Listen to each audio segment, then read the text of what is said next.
Chapter 1042, Calculations 2.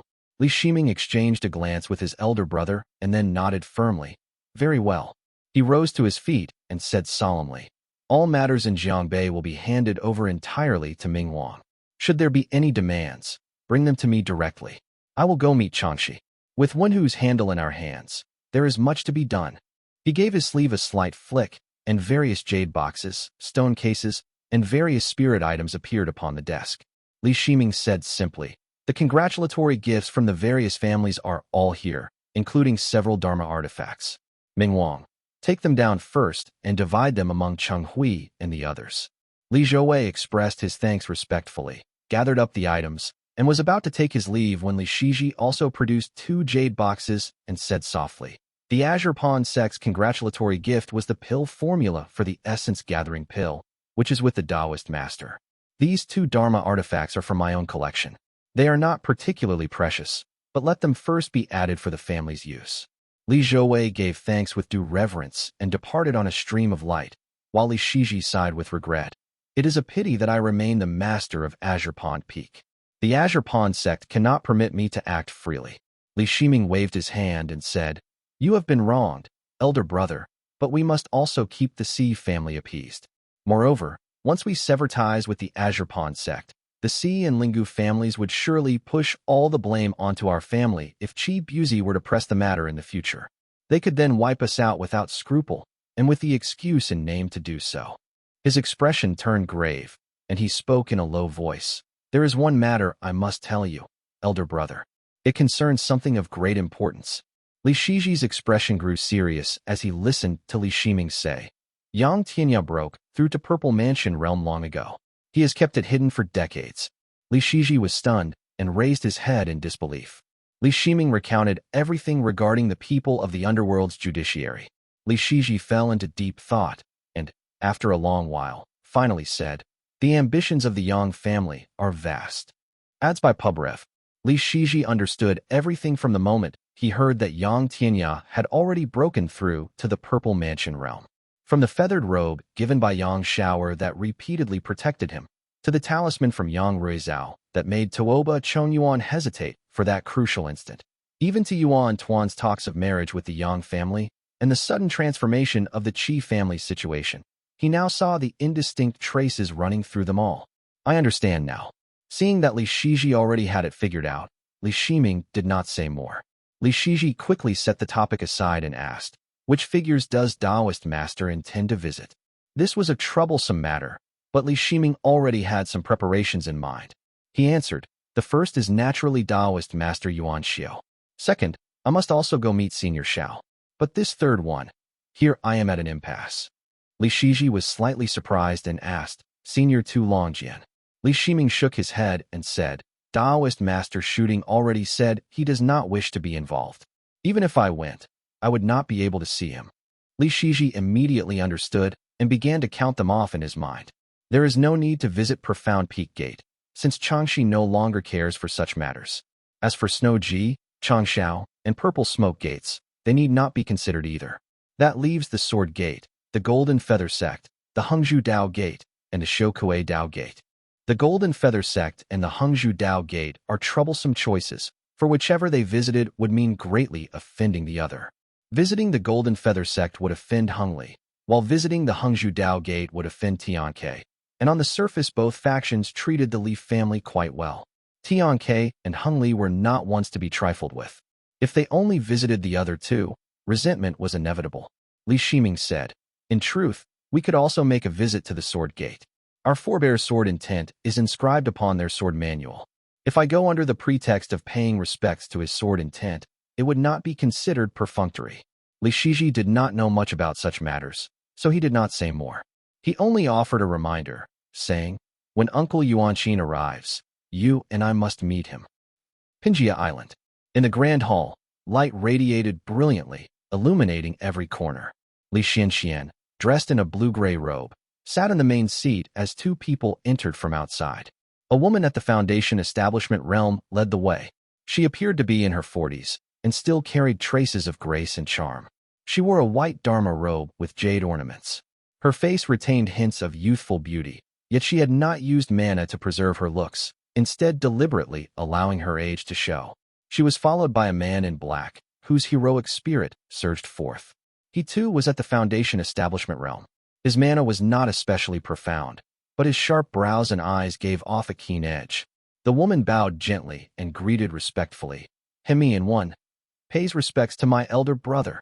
Li Xianxian hurriedly helped her up, his gaze showing a touch of excitement as he said with a nod, "Sister-in-law in those years, I never had the fortune to meet you." Yuanqing pays respects to granduncle, said the other man. Li Xianxian, looking every bit his age, received the greeting with courtesy. Li Yuanqing was very respectful toward him, and the elder quickly took his arm, examining him closely. His eyes reddened slightly as he said, "You truly look so much like him." It was unclear whether he spoke of Li Xianfeng or Li Xianping. Li Yuanqing listened silently as Li Xianxian spoke again and again. "Of the 4 branches of our family, the uncle's line has always been missing. Now that you have returned, Yuanqing, you need not leave again. Take your rightful place, fill in for the next generation, and continue your uncle's incense." Li Yuanqing hesitated in silence, but Ning Hemian spoke up in a gentle voice.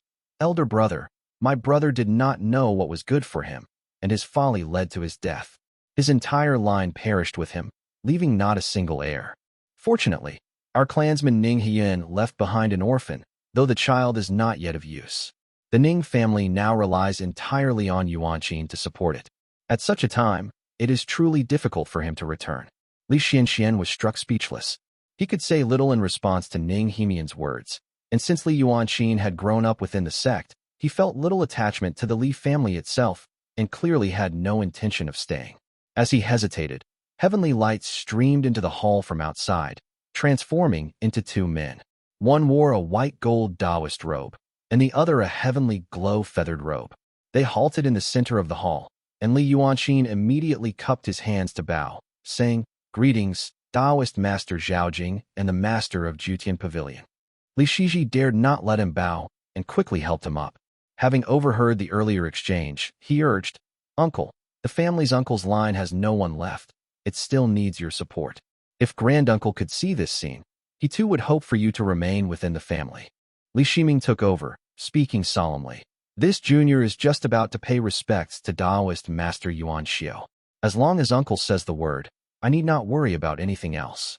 Listening to the two, Li Yuanqing responded respectfully. "With Taoist Master Zhaojing and the Master of Jutian Pavilion above, and with Taoist Ming Huang, Cheng Hui, and the others, the family is as stable as Mount Tai. But my maternal Ning family is on the verge of collapse, and my mother cannot support it alone. I fear I cannot return to the family, and I beg your forgiveness." His expression was resolute. Ning Hemian also added her plea, leaving Li Xianxian no choice but to sigh and see them off. Li Shiming waited in the courtyard for a while before Li Shiji returned on glowing clouds, sighing. "With the 4 branches unable to be restored, this will surely be a regret for our late grandfather." Li Shiming only said, "When uncle has a son in the future, we can take him back into the family. Even if he is just a mortal, it will suffice. With unrest ahead for the family, perhaps it is for the best that uncle remains in the Azure Pond sect." 1. She is Ning Hemian, the wife of the late Li Xianfeng. Chapter 1043, Splitting the Treasures. The heavenly glowed dawn cloudliner. Li Yuanqing stood on the deck, watching the pitch-black night wind weave beneath the heavenly glow. His mother, Ning Hemian, stood beside him. After a long silence, Ning Hemian said, "In truth, now that the southern border is stable, remaining on the lake may not be a bad choice. It will be difficult." Li Yuanqing shook his head. "Li Zhouwei is a genius, and Li Chenghui is also an outstanding figure of his generation. I am neither strong nor bound by close ties of kinship. Even though Taoist Master Zhaojing has achieved the Purple Mansion realm and might acknowledge someone as young as me as an elder, the factions within the family will hardly respect me. A sudden appearance of a so-called elder of lofty seniority would only stir resentment. Whoever it may be, no one would accept it. At most, I would be ridiculed and perhaps given a nominal idle post. It would be better to stay away, to be out of sight and out of mind. Once I left, returning would become difficult, and offending so many people would be inevitable. Right now, keeping these ties leaves me with ample prospects within the sect. I can advance or retreat as needed. Is that not far better than remaining in the Li family?" Ning Hemian understood the reasoning and sighed. Li Xianxian treats you with sincerity, regarding you as his own junior. That is true. Li Yuanqi nodded. My uncle is indeed earnest toward me, but he is only at the qi cultivation realm. His will is soft, and his words hold little weight. He may speak well for me in private, but he would hardly be able to support me in the family. The Li family appears harmonious, but no family or sect in this world can truly remain free of discord. It only seems so because discipline is strict, the elders are in their prime, and each generation's strength is clearly defined. That is what creates the appearance of peace. Leaning against the stern, he gazed at the bright moon in the sky and said casually, the Li family will not live in peace in the days ahead either. After all, it is what my father dedicated his heart to. If I can help, then I should help. Adds by Pubref. Ning Hemian nodded and asked, the white lightning has already been sent to the southern border. Should it be returned? Li Yuanqin paused briefly, then shook his head. There is no need. No one in the vast Azure Pond sect has yet to gain the bow's recognition. See, Yuan Li himself once tried to draw it, and the moment he released it, blood flowed from his hand. Leaving it in Azure Pond sect is fine. When the Li family produces someone truly worthy, they can come and claim it. Li Zhouwei descended from Zhijing Mountain to find Chen Yang waiting at the foot. He instructed, go invite the Taoists back to the island. We have important matters to discuss. Chen Yang promptly hurried away. Li Zhouwei rode a stream of light down into the main hall, just as Siwei approached quickly and reported respectfully, family head, Tian Zhongqing entered seclusion a few days ago. He is preparing to break through to the Foundation establishment realm. Li Zhouwei was slightly surprised, then said with a nod, such courage. Tian Zhongqing was already an old man, having once served under Li Yuanxiu, the eldest son of Li Xianxian. Now he was 105 years old, a late-stage qi cultivation realm cultivator for most of his life, and among the rare few of a foreign surname who had returned from Zhongbei. His chances of breaking through to the Foundation establishment realm were pitifully low, yet since the old man still wished to attempt it, Li Zhouwei had no intention of discouraging him. After calculating the time, he asked, Li Wen has been in seclusion for 7 years now, hasn't he? And Siwei nodded in reply. The minor branch of the Li family was not descended from the 4 main cultivation branches, and its innate ability was not high. Li Wen was already the foremost of the minor branch line, and though he could not yet attempt the Foundation establishment realm at 60, he had a far greater chance than Tian Zhongqing with the essence-gathering pill. 7 years is a bit too long. He may be in danger. Li Zhouwei still remembered the honest man who stood daily at the Great Hall's gate, gripping a pair of golden maces. He felt a pang of regret and thought. He cultivated the guardian of the courtly path and secluded himself within the spirit jade mines. He should have had considerable confidence with the jade veins flourishing. While Li Zhouwei pondered, Li Minggong and the others descended into the hall. Li Minggong wore a crimson dress, while Li Chenghui stood beside her in silver armor over a black robe. Once they had taken their places, Li Zhouwei picked up a stone box from the desk and carefully opened it. Inside lay a small hexagonal lamp, its body gleaming like brass and adorned with bright red patterns of true flame. Li Zhouwei handed it to Li Minggong with a smile. Aunt, this is the 6-cornered scarlet flame lamp, gifted by the Golden Feather sect. It is a fine Foundation establishment realm Dharma artifact. Take it and use it first. Li Minggong thanked him repeatedly, receiving it with joy. Both sects' gifts were suited to their status. The essence-gathering pill formula from the Azure Pond sect was indeed precious, yet somewhat opportunistic, while the 6-cornered scarlet flame lamp was truly practical. The remaining gifts were from the 7 gates. Excluding those from Snowji Gate and Changxiao Gate, there were 5 in total. Li Zhouwei retrieved a jade bottle from Hengzhu Dao Gate and handed it to Li Minggong. These sects have shown their goodwill. The pure featherly fire may not be true flame, but it is Yuan, fire, and matches well with the pheasantly march. Aunt, accept it first. Li Minggong looked a little embarrassed, but still accepted it after seeing his brow furrow. Li Zhouwei then drew out a long jade box from the Sword Gate's offering.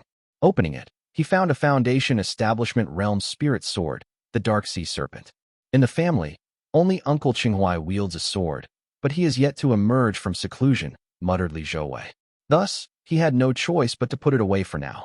The Burning Flame Pill manual from the Purple Smoke Gate had already been taken by Li Shiming, leaving only the Profound Peak Gate's gifts, the Earth-Bearing Spirit Shield, and the Earth-Binding Boots. Since Profound Peak Gate sought their favor, the gifts they offered were better. Li Zhouwei took out the 2 Dharma artifacts, the earth-bearing spirit shield, condensed from stone and soil with a spirit turtle pattern, and the earth-binding boots, ornate and luxurious, adorned with heavenly glow patterns. Both were genuine earth virtue Dharma artifacts. Thunder drowns within earth, these 2. Uncle Chenghui cannot make use of them, said Li Zhouwei. He handed the earth-binding boots to Wei. The middle-aged man's face was filled with shock, clearly never expecting to receive a Dharma artifact himself. His words of gratitude, however, were cut off by Li Zhouwei.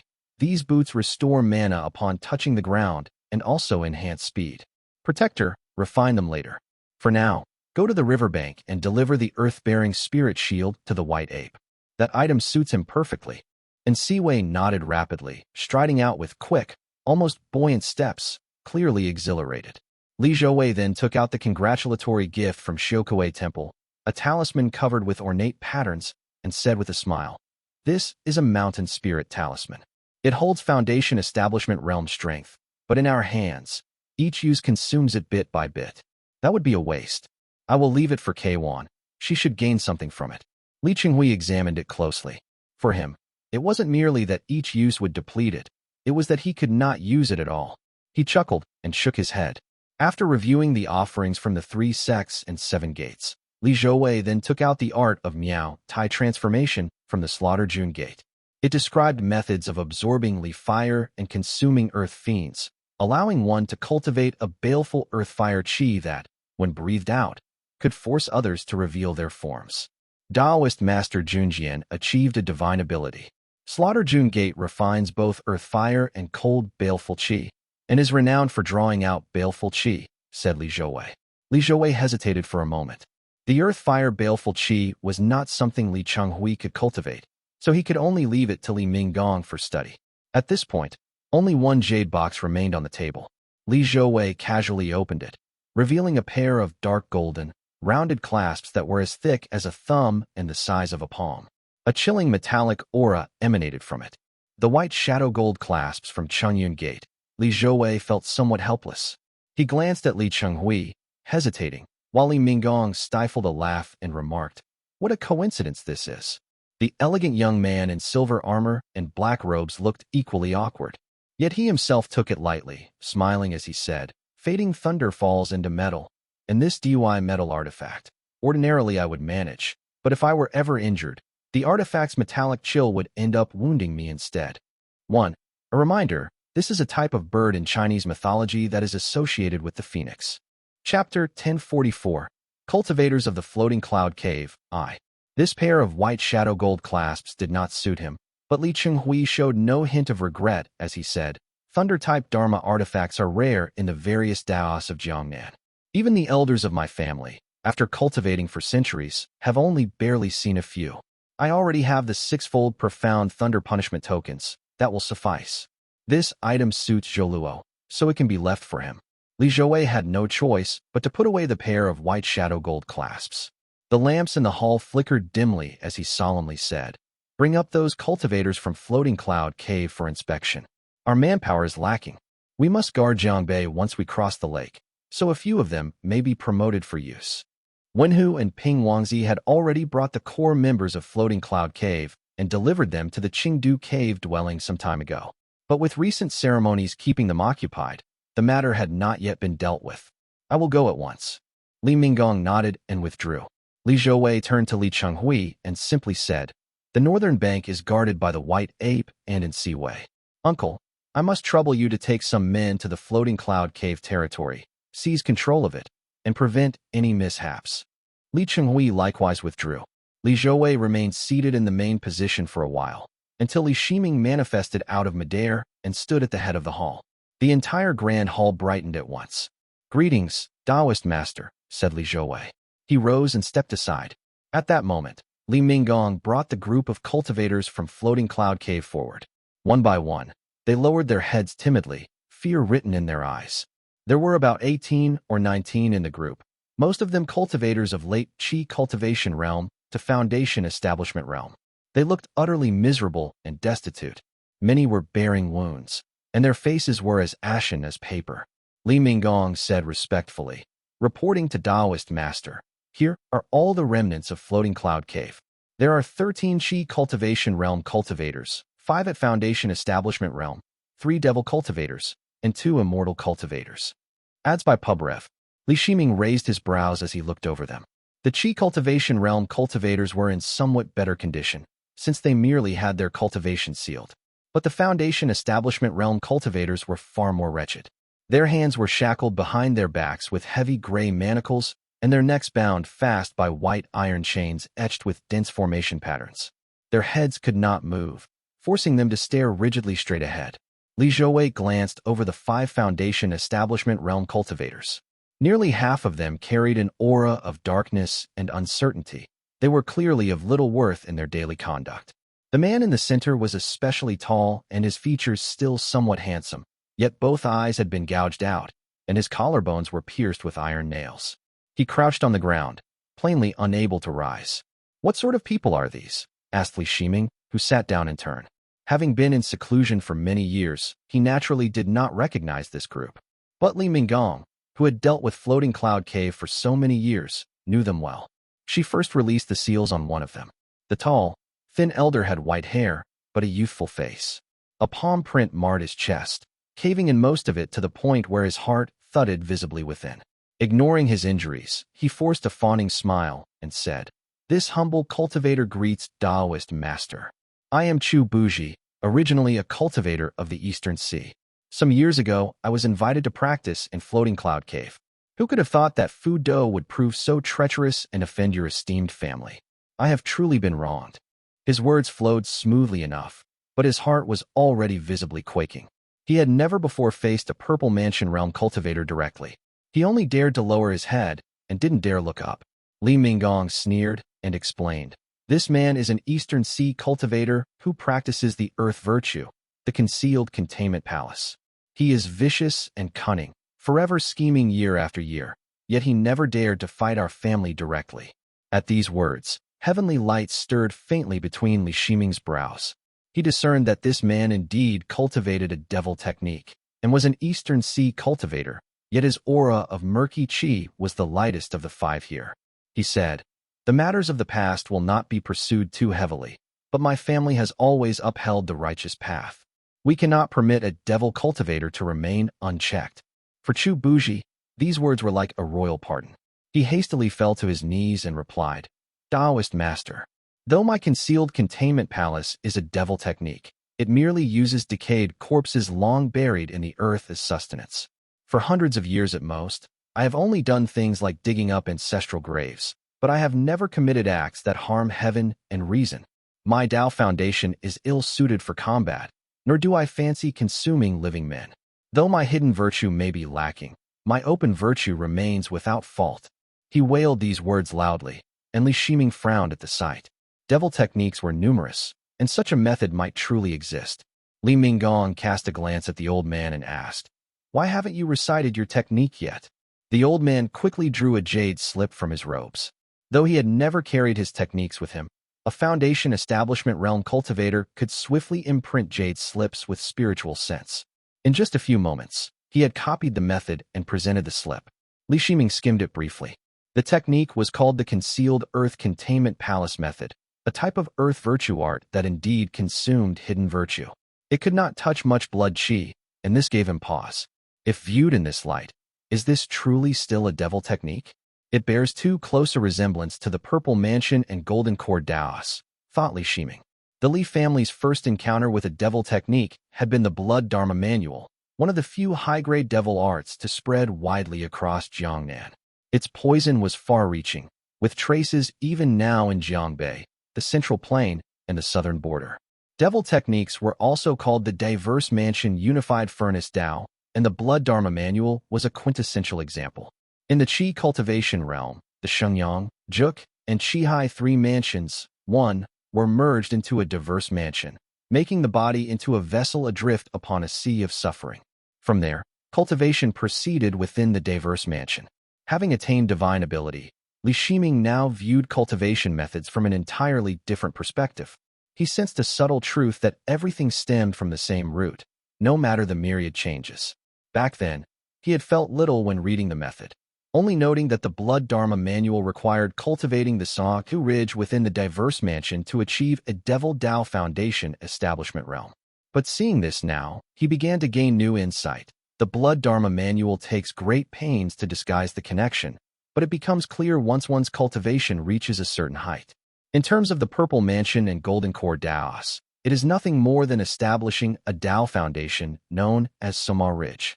The concealed earth containment palace method was ancient, and its nature all the more blatant, with scarcely any concealment. Though it too required the merging of the three mansions at the start, its later stages followed much the same path. Li Shiming reckoned that if a Purple Mansion realm cultivator of the earth virtue appeared, they might well be able to transform this technique into an immortal art. No wonder the northern regions call the Purple Mansion and Golden Core Daos the Purple Gold Devil Dao, and the diverse mansion Unified Furnace Dao the Heavenborn Devil Dao, grouping them as one and the same. They are indeed not far apart. If I were willing to devote myself to the art of merging the three mansions, I might even be able to transform the Radiant Essence Scripture into a Devil Dao cultivation method. A sudden flash of insight stirred within him, and he furrowed his brows. Then for the Devil Dao, breaking through the Purple Mansion realm simply means pushing the diverse mansion into the Great Void. Since the Dao Foundation already lies within the diverse mansion, there is no need to be like the Immortal Dao, to first push the Dao Foundation into Shenyang Mansion. Could it be that breaking through to the Purple Mansion realm is actually easier for the Devil Dao? If the Devil Dao faces no other obstacles, then as I stand now, with only Shenyang Mansion placed within the Great Void and everything else discarded, my state is essentially equivalent to the Devil Dao's Purple Mansion realm. The difference lies merely in one being called the Shenyang Mansion, the other Diverse Mansion. In other words, were it not for the merging of the three mansions requiring blood qi, then after the ancient cataclysm, the Diverse Mansion Unified Furnace method is in fact the more advanced and superior path of cultivation, greatly saving the resources consumed in pushing an immortal foundation into Shenyang Mansion. 1. Referring to the three acupoints. 2. So literally means shuttle, as in a weaving shuttle. Also carries meanings of to dart back and forth, or to shuttle swiftly. In Taoist/meditative texts, it can metaphorically imply rapid movement, circulation, or oscillation. Moama literally means to rub, grind, polish, to touch. In Buddhist and Taoist contexts, it often appears as part of transliterations of Sanskrit terms. Ejung mo equals maha, great.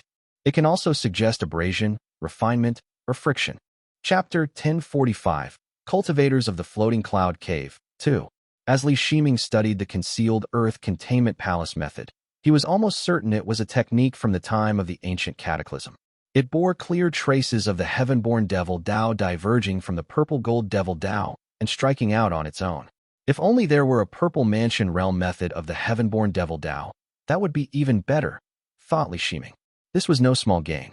He felt as though a door had been flung open, and his heart grew clear. This shows that seeking reference methods need not be bound by distinctions of immortal or devil. As long as it is a bright young devil technique, I can cultivate it and forge another divine ability. The other Purple Mansion realm techniques were still far beyond reach. It was no more than a faint hope in his heart, so he merely said aloud, though the concealed earth containment palace method is ancient, it cannot be entirely counted as a devil technique. You simply could not see it clearly. Minggong, release him first. The old man froze. To him, the diverse mansion was by definition a devil technique. Never had he heard of one that did not fully qualify. But the words of a Purple Mansion realm cultivator were law itself. Overjoyed, he kowtowed and cried out, "Many thanks, Taoist master. I was wrongly accused for over 100 years. Without your guidance, I would have carried this injustice to my grave." These were empty words for the sake of appearances, and Li Shiming did not bother to respond. Looking more closely, he saw that the other two devil cultivators indeed practiced the Blood Dharma manual. Their murky chi surged skyward, their blood chi evidently never broken, as they shivered on the ground. Li Shiming had only just turned his gaze on them without even speaking when one of them, whose face still bore a semblance of honesty, was already weeping. Tears streamed as he cried plaintively, "Taoist master, please hear me out." He kowtowed and said, "I am Wenyi, and this is my younger brother Wenshan. We were both born in the Eastern Sea. Our parents cultivated the Devil Dao, and we practiced devil techniques from the age of 6, eating rice meat until our blood qi brimmed in abundance. It was only when we grew older and entered the qi cultivation realm that we understood what those things truly were. But we never thought it was strange, as we were raised in devil lands and taught only by our parents. Only when we entered the mainland did we realize that not everyone in the world cultivated this way. Adds by Pubref, seeing death looming before him. When he broke into a sweat, his thick brows damp, tears streaming down his face as he said, "It is not that I refuse to do good, but that I never knew there was a righteous Tao. Nor is it that I am cruel by nature. I supported my parents above and cared for my younger brother below, never thinking myself an evil man. But in the devil lands, with no one to teach me, how was I to know it was a crime? I begged Taoist Master to see clearly and grant me a chance to repent and change." These words made Li Minggong frown at first. The other devil cultivator, Shan, was stunned as well, never expecting his elder brother to speak so. But on reflection, it was indeed true. He quickly kowtowed in turn and said, "We only ask Taoist Master to spare us a path to live." Li Minggong paused, then said hesitantly, "Whether one knows guilt is one thing, whether one bears guilt is another." Li Shiming listened carefully, and it seemed to stir some heavy memories within him. He pondered for a few seconds, then looked again at the two men's cultivation. Both had barely reached the foundation establishment realm and were of little real use. Bringing his 2 fingers together, he summoned forth a shimmer of golden divine light. "Go!" He drew out 2 threads of bright yang divine power, which slithered like serpents into their diverse mansion, locking their immortal foundations. Li Shiming said simply, "The 9 Gates mountain on the western shore often lacks cultivators for refining. I will spare your lives. Go there and tend the fire veins in the mountains, supplying mana." The 2 divine abilities he left within them both carried the suppressive force of the heaven-venerating gate. They could scatter the brothers' spell arts at will and shatter their diverse mansions at any moment, killing them instantly. Their condition allowed them only to output mana and use spiritual sense, making them suitable to fuel flames for refining artifacts. Since the fire veins of 9 Gates Mountain were fierce, Qi cultivation realm cultivators struggled to manage them. The 2 brothers could tend the fire veins daily, saving much effort. "Thank you, Taoist Master." The brothers rose, drenched in sweat. Though they had lost their freedom, life was still far better than death. Obediently, they knelt off to the side. Of the 2 remaining cultivators of the Purple Mansion and Golden Core Dao, Li Shiming's gaze fell upon the old crone before him. Her appearance was rather unsightly, but her garments were wrapped tightly about her frame and golden qi coiled around her. In a hoarse voice she said, "My name is Jianghuzi. I greet Taoist Master." Li Minggong hesitated slightly, then spoke, "Taoist Master, this one is also a cultivator of Floating Cloud Cave, but she has always remained within the sect and never stepped outside, so we have no real information about her." Jianghuzi's aged voice spoke softly, "I am but a talisman drawer from Zhao State. I settled in Jiangbei and have lived here for over 200 years. Now I am at death's door." She gave a small smile. Her eyes looked gentle, even carrying a trace of ease, as she revealed her yellowed teeth. "The 2 sects would never leave anything worthwhile for your esteemed family. Those few young ones with some innate ability were all killed outright. As for those of us left behind with some nominal status, we are nothing but the old, the weak, the sick, and the crippled." This elder was somewhat unusual. Not only was she surrounded by pure qi, but she also turned out to be from Zhao State and carried herself with a certain dignity. Li Shiming paused briefly, unwilling to harm the innocent, and said gently, "Since Taoist Mistress is a righteous cultivator of the north, then feel free to do as you will. You may remain in my family to draw talismans and stroll about the lake, or you may depart on your own." When Jianghuzi agreed, Li Shiming's gaze naturally shifted to the burly, broad-shouldered man. His features were handsome yet ruined. His eyes were gouged out, and his collarbones were pierced through. Li Minggong immediately understood and explained, "This is Ding Weizing of Floating Cloud Cave. He achieved foundation establishment some years ago and is not weak. His immortal foundation is the rare Palace Sun Tiger, belonging to the Hongzhou Dao lineage." The Hongzhou Dao lineage? Li Shiming immediately frowned. Dao lineages of the Hongzhou Dao were exceedingly few in the world. There were still some to be found in the north, but in the south they were entirely concentrated under the control of the Hongzhou Dao Gate. This immortal Tao possessed the full complement of 5 Taoist techniques, and only with such completeness did it dare to claim the name of Hangzhou. It was impossible not to harbor doubts when a cultivator of the Hangzhou Tao lineage had suddenly appeared, and one of considerable strength at that. Li Shiming looked him over from head to toe and asked, "How did it come to this?" The old man Shu immediately spoke up respectfully. "Taoist master, this man cultivated the Palace Sun Tiger, an immortal foundation skilled in battle. It can break through bonds, shatter cages, and cross trials by sheer force of will. At first, he too was bound like the rest of us, but he proved stubborn, refusing to yield, and repeatedly attempted to escape. He also had some enmity with Wenhu, so his eyes were gouged out, his collarbones nailed through, and his chi was nearly pierced. He is close to being crippled." Li Shiming felt his heart stir. With a flick, the iron nails and Ding Weizing's collarbones clattered to the floor, and the many restraints on him dissolved. The man, having lost half his life already, managed to utter a slurred greeting to the Taoist master. Li Zhouwei, who had been standing silently to the side for some time, finally spoke.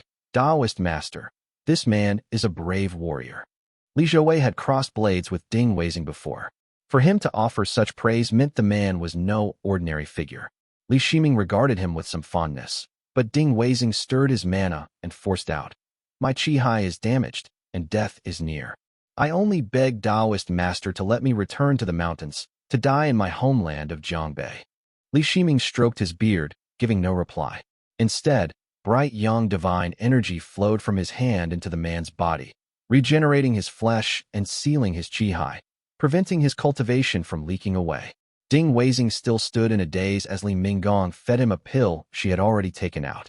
The man stood there, slightly bewildered, while Chu Buji, ever quick to sense the change in the wind, chuckled and said, "Weizing, hurry and thank the master."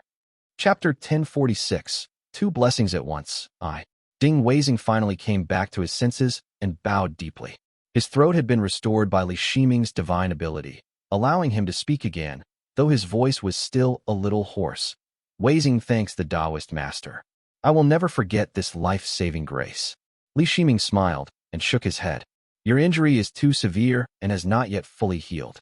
My bright yang is not a healing method, only an energy that fosters life. The chi is one of the 3 mansions, and it is not something I can restore with mere words. I only sealed it temporarily." Li Shiming's own body was condensed from bright yang, and now could be destroyed and remade at will. But Ding Weizing's chi was damaged, and it was impossible to treat without treasures such as an Earthview Bloodstone or Heavenly Pure Origin. Heavenly Pure Origin was Purple Mansion Origin water, which the Li family naturally did not possess, though half a piece of Earthview Bloodstone still remained. Yet Li Shiming had no intention of using such a treasure. He thought, it is only damage to the chi, not the complete shattering of the mansion. Using an Earthview Bloodstone would be wasting great material on a small matter. We just need to find a Purple Mansion Realm cultivator that's good at healing to use their divine ability. It must not be wasted. Since the Li family did not rely on blood chi, the Earthview Bloodstone was even more precious to them. This was true even if it did not have so many uses. Li Shiming cherished it greatly and said, "I have my own methods for your chi. As for your newly regrown eyes, without the nourishment of an immortal foundation, they will still need some time to temper." "My thanks, master," said Ding Weizing in a deep voice, bowing. He was much larger than ordinary men, and now that his restraints were undone, his broad frame, square jaw, and bristling beard made him look like a crouching tiger. Li Zhouwei was overjoyed at the sight. Feeling the white shadow gold clasps hidden in his sleeve, he helped him up and said loudly, "In the battle at White River Stream, Fu Do sought to kill me. You fought my clan uncle fiercely and even gained the upper hand for a moment. I remembered you from that day on. It seems we met through combat, but that too is a kind of fate. Your Palace Sun Tiger body is formidable. When Uncle Chenghui hears of this, he will surely be pleased." Ding Weizing was a handsome man. He had once thought himself a cripple, never expecting the Li family to save him. Now that he understood, he naturally knew how to speak properly and bowed. "I greet the family head. In the past, I served another master and did not recognize your esteemed presence. I have offended much." The old man Chu Buji, who was also his friend, felt anxious as he listened, thinking to himself, "This child. Floating Cloud Cave has already been destroyed, and still he clings to talk of the old master." He cannot bring himself to speak ill, since he grew up in Jiangbei. Adds by Pubrev. But Li Zhouwei said nothing more and only helped him up. Li Shiming watched and said with a nod, Weizing, go and wait at Jijing Mountain. He clasped his hands behind his back, flicked his sleeve, and vanished. Li Zhouwei, however, was more delighted than anyone else. Pulling the man's hand, he led him to the front of the hall and whispered, Weizing, do not worry. Once you are healed, the White River Stream territory in Jiangbei will still need you to guard it. The White River Stream territory was home to more than just Floating Cloud Cave. Ding Weizing froze for a moment, the shock flickering only in his eyes without showing outwardly. Li Zhouwei understood at once that this man was not shallow in character, and his smile grew even broader. Ding Weizing only spoke in a deep voice. Many thanks, family head. I only fear that I may have offended the Taoist master in the mountains. I wonder if there are any taboos I should be aware of. Our Taoist master has an easygoing temperament. You may act easily, Weizing. Li Zhouwei motioned for someone to escort him away. Chu Buji stood watching eagerly from the side. The old man was not skilled in combat, but he had a real talent for surveying geomantic lines and nurturing spirit fields. Since Li Zhouwei did not know his temperament, he did not want him lingering on the island and simply ordered, the territory of Floating Cloud Cave is in ruins. My family uncle has already gone back to where he came from. Elder Chu, since you are familiar with its spirit fields, go there first and lend your aid. Chu Buji was shrewd. As soon as he heard this, he dropped to his knees with a thud and wept as he declared, I, Chu Buji, have lived a wretched life. Even in Floating Cloud Cave, I was no more than a soft persimmon for others to squeeze. Yet now, I'm entrusted with such a task from an immortal family who values me. From this day on, I shall look only to the Taoist master and the family head, never harboring divided loyalty. Li Zhouwei dismissed him and felt greatly relieved. The old woman, Jiang Huzi, was still watching nearby. She had an aura of pure qi and was advanced in years, so Li Zhouwei spoke to her with more respect. Where will you go, elder?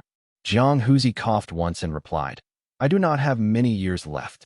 I only wish to find a small mountain among the eastern families to settle down, make some talismans for a living, and finish out my remaining days. Li Zhouwei nodded, but he did not want to let her go so easily. Smiling, he said, Elder, your talismanic arts are too valuable to be lost. Do you intend to leave behind a Dao lineage? Jiang Huzi hesitated at those words. After several seconds, she nodded, and Li Zhouwei continued. In that case, I shall search among the families around the lake for cultivators with an innate ability in the talisman Dao. Elder, you may examine them, accept 10 or so as disciples, and pass down the Dao to the most outstanding. Jiang Huzi agreed gently, and Li Zhouwei allowed her to leave. The brothers Wenyi and Wenshan also gave their thanks and withdrew. Only a group of Qi cultivation realm disciples remained in the hall, who naturally had nothing important to say. Li Zhouwei selected a few who seemed clean enough and handed them over to Chu Buji for work, while the rest were all taken away. The hall grew empty. Li Zhouwei exhaled and turned to Li Minggong. Aunt, Jiang Huzi's origins are unknown. We must keep a closer watch on her. I understand, nodded Li Minggong. She had gained the most from this Dharma assembly. The golden feather sect's six-cornered scarlet flame lamp was no simple treasure, and her strength had increased by more than a single level. After a moment of thought, Li Zhouwei added, though the brothers Wenyi and Wenshan are weak in cultivation, their backgrounds are unclear. We must observe them more closely in the western mountains. Now that Li Shiming had broken through to the Purple Mansion realm in a single night, too, the Li family had ascended to the ranks of the immortal families. They could now confidently recruit Foundation Establishment Realm cultivators as guest cultivators. As for people like Chu Buji and Ding Weizing, they had little chance of wavering. The family's manpower suddenly became much more abundant. And, before he could finish, both of them looked up in surprise, their gazes turning toward the horizon beyond the hall. In the very next instant, Li Zhouwei's figure, wreathed in dazzling and radiant heavenly light, appeared in midair. All the Foundation Establishment cultivators around the lake, and even those in the late stages of Qi cultivation realm, lifted their heads to look west. At the boundary between light and shadow in the western sky, floating clouds gathered into a vortex. From the center of the cloud eye, a milky white pillar of light shot straight into the heavens, illuminating the entire west. Li Minggong was a step slower as she stepped through the air. After observing for a second, She spoke with slight surprise. A purple mansion realm cultivator has failed in attempting the golden core realm. That's right. Li Zhouwei gazed into the distance and replied. It is in the direction of Mount Chongzhou. The morning sun was slowly rising in the east, clearing heaven and earth. It was as if a heavy pressure had lifted from the heart, and distant things appeared sharper.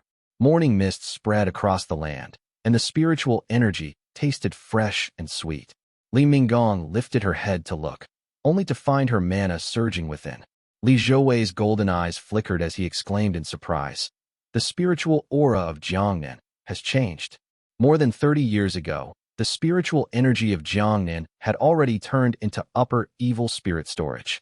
It aided earth virtue cultivators, devil cultivators, mansion water, 3, cultivators, and blood chi cultivation, while suppressing ancient immortal Dao cultivators. Yet this had little to do with the Li family, for the Purple Mansion and Golden Core Daos were not considered the ancient immortal Dao. In fact, cultivation with blood chi had even quickened in recent years. As he felt the pure spiritual chi rising through heaven and earth, Li Zhouwei looked at Li Minggong and said, the spiritual energy has only been altered for just over 30 years.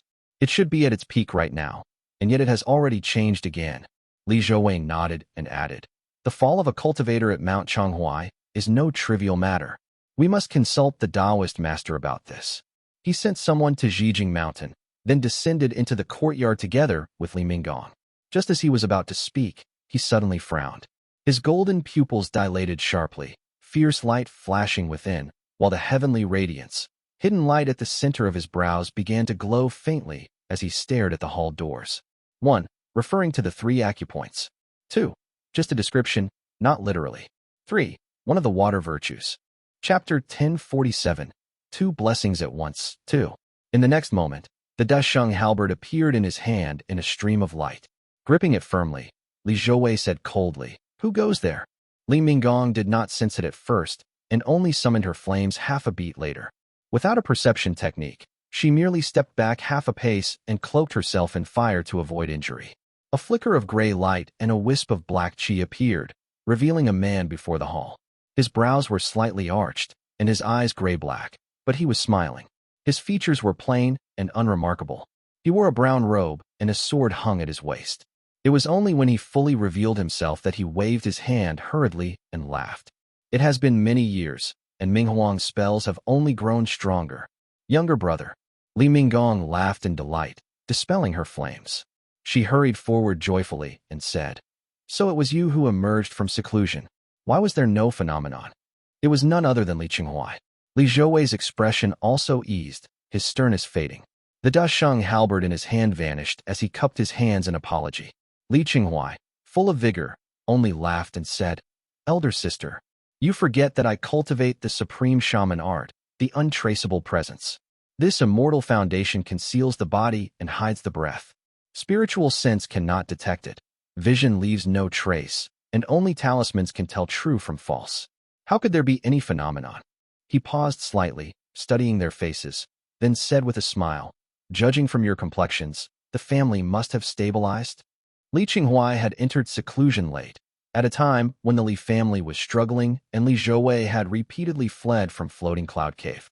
Concern had weighed heavily on his heart, so he had come straight to the main hall upon leaving seclusion. Adds by PubRef. To his surprise, Li Minggong covered her mouth and laughed softly. Younger brother, our uncle has already reached Purple Mansion realm. Oh, Li Qinghuai froze, his face flushing red. He stared straight ahead for several seconds before speaking. What? Li Minggong said, just a few days ago, all the families came to congratulate us. Several Purple Mansion realm cultivators personally attended the gathering. It was a grand event. If you had emerged a few days earlier, you would have witnessed it. Li Qinghuai could not believe it. It was as though he were in a dream. He muttered softly, then our family is now a Purple Mansion immortal family? Exactly so. Li Zhouwei confirmed it, and Li Qinghuai could no longer contain himself. He burst into loud laughter and exclaimed joyfully, you had better not be teasing me. What a Floating Cloud Cave. Floating Cloud Cave has long since been destroyed. Li Minggong recounted everything from beginning to end. Li Qinghuai could not suppress the smile tugging at his lips. He let out a long breath and said, I often worried about the family during seclusion. It took nearly a year of recuperation before I could break through. At first, every step was difficult, and I grew weaker by the day. Thankfully, with the aid of the essence-gathering pill, I barely managed to hold on. There was still much work ahead, and whether I could break through remained uncertain. But then, the world's spiritual energy suddenly shifted, and countless wondrous insights surfaced in my mind. It felt as though the gods themselves aided me, and I broke through in one stroke. So that was it. Li Zhouwei and Li Minggong exchanged glances and immediately understood. It must have been caused by the transformation of Jiangnan's spiritual energy. Such a chance might not appear once in decades. Truly a wondrous destiny. Li Minggong sighed with emotion, and Li Zhouwei also spoke with deep feeling. In the Tao of cultivation, destiny and fortune must never be underestimated. Li Zhouwei sighed once more, then his expression softened into a smile as he said, "Since uncle has successfully broken through, it is naturally a great joy for the family. Aunt Minggong, you no longer need to remain here to guard the household. It is time to head to Jiangbei. But first, uncle should pay respects to the elders, report this joyous news, and take charge of the Chengdu matters. That is only proper." Li Qinghuai nodded thoughtfully, then immediately excused himself to pay respects to Li Xianxian. Meanwhile, Li Zhouwei took out letter paper and began writing with bold strokes. "We must also send a letter to the family, so the elders may know of this great joy." Li Minggong waited at his side until an old man approached. His head was bare and his beard completely white, yet his frame remained robust. And Jian was now nearing 170 years of age. He had grown gentle in his old age. Bowing, he said, "Family head, I have a report from Zhijing Mountain. The Taoist master has already left with Ding Weizing, their whereabouts unknown." And Jian was one of the most senior retainers of the Li family. Li Zhouwei nodded to him, then turned toward Li Minggong. "Aunt, let us first make a trip to Jiangbei." "Great-grandfather, there is no need to see me off." When Li Qinghuai walked out of the hall, Li Xianxian was still cheerfully holding his hand, escorting him all the way to the front. The elder's face was flushed and youthful again, having witnessed so many joyous events one after another. He refused to let go of Qinghuai's hand. "Huai, your father was always the most sensible among the four brothers. Now that you have reached the foundation establishment realm, he must be overjoyed." Li Xianxian could not stop murmuring, while Li Qinghuai listened silently. Then the old man pulled him aside, drew a brocade box from his robe, and spoke softly. "Huai, when Shiming attained his divine ability, your parents came back to visit. Shaoer also paid his respects to me. Only you were still in seclusion and missed it, so they met only with Zholuo. They spoke warmly and left him many spirit items. Your father left an artifact with me, the upper feather knight robe. Supreme Shaman Dharma artifacts are far too rare. He searched for years to obtain it.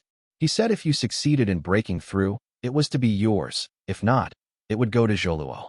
Li Qinghuai cast a sidelong glance at it and exhaled. Li Xianxian continued, "Your mother also came quietly and left something for you.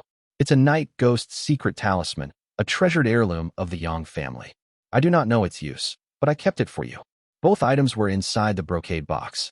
Li Qinghuai accepted it in silence, while Li Xianxian looked on with heartache and said, "Your father could hardly protect himself these past years and seldom spoke of such things. Your mother, being of the Yang family's direct line, had many constraints in her actions. Do not blame them.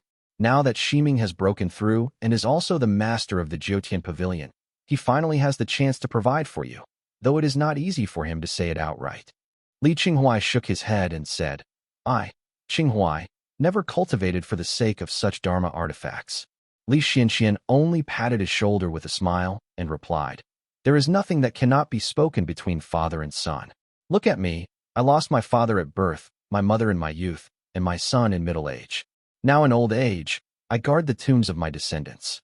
Even your uncle Shiming, though he reached the Purple Mansion realm, still carries such regrets. Cherish what you have. Now you and your father, one, are both at Foundation Establishment realm. Ordinary people could only dream of such fortune. First, go and see to the affairs of Chengdu. After some time, make a trip to the Azure Pond sect." Li Qinghuai tucked the brocade box into his sleeve, gave a strained farewell, composed himself, and quietly rode the wind across the lake. He recalled the words of Li Xianxian and Li Zhouwei, a faint tension rising in his heart. Best to check on the Chengdu matters first. It seems Zholuo has not managed them well. Not daring to be careless, He immediately turned toward Chengdu. Once he passed through the formation, he saw the flickering of lamps in the hall from afar, and faintly heard the sounds of ink grinding and pages turning. Li Qinghuai knocked softly on the door. From inside, a clear voice called, "Is that my younger clansman? Please come in." 1. Li Qinghuai's father is Li Shiji. Chapter 1048. The Change in Spiritual Aura. Father. Li Zholuo had just lifted his head from the desk when he saw the man at the door. Shock and joy filled him. He quickly stepped down from the main seat to greet him, crying out in delight, "Father, you have come out of seclusion." Li Qinghuai nodded with a smile. Overjoyed, Li Zholuo eagerly pulled him over to the main seat, his face flushed with excitement as he said, "Congratulations, Father. Congratulations, Father." Two blessings had come to Li Zholuo at once, and he completely forgot his earlier worries, saying only, "Father, you have attained the Immortal Foundation, and it is 4th grade besides, with grandfather's Dharma robe left behind for you. You will surely soar like a great rock, one straight into the heavens." Li Zholuo well understood the tensions between his father and his grandfather. Yet after meeting Li Shiji this time, he had been captivated by his grandfather's bearing. Not only did he feel pride in it, he even secretly took him as a model to follow, so he hastened to speak words of praise. But Li Qinghuai was not distracted. He seized on his son's earlier words and asked, "A clansman? Which clansman?" Li Zholuo had no choice but to bow and answer, "It concerns K1. Someone in the prefecture has accused her, saying her brother used his position to profit." "Bring it here, let me see." Li Qinghuai took the letter from his hand. After only 2 glances, he saw both sides involved were merchant fleets. He flipped through the supporting documents Li Zholuo had prepared, then laughed in anger and slapped them down on the desk with a resounding smack. "Utter nonsense. This is called profiteering by power. That is called profiteering by power? By that logic, we might as well lock every cultivator's family in the formation and raise them like pigs on 2 legs." Li Zholuo had rarely seen his father so furious. He quickly replied, "Father, this matter isn't so simple. If I were to suppress it too easily, it would only serve as proof against her and end up harming K1 instead. Of course I know it's more than that." Li Qinghuai sneered coldly. "What do they say behind our backs? That K1 advanced by sheer luck, just because a great figure happened to pass by the island? Those jealous of her could line up around the lake twice over. Instead of cultivating properly, they only stir up trouble." Li Zholuo dared not speak further, and Li Qinghuai only said, "Bring him in." Li Zholuo had no choice but to send someone to summon the cultivator who had lodged the complaint. Soon footsteps echoed from afar, and a middle-aged man in fine clothes entered. Ads by Pubrev. On seeing Li Zholuo, he bowed and said with a smile, "Greetings, my lord." But his father still sat silently behind him and said nothing. That falsely familiar tone made Li Zholuo's back stiffen. He quickly stepped aside without a word. The middle-aged man froze, only then noticing that Li Qinghuai was seated at the main seat. How could he fail to recognize him? A flash of horror passed through his heart. He's advanced to the Foundation establishment realm? "Li Dongdi greets you, my lord." "So it is you." Li Qinghuai narrowed his eyes, recognizing the man as a fairly close collateral relative. He spoke casually. "I heard that several of Li Kuan's brothers have been throwing their weight around. Is that true?" Though Li Zholuo was clever, he was still young and could not match Li Qinghuai's seasoned sharpness. Yet now, there was no room to retreat. Li Dongdi understood well that at worst, sticking to his accusation would only earn him punishment. But showing weakness now would mean certain ruin. So he cried out miserably, "It is true." Li Zholuo watched from the side and saw his father dip a finger in ink, moving it with near-invisible speed to inscribe a talisman upon the paper. The moment Dongdi's words rang out, there was a muffled boom. The paper suddenly flared with dazzling fire and burned to ash. Li Qinghuai said in a cold voice, "How dare you?" With a single step, he closed the distance and slapped the man across the face. Li Dongdi's head snapped back, blood and teeth spraying across the floor. Li Qinghuai backhanded him on the other cheek, sending him flying a great distance. Li Zholuo shuddered in fear, worried his father might kill the man, and cried out quickly, "Father! Father! Careful, you'll hurt your hand." Li Dongdi tumbled across the floor several times before finally landing. It took him a long moment to recover, after which he groveled on the ground, mumbling incoherently, my lord, to mete out justice like this, what reason is there?" "What reason?" Li Qinghuai flicked his sleeve and said casually, "There's no need to pretend anymore. My immortal foundation can discern truth from falsehood. He paused, then sneered. You, and that pack of creatures skulking behind you. Just wait for the calamity that's coming. The Azure Pond sect. The cave residents at the summit of Mount Azure Pond faced east. Sunlight and moonlight gathered around it. White clouds drifted endlessly, and it was the place of densest spiritual chi across the mountain range. The white mist could condense into spirit water at any moment, forming dewdrops on the plants and trees. Li Shiming waited a few seconds on the immortal peak before hearing a burst of laughter. An spirited and vigorous elder in blue robes appeared at the mountain gate, holding a golden talisman in his hand. He laughed as he spoke. I was wondering which honored guest had come. So it's Zhaojing. That Li Shiming's first visit outside the mountain was to him, and not Xiao shooting undoubtedly brought Yuan Xiu great pride. He felt pleased in his heart. He had already noticed Li Shiming waiting at the mountain with the courtesy of a disciple from afar, and he raised his chin, rare laughter coming to his lips. Li Shiming responded with a smile. When Yuan Xiu came closer and others could no longer hear, Li Shiming cupped his hands and said, "This junior greets the Taoist master."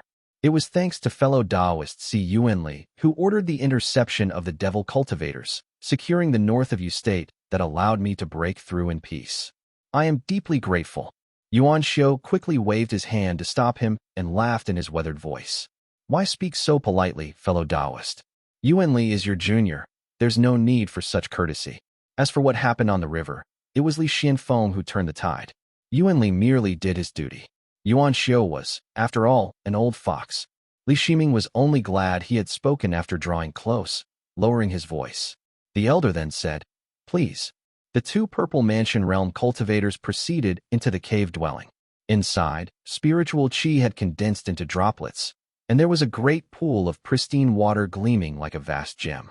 A powerful surge of pristine water mana rushed outward, leaving Ding Weizing, standing behind Li Shiming, visibly uncomfortable. 6 magnificent jade thrones, carved from azure jade, stood above the pristine water pool. The dense spiritual energy mingled with Dharma light until it was almost solidified into shimmering rainbow brilliance, illuminating the entire cave dwelling in radiant splendor.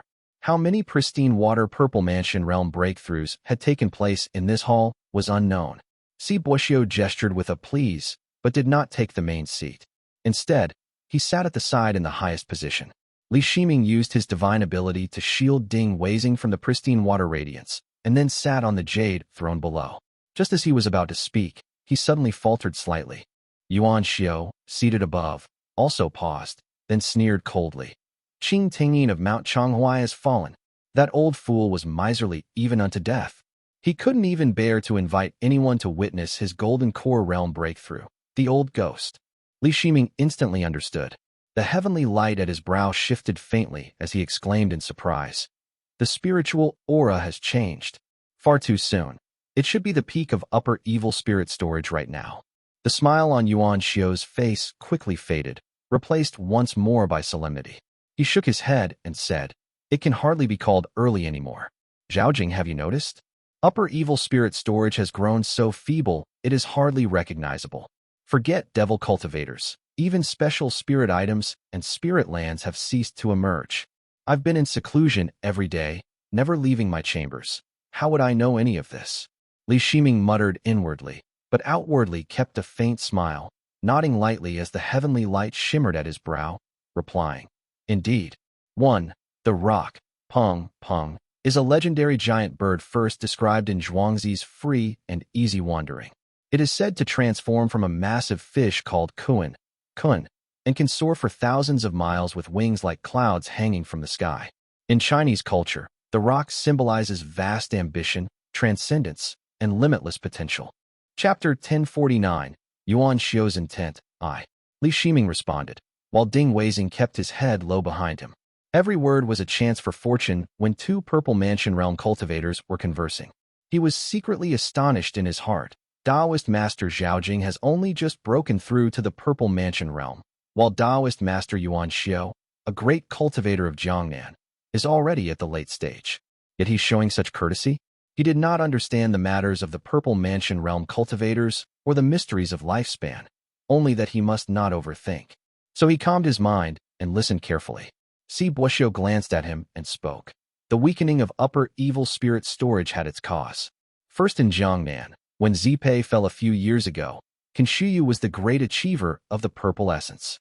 Zhaojing, do you know the Dao name of the metallic essence of purple essence?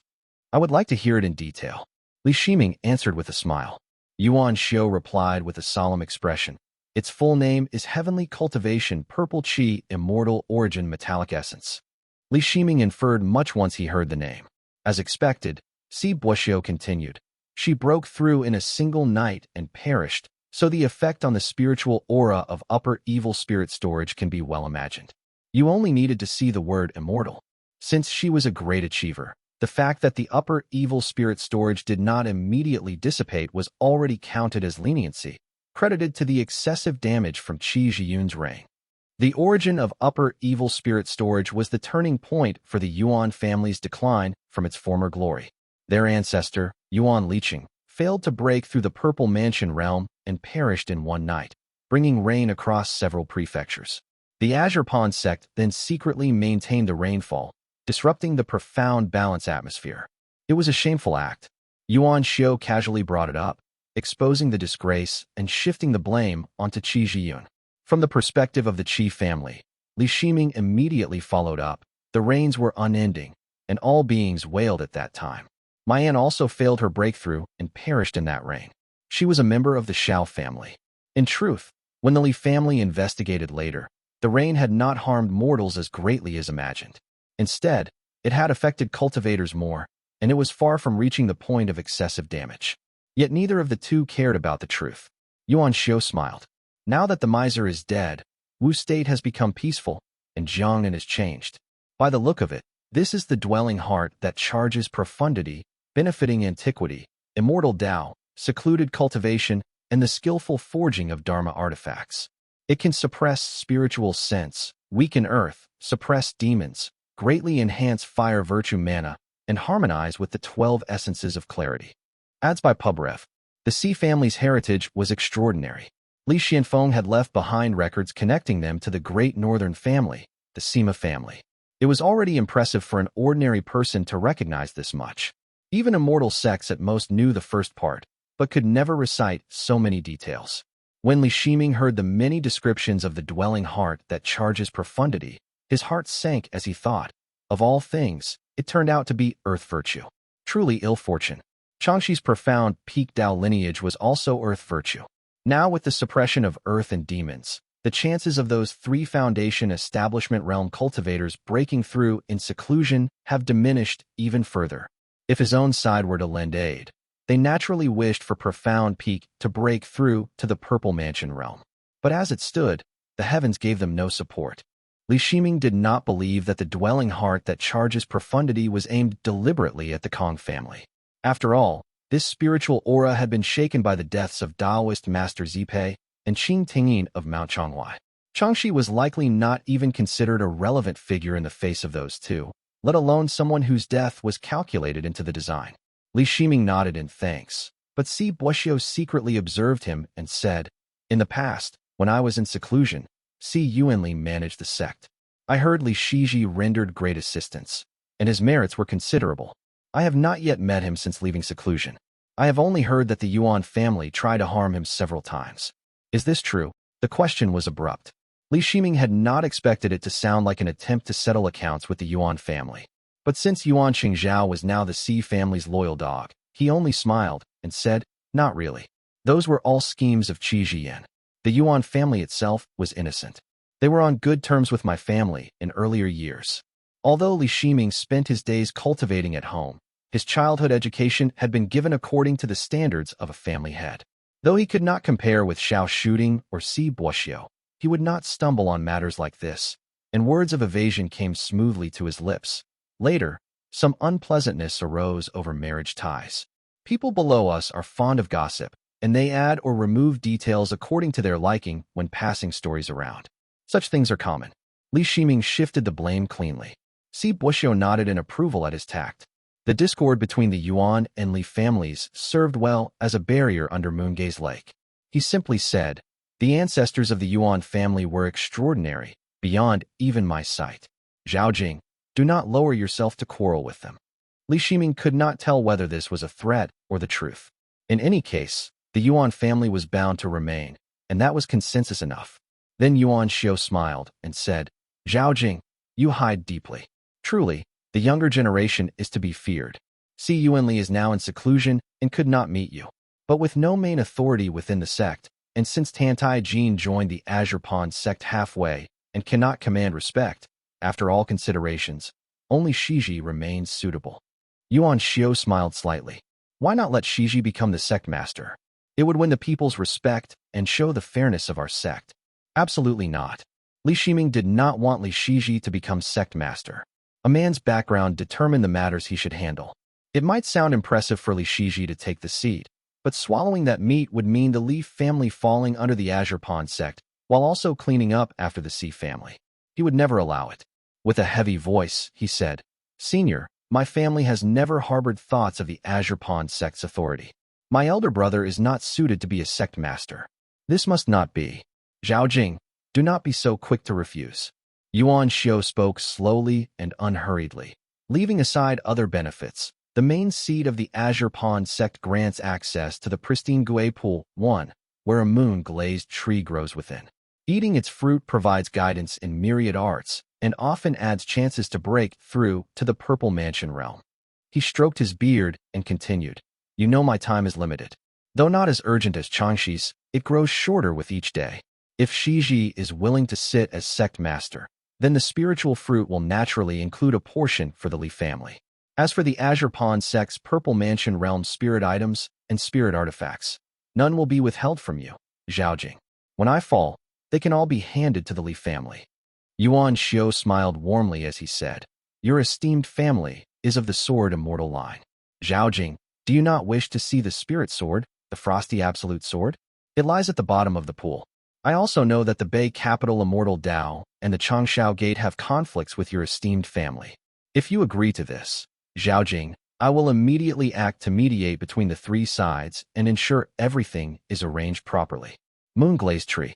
Li Shiming fell silent for a moment before cupping his hands and saying, Senior, you worry too much. My family has always shown respect to the upper sect and would never dare such ambition. The Purple Mansion realm is rare enough, and treasures like this should be left for Si Yuanli. Purple Mansion realm spirit items are too rare to come by, and the frosty absolute sword is even a spirit sword. The Li family dares not covet them. Moreover, with Taoist Master Suguan presiding above, all should be decided by his wisdom. Would Si Buxiu really show such kindness? That old fox had cultivated cunning to perfection. Li Shiming would never believe it. With Qi Buzi outside and Suiguan's whereabouts unknown, could the Azure Pond sect truly be decided by Si Buxiu alone? Taoist Master Yuan Xiao was refused, but he showed no anger. He casually poured himself tea and sipped it, saying, Then so be it. I will trouble you, Zhaojing, to keep watch over the north on behalf of the Azure Pond sect. If Ye Hui, too, presses you too hard, and you cannot resist, you may call upon the sect for aid. Everything I promised before will hold true. It is but a matter of one word. If I had agreed, I would not only need to meet Suiguan, but might even have to enter the pristine U3 heaven again. What one-word matter is that? 1. This might be an author's typo. The original raw is which translate to pristine Kuei pool, where the Kuei just means plants in the mallow family. But there's already the pristine Kuei pool that appeared previously in chapter 725. I will correct things if this is wrong. 2. Taoist Master of Bay Capital Immortal Dao. 3. You means speech, words, language, expression. In this context, it can suggest heaven's speech, the Tao expressed in words, or revelations that can be heard. Chapter 1050, Yuan Xiao's intent. 2. No matter how fine Si Buxiu's words sounded, Li Shiming treated them as nothing but whined past his ears. The old man saw he was unmoved, but did not mind. Instead, he looked at Ding Weizing behind him and asked with a smile. And this one, Zhaojing. Li Shiming had been waiting for the question, so he answered with a smile. This is a newly recruited guest cultivator of my family. Unfortunately, he was injured by the Mifan 3 sects and suffered damage to his Qihai. Although my bright young divine ability can give rise to all things, it does not belong to a Dao lineage skilled in healing. So I thought I might as well ask you while I am here. Si Buxiu was a great cultivator of the wood virtue, and already at the late stage of the Purple Mansion realm. He was likely the only one of his kind in the entirety of Yu State. Li Shiming was not one to hold up a facade. If there was a benefit, he would not let it go to waste. Since he was here, he might as well ask Si Buxiu. It was a small matter anyway. Damage to the Qihai was almost a death sentence for members of esteemed families, but it was nothing serious for Purple Mansion realm cultivators. Si Buxiu nodded and smiled at the words. In the way of healing, the foremost is valley water, followed by pristine water and hornwood. The Tao lineage I practice is the most unusual among the wood virtue, called orthodox wood. It is the wood formed by the union of Jia and Yuan, as firm as stone, nearly akin to metal, and does not bring forth growth. Li Shiming nodded slightly. Si Buxiu's meaning was that his orthodox wood was an anomaly within wood virtue. Its healing ability was no better than his own. No wonder Si Yuanli's sword art was ethereal and showed no trace of wood virtue. It turned out that their Tao lineage, orthodox wood, was as firm as stone and akin to metal. His sword is a weapon of metal, meant to kill. As his thoughts stirred, Si Buxiu smiled and said, "If you wish, you can take a trip to the Eastern Sea.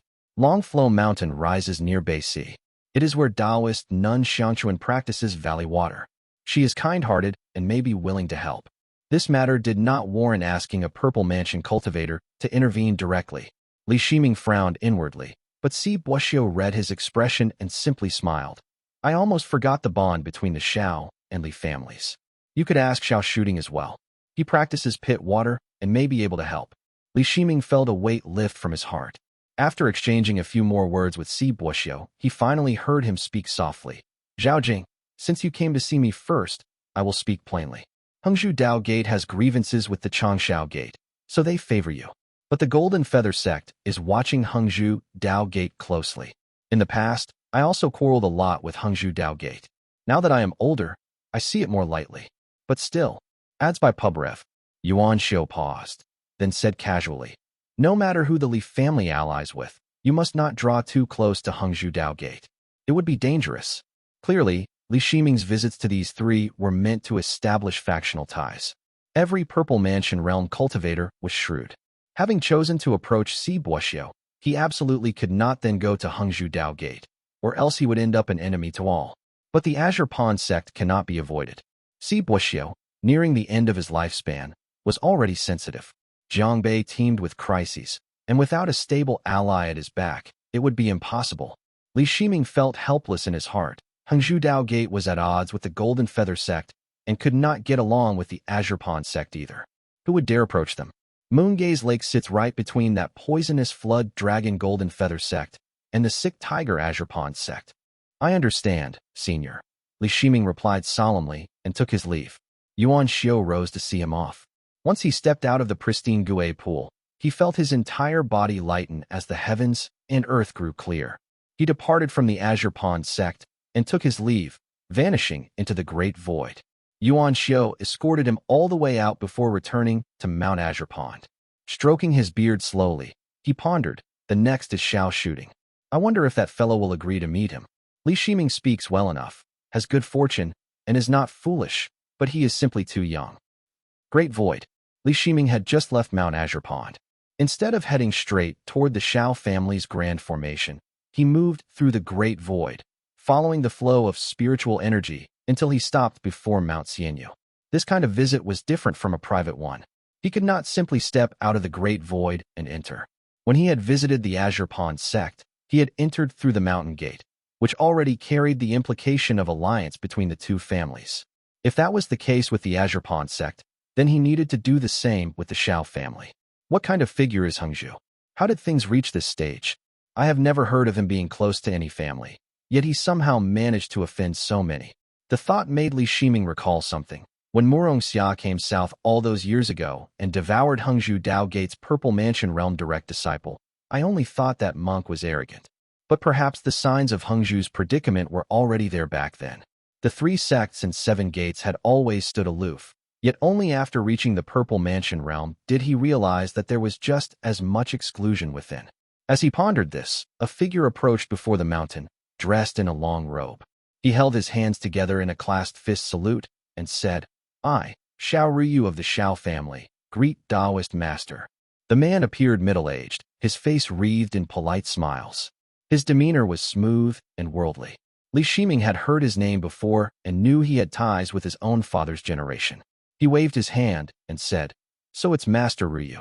Back in the day, Xiao Ryu had also been one of the leading figures of the Xiao family. Later, he seemed to have made some mistake and had been sidelined for decades, relegated to guarding the market without further involvement. His ties with the Li family had gradually faded. The traces of youthful vigor he had once displayed when he pursued the golden Tang gate, alongside Li Xianfeng, were long gone from his face. Only the deep wear of time remained. The life of this once chivalrous young man had not gone smoothly. He had endured hardships different from those of Li Xianfeng, and his fiery temper had been worn down into cautious smoothness. He lowered his head and said respectfully, "It should have been my family uncle Xiao Yongling who came to welcome you, but he entered seclusion years ago to attempt a breakthrough to the Purple Mansion realm, so I could only come in his stead. I beg your forgiveness." So Xiao Yongling went into seclusion to attempt the Purple Mansion realm breakthrough. Li Shiming was taken aback and pondered for a moment before asking, "If I recall correctly, he cultivates the Eastern Feather Mountain Dao, does he not? Which Dao lineage does that belong to?" If anyone else had asked, it would have seemed like prying into another's Dao lineage. But for a Purple Mansion realm cultivator, such a question was merely an expression of concern. Xiao Ryu replied respectfully, "Reporting to Daoist Master, my clan uncle cultivates a Dao lineage known as the Capital Guard among the ancient merging Daos. It vanished from the lands of Yu State long ago, and it was by chance that our family's Daoist master obtained it." This was the first time Li Shiming had ever heard of such a Dao lineage. He silently kept it in mind. It was not convenient to probe further in public. Following Xiao Ryu up the mountain, they finally arrived at the formation before the main peak. At that point, Xiao Ryu spoke respectfully, "I must ask this Daoist friend to wait outside." He was naturally referring to Ding Weizing. The man hesitated slightly and glanced at Li Shiming. Li Shiming's heart stirred, and he immediately sensed that something was wrong. If it were not for Xiao Shooting's explicit orders, Xiao Ryu would never dare stop him. What could this mean? 1. Jia is the first heavenly stem associated with wood, yang, and yi is the second heavenly stem associated with wood, yin. Chapter 1051. The beginning of the Immortal family, I. Li Shiming waved his hand. "Weizing, I have important matters to discuss with the Daoist master. Wait at the foot of the mountain." Naturally, Ding Weizing agreed and followed Xiao Ryu down. Though the man was formidable, his reputation was limited to Jiangbei. He had never seen much of the greater world and behaved very cautiously in front of the Xiao family. Li Shiming ascended to the main peak of Xianyu, arriving once more at the deep pool. This time, no snow covered the summit. The stones were clear and well-defined, with a serene and delightful scenery. By the poolside, the old man was not fishing but seated and drinking tea. Zhaojing greets the Daoist master. Li Shiming paid his respects and stood before the table. Xiao Shooting still carried that same unhurried air as he said, "There is no need for formality." This formal visit was unlike his previous attempt to build ties. A pot of pale yellow high-grade tea rested on Xiao Shooting's table, rippling with spiritual energy. Li Shiming took a small sip. Though it offered little benefit to a Purple Mansion realm cultivator, its fragrance was rich and lingering. Li Shiming paused slightly and spoke in a quiet voice. "Senior, this Jiangbei cultivator who practices the Hengzhu Dao lineage, does he harbor any hidden schemes?" When Xiao Shooting refused to let Ding Weizing ascend the mountain, Li Shiming's first thought was that something was amiss. Doubt stirred in his heart, yet the old man shook his head and said hoarsely, "Was this man pushed forward by Si Boxiu?" Li Shiming seemed to grasp something and immediately recounted what had just happened. Ads by Pubref. Xiao Shooting chuckled softly and replied, "He doubts my mastery of divine abilities and wants to test whether I have truly cultivated the art of holding the ridge. So he first put Daoist Xiangquan forward, knowing you would avoid trouble, then mention me afterward. That way, it would not seem deliberate. The pit water Dao teaches that holding the ridge is pit water dwelling within the ridge. Water depends on its source. So long as there is a source, it can be drawn endlessly. Thus, it possesses the ability to heal and restore injuries, and it can be used to treat your guest cultivators. He only needs to see your guest cultivator recover from their injuries and walk out of Xianyu Peak. Then, it would most certainly prove that I, Xiao Shooting, have indeed mastered holding the ridge. I lack knowledge of divine abilities and nearly spoiled matters. Li Shiming offered an apologetic remark and thanked him for the guidance. Xiao Shooting had no need to explain so much. A single excuse would have sufficed. By clarifying all this, it was evident that he was intentionally teaching him. Li Shiming's heart sank, and he frowned as he said, I wonder if Taoist Master Yuan Shou acted according to circumstances. Or, could Ding Weizing have been driven by his life divine ability? Would he truly spare the effort for such a thing? Xiao Shooting answered casually, merely going along with the flow, trying it out in his leisure. Though would form square is a life divine ability, it is not meant to manipulate situations. That man is arrogant and has no mind for such things. Clearly, he had dealt with such minor tricks countless times over the years, so they were hardly worth mentioning. He continued, as for Changxi's matter, I see you've agreed to it. Do you know the general outline of the Radiant Sky Stone affair back then? When he brought up the Kong family, Li Shiming replied, I know a little, but I ask for your guidance. Li Shiming knew the general outline of the Radiant Sky Stone affair. The Kong family had merely provided information without taking action, but he listened as Xiao Shooting slowly explained. Tulong Jian refused to take sides for many years. Then, after breaking through to the Purple Mansion realm, he secluded himself for an extended period, seeing no one. Clearly, he meant to remain aloof. Since he had made his name in Yu State, such conduct naturally drew many cold looks.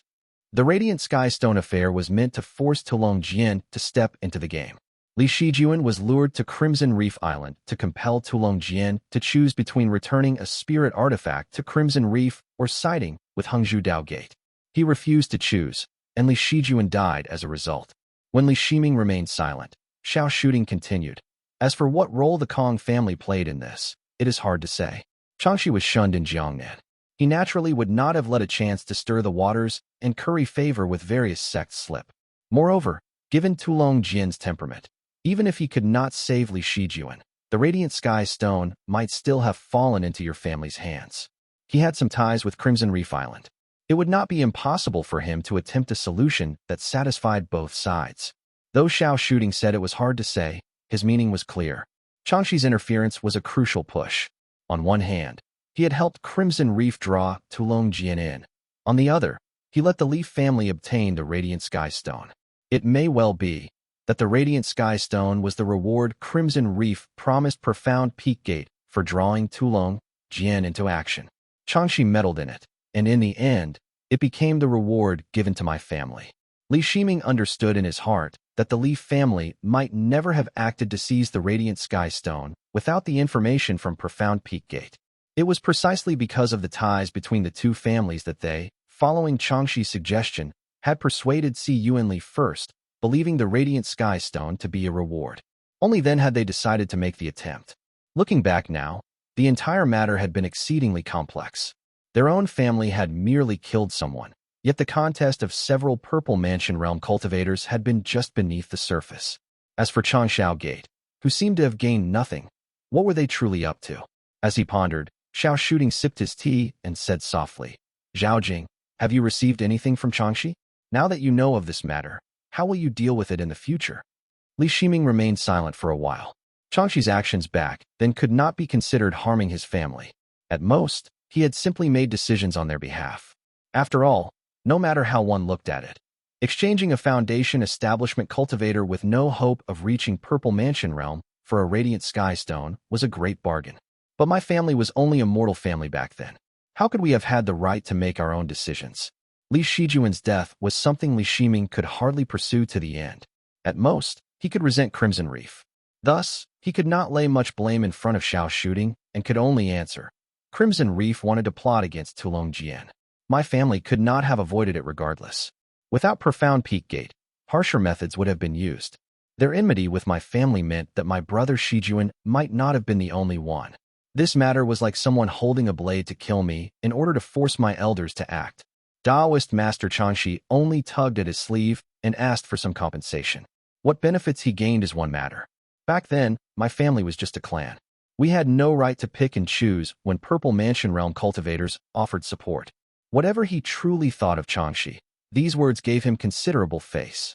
And they did not refer only to Changxi alone. It had to be acknowledged that Profound Peak Gate had indeed fanned the flames, yet the Xiao family had remained unmoved.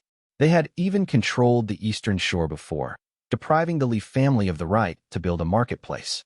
They had stood aside without any gesture throughout many upheavals, and now even seemed intent on continuing to stand aside.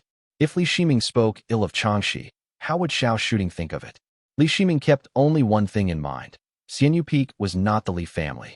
Though he carried a knot of grief over Li Shijuan's death, who would truly care? At most, what he needed was just a show of acknowledgement. When he finished speaking, Xiao Shooting showed little change in expression. He only gave a slight nod and said in a deep voice, "Zhao Jing, your ability to see things with such openness is truly rare." His words carried a note of emotion. To achieve the Purple Mansion realm was a glorious feat, and even those with the firmest Dao hearts could not help but feel pride. All the more so now, with Changxi in old age and forced to beg so bitterly. Changing the topic, Xiao Shooting smiled and said, "As for your guest cultivator, you may ask Changxi. He has a method." Li Shiming expressed his thanks twice.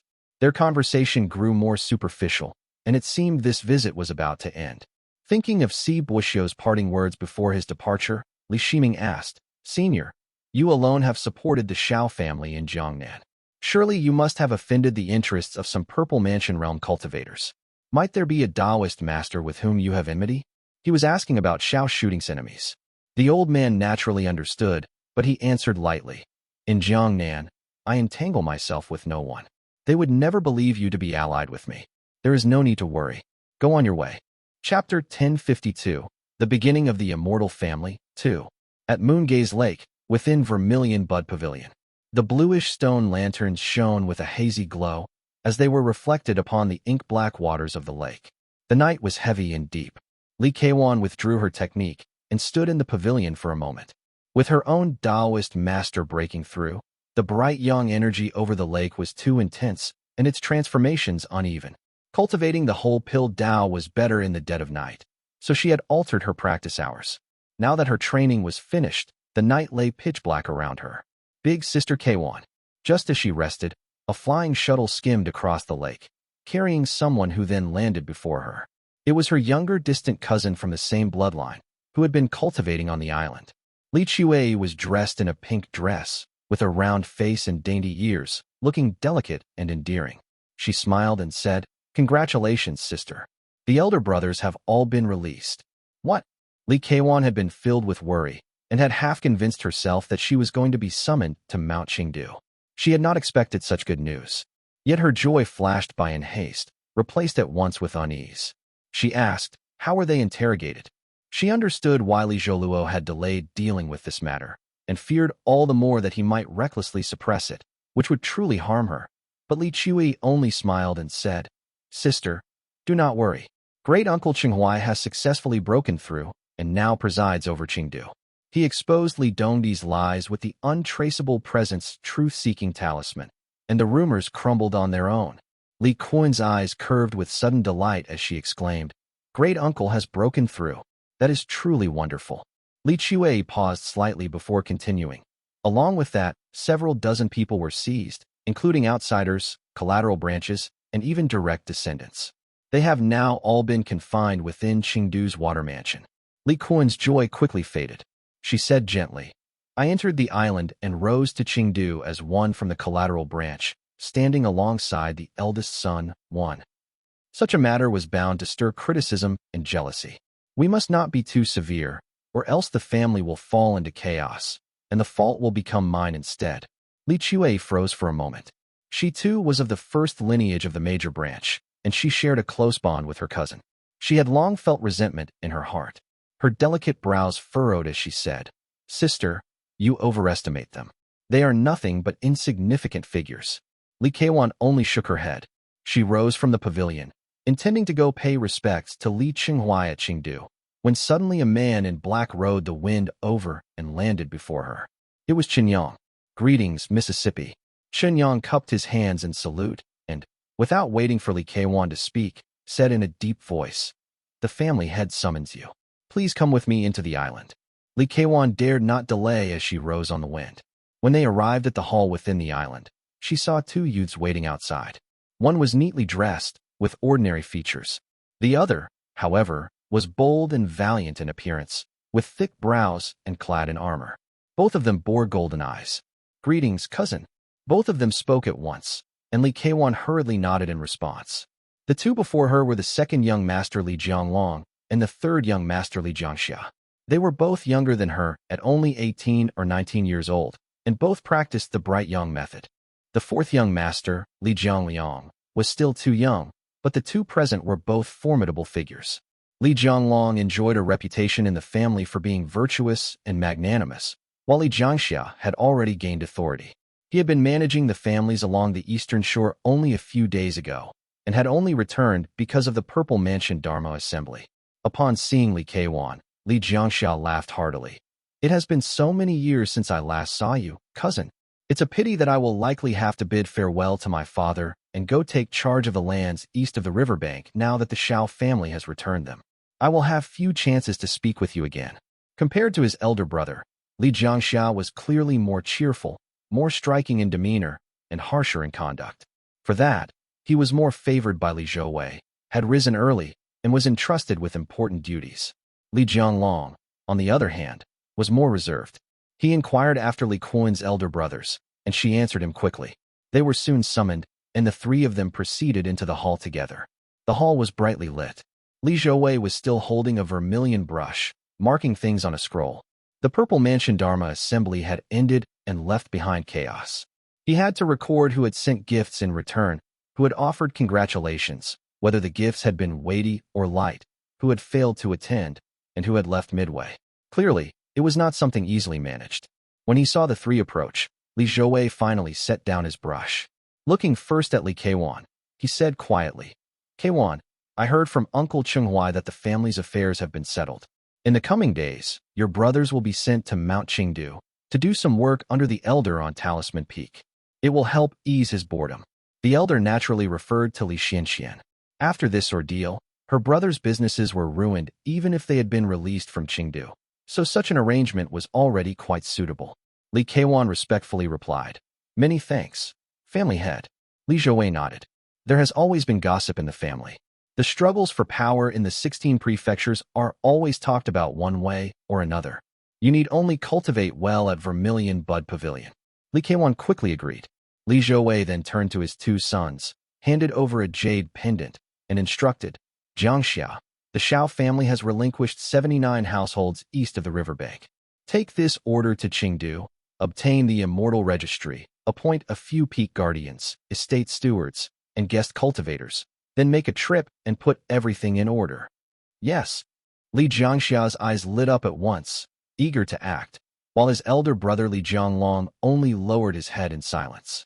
Li Zhouwei picked up his brush again without lifting his head and asked, Do you have any thoughts? Without even thinking, Li Jiangxia respectfully replied, I have long thought of it. Apart from the offerings, first station the guards in the eastern shore, forbid consuming blood qi and rice meat, and consolidate the households. Then open a marketplace for trade, and establish a palace in Milan Prefecture to govern the 118 households on the eastern shore. Every 5 years, let the 118 households each send 24 people to cultivate at Milan Mountain. Their treatment will be tied to the family. Those who succeed in cultivation will serve as stewards of our estate or as guest cultivators. Those who fail will return to their families to manage affairs. Li Zhouwei paused his brush and asked casually, And if they do not wish to stay? Li Jiangxia frowned and answered, Then let them return to manage their own families. Li Zhouwei glanced at Li Jianglong, who stood quietly to the side, and said, Jianglong, let us hear your thoughts. Li Jianglong saluted respectfully and said, Family head, in my opinion, third brother is right. Milan Prefecture lies empty and is suited to shelter the talents of each household. It is only that the wording should be more agreeable. Once they attain the Qi cultivation realm at Milan Prefecture, they should be considered free. They may choose to remain in the family, stay in the mountain, return to their own homes, or venture out into the wider world. Li Jiangxia understood at once and laughed. I was lacking in consideration. Brother's way of putting it does sound much better. How could the meager and narrow land of those 118 households possibly support cultivators in Qi cultivation realm? At most, a family head was the limit of their strength. Even if they wished to return home, there would be no means to sustain themselves. They would have no choice but to remain by the lake to protect their own kin. Besides, the Li family never restricted lake cultivators from venturing out. They would realize the bitter hardships of rogue life after only a year or two on their own. There was no spiritual energy to cultivate, nor any spirit patties to nourish them. They would be forever hiding and wandering in distress. Naturally, they would return when the Li family provided techniques for cultivation. 1. Referring to Li Jiangqian. Even though he was the second son, he was known as the first son of Li Zhouwei in public. Chapter 1053, Records of Wanyu, I. Since it was decided, Li Jiangxiao reported to Li Zhouwei and took the talisman. He descended in high spirits to muster the troops bound for the eastern shore. Raising his hand, Li Zhouwei asked, Longer, Profound Peak Gate has come to seek a marriage alliance. A girl may be married off, and another among your brothers must also be chosen. Excluding your youngest brother Jiangyan, who do you think would be suitable? Only then did Li Jianglong kneel and speak respectfully. Father, I believe that the marriage alliance with Profound Peak Gate is nothing more than a gesture of goodwill. The future remains uncertain. It would be better to choose one of my younger brothers and delay the marriage. That way, if something happens later, there will still be room to maneuver, and we will not be placed in an awkward position. As for marrying off a daughter, we must still see how Profound Peak Gate proposes. Li Zhouwei only said, We cannot evade putting Profound Peak Gate at ease. We must not treat this lightly, for otherwise it will show a lack of sincerity. Li Jianglong bowed again and replied respectfully, As your direct son, I am willing to go to Profound Peak Gate to cultivate, in order to settle Profound Peak Gate's concerns. As for the marriage, I sincerely hope it can be arranged with one of my younger brothers instead. I am foolish, but I still fear that forcing the matter might breed calamity. Li Jianglong's reasoning was not without merit. If Changxi died, Profound Peak Gate's fate was uncertain. If the worst came to pass and Profound Peak Gate perished, then would the heirs of a direct descendant, such as Jianglong or Jiangxia, in such a marriage not be burdened with an inherited enmity? On the other hand, Zhangliang was still a child. Even if he were betrothed, it would take at least 10 years before marriage could happen. Changxi might be long since perished, and Profound Peak Gate's situation would be clear, sparing them from being entangled too deeply.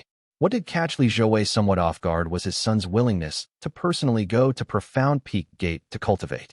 Lifting his head, he looked at his third son and said in a deep voice, After matters at the eastern shore are settled, I had planned to entrust Millen Mountain to you.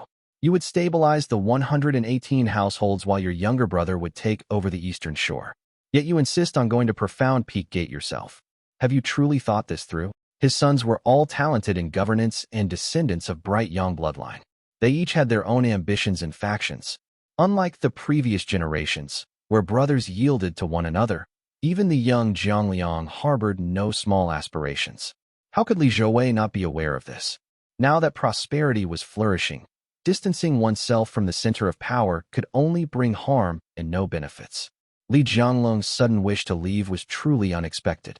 As by Pubref, Li Zhouwei asked once more, and Li Jianglong bowed again and said, After much thought, I believe that this journey to Profound Peak Gate will bring great benefits to our Moongaze Lake. I beg Father to grant his approval. Good. Li Zhouwei did not give him any chance to waver. He nodded and instructed, Choose 2 companions to accompany you. I will explain matters to the Taoist master myself. When you arrive at Profound Peak Gate, you must conduct yourself with humility and caution. Do not bring disgrace upon the family's reputation. Please rest assured, Father. After giving his thanks, Li Jianglong withdrew.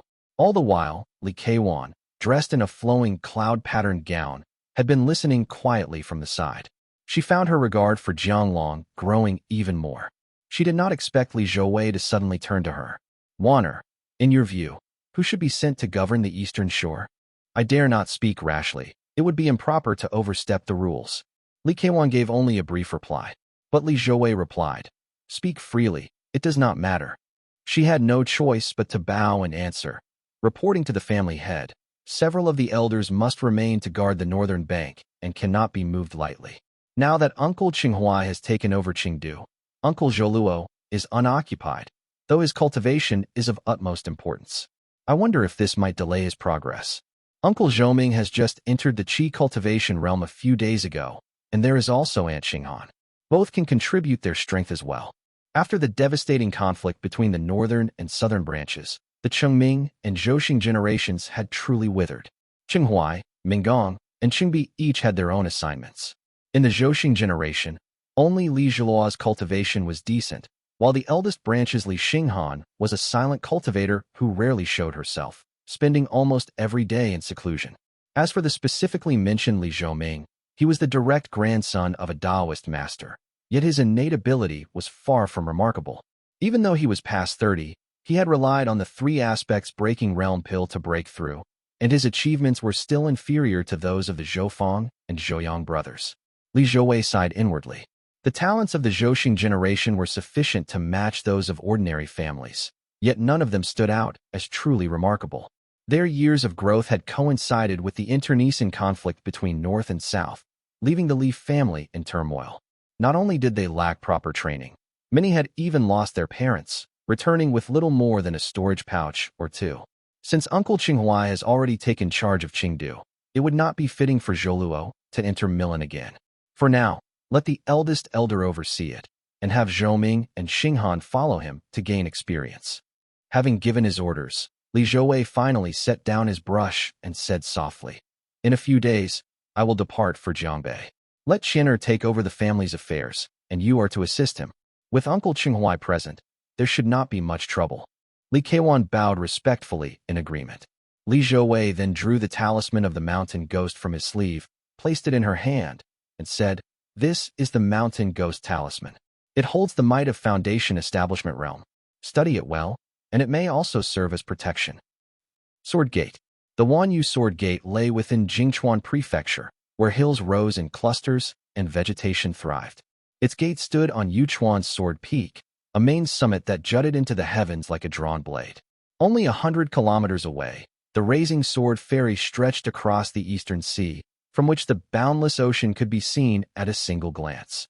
A singular tree grew atop the sword-sharp summit of Yuchuan's Sword Peak, the profound horn-treasured cluster pine.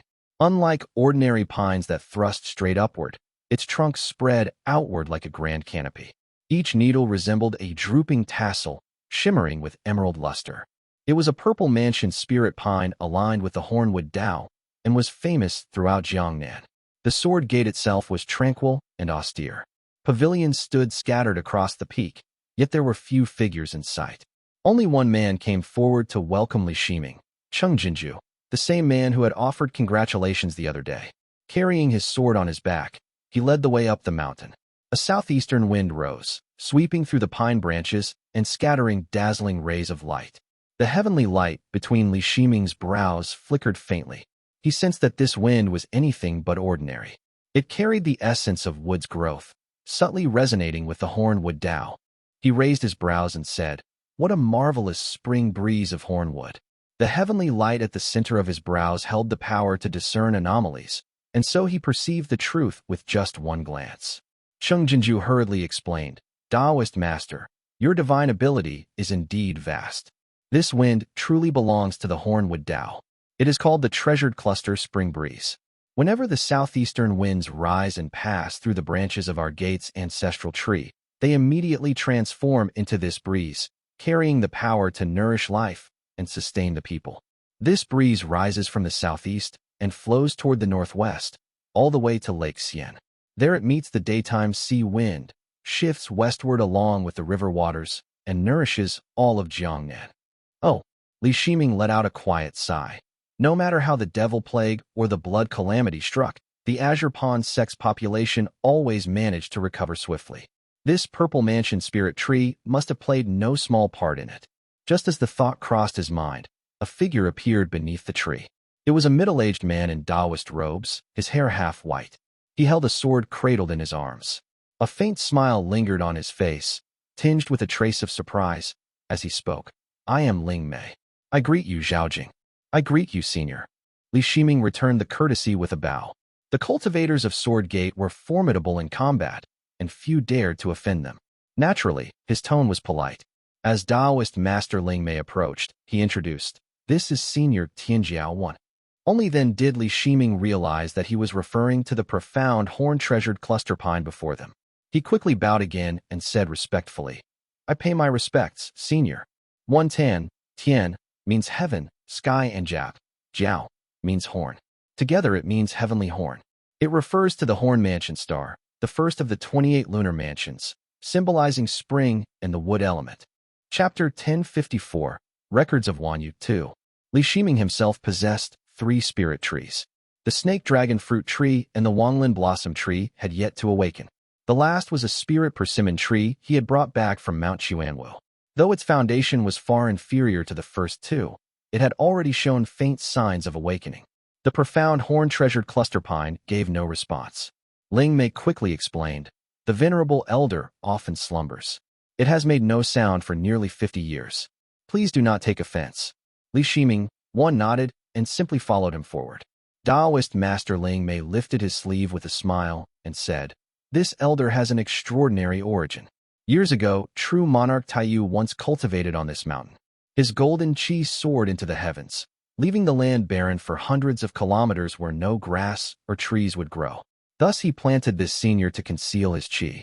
Later, when our gate's founding master, Cheng Liuxing, entered the true monarch's tutelage, he too had to address this elder as martial uncle. So it was actually planted by true monarch Taiyu." Li Shiming was instantly shaken down to his heart. What kind of figure was true monarch Taiyu? The strength of this ancient tree was certainly unmatched within the Purple Mansion realm. As long as it stood here, who would dare to attack the sword gate? Ling Mei was clearly proud as he said, "My sword gate's long sword pierces the heavens, its golden chi overwhelming. Yet it has never harmed the common folk of Jingchuan Prefecture. That is all thanks to this venerable elder." As he spoke, he drew Li Shiming to sit beneath the tree. The table was covered with pine needles as lustrous as jade tassels. Ling Mei brushed them aside with a wave of his sleeve, poured tea, and said with a smile, "Zhaojing's arrival is something I truly did not expect." Li Shiming only smiled and spoke politely. "My forebear was renowned as a sword immortal, and his name is inscribed within the Wanyu sword book of Changhua Hall. Now that I, Zhaojing, have achieved the Purple Mansion realm, it is only natural that I come to pay my respects. Not to mention, my family has practiced the sword for generations and shares a Dao lineage bond with Swordgate. How could I not come?" "Indeed." Ling Mei nodded, looking pleasantly surprised. His face was somewhat square and his brows and eyes firm, yet his gaze brimmed with admiration as he said, "Our gate's founding master once said that anyone in this world who left their name upon the sword book would forever be an honored guest of our gate. Should matters of life and death arise, they may always seek our aid. Although many years have passed and the founder has already ascended, our sect still regards the sword immortals of the world as friends. It is a pity, by the time we learned of it, the esteemed elder of your family had already been slain." Adds by Pubrev. Resentment clouded his face. Li Shiming sighed softly and shook his head as he said, "After all, the affairs of the world cannot be foretold." Ling Mei did not dwell on the past. He shifted the topic and said gently, "Speaking of which, it seems we are of the same family, Zhaojing." "Oh." Li Shiming was slightly taken aback and asked in puzzlement, "Senior, do you not bear the surname Cheng?"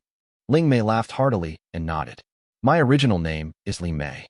He paused slightly, noticing Li Shiming's expression, then stroked his beard and said, "In the Tao of cultivation, when one person achieves the Tao, even his chickens and dogs ascend, bringing blessings to his descendants. The offspring of cultivators inherit extraordinary innate abilities beyond the reach of mortals. Thus, there exists the grace of lineage that extends across generations among the various sects and families. But the innate ability of the sword Tao is not the same.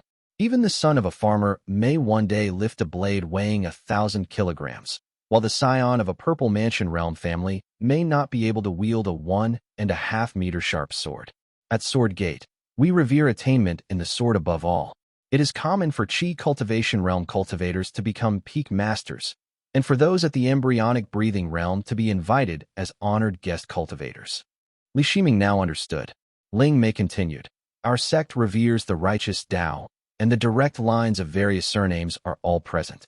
The Cheng family is the legacy of our founder, so they are respected by all. They often travel outside as direct descendants, and thus the position of sect master has always remained firmly in their hands." What a righteous Tao! Unable to restrain himself, Li Shiming offered praise in disbelief. Yet Ling Mei sighed with a trace of melancholy. "Not necessarily. There are flaws as well. One's family must bear its own suffering, and the other sects see this clearly. I may as well speak of it with you, Zhaojing. In our sect, Those outstanding in sword cultivation and virtue are held in the highest regard. Yet cultivators are few to begin with, and it is exceedingly rare for someone to possess both qualities along with exceptional innate ability. Such a figure may not appear even once in 100 years. As a result, those with innate ability were often denied resources, while those of mediocre aptitude enjoyed countless spiritual treasures to advance another step. To obtain such resources, one first had to practice the sword, then descend the mountain to aid the people and prove their virtue. Yet aside from a handful of true prodigies, sword cultivation only deepens with age. By the time many of them attained mastery, they had already missed the prime years for breaking through. Thus, the entire sword gate fell into disarray. There were even elders at the embryonic breathing realm who, while living off the sect's resources for a century, perished during their attempt to break through to the qi cultivation realm. This, Li Shiming frowned. Ling Mei let out another sigh and said, I come from that very era. Later, I broke through to the Purple Mansion realm and took command of the Sword Gate. In the name of the Founder's grace, I vigorously promoted members of the Cheng family and managed to correct part of the situation. I carried out many reforms within the gate, going against much opposition. Only then did figures like Cheng Yanfu, Cheng Gao, and Gu Peng rise into prominence. Even so, most of our Sword Gate's direct descendants still lack sufficient cultivation today, possessing only a single set of sword techniques, or at most, a show of virtue without true strength. The greater troubles that remain, the countless idle mouths draining our resources, can no longer be reckoned clearly. Now, Li Shiming finally understood why the mighty Wanyu Sword Gate, inheritor of a sword immortal Dao lineage and scions of a golden core realm cultivator, still could not overcome even Crimson Reef Island or the Chuani Dao Gate. They had been dragged into disarray in the Eastern Sea, and his heart grew heavier as he said, The righteous Dao is hard to walk. It is fortunate that Senior appeared at such a time. That is not certain. Ling Mei shook his head wryly. I have not yet changed the fundamental rule of choosing leaders by virtue, yet there are already murmurs of resentment within the sect. If I were to touch this foundation, I fear they would all rush together to Changhua Hall and beseech the ancestral elder to draw the sword book and cut down a heretical disciple like me. How later generations would judge me is still uncertain. Taoist Master Ling Mei was utterly different from Si Boxiu and Xiao Shooting. Perhaps it was because the Li family leaned toward the righteous Dao, and because Sword Gate was a family of sword immortals. His bearing was far more earnest, his cultivation in both sword and virtue lending him a steady tone. In any case, Zhaojing, your visit has truly aided me. At the very least, there are many stubborn elders in the sect who still recognize the Li family, especially since the celestial moon sword, too, revealed his righteous might by slaying wrathful aspect with his own life, and because his name has already been inscribed within Changhua Hall's sword book, bringing his great renown. For that, I must thank you, Zhaojing. The dignified mid-stage Purple Mansion realm cultivator actually rose from his seat to bow in thanks. Startled, Li Shiming quickly stood to avoid it. Taoist Master Ling Mei spoke modestly. However, our gate has long established rules. Purple Mansion realm cultivators must not interfere in matters of gate rivalry and family conflict. Back then, our venture into Green Pine Temple was solely to retrieve our founder's relic, a deed with rightful cause. Otherwise, we would never have gone. If you, Zhaojing, came with other intentions, I fear you will be disappointed. Which Purple Mansion realm cultivator was not shrewd? Though Ling Mei's words were earnest and sincere, he was well aware of the subtleties behind sect interactions. He had laid the matter bare with a single sentence. Li Shiming's visit might not truly be a help to him, yet he had to find a way to acknowledge it without giving offense. The thanks, though solemn and formal, carried an air of righteous propriety. Li Shiming could not argue further. His purpose in coming to Sword Gate had been to avoid choosing between Golden Feather Sect and Hengzhu Dao Gate, and he had never truly expected the Sword Gate to ally with his family. He simply said respectfully, Senior has misunderstood. This junior has only come to pay respects to the sword intent left by my family's sword immortal. I harbor no other intentions. I only ask for the chance to behold the true face of the Wanyu sword book. 1. The Raw wrote Li Zhouwei here, but I think it's an author's mistake. I've corrected it. 2. Referring to Li Tongya. Chapter 1055. The Rise and Fall of Worldly Affairs. Taoist Master Ling Mei nodded, asked him to have some tea first, and went to Changhua Hall to request the text. After quite some time, he returned, cradling a Taoist scripture. The Taoist scripture had a dark blue cover and pale yellow pages. It lay half open in his hands. Even when he walked to the tree, he did not set it on the jade table, but only said, "Zhao Jing, please look." It was not proper to make him hold it like this. Yet treasures often produced strange phenomena, and placing it on the case might crush it.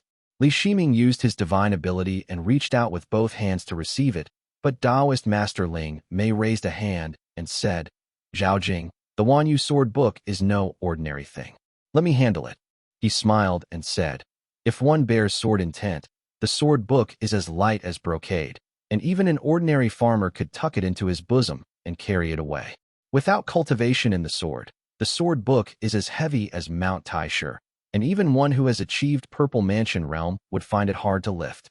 Li Shiming returned the smile, then nodded and let his gaze fall on the sword book. Only a 6 or 7 thin pages had flipped. A few small words shone. At the top were the words white pear. The 2 words were snow white.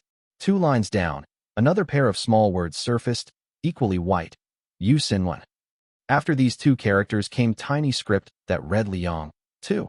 Yusin unified Qi pure Yang sword. What followed grew even more complex, a dense array of symbols interspersed with phrases that could not be deciphered. Taoist Master Ling Mei turned the pages with his divine ability, lifting them until the final few leaves, where archaic characters in pale blue were written, Qingqi 3. Li Shiming took it to be a sword name. A few lines later, the writing turned to ordinary black ink, which read, Yueke 4. An annotation followed these 2 words, sort of the bright moon in profound palace's autumn radiance. Li Shiming studied it closely, felt a twinge in his heart, and asked, "What names come after this? Why are these entries not as bright as the earlier ones?" Taoist Master Ling Mei sighed. When a sword intent manifests in this world, it enters the sword book. The later names are the titles of sword intents. If they shine brightly, it means such sword intents still remain in the world. The sword intents sealed by the Li family had long been exhausted, so naturally they had dimmed. Li Shiming offered his salute, while Taoist Master Ling Mei remained silent for a long time before returning the sword book and consoling him. It is often said that a grudge may still be avenged even after 100 years. Yet there are times when there is no place to direct vengeance.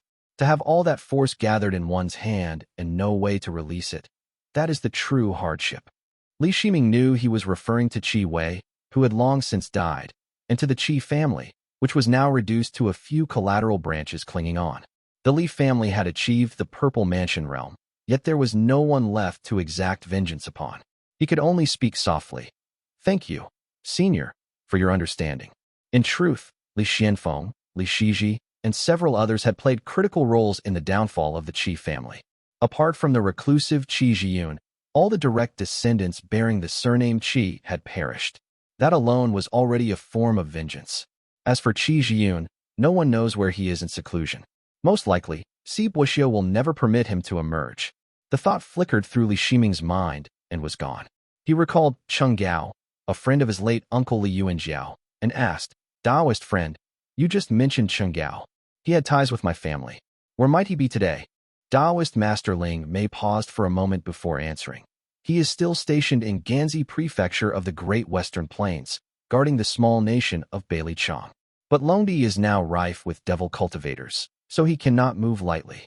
The Wanyu Sword Gate's mountain gate was in Jiangnan, yet its jurisdiction extended all the way to the northwest of Wu State, bordering Zhao State. Li Shiming had been puzzled for years, so he seized the chance to ask indirectly. Taoist Master Ling Mei answered readily. "This matter traces back to the true monarch. In those years, our forebear sought the Tao and intended to establish his sect at Yuchuan Sword Peak. Yet when he consulted the true monarch, it was denied. The true monarch said, 'Tao lineages under heaven may shift and transform, but 2 cannot be altered. The sword gate must choose its mountain and Shu, and the shamanic talisman Tao must stretch across the southern borderlands.' When our ancestor pressed him further, the true monarch only said it was to let the immortal lord find it more pleasing to the eye." More pleasing to the eye? Li Shiming frowned in confusion. The immortal lord's words must have held deeper meaning. Taoist Master Ling Mei continued. "Our ancestor thus founded the gate in Shu. In Jiangnan, We held only Raising Sword Ferry and Sword Peak. At our height, we intimidated all of Longdi and Shu. Later, when the founder fell, our strength waned, and the elder lineage in Jiangnan could not be moved. Slowly, the gate shifted to the spiritually rich Jiangnan. Hence, even today, we retain a foundation in Longdi and Shu. Li Shiming finally understood and thought to himself, I heard that Wesley belonged to the Li family of Longdi before his achievement. If the chance arises, I must visit Longdi. If the sword gate has foundations there, I could inquire further then. After a few casual words, he quickly rose to take his leave. But Ling Mei dared not let him depart Yuchuan Sword Peak empty-handed. He produced a jade box from his sleeve that was clearly prepared earlier when retrieving the sword book, and said apologetically, I have truly wronged you, Zhaojing. I have heard that your esteemed family possesses the Wanlin blossom. Please accept this horn with golden tassel. It is of great benefit to spirit plants. Consider it a return gift from my sword gate. Li Shiming could not decline and accepted the jade box. When he left the sword peak, he slipped into the great void. Only then did he open the box, finding a golden horn with tassel within. This is an item of that Taoist master Tianjiao 5. It is enough to serve as Purple Mansion realm cultivation resources, and is far superior to common treasures. He put the jade box away. At last, he had dealt with all three parties. Though the sword gate had been courteous in seeing him off, matters were considered settled. His heart grew much lighter. I have properly managed the relations with the 3 sects and 7 gates. Next, I can turn my gaze toward Jiangbei. Pinjia Island. Li Jiangxia came out of the hall, his armor clinking as he walked. He strode all the way to the outskirts of the island, golden light shimmering beneath his feet. In the middle of the island stood a black horse with crimson eyes and scales on its belly, snorting loudly. This horse had been bred from the famed Zhongxua steeds of Mount Yu and the black-scaled horses of the Great Desert. And Jian had spent over 3 years capturing and breeding them, then raised this one to adulthood before sending it to the lake. Li Zhouwei had already reached the foundation establishment realm by then and no longer needed it. So he gifted it to his most favored son, Li Jiangxia. Just as Li Jiangxia mounted the spirit horse and turned its head, a man stepped out from the left, as if he had been standing there for some time, and shouted past the guards, Third Highness. Third Highness. Li Jiangxia lowered his gaze, somewhat puzzled. His elder brother Li Jianglong arrived a step behind him, glanced once, then quickly came forward with a smile. Third brother, you may not know him. He is a concubine-born son of a family brother from the 26th branch, outside the main lineage, given the single name Han. One, Yu, means to govern, to control, to command, to drive, or to ward off. In Taoist or martial contexts, it often conveys the sense of to wield, as in Yu Jian, to ride or command a sword. Xin, commonly means bitter, pungent, or hardship. In classical cosmology, it is also the 8th of the 10 heavenly stems, Kingan, associated with the metal element and a sharp, cutting quality. Together, Uxin, Yusin, can be understood as to command the Xian stem/metallic essence, or more figuratively, to wield sharpness, to master hardship. 2. Li means to stand, to establish, to set upright. Yang means sun, sunlight. Yang, the bright, active, masculine principle in Yin, Yang philosophy. Also refers to brightness, vitality, positive energy, or the sun-facing side of a mountain. When put together, Liang, can be read literally as to establish the sun/yang, or to set up the yang, energy. 3. Qing means blue-green, azure, youthful, pure. Qi means a qi, an ancient unit of length, about 1/3 of a meter, and can also mean a short straight blade or ruler. Qingqi, means azure qi, or blue-green blade, often evoking the image of a short, straight sword shining with azure light. 4. Yue means moon or moonlight. Chue means watchtower, palace gate, or lofty pavilion. It can also suggest something lofty, grand, or elevated. Together Yuek can mean moon pavilion or moon gate, often evoking an image of a celestial palace beneath the moon, a lofty and ethereal place associated with immortality and the heavens. 5. Referring to the profound horn-treasured cluster pine. Chapter 1056, The Rise and Fall of Worldly Affairs, 2. So it's you. Li Jiangxia had spent little time within the family over the years and had no idea who this Hun or anyone else might be. He urged his horse forward, but the two guards did not yield, their cold iron spears barring the way. Li Hun, who was older than both of the guards, quickly called out, "Ah, the second young master is here too. This junior greets you."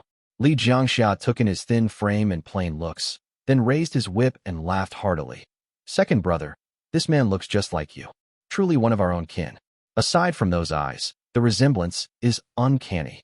Li Jiangxia had always carried himself with dragon-like vigor and boundless energy. He was utterly different from Li Jianglong. Yet Li Hun's maternal family was the Chen family, the same as Li Jianglong's, so the resemblance was only natural. Li Jianglong found his words amusing and laughed along. Li Hun dropped to his knees with a thud and exclaimed, "You honor me far too much, uncles. How could this junior have such fortune? It is only that I have come of age and came to the island seeking some work. I did not expect to encounter the third highness, and recalling how my father often spoke of you, I became overexcited." Still calling him third highness, Li Jianglong could tell that he was trying to climb the branch. After all, it was already agreed that his younger brother would be heading east. If Li Hun was here at the hall, his father must at least be a Qi cultivation realm cultivator. Amused, he thought, so he has come to cling to my younger brother. How could Li Jiangxia not see it as well? He burst into loud laughter, pulled his whip back into his hand, and turned his horse's head, saying, "Very well, when I return from the eastern bank and have free time, you may come find me for a proper talk." Without waiting for a reply, he spurred his horse and rode off, leaving Li Hun without the time to react. Li Jianglong helped him to his feet and asked, "Family brother, what brings you to the island?" Li Hun answered instinctively, "They said guests had come to the island. My father led them into the hall. Several elders also went in to meet the family head.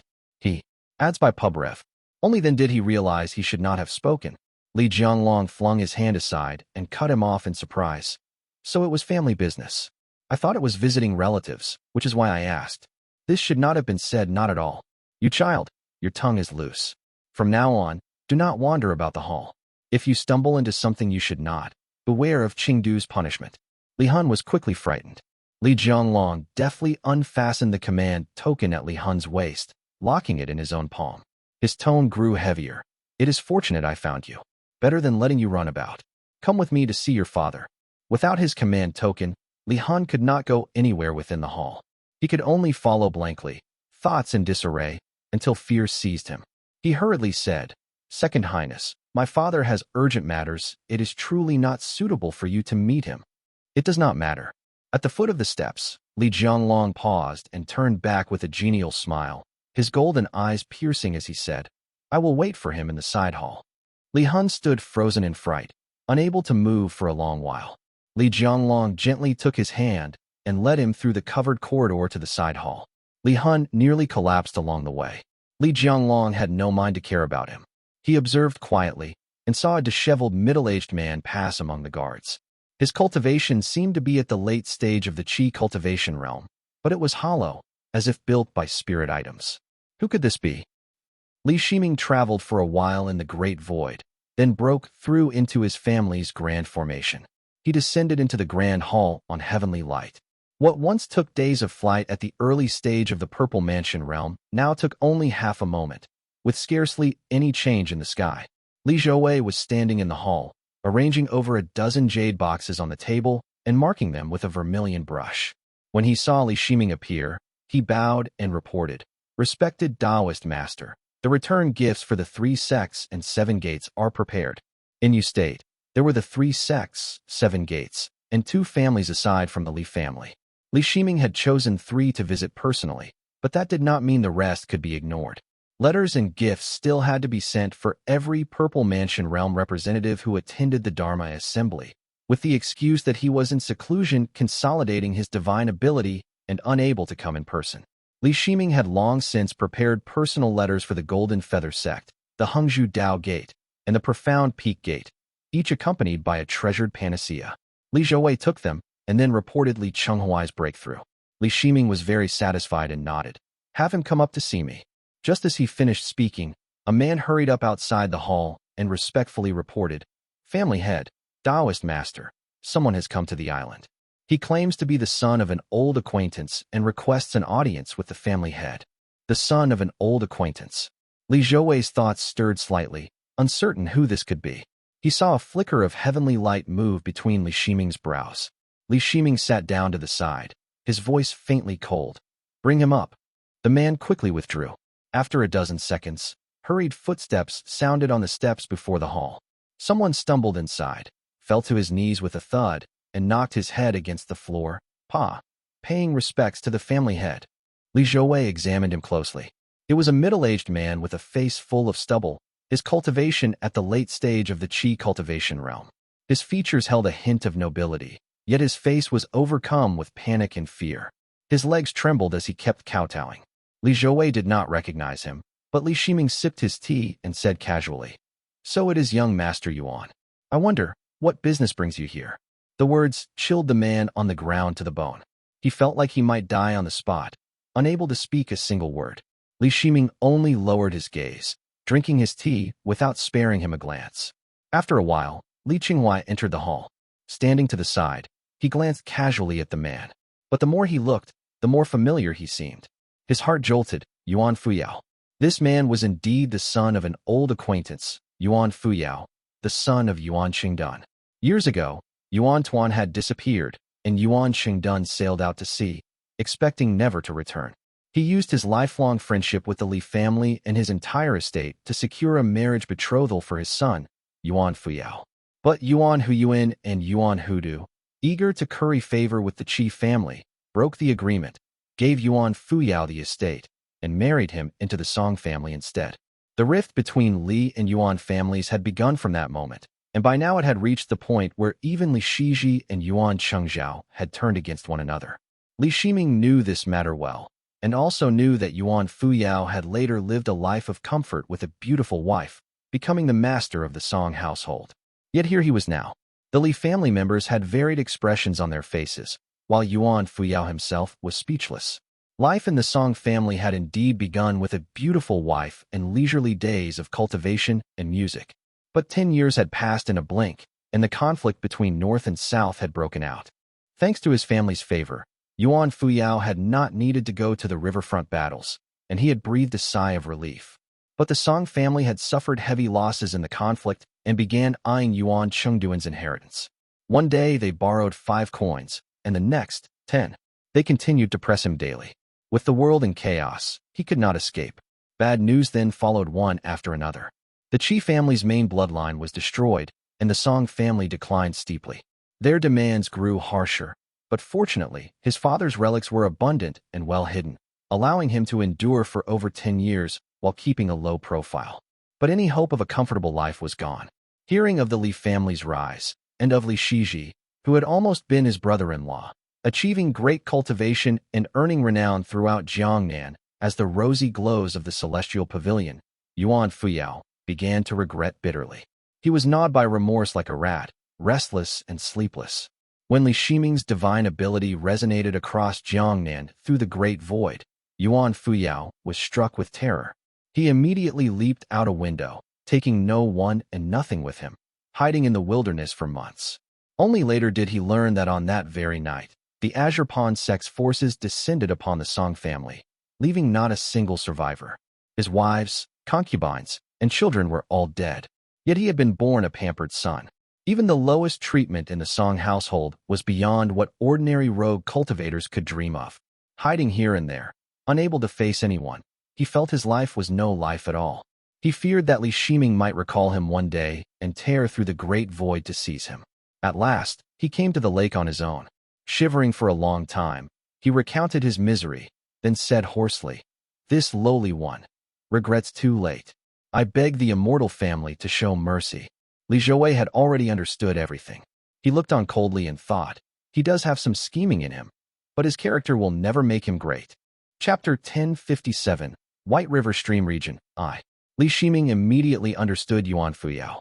The wilderness is the territory of the Shao and Kong families, and since my family is about to settle there, everyone must be trying to use him to curry favor with us.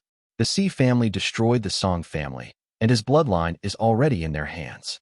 Whether they seek him out is just a matter of time. Yet coming to us of his own accord is indeed a clever way to preserve his life and fortune. Although Yuan Fuyao was timid by nature, his father, Yuan Qingdun, had been a man of towering integrity. He had slain demons and exorcised fiends, earned a fearsome reputation, saved countless commoners during the Devil Plague, and even shared ties with Li Yuanjiao. The Li family had long stated that even if matters between the two families fell through, they would still look after Yuan Fuyao. Though Yuan Fuyao had embarrassed himself, the Li family would not truly harm him for Yuan Qingduan's sake. To treat him with courtesy would only highlight the magnanimity befitting an immortal family. Yuan Fuyao had most likely realized this, which was why he had dared to make the journey in the first place. He displayed his own cunning in seeking out the family head, Li Zhouwei, before anyone else, so as not to be taken advantage of by lesser figures. Now Li Shiming sat to the side, while Li Zhouwei naturally did not stand at the center. He remained silent, yet his cold gaze showed he understood the matter clearly. Li Shiming sipped his tea and spoke softly. You overstate things. My family has no mind to quarrel with you. Qinghuai, escort the young master back to Mushroom Forest Plain. Li Qinghuai answered respectfully and acted without further words. Being at the Foundation establishment realm, he simply lifted Yuan Fuyao, rendering the middle-aged man instantly immobile. Having met Yuan Fuyao in his youth, Li Qinghuai sighed inwardly as he dragged him away. Li Shiming sat upright, tea bowl in hand, and spoke after a long moment. Yuan Qingdun was once a man of great talent, yet his son turned out like a rat in a granary.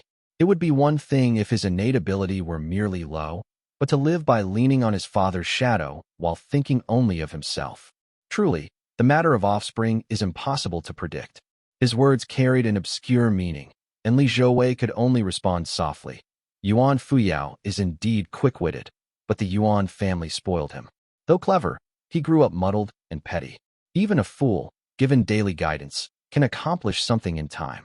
Li Shiming waved his hand, drew a jade box from his sleeve, and said, Let us not dwell on this.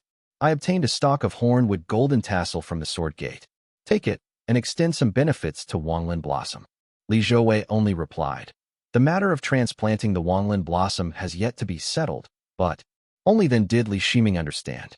The Wanglin Blossom had been planted in Mount Huaqian for many years. In the early days of the Li family, the mountain was adequate, but now it had become barren, and being near the lake was unsafe. Naturally, the blossom needed to be relocated onto the island. Then let us wait for now. The Wanglin Blossom is far too precious to move rashly. I was just thinking of visiting Changxi, so I will discuss this matter with him as well. Once they were done with family matters, Li Shiming vanished into the great void. Li Zhouwei stood in the hall for a few breaths before taking the main seat. Lifting a vermilion brush, he ordered, Summon the peak manager at once. The peak manager was naturally the cultivator who had allowed Yuan Fuyao into the island. He was also Li Hun's father, named Li Anshua. His given name should have been Li Jianshua, but because his innate ability had been lacking in his youth, he had never entered the island and grew up outside. Thus, his original name was still more commonly used. He now served as peak manager at one of the peak offices on the western shore. The attendant responded immediately and withdrew. After several minutes, a man entered the hall and bowed in the courtyard. Without lifting his head, Li Zhouwei asked, What benefits did you receive? Li Anshua knelt and replied respectfully. Reporting to the family head, Yuan Fuyao offered a portion of a staff technique to the family. He handed it over upon entering the island. How cautious of him. It seems this is Yuan Qingduan's staff technique. No wonder you were willing to take such a risk to introduce him personally. Li Zhouwei marked the register with his brush, showing no anger, and continued, Yuan Fuyao is not without wit. I presume this technique had no grade written on it. That would ease your concerns. Li Anshua broke into a cold sweat. He quickly replied, Your insight is correct, family head. It was transcribed by the Yuan family themselves, so it bears no grade. Sit. Li Zhouwei motioned for him to sit to the side before finally raising his head. Li Anshua averted his eyes under that gaze, and then heard Li Zhouwei say casually, Do not scheme within the island. Since you have such inclinations, accompany me to the Eastern Bank tomorrow. There are plenty of places there for you to pursue such endeavors. If you do well, you will reap benefits. If you fail, today's matter will end along with you. Li Anshua was both startled and overjoyed, quickly expressing his gratitude. The man clearly had much confidence, since his face lit up with joy upon hearing the words. It seemed serving as a mere peak manager by the lake all these years had indeed wasted his abilities.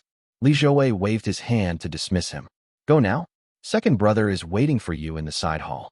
The words made Li Anshua pause again before he hastily withdrew. Li Zhouwei then ordered someone to fetch Yuan Qingduan's staff technique, rubbing the center of his brows. This Li Anshua, perhaps he can indeed be put to use. The Li family was truly short on capable people at the moment. The few Foundation Establishment realm guest cultivators had somewhat made up for their lack of numbers, but there was a glaring gap in talent at the Qi cultivation realm. Most of the Chengming generation, 1, had likely died in battle by the river. The Zhouxing, 2 generation was in decline. The 4 supporting families of Lijing were heavily damaged, and both the eastern and western shores had yet to recover their vital Qi. Yet the Li family's enterprises only continued to expand. Family head. Li Zhouwei lifted his head to see Li Chenghuai slip into the hall like a ghost, carrying a jade slip in his hands. He offered it up and spoke in a low voice. Reporting to the family head, someone from the Fei family has arrived with 2 pieces of news. Li Zhouwei accepted the jade slip that recorded the staff technique, reading it carefully while listening to Li Chenghuai's report. First, the Fei family's old family head, Fei Tongyu, passed away a few days ago. He died while attempting to break through to Foundation Establishment realm, having secluded himself for only a few months before perishing. There were no great phenomena. An old man, obstinacy was inevitable, muttered Li Zhouwei. With Fei Tongyu's broken body and shallow cultivation, attempting to reach the Foundation Establishment realm could only end in death. There was never any need to dwell on it. Fei Qingyi had written several letters trying to dissuade him, but had ultimately failed to stop the old man. His death was like a grain of sand, stirring only a small ripple within the Fei family. It had already become no more than a passing piece of news by the time it reached the lake. Li Qinghuai did not linger and continued. Fei Qingyi III of the Fei family has broken through to the late stage of the Qi cultivation realm. He has emerged from Glacial Cloud Peak and is waiting on the island, hoping to contribute to affairs on the lake. Li Zhouwei was currently lacking manpower, so he nodded and said, he will accompany us to Jiangbei. After Li Qinghuai withdrew, Li Zhouwei finished skimming through the jade slip in his hand. Yuan Qingdun was indeed a genius. This set of staff techniques, subduing demons in Green Mountains, was likely of the 4th grade. It could already serve as a treasured inheritance for any ordinary family. 1. The generation of Li Chenghui, Li Minggong, etc. 2. The generation of Li Zhouwei.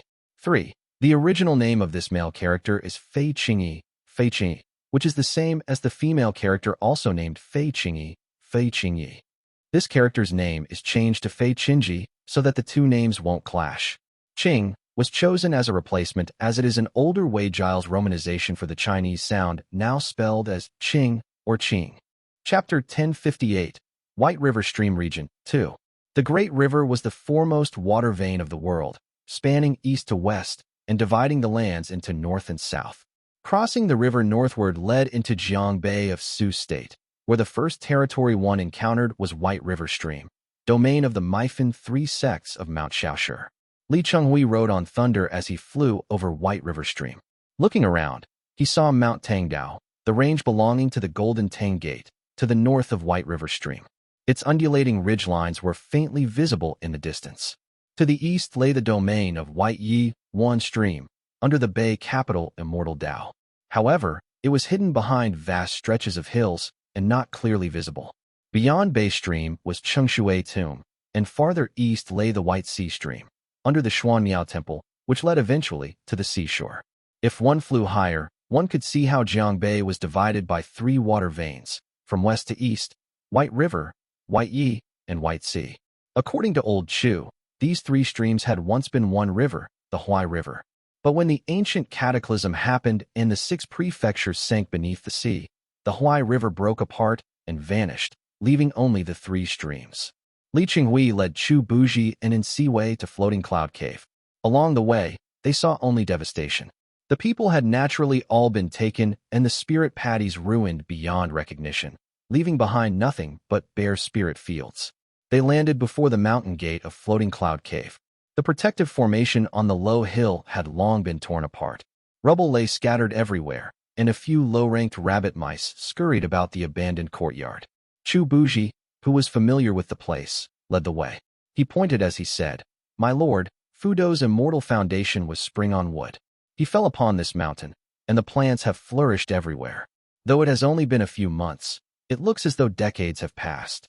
And Siwei made his way to the summit and, using the earthly court detection technique to probe, exclaimed in admiration, "Zhangbei truly has abundant spiritual energy.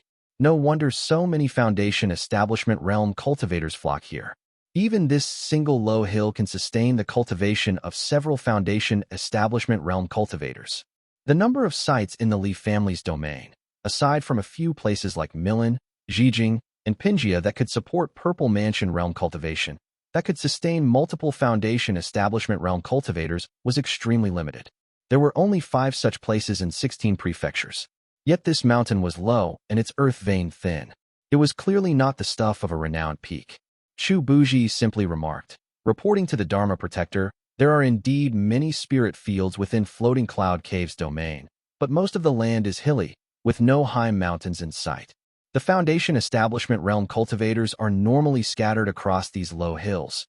Even the main peak lacks many resident cultivators." Li Chenghui understood clearly. Floating Cloud Cave was far less centralized than the powers of Jiangnan. It resembled more of a loose Foundation Establishment Realm alliance. It was large in scale, but hollow and fragmented, with every member harboring their own agenda.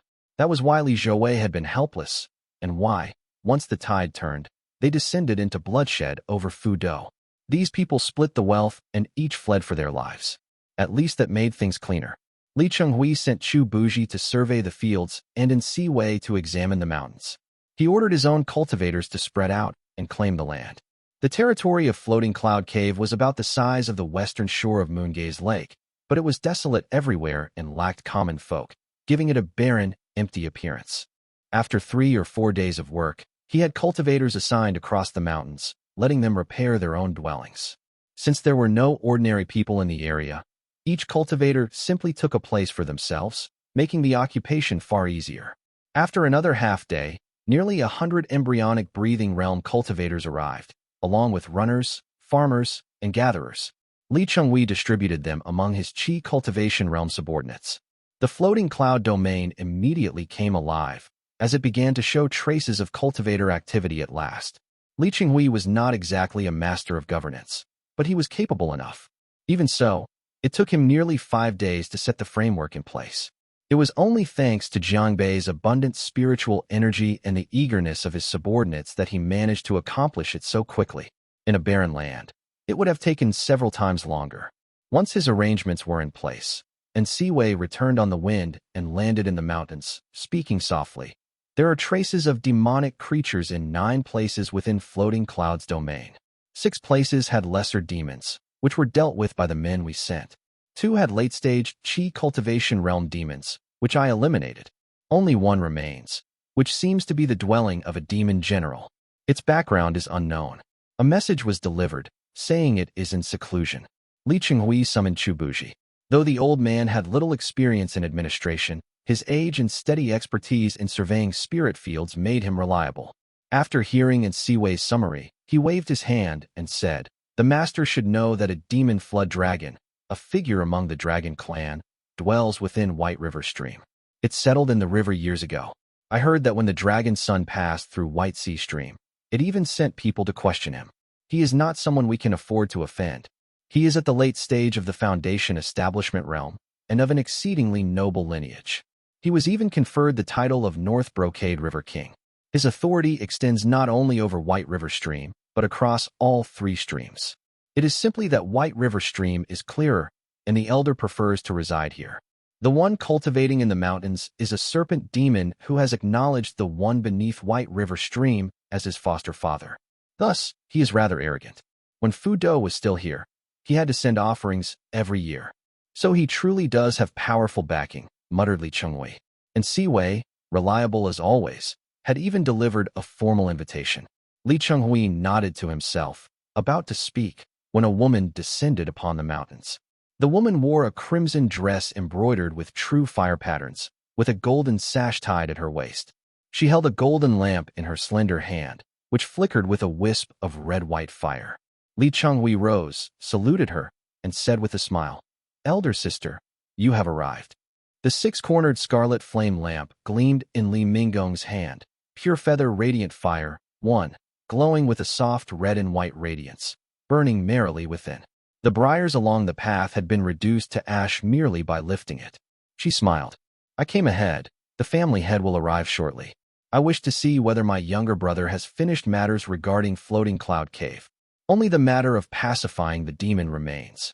Li Chonghui acknowledged, frowning as he said, since he is in seclusion, and our family is a Purple Mansion Realm Immortal clan, it is enough that we do not provoke each other.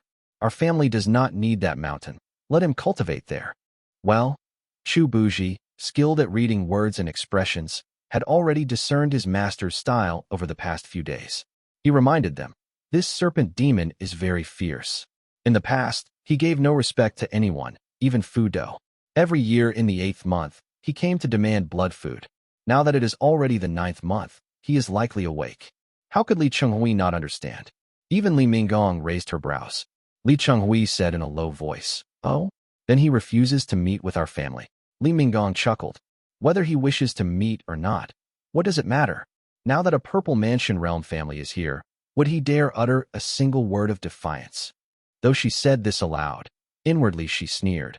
Let alone this junior kin of the Dragon clan. Even if the Dragon Son himself came, our family head has spoken and laughed with him. But since this matter touches upon foxes and dragons, we must not reveal it. Li Zhouwei had broken through under the auspices of dragon-invited rites. Although the Li family feared drawing greater foes by leaning on dragon might, and thus never spread word inland, many of the old Purple Mansion Realm families of Jiangnan knew of it. Since their grandaunt's, too, life and death was still uncertain, they preferred silence. If not for that, no matter how Li Zhouwei struggled, he could not have held out for more than 10 years. He would have long since been killed. Li Chonghui understood as well and cared little. He only instructed. Still, the invitation must be delivered to at least meet him once. Our family intends to migrate people here. Should he one day go mad and leave his mountain in search of blood food, that would cost lives. Li Chonghui's words were veiled. Whether it was human or demon lives that would be lost, it was hard to say. Chu Buji understood and smiled bitterly inside as he said tactfully, it is better to win the favor of the North Brocade River King. This serpent demon is only relying on him. I fear Wenhu of Hidden Cloud Cave may already have gone ahead to curry favor with the North Brocade River King. If so, life upon our lake will become difficult. 1. This is the same as Bay if transliterated, but I am using White Yi here to match the two other streams. The word Yate, yeah, can mean a surname or a location in ancient China. 2. Should be referring to Li Qinghong. 1. Previously known as Pure Featherly Fire. Chapter 1059. Greetings, Great Lord. Chu Buji was an old fox. He racked his brains and whispered. The serpent demon is not strong, so he dares not say much. But the North Brocade River King is a demon highly regarded by the Dragon Son, with authority over the 3 streams.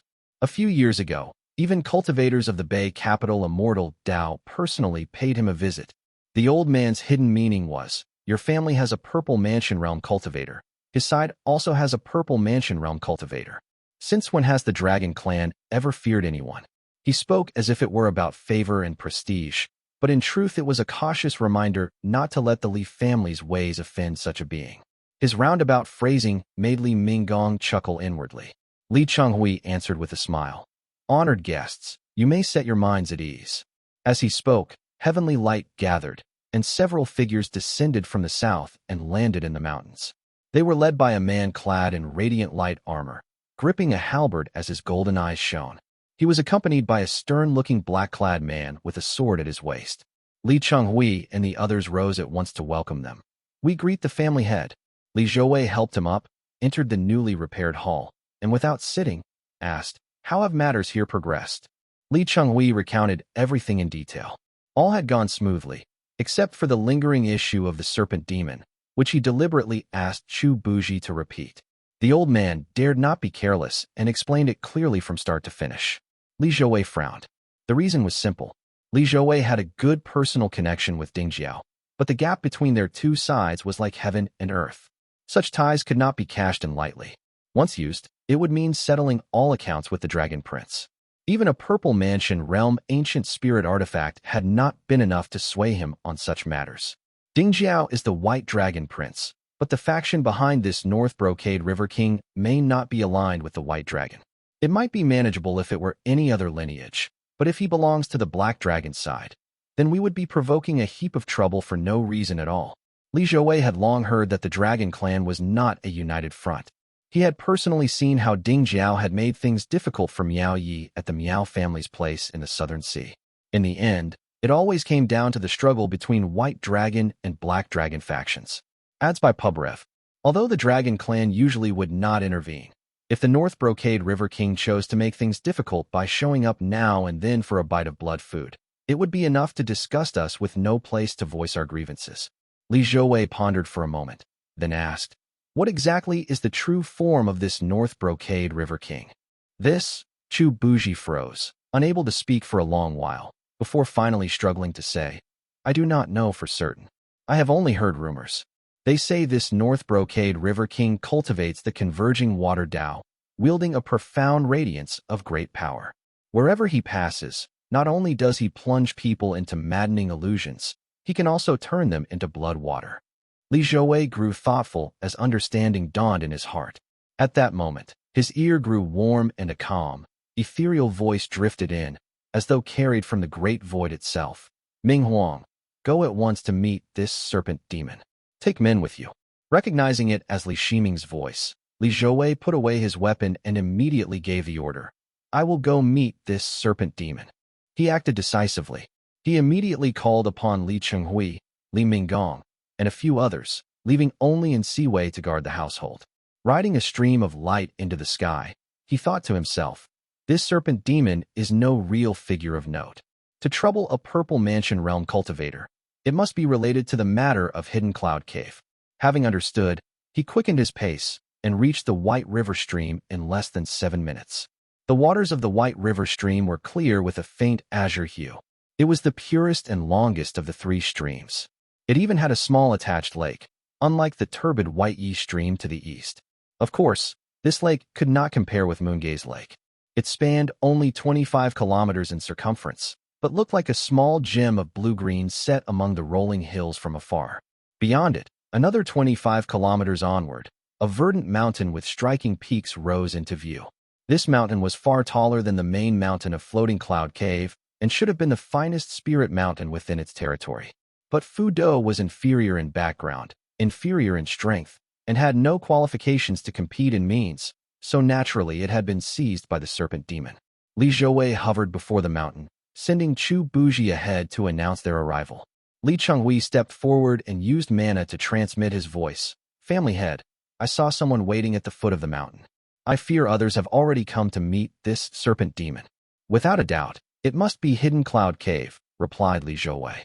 His eyes narrowed slightly, dimming the glow around him.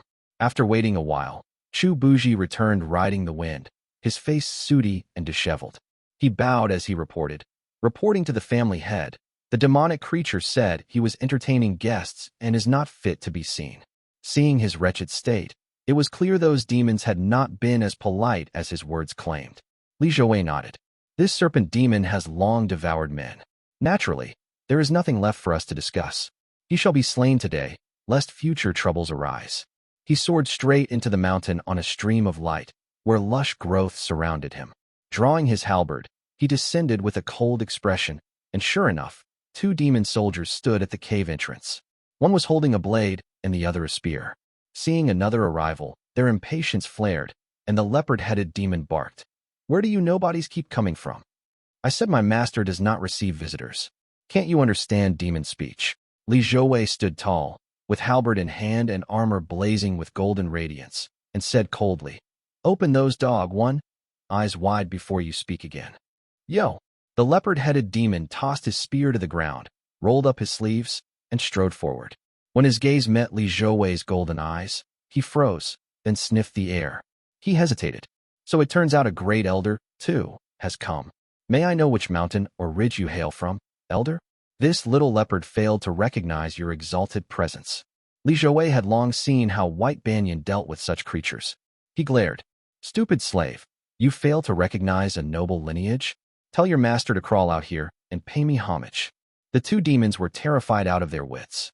After exchanging glances, one hurried into the cave. Barely 20 seconds later, a man emerged, surrounded by a crowd of lesser demons. Dressed in a gaudy python-embroidered robe, he was unspeakably ugly. He craned his neck out of the cave mouth and squinted. Li Zhouwei met his eyes with a cold, unyielding gaze. The serpent demon's heart pounded with unease. It hurried down the mountain, craning its neck to look. But no matter how it looked, the figure before it was clearly the direct lineage of a great demonic beast with bloodline beyond compare. After weighing its words, it cautiously said, "I do not know which great lord of the mountains you may be. This little one is merely a steward under the North Brocade River King's manor, scraping a living here. If you have commands to give, it would be best to request an audience with the North Brocade River King himself." Li Zhouwei did not move in the slightest. Planting his halberd firmly into the ground, his expression remained ice-cold as he said, "What kind of thing are you? Which water mansion does your master belong to?" Demons happen to respond best to exactly this kind of bearing. The serpent demon's doubts diminished by more than half. Forcing a grin, he hurried closer to the formation's edge.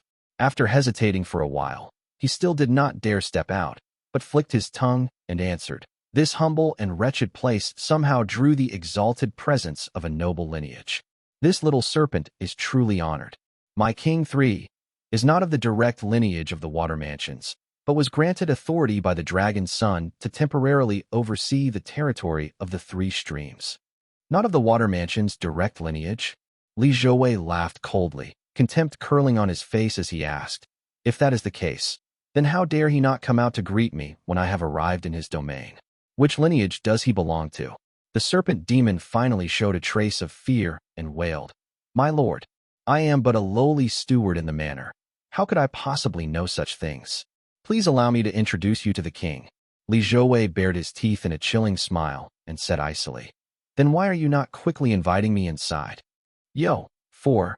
The serpent demon immediately leaped up from the ground, casting aside its gaudy robe. It darted out of the great formation, dropped to its knees, and put on its most obsequious expression. "Greetings, great lord."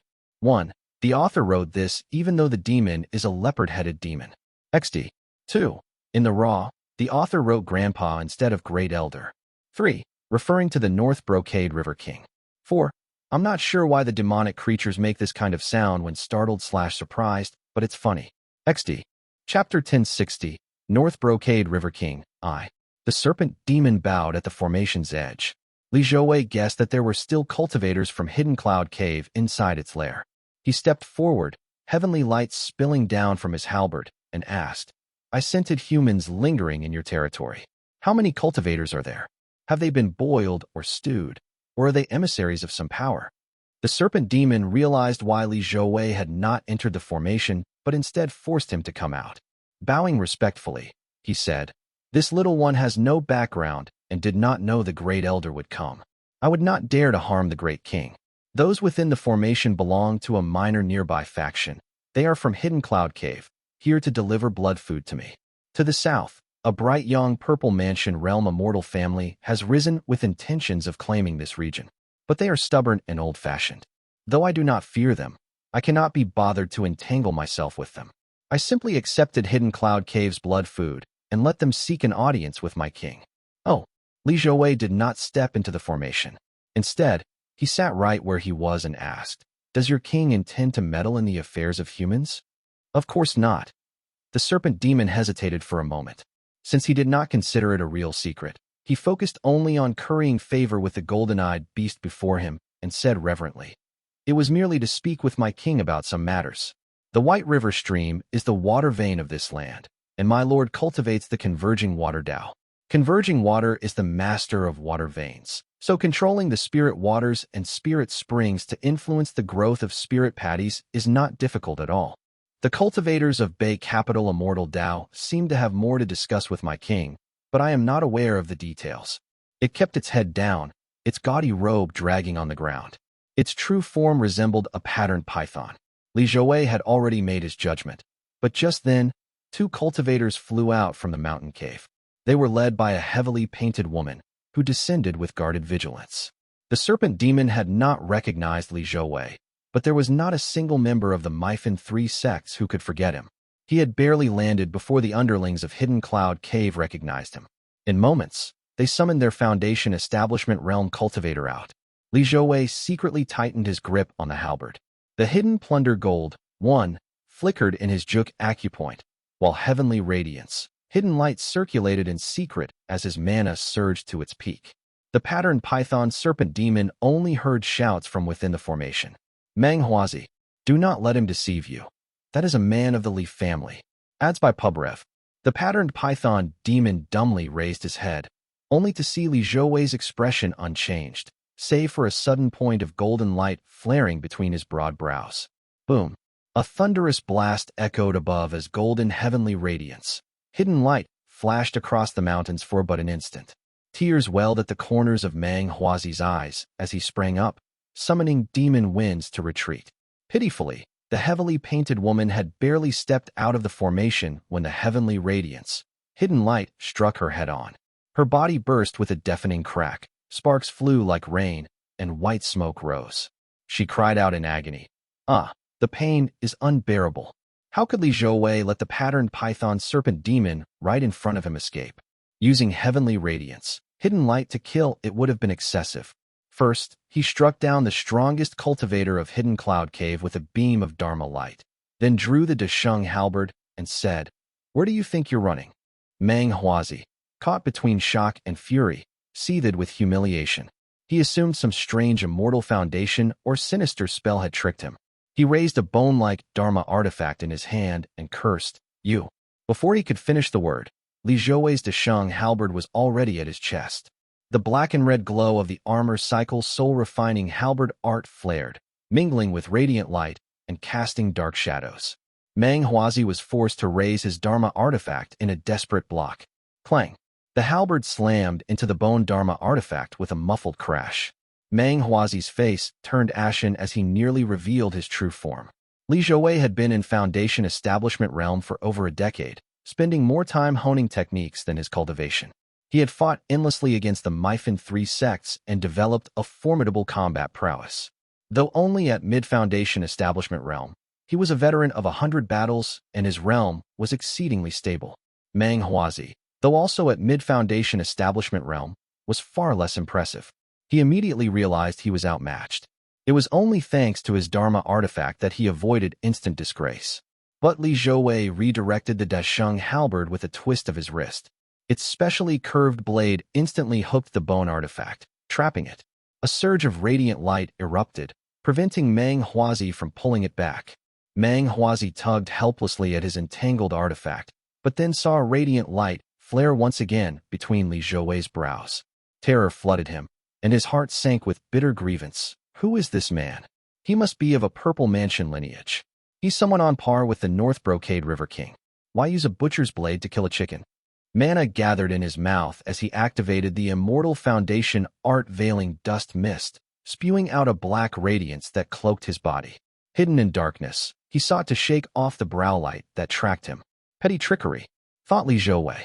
He suddenly opened his eyes, golden brilliance pouring forth and piercing through the darkness. The bright Yongdao lineage did not lack for perception techniques, and he already possessed innate uncommon eyes. He thundered aloud. By decree.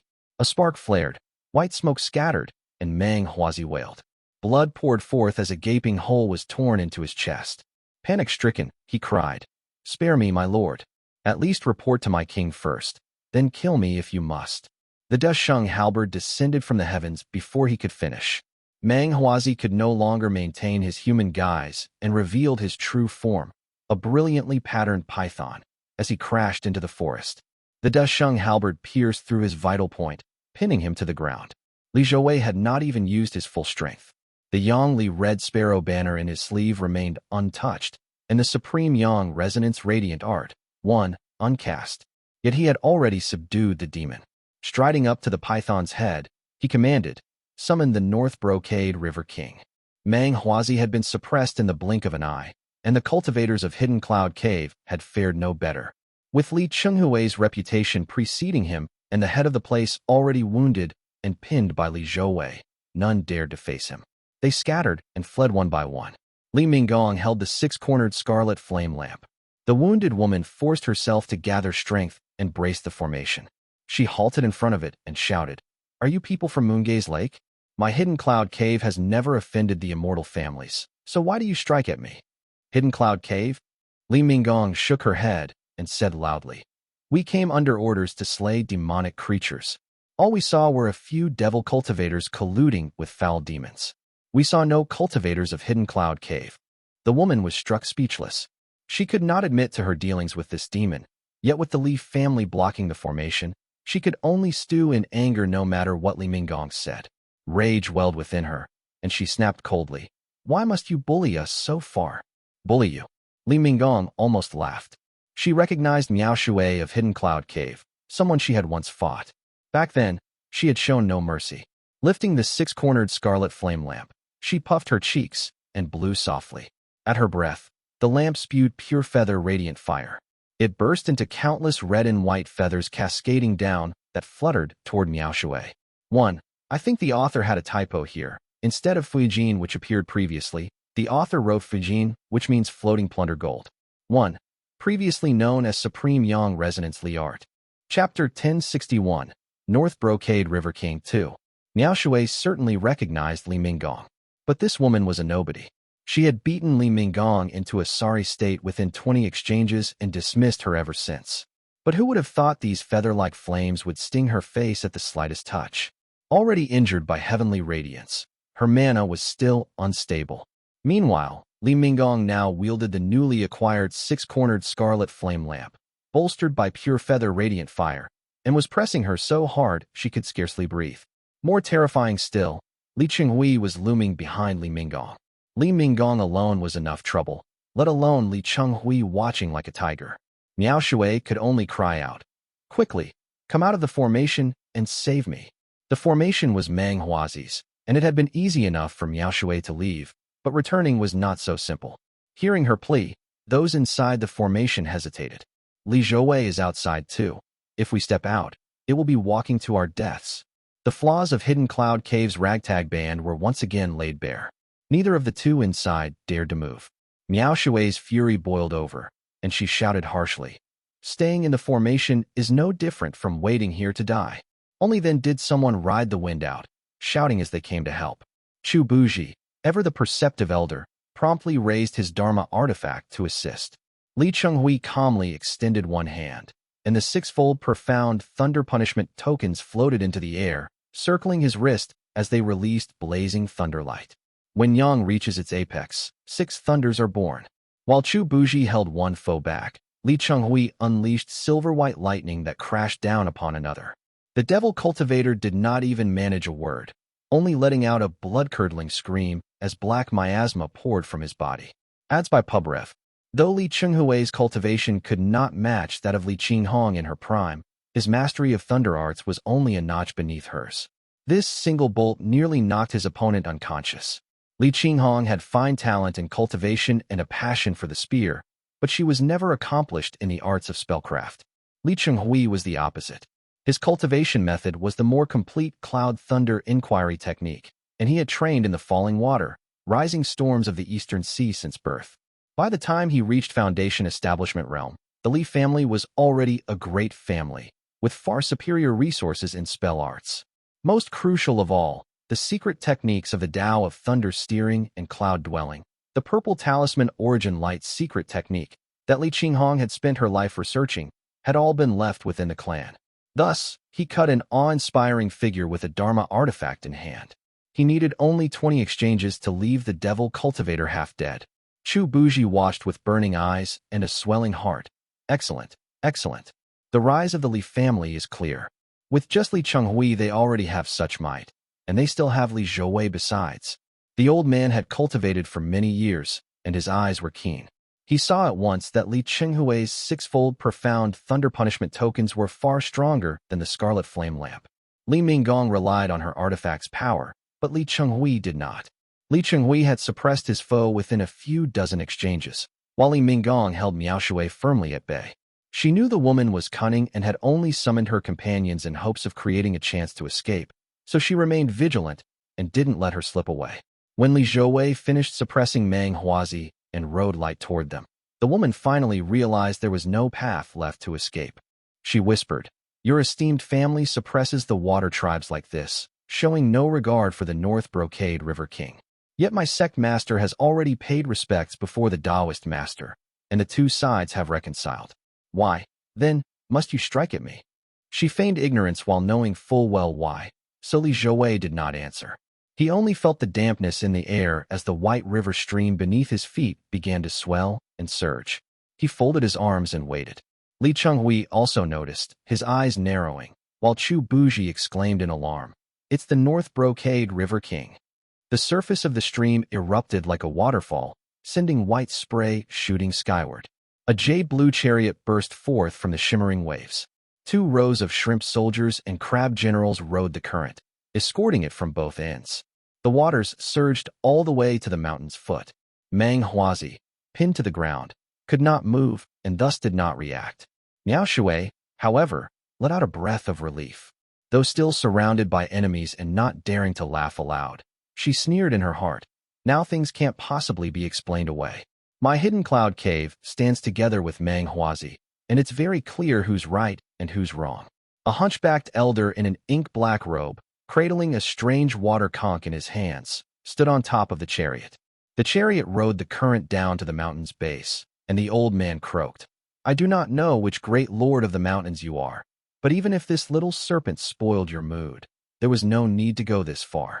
Though his words were polite, his face was ugly. Were it not for Li Zhouwei's imposing presence, he might not have bothered with even this courtesy. Miao Shui quickly called out, "My lord, these are the troops of the Leaf family. They seek to kill Meng Huazi without cause." Li Minggong gritted her teeth, her flames blazing fiercer still. But from within the chariot came a clear, cold voice. "Shui Zhao, there is no need to speak further." The black-robed elder was clearly Shui Zhao. The crystal curtain rose, and a man descended from the chariot. He was tall, clad in a short jacket of stone-blue brocade, with a white fur cloak embroidered with a green sea draped over his shoulders. Fine, dense blue-green scales, radiating an otherworldly, domineering aura, were faintly visible around his neck. The instant he revealed himself, Li Zhouwei recognized him at once. "So it's you." The suspicion Li Zhouwei had harbored was finally confirmed. His heart eased, and he laughed inwardly. Li Zhouwei had once been entertained by the dragon's son Dingjiao and drank wine in his carriage. The entertainment had been the water tribes singing and dancing, but also the battles of noble-blooded beasts. One was a treasure-scaled fairy beast, while the other was a jade-necked flood dragon. They had been forced to fight like dogs for Dingjiao's amusement, tearing into each other without restraint. The North Brocade River King was none other than that very jade-necked flood dragon. Dingjiao had even asked his opinion on the ever-flowing converging water profound light. Li Zhouwei had given his assessment, which had left him with a deep impression of this spell art. When he had heard old Chu say earlier that the North Brocade River King practiced the converging water Tao and wielded a profound light that bewitched the mind and turned men to blood water, the association had been immediate. Now, seeing him in person, Li Zhouwei knew his guess had been right. Outwardly his expression did not change, but inwardly he sneered. "I heard he is much favored by the dragon's son, to the point where whenever the dragon's son passes the White Sea stream, he even sends someone to summon him. And yet, how different is that from a dog being summoned to heal?" Very good, very good." While Li Zhouwei recognized the jade-necked flood dragon, the North Brocade River King swept his gaze over the scene with great authority. His sharp eyes and handsome features were dark with displeasure until they landed on Li Zhouwei's face. In the space of a heartbeat, his expression shifted from calm to shock to abject terror. The jade-necked flood dragon immediately controlled the waters and hurried forward under everyone's gaze. He stopped before Li Zhouwei, hastily bowing with clasped hands as he said respectfully, "Greetings, great king. The lesser demon below was ignorant and dared to offend your exalted self. This unworthy one is ashamed and terrified beyond measure. I shall kill that creature at once and prepare serpent stew for you." Turning, the jade-necked flood dragon's eyes swept over Meng Huazi with icy loathing, as though the sight of him was something abominable. He gave a cold order. "Shui Zhao, kill him at once."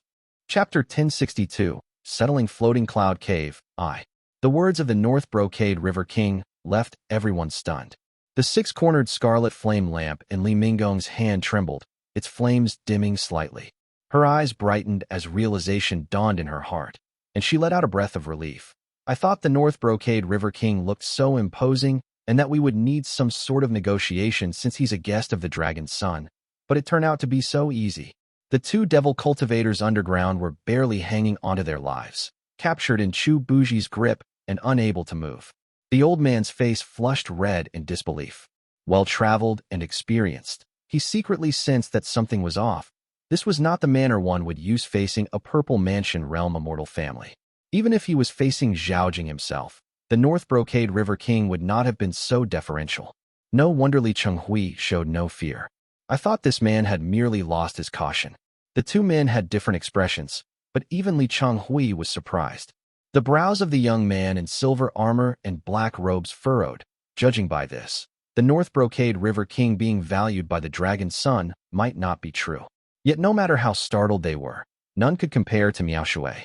The Taoist nun's face had gone pale down to her neck. The spell in her hands scattered, and Li Minggong's blazing fire scorched several blackened patches on her Dharma robe. The strength in her hands clearly weakened. Your subordinate obeys. The old demon Shui Zhao hurriedly commanded the waters and descended. Shui Zhao's true body was most likely a black soft-shelled turtle, making him a true steward of the water mansion. When he first heard the North Brocade River King say, "No need to say more," he had put on a cold expression. But then his own master immediately lowered his head and did not even dare raise it again. The vast disparity frightened Shui Zhao so much that he began doubting himself instead. So, no need to say more was meant in this way. Those cold words were for Meng Huazi. It was my own eyes that failed me. Fortunately, he had not committed much offense earlier. He quickly flew down from the carriage, lifted his sleeve, stomped on Meng Huazi's tongue, and cursed, "You slimy mudfish, how dare you swagger about under my king's name and cheat others?" The old soft-shelled turtle was a refined demon, so his scolding was soft and weak. He simply raised his palm to strike Meng Huazi on the head, but the great halberd shifted slightly. Heavenly light reflected off it, and Li Zhouwei's voice came from afar. Adds by Pubref, "There is no need to trouble yourself." The old turtle withdrew his hand, as if scalded. Hierarchy was strict among demons, and it was even more so among the Dragon Clan. Servants of the Dragon Clan might appear glorious before outsiders, but only they knew the bitterness behind their position. His face dripping with cold sweat, the old turtle knelt beside the halberd in silent attendance. The North Brocade River King's legs grew even weaker. None present understood the weight of the man before them better than him.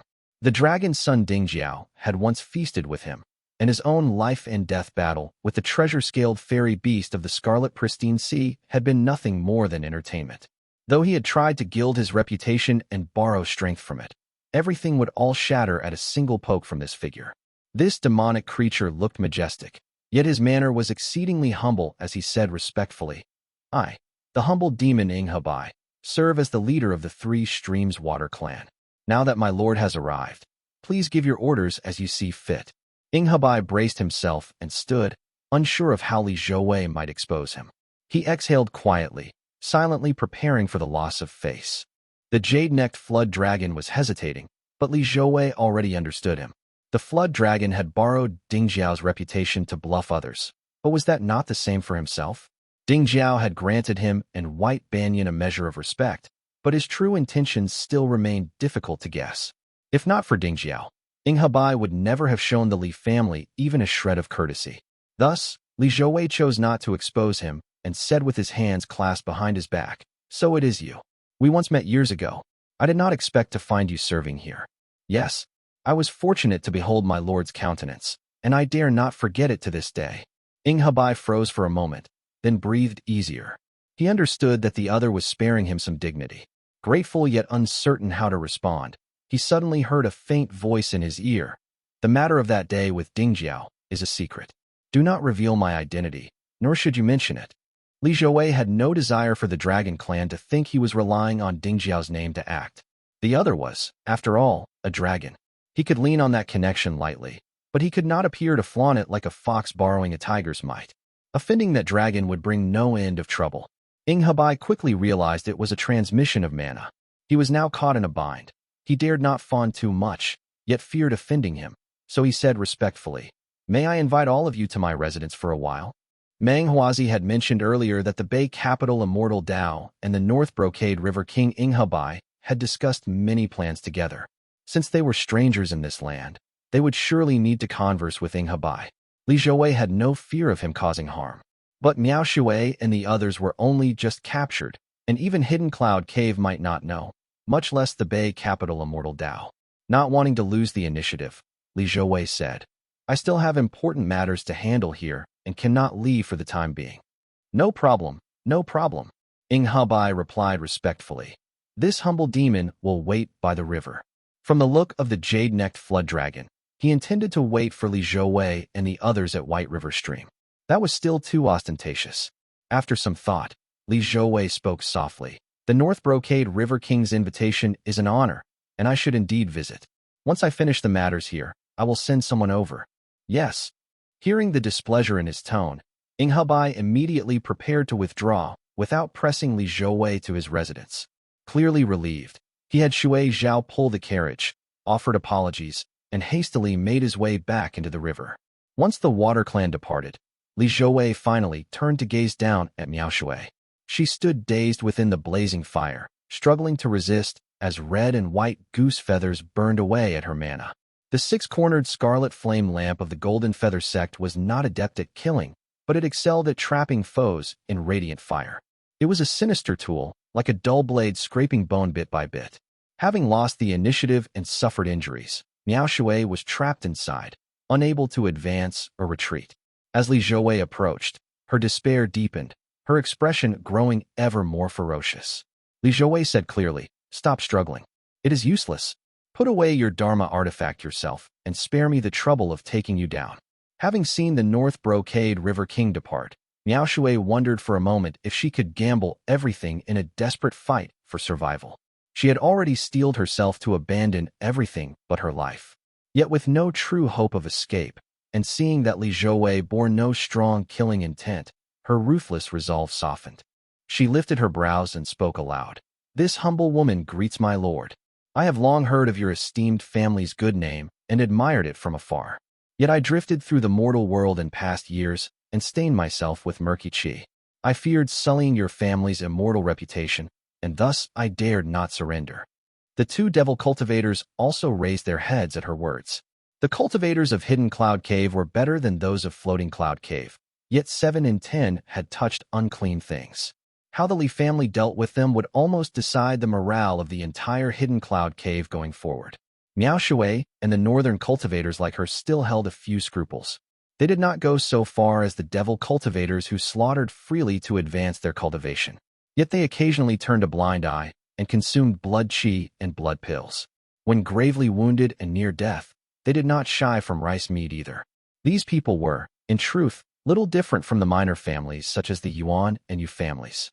They could never reach the level of the Shao or Li families, but they were still somewhat better than devil cultivators or the Eastern Seas cultivators. Miao Shui was not foolish. The Li family would most likely target Hidden Cloud Cave next. Even if they did not, having her as a figurehead would still greatly weaken its morale. That was why she apprehensively asked, but Li Zhouwei remained silent. To her surprise, it was Li Minggong who spoke up, "Family head. Fellow Taoist Miao Shui has not committed too many killings. Blood pills are everywhere in Jiangnan, and it is normal to be stained with some murky qi." Chapter 1063, Settling Floating Cloud Cave, 2. Li Minggong's words made Miao Shui look up in astonishment. She had scarcely met Li Minggong a few times, and had even fought and injured her once. Of all people, she never expected Li Minggong to plead on her behalf. Li Minggong, however, had no such thoughts. Hidden Cloud Cave was backed by the Bay capital Immortal Dao. Although the Li family had Li Zhouwei and Li Chenghui, their manpower was stretched thin. Even if they wanted to make a move, they would never wish to face a united Hidden Cloud Cave resisting to the last. Even if this must be reckoned with, it should be after the fact, never at this moment. Miao Shui shows some womanly compassion. She is considered clean enough within Hidden Cloud Cave. If she is slain, everyone there would know that none could survive under my family's hand, thought Li Minggong. Now, Li Zhouwei finally had an excuse to relent. However, he was still thinking of striking Hidden Cloud Cave before they could react and catching them unprepared. Naturally, He could not risk killing Miao Shui and alarming Daoist Wenhu. Thus he said in a deep voice, "Since my aunt vouches for you, I will spare your life for now. Put away your Dharma artifact." Miao Shui hesitated for a moment before recalling the water, sword in midair. Li Minggong's blazing fire dissipated a moment later. She hurried over to Li Zhouwei and clasped her hands with a trace of embarrassment. "I greet my lord." Li Zhouwei nodded. The two devil cultivators were still held in Chu Buji's grasp. Judging by their cultivation of the Blood Dharma manual, they were the sort who had murdered to refine resentment and baleful qi. They had stumbled into Foundation Establishment realm by sheer chance. The demonic qi above their heads nearly pierced the sky. The Wen Yi and Shan brothers, who managed the fire veins in the mountains, were at least orthodox cultivators of the Eastern Sea's Devil Dao. By contrast, these two men had shallow foundations and were useless. Their sins were far too heavy. Li Zhouwei hardly spared them a glance and simply ordered, "Tie them up and hold them in the mountains. We will decide later." Adds by PubRef. Miao Shui watched with sorrow in her heart, silently thinking, "Who knows how I will be dealt with when the time comes? I can only take one step at a time. If that Bay Capital Immortal Dao cultivator is truly at the mid-stage of the Purple Mansion realm, and Daoist Master Zhaojing cannot overcome him, then I will have no way to survive." Her heart turned cold when she heard Li Zhouwei say casually, "You must also see that Hidden Cloud Cave is backed by Bay Capital Immortal Dao. But having the support of the Purple Mansion realm is one matter, and being a Purple Mansion realm force in itself is another. For you to defect from a puppet like Hidden Cloud Cave to my family is hardly worth even Ye Hui's one attention. But if you feign surrender, that would be leaping from the umbrella of the Purple Mansion realm to that of a mere Foundation Establishment realm power. Whatever the outcome, my family would be justified in killing you, and no one would protect you. Take care to weigh your actions, and do not bring ruin upon yourself." These words left Miao Shui shaken, her heart trembling. She knew nothing of the struggles between the Purple Mansion realm cultivators. If she truly joined the Li family in the future, she would rejoice rather than worry about retribution. After hearing this, she dared not harbor resentment and quickly declared, "I am blessed by your grace and will never harbor divided loyalties." Li Zhouwei cared little for what she thought. He still considered her to be deeply suspicious. He asked, "How are the defensive formations of Hidden Cloud Cave arranged?" Miao Shui's mindset shifted swiftly, and she hurriedly replied, "Hidden Cloud Cave holds 11 peaks and 12 Foundation Establishment realm cultivators. 7 are guest cultivators recruited from overseas. They are hardly worth concern. They are weak and primarily rely on devil techniques. Of the remaining 5, excluding myself, Wenhu is the strongest. The other 3 each have their own backing. 2 of the more capable ones might perhaps resist someone on the level of the Azure Pond Peaks Master." This matched closely with the Li family's investigations. Hidden Cloud Cave was little more than a puppet, with many of its guest cultivators recruited from overseas by Bay Capital Immortal Dao. In truth, its strength was not much greater than the Li family's. Li Zhouwei calculated silently, "Wenhu will naturally be mine. The other 2 can be handled by Uncle Chenghui, Aunt Minggong, and Miao Shui. But Chu Buji cannot handle more than a few devil cultivators. Even with the White Ape and in Seaway, they will not be able to deal with the rest, let alone the formations. If Miao Shui truly surrendered wholeheartedly, their top-tier combat strength would not be inferior to the enemy's. Still, Wenhu would not expect them to strike so suddenly. Careful planning against an unprepared foe might not end up in a simple one-to-one battle. So long as they seized the moment, they could certainly slaughter those devil cultivators. Does that Bay Capital Immortal Dao figure possess a life divine ability? And how have our Daoist Master and Daoist Master Changxi arranged matters? Seeing Li Zhouwei lost in thought, Miao Shui quickly said, "Only the main mountain holds a Foundation Establishment realm formation. The rest are of Qi cultivation realm and not worth worrying about. Wenhu himself is nowhere to be found." Li Zhouwei simply drew his halberd, sealed Meng Huazi's cultivation, and dragged him away. He summoned 2 lesser demons and instructed them, "No matter who comes, say only that Meng Huazi is in seclusion and will see no one." The 2 lesser demons, having witnessed everything, were already terrified out of their wits. Crying out grandfather in fright, they quickly agreed. Li Zhouwei glanced into the distance and said, "Head straight for Floating Cloud Cave and drop these people off. Then continue north to join in Seaway and the others stationed at Hidden Cloud Cave." Jijing Mountain. Blossoms of the gardenia tree fell like rain under the bright light of the heavens as Li Shiming revealed himself. Before the desk sat an old man with hair as white as snow, brows tightly furrowed. Taoist Master Changxi was clearly burdened with troubles. The changes in Jiangnan's spiritual aura could not have escaped the old Taoist master's notice. Being one who cultivated the divine ability of the earth virtue, he understood better than anyone its benefits and harms. Since 3 of his juniors were still in seclusion, encountering such matters left his spirit weary. Worse still, Kong Tingyun and the other 2 were in the midst of breaking through to the Purple Mansion realm.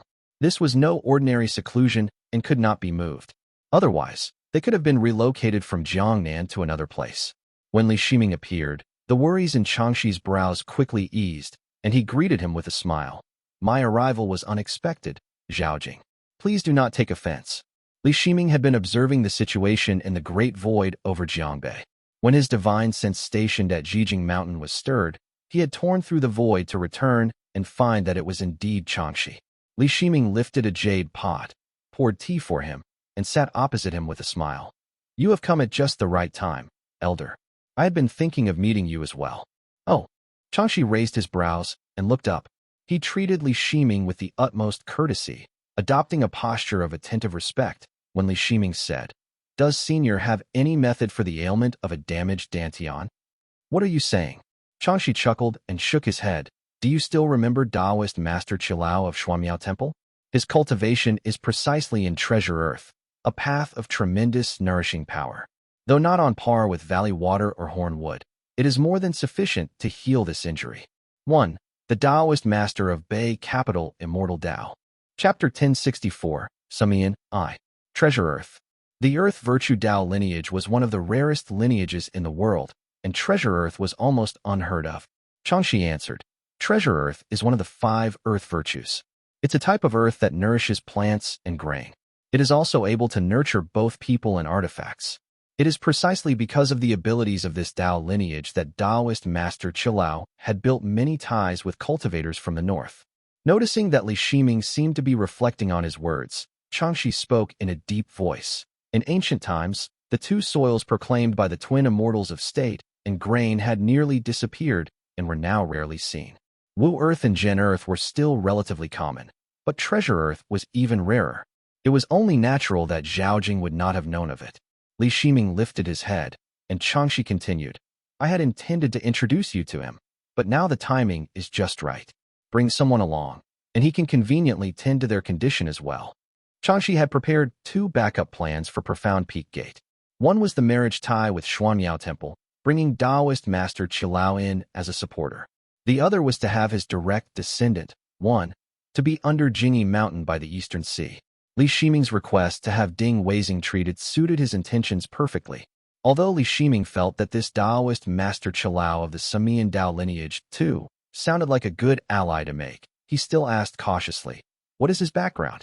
Which Tao lineage does he belong to? Does he have any notable origins? Changxi had long prepared for this line of questioning and replied. He was born in Zhao State and originally cultivated near Yin Mountain. He obtained a Tao lineage with some unknown opportunity. After that, he ventured to the Eastern Sea and cultivated among the waves until he attained the Tao. He is already 400 years old. The Taoist master values stability in all things in his old age. He forges ties with cultivators everywhere to ensure the safety of Shuanyao Temple after his passing. A man like this would never stir up trouble. Moreover, his Tao lineage is a unique branch of earth virtue, so naturally, it brings no entanglements. Having lived for centuries, Changxi naturally understood Li Shiming's concerns and clarified everything.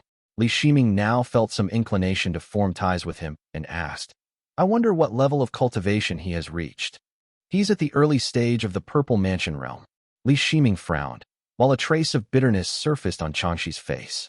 He said with grave earnestness, For you to understand this better, we are cultivators of earth virtue. There are only a mere handful within the earth virtue Tao lineage. It is already great fortune for one to reach Purple Mansion realm. So where can one find companions of the same Tao? Most have no powerful backing behind them, which makes matters even harder. A look of regret crossed his face. He lowered his head, his expression steeped in weariness as he continued. There are only a few methods to replenish our Dao lineage. In my younger days, I was arrogant and intent only on seeking Purple Mansion realm techniques. After more than 70 years of failure, I finally gave up and turned to search for Foundation Establishment realm techniques instead. That single phrase, search for Foundation Establishment techniques, might have sounded vague, but Li Shiming immediately understood. To seek Foundation Establishment realm techniques could only mean resorting to the profound method of continuation, seizing another's immortal foundation. Yet Changxi possesses neither a life divine ability, nor attainment in alchemy, nor a profound Dao lineage. Judging from his current state, the attempt had clearly not gone smoothly. Changxi was already nearing the end of his lifespan, having stretched out these last few years with medicine. Recalling such matters, his face showed deep regret, and a faint pall of deathly gray seemed to seep across his features. He said, there was no shortage of Gen-Earth Dao, but Foundation Establishment realm techniques were limited to either Fool's Mountain Chase or substitutes derived from it. After much difficulty, I found 2 manuals among rogue cultivators, but their grade was far too low. Profound Peak Gate had no successors. I could not bring myself to force my disciples to cultivate solely to extend my Dao lineage. All I could do was scatter resources across the wilderness and eastern sea, hoping something might come of it. In the end, I had no life divine ability and lacked the recognition of any gates or sect's Taoist master. Perhaps I had recruited carelessly, or perhaps the techniques were too inferior, but no one succeeded. Hardly any even managed to break through to the Qi cultivation realm. In over a century, only a handful managed some progress. But I knew nothing of this Dao, relying solely on my own clumsy research, and everything failed in the end. I could only accept them as guest cultivators. The profound method of continuation was clearly not something easily achieved, especially for a small gate like Profound Peak Gate. Li Shiming did some mental calculations and asked doubtfully, the Green Pine Grotto Heaven. Senior Tingyun went there, did she not? That's right. Changxi nodded and sighed. In the old days, I had no qualification to claim even a share from Doshuan Grotto Heaven. Later, fortune smiled when Green Pine Grotto Heaven appeared. I pushed desperately until I managed to send Tingyun inside. She transcribed 3 techniques at the 3 drums wall, but all 3 were broken and incomplete. I spent more than half a century revising those scattered techniques, recalling each disciple to re-examine them. At last, I managed to refine one by 60 or 70%, yet it was already too late. A self-mocking smile crossed Changxi's face. It is wholly my fault, first for my arrogance, and later for my overreaching. 100 years passed in the blink of an eye. Even if I had mastered this divine ability, what difference would it make? Death would still claim me. All I can leave behind is this half-finished technique for future generations. If my profound peak Dao lineage endures, those who pick up my path later will spend less than a century before they can cultivate a second divine ability. Li Shiming felt a chill in his heart.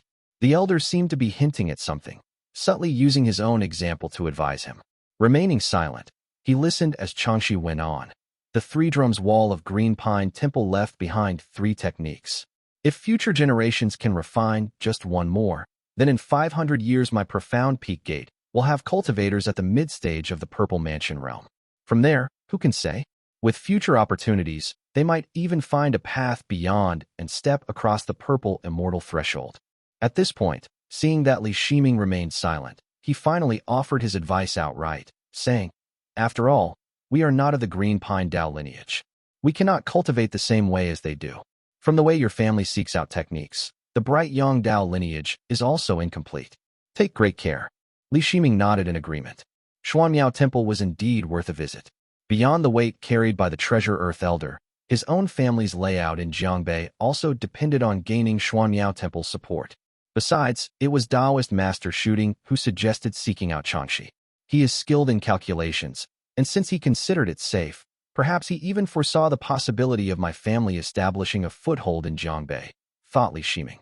He rose into the air with Changxi, summoned his divine ability, and lifted Ding Weizing from where he waited below the mountain. The 3 entered the great void, traveling within its power. Seizing the moment, Li Shiming glanced at Changxi and asked, what does Taoist Master think of the Hidden Cloud Cave affair? Changxi felt slightly embarrassed. Though Li Shiming's words were polite, to Changxi's ears they clearly meant, my family's forces have already advanced to consolidate Floating Cloud's territory, and have now crossed White River Stream. Where are your profound peak gate people? He hurriedly replied. My cultivators have already reached the wilderness, cloaked with Dharma artifacts, and are moving in secret toward Hidden Cloud Cave. Hidden Cloud Cave is merely an outpost of the Bay capital, Immortal Dao. Ye Hui has no life divine ability and lacks skill in the arts of calculation. He cannot possibly foresee this. Li Shiming was not overly worried about Ye Hui, but rather about Changxiao. Yet the two of them had little personal connection, their ties lying only in shared interests against his own family. After some thought, he replied, Xuanyao Temple lies but a step away from White River Stream and can still manage its defense. All the more so since both of us happen to appear there at this very moment. He will surely be suspicious in ways we cannot predict. The Bay capital Immortal Dao did have a few notable figures. Yet Li Zhouwei carried the Li family's hidden trump card, a purple mansion realm talisman, on him. Li Shiming feared the Bay capital Immortal Dao might have made preparations to strike down Li Chenghui and the others. Once he heard that the profound Peak Gates people were already on the move, he finally felt at ease. After exchanging a few more words, the two emerged from the great void. A cliff of deep black stone loomed over the sea before them. Waves surged and crashed against it, sending up thunderous roars. Cultivators moved about the cliff above. A small hill, lush with vegetation, rose a short distance further. There were no pavilions or terraces, only unspoiled natural scenery, save for a single Taoist temple atop the peak. 1. This might refer to direct disciples too. 2. Sumian is the Tao title of Taoist Master Chilao, Chapter 1037. Chapter 1065, Sumian 2. Led by Changxi, they flew into the mountain. The great formation had already been lifted and was rippling with clear light. At the forefront stood a tall young man, clad in simple white robes. He had a faint glow emanating from his Taoist crown. His features were deep-set and were distinctly different from the cultivators of the south. Greetings to Taoist Master Changxi and Taoist Master Zhaojing. He bowed, performing a full courtesy, and said, This humble Taoist welcomes the two Taoist masters. My elder has awaited you for quite some time. It has been a long time, Qiuxin, and your cultivation has advanced again. Changxi chuckled warmly. His tone even carried the affection of one toward a younger member of his own family. He landed at the Taoist temple and made his way toward the main hall. The main hall appeared plain and unadorned from the outside, but its colors were rich yet subdued inside. Incense smoke curled faintly through the air as Li Shiming swept his gaze across the chamber, noting a white cloth upon which was painted a Taoist figure riding a donkey with its face left blank. Taoist friend Changxi. It has been a long time. A middle-aged Taoist came out from the hall. His face was somewhat square, and his attire simple and unremarkable. This was naturally Taoist Master Sumian, the head of Xuanyao Temple. He offered a bow, then looked closely at Changxi's face. Clearly possessing some skill in reading qi, his expression changed as he asked, Taoist friend, what has happened to you? Why do you look in such poor condition? It was clear Sumian and Changxi were old acquaintances. Both were cultivators of earth virtue, and seeing one of his own kind in decline filled Sumian with sorrow. Changxi returned the courtesy and explained, a few years ago, some trouble arose at Jingyi Mountain. Taoist Master Xian Yi requested my aid. I suffered a minor injury there, and afterward encountered a shift in the spiritual aura. As a result, my appearance has grown unsightly. Li Shiming observed carefully. When Taoist Master Xian Yi was mentioned, Sumian's brows furrowed slightly, though he said nothing further. Adds by Pubrev. With a sigh, he remarked, Destiny and karmic law are ever-changing. The upper evil spirit storage can no longer endure, but such matters are beyond what either of us can control. So be it, so be it. Sumian cultivated earth virtue as well. The current spiritual aura, the dwelling heart that charges profundity, was damaging the earth attribute. It was a troubling sign. He lifted his gaze to scan Li Shiming and asked, This must be Zhaojing? Yes, it is I. I greet you, senior. Good. Taoist Master Sumian smiled. Zhaojing, there's no need for such formality. Please, come inside. The group entered together, offered incense, and then moved toward the rear courtyard. Sumian said leisurely, My Xuanyao Temple carries on the inheritance of the ancient Tongxian Palace Dao lineage. The figure depicted just now was the true monarch Su Xiang of Tongxian Palace, who attained fruition in the Treasure Earth Dao. So it was a true monarch. Li Shiming had already formed a suspicion when he noticed that the portrait bore no face. Inwardly, he thought, Though the Dao lineage claims a grand origin, it possesses only a single purple mansion realm divine ability. It's most likely not orthodox, and likely that they had risen by stumbling upon a chance inheritance. Sumian led the two into the rear courtyard, where an ancient bronze pill furnace of excellence stood. Other than that, there were only a few meditation cushions. The three took their seats while Ding Weizing remained standing respectfully at the side.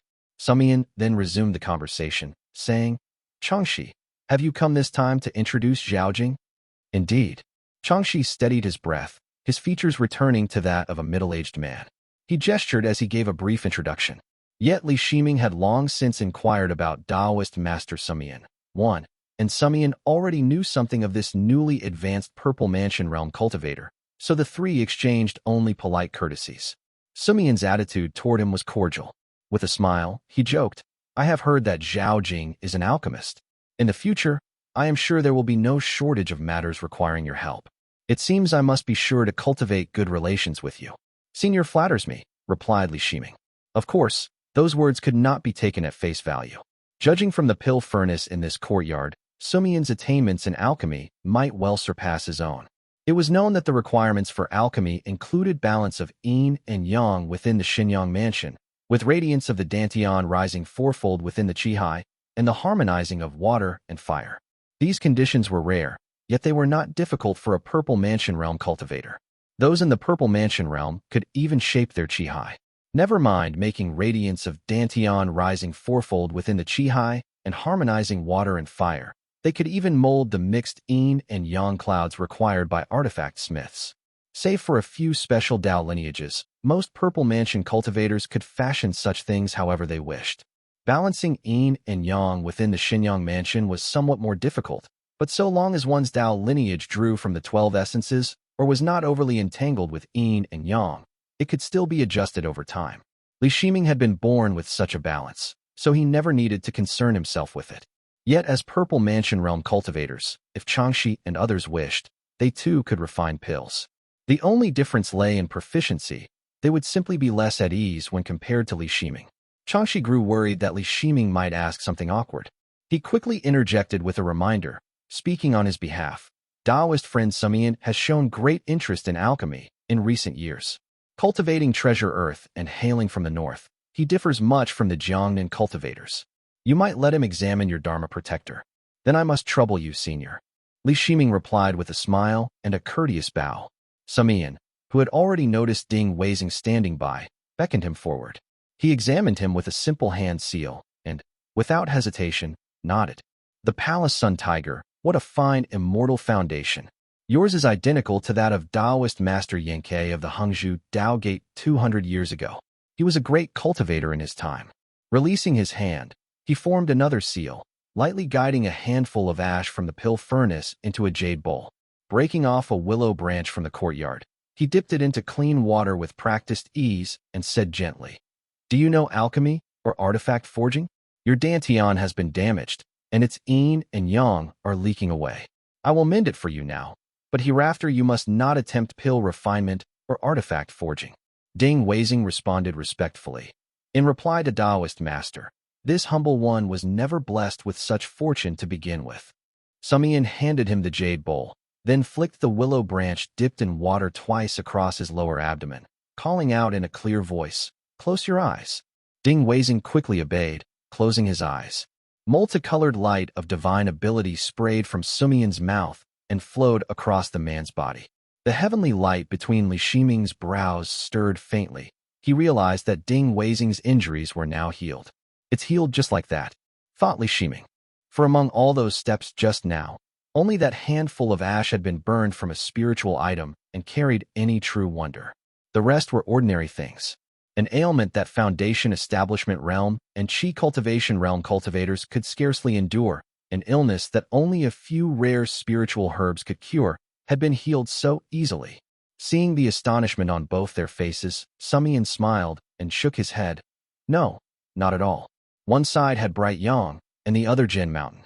I simply used treasure earth as the medium to create the pattern of heavenly yang shining, all vegetation flourishing, and life brimming. I merely borrowed from the inherent rank of the two Purple Mansion realm cultivators present and made use of it. Even so, It is proof enough of Taoist master's cultivation. Li Shiming offered his praise.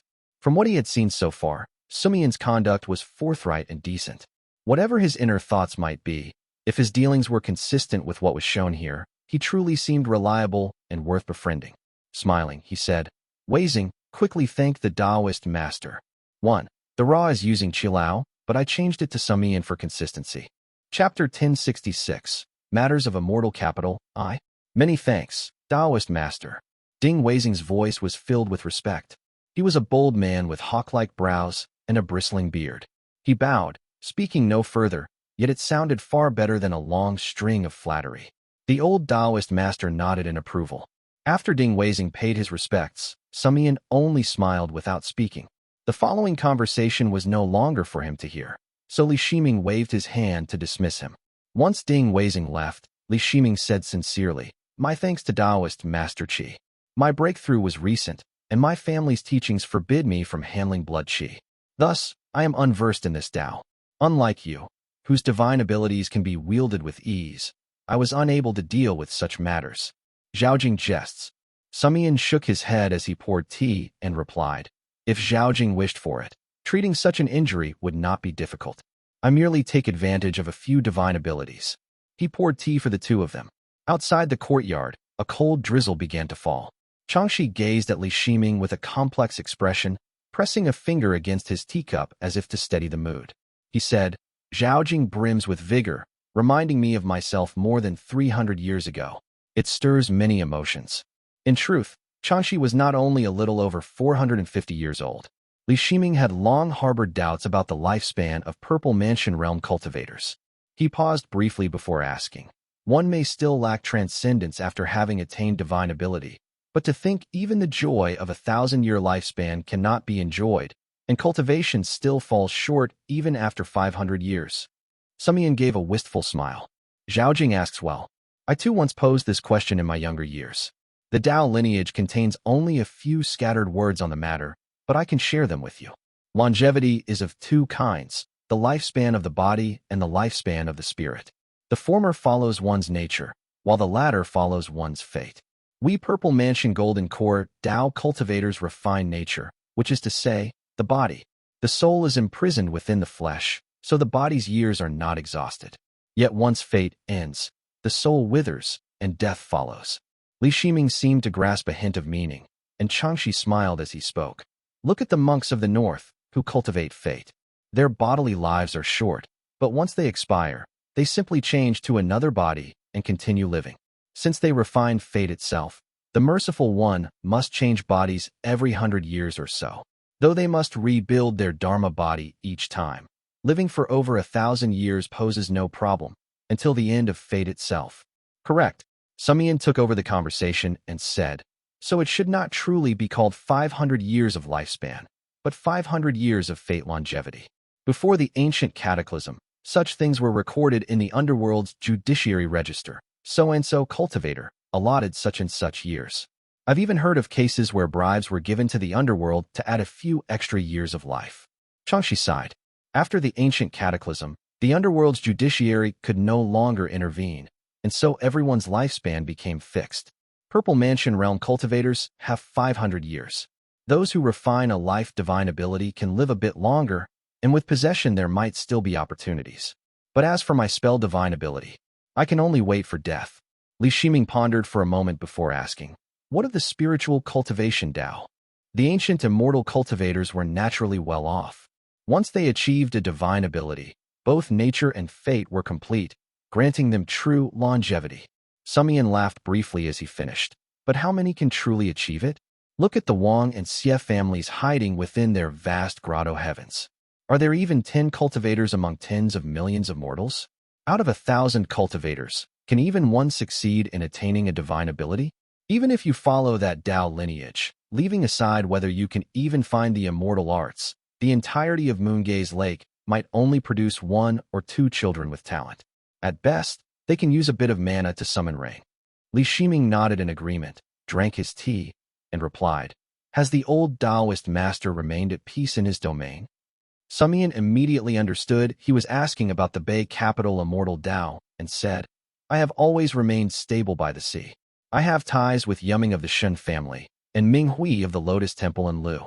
Even Ye Hui of the Bei capital Immortal Dao and Chang Yun of Chengyun Gate have come to pay their respects. Sumian's meaning was clear. His Xuan Miao temple harbored no ambitions, and he sought no upheaval in his later years. For him, living peacefully and maintaining good relations with neighboring sects was the true path. Sumian naturally wanted no part in the present tension between Changxi, the Li family, and the Immortal Dao of Bei capital. He glanced at the two men and added, "Since I have agreed to support Changxi in overseeing Profound Peak Immortal Gate, I will, of course, keep my word." Li Shiming was not surprised upon hearing this and considered carefully before speaking.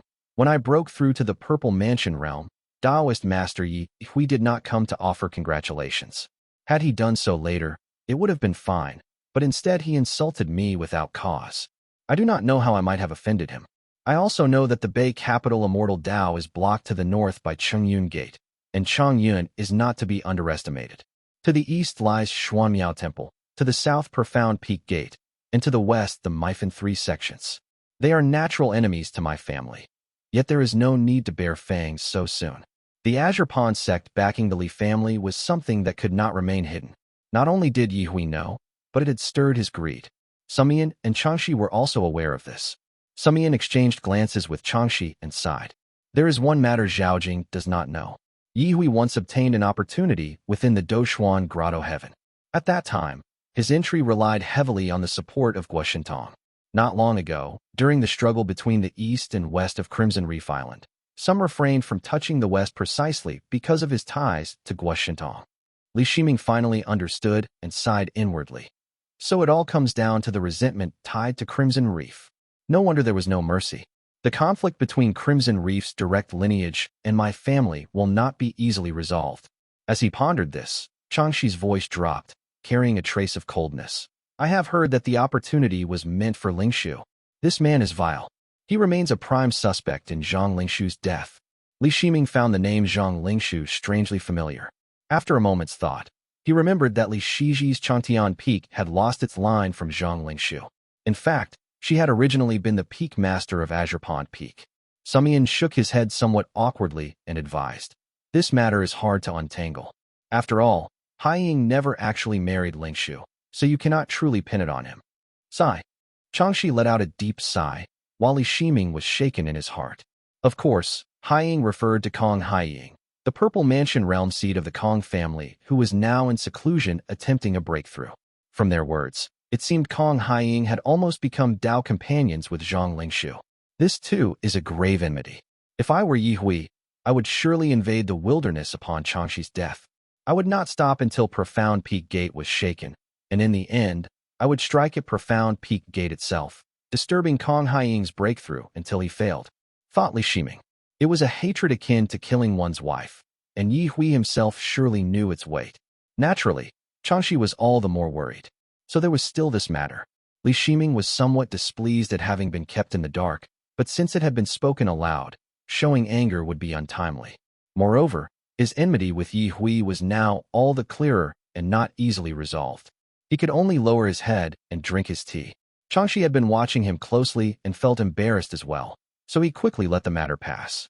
Sumian, being several centuries old, immediately added, "Zhaojing, do you know? Ye Hui cultivates the ancient merging Dao lineage of the Capital Guard.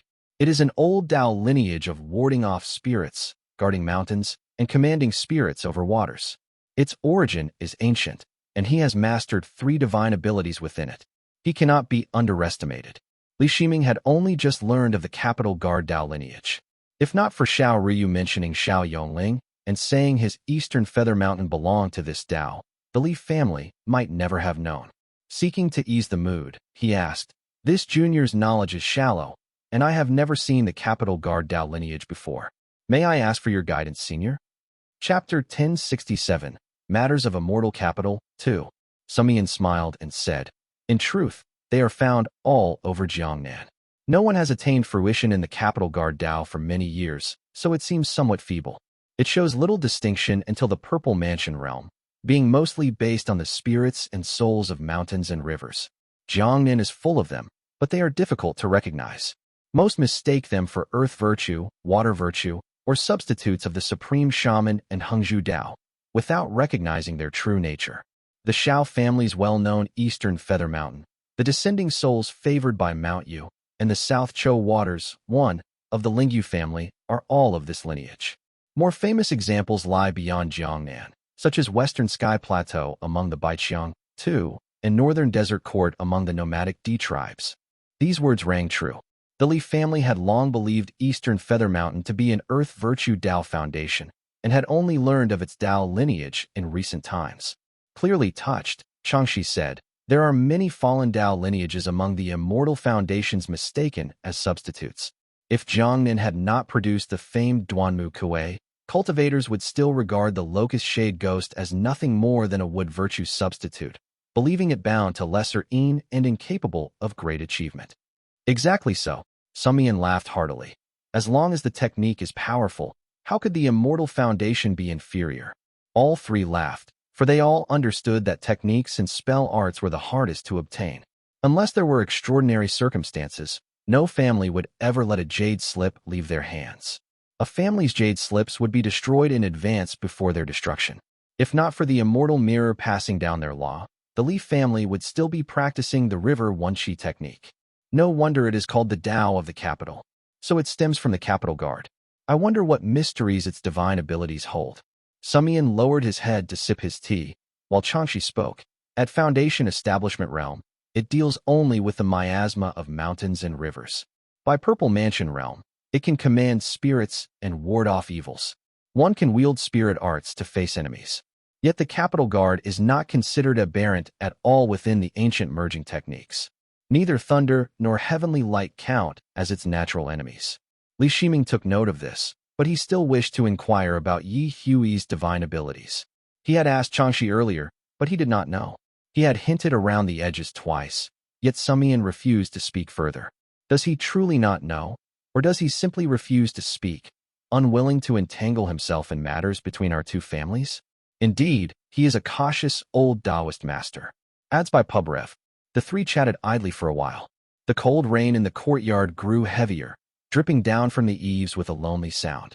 The fragrance of tea drifted in the air. Outside the courtyard, someone approached and spoke respectfully through the door, reporting to the honored Taoist masters. Taoist Mingwang has already shattered the riverfront peaks of the Hidden Cloud sect and slain Pingyangzi of Tanshui Hill. He is now driven into the heartland, shaking the territory of Mifan. Cultivators from White Yi Stream have already mobilized. Good. Changxi calculated the time with his fingers and measured the distance to determine the amount of time Li Zhouwei had taken to break the formation. He laughed and said, truly worthy of the Li family's white Qilin. Now Ye Hui will be forced to move. Li Shiming stroked his beard with a smile, sighing inwardly. Here in the courtyard, we speak of idle matters with laughter amidst cold rain and brewing tea. Yet beneath the shadows of our Taoist robes, soldiers march, enemies are slain, and formations are broken. Tens of thousands are maneuvered, and the lord of a Foundation Establishment Realm domain becomes nothing more than a bargaining chip for merit. Cultivators depend on the river's hegemon, who himself is but a bulwark and beacon tower. This is Purple Mansion. This is what it truly means to be a Purple Mansion Realm cultivator. Li Shiming had not forgotten how generation after generation of his family had drifted with the currents under the shadows of Purple Mansion Realm cultivators, serving as pawns in other struggles. From the moment Li Tongya first raised his head within Mount Huaqian, to the time Li Qinghong ventured alone into the Eastern Sea, the Li family had been pushing him step by step into this very position, exchanging divine abilities in the way of freedom for the peace and prosperity of 10,000 households. Li Shiming finished his tea and rose with Changxi to take his leave. Sumian knew they were heading toward the White River Stream territory and did not press them to stay. Instead, he asked Qiuxin to escort them out. This youth was likely a marital relative of the Kong family and was quite close to Changxi. As soon as Li Shiming stepped out of the courtyard, Qiuxin spoke up, bowing respectfully to him. There is one thing I must return to you, Taoist master. He produced an object from his sleeve, bowing low as he held it up in both hands. It was a small purple cauldron with 2 ears and 3 legs, its intricate patterns faintly wreathed in flame.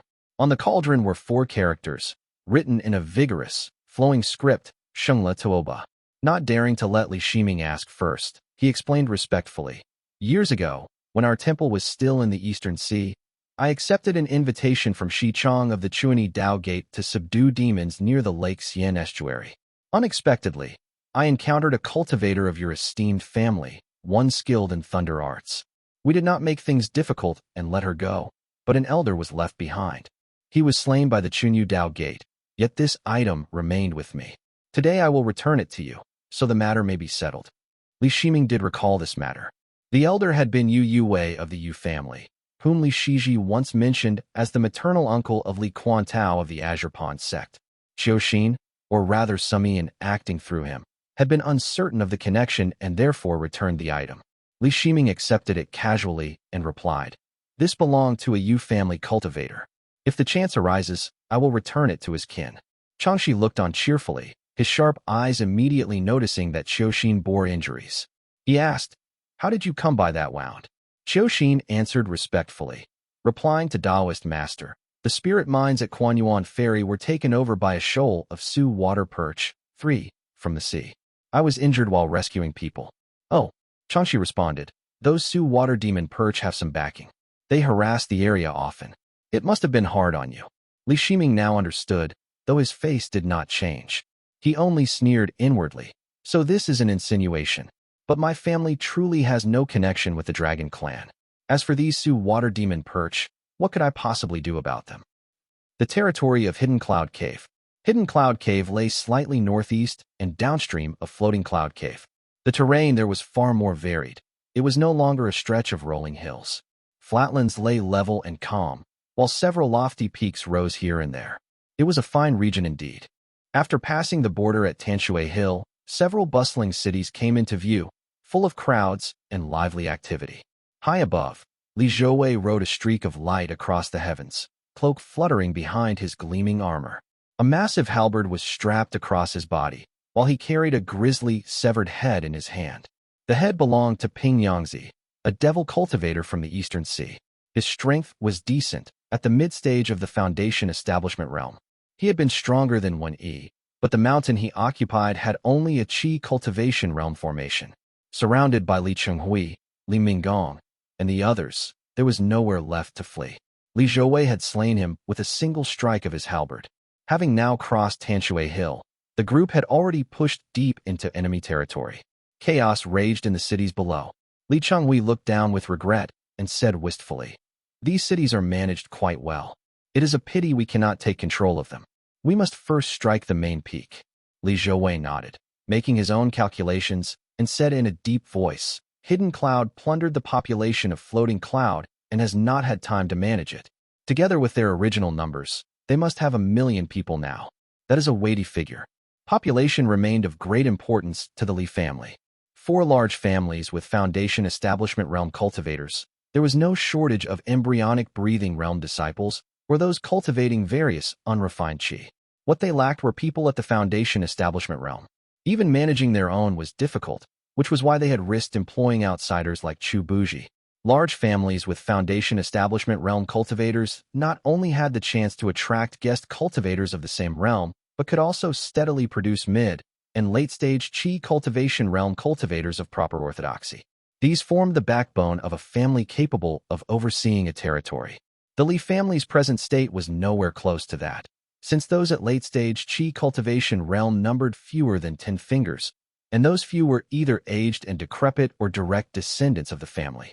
1. Nanchosi, South Zhou Waters, reflects the classical naming system of Sansu Zhunyang, the yin-yang of mountains and waters. In this tradition, Sinan Wei Yin, the south side of a river, is yin. The character chu here is a proper noun element, cho, not its literal meaning. 2. A tribe. 3. Su water, Shu Sui, Shu Shui, literally means thread or origin water. In place names or Taoist terminology, it often conveys the idea of a water's source or hidden origin, suggesting currents with mysterious beginnings. Thus Shir Si Yaolu, Shu Shui Yaolu, refers to demon perch that inhabit these source waters. Chapter 1068, Wenhu, I.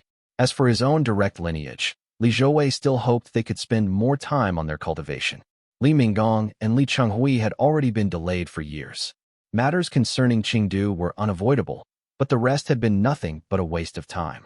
When it comes to the Fei and Yu families of Moongaze Lake in years past, the Yu family, though once of esteemed descent, has long since been exterminated and left no direct heirs. Fortunately, they were absorbed by the Yin family, which has now become a strong pillar. As for the Fei family, their lineage has never been remarkable and only rarely produced foundation establishment realm cultivators. Moreover, being an attached branch, there was always a difference. The Yin family's father, sons, and even grandsons all held respectable positions within the Li family, and Siwei had even become the first foundation establishment realm cultivator from an outside surname. Though his loyalty was unquestionable, this was ultimately not a good sign. This matter had always weighed on Li Zhouwei's mind. As he kept watch while galloping along, he memorized the sizes of each city and the number of cultivators within. Then, calculating the time, he said, "The Bay capital Immortal Dao most likely already knows. They can reach us in less than 15 minutes by spirit boat." Li Zhouwei had previously spoken with Li Shiming. As a Purple Mansion realm cultivator, Li Shiming had shown remarkable tolerance for Wenhu, repeatedly making it clear he did not wish to stir up trouble and preferred a conciliatory stance. The sudden uprising of the Li family was something the capital Immortal Dao had likely not foreseen. The capital Immortal Dao undoubtedly possessed many strange arts and could not be treated like any ordinary Dao lineage. It was safest to assume they had known of the Li family's assault from the very moment it began. Li Chenghui nodded and replied, 15 minutes. We will only have time to seize 2 more mountains. Once the people of the Bay capital Immortal Dao arrive, no matter how they choose to act, we will likely fall into a deadlock. A redrawing of boundaries will follow, and any further moves will become difficult. After all, the capital Immortal Dao was a Purple Mansion realm sect transplanted from the Eastern Sea, not something the likes of Hidden Cloud Cave could compare to. Even the strongest in the Hidden Cloud Cave, Wenhu, would only rank as a mere peak master within the Immortal Dao, while Miaoshui would be nothing more than a guest cultivator. Seizing 2 more mountains. Even if they seized 2 more mountains, it would still amount to 40% of the territory. It was not enough to split the Hidden Cloud domain evenly with the capital Immortal Dao. Li Zhouwei was far from satisfied, and that was only one concern. More importantly, the Ding family is still at the foot of Hongfu Mountain, the main peak of Hidden Cloud Cave. When Floating Cloud Cave had been breached, the Ding family, a powerful local family with more than 10,000 members, had naturally been taken away and brought beneath Hongfu Mountain. Ding Weizing was certain to become a trusted general under their banner in the future. Having his family members fall into enemy hands was no small problem. Adds by PubRef. Seeing Li Zhouwei frown, Li Chenghui, who clearly already understood, said quietly, "If we can seize Hongfu Peak, 70% of the territory will fall into our hands. It would be ideal to take it. If family uncle goes with me, and Aunt Wallen Siwei and the others can capture the 2 rear mountains, that will work. If not, a lone deep strike will create trouble," replied Li Zhouwei. He had a Purple Mansion realm talisman called the Restrained Profound Precious Pardon, which could summon a divine ability to protect its bearer, allowing him to travel freely across Jiangbei. This item had originally been bestowed by Daoist Master Yuan Wu to Yu Muxian. After Yu Muxian was slain by his own immortal sword, the Purple Mansion realm talisman had fallen into their hands. At that time, only 2 people in the Azure Pond sect had reached the Purple Mansion realm and were capable of producing such a talisman. One was Qi Wei, who cultivated pristine water, since that art aided talisman work. The other was, naturally, Daoist Master Yuan Xiao, who came from a deep, familial tradition. Li Xianfeng had inquired about the talisman from Yuan Su and learned that it had been drawn by Yuan Xiao. The 2 men shared the same master, so they had recognized it. Now that Li Zhouwei possessed a Purple Mansion realm talisman, he could escape even if besieged, but Li Chenghui might not be so fortunate. As Li Zhouwei spoke, the great void rippled, and a burly hero with a swallow chin and a curled beard flew out. Tall without bulk, broad-shouldered and powerful, he wore crimson soft armor and carried an imposing presence. "Hail, family head!" Li Shiming's act of sending Ding Weizing had indeed resolved their urgent need. Li Zhouwei laughed heartily and said, "Congratulations, Weizing. You flatter me. I dare not accept such praise." Ding Weizing's build was tiger-like, and he stood a head taller than those beside him. Li Zhouwei knew Li Shiming had healed his wounds and felt pleased, but this was not the time for idle talk. He said, "I am confident with Weizing fighting. Family uncle and Aunt Minggong will level the rear for us. Weizing and I will rush to Hongfu Mountain at once and rescue the Ding family." He sheathed his halberd. Ding Weizing was stunned. Only then did he realize the entire Ding family had been taken to Hongfu Mountain. He was deeply moved, yet he still cautioned, "Family head, Hongfu Mountain has 4 Foundation Establishment Realm cultivators, including Wenhu. Wenhu and Wang He are not to be underestimated, and there is a large Foundation Establishment Realm formation protecting them. If only the 2 of us attack, it would be far too risky." Li Zhouwei merely summoned Miao Shui and smiled. "She is coming too." Ding Weizing frowned, but he still mounted the wind as they headed east together. As they sped along, Li Zhouwei said with a smile, "Besides, given the current situation, can Hongfu Mountain still be defended by 4 Foundation Establishment Realm cultivators? Am I expected to assault Hongfu Mountain head-on? Moreover, Wenhu's Immortal Foundation is Hurricane Ghost Yin. Our Bright Yang, Thunder, and True Fire, one techniques would be clashing directly with him." Li Zhouwei has breached Tanshui Hill. Wenhu's gaze was dark and cold as he stood on the mountainside, unease churning in his heart. Ever since he had learned that Chidu had never gone to the Li family, Wenhu knew that things had gone awry. However, he had kept a calm facade. The relationship between the Li family and the capital Immortal Dao behind him was bound to deteriorate, and being caught in the middle, his own fate would hardly be favorable. What madness is this? Now, he was pacing in agitation.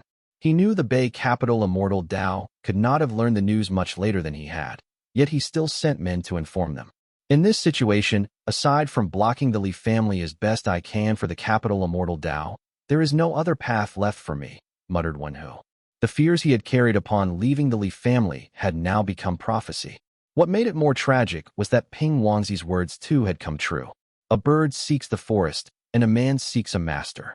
There is no chance for both sides to collapse. The people of the Bei capital Immortal Dao will arrive at any moment, so I need not fear for my life. For now, no one can block Li Zhouwei, and only I can personally take the field, Wenhu murmured to himself. Though he had been only a guest cultivator in the Eastern Sea, with little experience, he still knew how to face an enemy. He left 1 man to guard the mountain and led the other 2 to join him as reinforcements. Wenhu understood all too well that anyone in Hidden Cloud Cave could surrender to the Li family except for him. He had been personally recruited by Daoist Chidu, while the others served him. Only Wenhu served the Purple Mansion Realm cultivators. The Purple Mansion Realm cultivators stand above all. There is nothing between them that cannot be reconciled. These territories are only bargaining chips. Once the Li family are subdued and the 2 sides speak peace, I will certainly be the one put forward. The only way to survive is to fully support the capital Immortal Dao against the Li family. The harsher I fight, the better my chances to live. In any case, it won't last more than 30 minutes. Li Zhouwei cannot kill me. Wenhu, after all, was Chidu's man and had seen the grand stage. Where Miao Shui needed Li Zhouwei's reminders, he already understood the stakes. Rushing out of the mountain, he had flown scarcely 50 kilometers when a sudden flash lit his vision and a sharp pain stabbed his chest. Wenhu vaguely saw a string of sparks laced with thick, white mist rising from his chest. Another wave of pain struck, and a radiant light sped toward him from afar. He hastily sealed the wound at his chest, swallowed down the blood, and shouted, "Li Zhouwei." 1. Previously known as True Flame. Chapter 1069, Wenhu 2. The halberd swelled before Wenhu's eyes like a falling star, and cold sweat drenched him. Though he believed Li Zhouwei could not kill him, that did not mean he could withstand 2 preemptive strikes from this white Qilin. He quickly slapped his hands together, summoning a surge of pure qi. When the pure qi faded, Wenhu's figure reappeared more than 30 meters away. His wound was sealed, though his mana continued to ebb and falter. Inwardly, he gave thanks. Fortunately, Bright Yang is a majestic Dao, and its power diminishes somewhat when used to launch a sneak attack with heavenly light. Otherwise that strike would have finished me. The halberd thrust once more toward his chest. Wenhu dared not curse, but hastily activated his white jade dharma artifact, unleashing talismans to shield himself. A youth appeared before him, eyes glowing a dusky gold and smiling as he said, "You are clever indeed." Clang. The halberd lashed against the dharma artifact, shattering the glow of the talismans. The white jade dharma artifact groaned under the impact. The dharma artifact was something Wenhu had purchased after true monarch Shang Yuan's ascension, and now it proved its worth. He used the moment to exhale a stream of black qi. Whoosh! Suddenly, a violent gale swept through the forest, thick with black qi. Rain was already falling, but now it reflected his immortal foundation, the hurricane ghost Yin, making its power all the more dreadful. Frost quietly spread in every direction. Yet Wenhu felt no certainty in his heart. There was no other reason. The Li family possessed a bright young cultivator who had attained the Purple Mansion realm. As expected, Li Zhouwei merely drew a small banner from his sleeve and tossed it lightly into the air. The wind stilled and the rain ceased.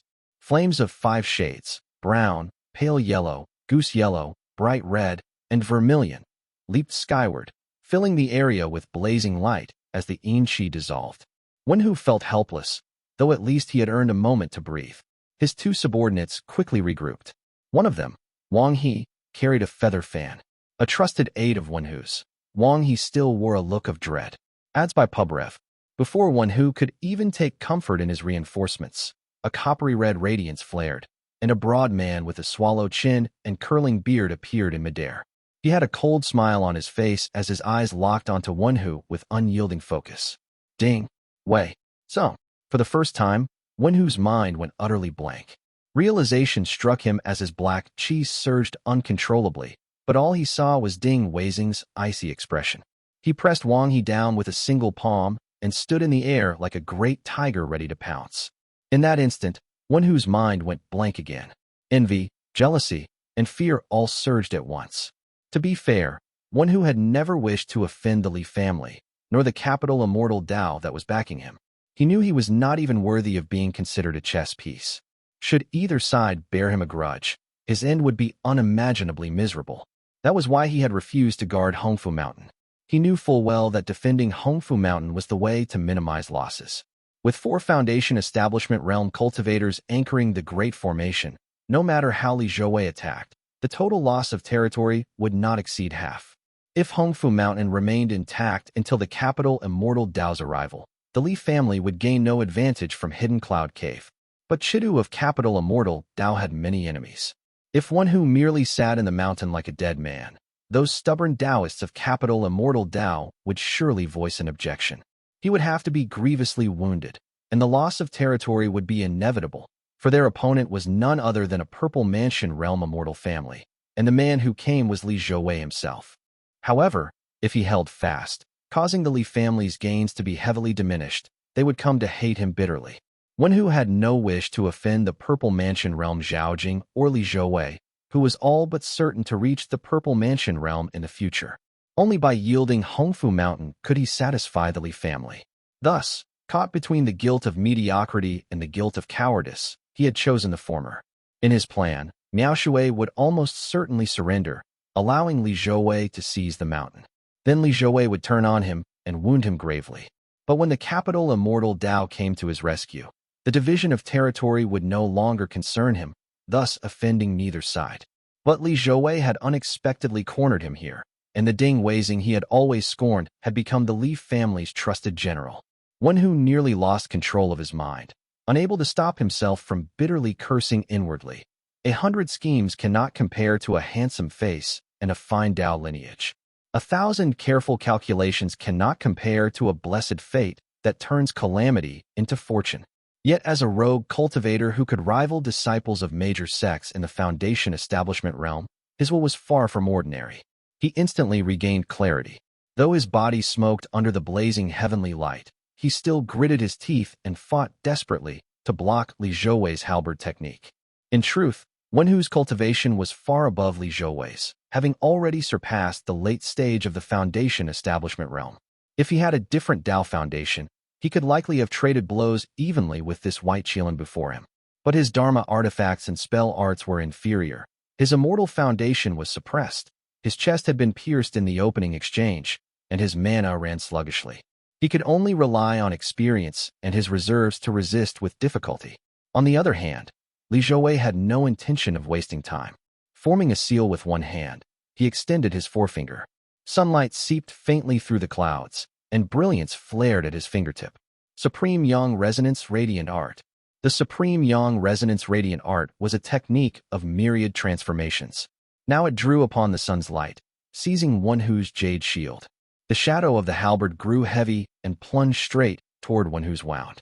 But Wenhu was no ordinary man. He bit his tongue fiercely and spat out a mouthful of blood essence. It roared in his mouth and burst forth as a jet of dark radiance, surging toward Li Zhouwei and shattering the heavenly light around him. For the first time, surprise flickered across Li Zhouwei's face. The heavy abyssal gale. Of course, this was not the true heavy abyssal gale, famed for blowing away Dharma artifacts.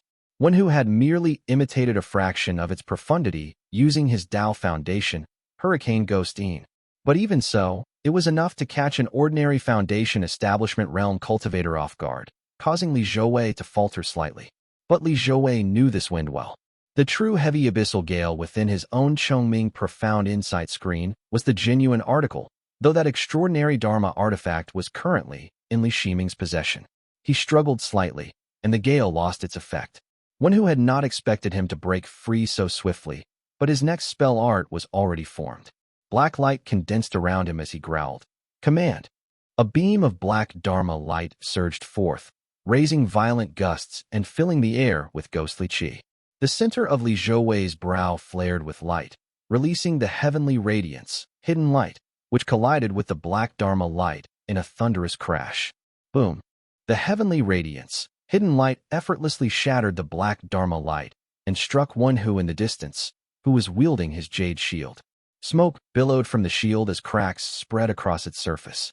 Li Zhouwei narrowed his golden eyes slightly, scanning coldly. A fine spell art indeed. He stepped northward, leaving Wenhu where he stood. His halberd gleamed with heavenly brilliance as he thrust into the air. A muffled cry sounded, and a blood-soaked figure was forced out of the sky. Who else could it be but Wenhu? To have trained the meager Hurricane Ghost Yin to this level. You are at least a talent, exclaimed Li Zhouwei. Chapter 1070. Test I. Li Zhouwei's halberd pierced through Wenhu's abdomen. He flexed his forearm and lifted the halberd upward to flip him over. Wenhu's face was covered in blood and his complexion pale, yet the spell arts in his hands did not cease. Blood-red radiance surged, showing he still intended to fight to the death. Raising his other hand, Li Zhouwei summoned the great sun's radiance to shine upon Wenhu's face, suppressing him. The Supreme Yang Resonance Radiant Art was a 5th-grade technique and capable of endless transformations to subdue foes. Wenhu's Hurricane Ghost Yin was already weak against Bright Yang, but it feared the Supreme Yang even more. The blazing light unraveled his spells, and scorching heat surged into his mind. His consciousness nearly slipped away, but Wenhu clenched his teeth and forced his eyes open in one last breath of defiance. Even though his eyes were seared white by the sunlight and his face charred black, his hand still reached for his storage pouch. Good. Such willpower, thought Li Zhouwei. Li Zhouwei drew back his halberd. Heavenly radiance, hidden light shone from his brow as he severed Wenhu's arms. Then, using the sun's brilliance, he bound him fast so he could no longer move. Elsewhere, Ding Weizing had already beaten the other two into a miserable state. His immortal foundation was formidable, empowering his body with flowing red light and copper-yellow pupils. The weaker devil cultivator was already half dead and unable to continue. Leaving only the deputy, Cave Master Wang, he struggling desperately to hold on. Now that Wenhu was subdued, Li Zhouwei turned his gaze, instantly making Wang he break out in cold sweat and falter in fear. Just as he was about to speak, a white light flared at the horizon. The white light flickered in the sky, leaving a burning tail in the sky before landing at Wang He's side and revealing a figure. I am Song Yunbai of the capital Immortal Dao. Greetings, fellow Taoist. The woman was already forming seals with her hands. Her face was slightly round, her brows sharp, and her white robes neat and crisp. She bore the features of Jiangbei. Her gaze was piercing as it swept across Li Zhouwei and Ding Weizing. Ads by PubRev. Clearly, she did not recognize them. Her eyes skimmed over Ding Weizing, pausing only for a moment before settling on Li Zhouwei. Song Yunbai froze as she raised her head. A strange expression flickered across her face. She stepped back half a pace, hesitating. Her bright eyes shifted away quickly, and her voice came out somewhat muffled. Hidden Cloud Cave was enlightened under the capital Immortal Dao. Why has your esteemed family suddenly raised blades against it without cause? Wang He and the others retreated behind her. Holding his halberd, Li Zhouwei replied, So it is a fellow Taoist of the capital Immortal Dao. Wenhu of Hidden Cloud Cave deceived a Taoist master and offended the might of the Purple Mansion realm. I came specifically to seize him. Now that he has been captured, I shall be taking him away. Song Yunbai's tone was courteous, and Li Zhouwei did not press with harsh words either. He merely faced her with his captive in hand. Yet in the span of a few seconds, thunder rumbled behind them, true fire surged, and two figures arrived in succession. The woman was striking and poised, holding a lamp in her hand. Meanwhile, the man's eyes gleamed like drops of lacquer as he rode thunder. The siblings Li Minggong and Li Chenghui stood beside Li Zhouwei. Before they could speak, two more streams of light streaked in from the north and south and halted nearby. The two streaks of light transformed into human form. To the left stood a tall woman in a rainbow-colored gown. She was holding a green sash and her face was twisted with anger. To the right stood a man wearing a bamboo hat and dressed in brown. He had a blade at his waist, and his gaze was sharp as he took in the situation. What does the Li family mean by this? The woman in the rainbow gown was blunt and confrontational. Gripping her Dharma artifact sash, she pointed at Wenhu and shouted in fury. This cultivator was enlightened by our Taoist head, Wanyu. Your family is also an esteemed family of Jiangnan. Do you not know that Hidden Cloud Cave is a vassal of the capital Immortal Dao? It was already generous of us to allow your family to take the territory of Floating Cloud Cave. Yet you overreach and now dare to trespass into Hidden Cloud Cave. Absurd. Naturally, Li Chenghui would not let Li Zhouwei personally step into the quarrel. He stepped forward and said coldly, since fellow Taoist acknowledges that Hidden Cloud Cave is under your protection, have you managed your people properly? For 10 years, Hidden Cloud and Floating Cloud has harassed the northern shores of my Moongaze Lake. Did we ever hear a word from you then? Only today do you finally arrive, and only now so quick to voice your concerns. You. The woman in the rainbow gown was flushed with anger, but forced a cold laugh. The man in the bamboo hat finally spoke, clasping his hands. I am Gongsun Baifan of the Immortal Dao, greeting the three esteemed young ones of an immortal family. With your family's elder having attained the Purple Mansion realm, such matters should have long been swept aside. Even if they could not be wholly forgiven, they ought to have been discussed under the Purple Mansion realm cultivators' mediation to resolve grudges, rather than acting so suddenly to seize our holdings. He addressed the three, and Li Minggong replied, Good. Since the capital Immortal Dao still remembers that our Taoist master has achieved the Purple Mansion realm, then tell me, who did your sect send? And with what did you offer congratulations? When Floating Cloud and Hidden Cloud provoked us before, did our Taoist master not give them a chance? Now, seeing the situation before you, does capital Immortal Dao truly claim ignorance of how this came to be? Li Minggong's tone was not forceful, but her words were sharp enough to silence Gongsun Baifan. Some things were not his place to answer, so he lowered his head in silence. Watching the exchange of words, Li Zhouwei gradually pieced together the truth. No force was ever a monolith, much less the capital Immortal Dao, which had been in Jiangbei for barely over a decade. The first to arrive, Song Yunbai, was of the lowest standing among the three, and her strength was not great. She had simply arrived first because she was nearby. In truth, she represented the Song family of Bei territory in Jiangbei, a local power. Her role within the capital Immortal Dao was much like Li Shiji's had been in the Azure Pond sect in past years. She was hardly one to wield authority. Naturally, her words carried no hostility, and she kept a polite, detached tone. As for Gongsun Baifan, he was clearly a guest cultivator or one with a Dharma protector class, much like in Siwei in the Li family. He might defend the Immortal Dao, but he held no power to decide matters. Thus, he spoke as politely as he could. Only the woman in the rainbow gown burned with rage, so she must be the true direct lineage of the capital Immortal Dao. Indeed, when Gongsun Baifan fell silent, the woman in the rainbow gown gnashed her teeth and declared, You can always find an excuse if you wish to condemn.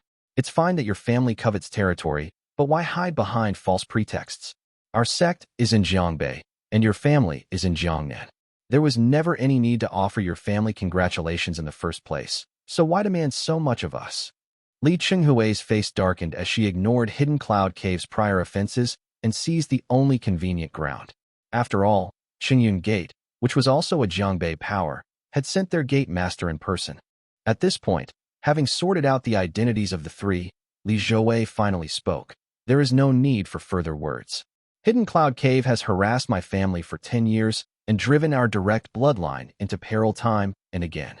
Such grudges cannot be brushed aside. Hongfu Mountain is already in our hands. The three of you should return to where you came from. Li Zhouwei had already sent Miao Shui to seize Hongfu Mountain. She carried the command token needed to enter the formation and had entered the mountain by now. The woman in the rainbow gown had clearly expected this line of argument.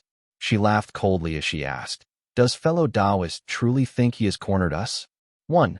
This is not Taoist master, it's a new term / Chapter 1071. Test 2. At those words, swords were drawn and bows bent in an instant. Li Qinghui's hand immediately pressed down on the sixfold profound thunder punishment tokens. Gongsun Baifan reached for the long blade at his waist. Wang He and the others broke out in cold sweat, staring at one another in fear. In truth, Li Zhouwei was not afraid of them. He had needed to weigh things carefully before Ding Weizing's arrival. But now, since both that burly man and Li Chenghui were present, handling the three before them was more than within their means. The only worry is reinforcements from the capital Immortal Dao. He did not need to think for long. There were surely Purple Mansion realm cultivators locked in confrontation within the great void above. If he fought these three now and lost, it would force Li Shiming into a disadvantage and constrain his actions. He calculated silently, holding his halberd ready, his eyes narrowed in thought. Then he said coldly, "You're welcome to try." Just then, a hearty laugh rang out from the horizon, followed by a loud voice. "Taoist Ming Huang, I have come to aid you." Everyone looked up and saw a brown-yellow spirit boat of profound stone speeding toward them, sending waves of air rolling before it. At its bow stood a man in a dark, patterned robe. He was pale and beardless, with an urgent expression. It was none other than Kong Gushi, gate master of Profound Peak Gate. The woman in the rainbow gown paled. At last she understood, and she furiously laughed. "So that's it. You two families have joined hands in secret. No wonder you dared show such insolence." Kong Gushi arrived in the blink of an eye. 3 men and a woman descended from the spirit boat behind him. 2 of them were already at the mid-stage of the Foundation establishment realm. Now that they had 5 at their side, the balance of power instantly shifted. Yet the woman in the rainbow gown showed no fear. She glared at Kong Gushi as she shouted, "Kong Gushi, how many years of lifespan does your Taoist master even have left? And yet you dare to strike against my capital, Immortal Dao." Kong Gushi faced her with a cold, unyielding expression. Though he often smiled in his interactions with the Li family, when this beardless man furrowed his brows and set his jaw, there was a chilling ruthlessness about him. He called back, "I've long despised you. Practicing that cursed, headless ghost Dao, your ghastly airs are even more arrogant than those of the Dragon Maiden." Such words flew at her like a slap across the face.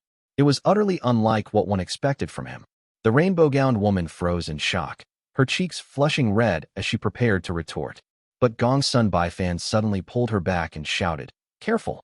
The rainbow-gowned woman turned her head instinctively, only to see the halberd-wielding man's brow shining with radiant light as a vast surge of bright young brilliance rose.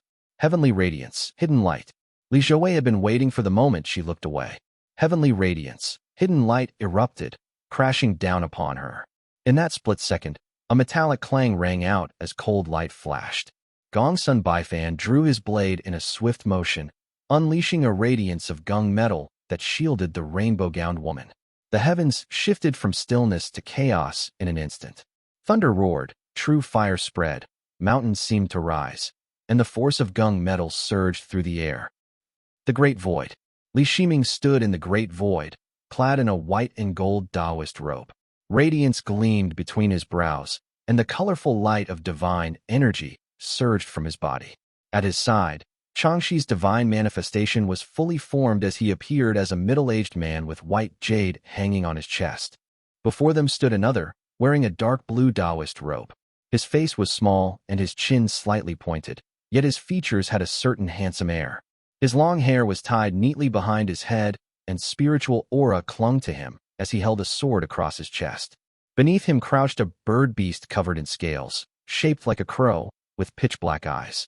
The Taoist himself said nothing, watching them coldly.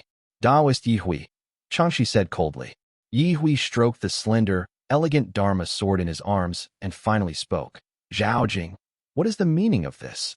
Ye Hui's expression showed clear surprise. It seemed as though he had never considered that the Li family would suddenly rise, much less that they would take over the holdings of Profound Peak Gate.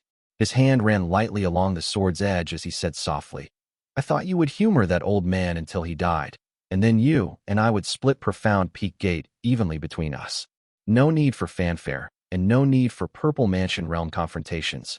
Wouldn't that have been better?" The sword in his hand did not seem to be a sword of Sword Dao, but rather a ritual artifact for spell casting, radiating rings of mana. Ye Hui smiled thinly as he said, "We could sort out the division of benefits afterward. Wouldn't that be best for both of us? The lands of Profound Peak Gate would be taken by strength, its people would follow you, and the Mountain Gate would belong to me. I never thought, without me even moving, you would act first against mine. Now it has reached the point where two Purple Mansion realm cultivators need to confront one another, birthing needless discord. Why bring this about?" Ye Hui's tone gradually lost its humor as he sighed. "So you truly mean to stand against me?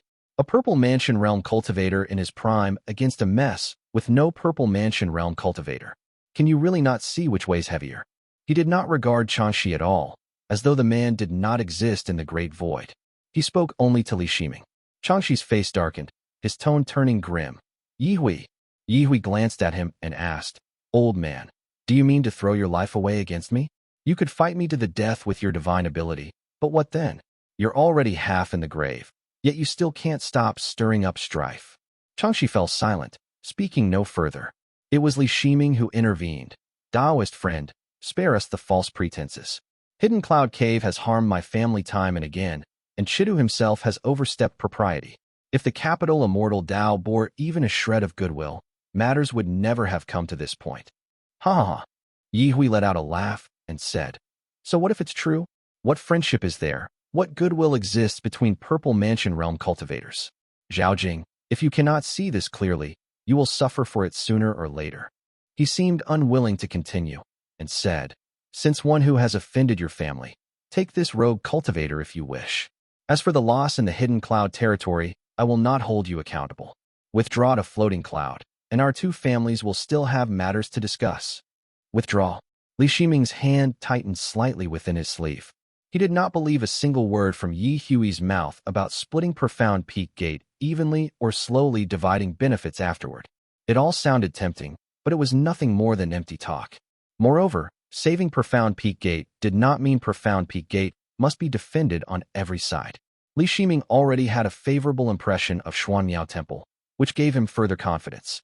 Moreover, the Outer Sea still held Jingyi Mountain. He said coldly, "Since Taoist friend is unwilling to offer congratulations, I shall accept the Hidden Cloud Cave territory as the gift instead." Ye Hui's brow furrowed as he stared back across the vast void. Spiritual light rippled through the great void, and the Dharma sword in his hands began to tremble. Changxi stood unmoving in front of Li Shiming, his stance leaving no doubt about his resolve. At this moment, Li Shiming had no fear of crossing swords with Ye Hui. Not only did he have Changxi beside him, who cared little for his own life, but once the two sides clashed, the first to suffer would surely be the capital Immortal Dao's direct lineage below. By the time three Purple Mansion realm cultivators fought for days and nights, Li Zhouwei would likely already have stormed into Bei territory. "Good, good, good." Ye Hui merely nodded. "Take this territory then. But remember that Hidden Cloud Cave was not won by your clever schemes. When that old man dies, I will see how you clean up the mess. No need for Taoist friend to trouble yourself over it." Li Shiming replied with a smile. Ye Hui sneered coldly as he vanished into the great void, leaving only a final bitter remark. "Old man, the day Profound Peak Gate will inevitably be carved up by the various families is not far off." Changxi said nothing. Li Shiming only watched Ye Hui's figure recede. He offered no words of comfort, for the old Taoist had concealed matters concerning Kong Haiying, which was no small fault. Li Shiming still felt discontent and could not bring himself to speak. The two simply rode their divine arts across the skies toward the lake. Changxi sighed. "I must have made Zhaojing laugh at me." Chapter 1072, Entering Hidden Cloud, I. "Not at all, senior." Li Shiming responded politely, but he did not continue the conversation. He gazed out of the great void and saw Li Zhouwei and several others trading blows with the direct lineage of the capital Immortal Dao. Both sides had sustained injuries. Once Ye Hui withdrew, the capital Immortal Dao cultivators ceased fighting and retreated to guard the few remaining mountains within the territory of Hidden Cloud Cave. Seizing nearly 70% of the territory is no small gain. Leaving the Hidden Cloud Cave situation in the hands of Li Zhouwei and the others, he departed on his divine ability. He remained silent along the way, faintly showing his displeasure. Changxi naturally noticed and sighed quietly. When the two landed at Jijing Mountain, the old Taoist master said hoarsely, Ye Hui is a cultivator from the Eastern Sea. Though he may have had opportunities through his Dao lineage, the fact that he has cultivated to this level does not make his words trustworthy. Zhao Jing, pay his provocations no mind. Yet Li Shiming's heart remained tangled. Ye Hui's words of provocation were naturally not credible. If this Purple Mansion Realm cultivator from the Capital Guard truly intended to divide up Profound Peak Gate's territory, would he not have long since sent gifts to show goodwill, making his intentions clearer and more reasonable? But the more he thought about it now, the more uncertain he became. Then why not? Even if Changxi were to die, it would still be impossible for all of Profound Peak Gate's territory to fall into Ye Hui's hands. His own side stood nearby, so whenever Profound Peak Gate was in trouble, they would rush to aid, while the capital Immortal Dao would seize territory.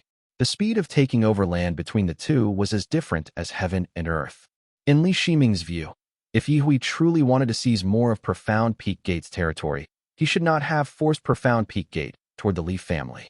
Even if he bore ill will toward them, he should have pretended to show goodwill for the moment, claiming no interest in Profound Peak Gate. That way, turning against them in a sudden sneak attack would be far easier. Now that things have come to this, with Changxi still alive, my family will send people to reinforce Profound Peak Gate. He will have to face Profound Peak Gate and Moongaze Lake joining forces to defend their border. The difficulty compared to before is like heaven and earth apart. Either he has some other assurance, or else his goal was never Profound Peak Gate's territory at all. Even now, Li Shiming could not discern what Taoist Master Ye Hui truly wanted. That was the most disadvantageous aspect of the situation.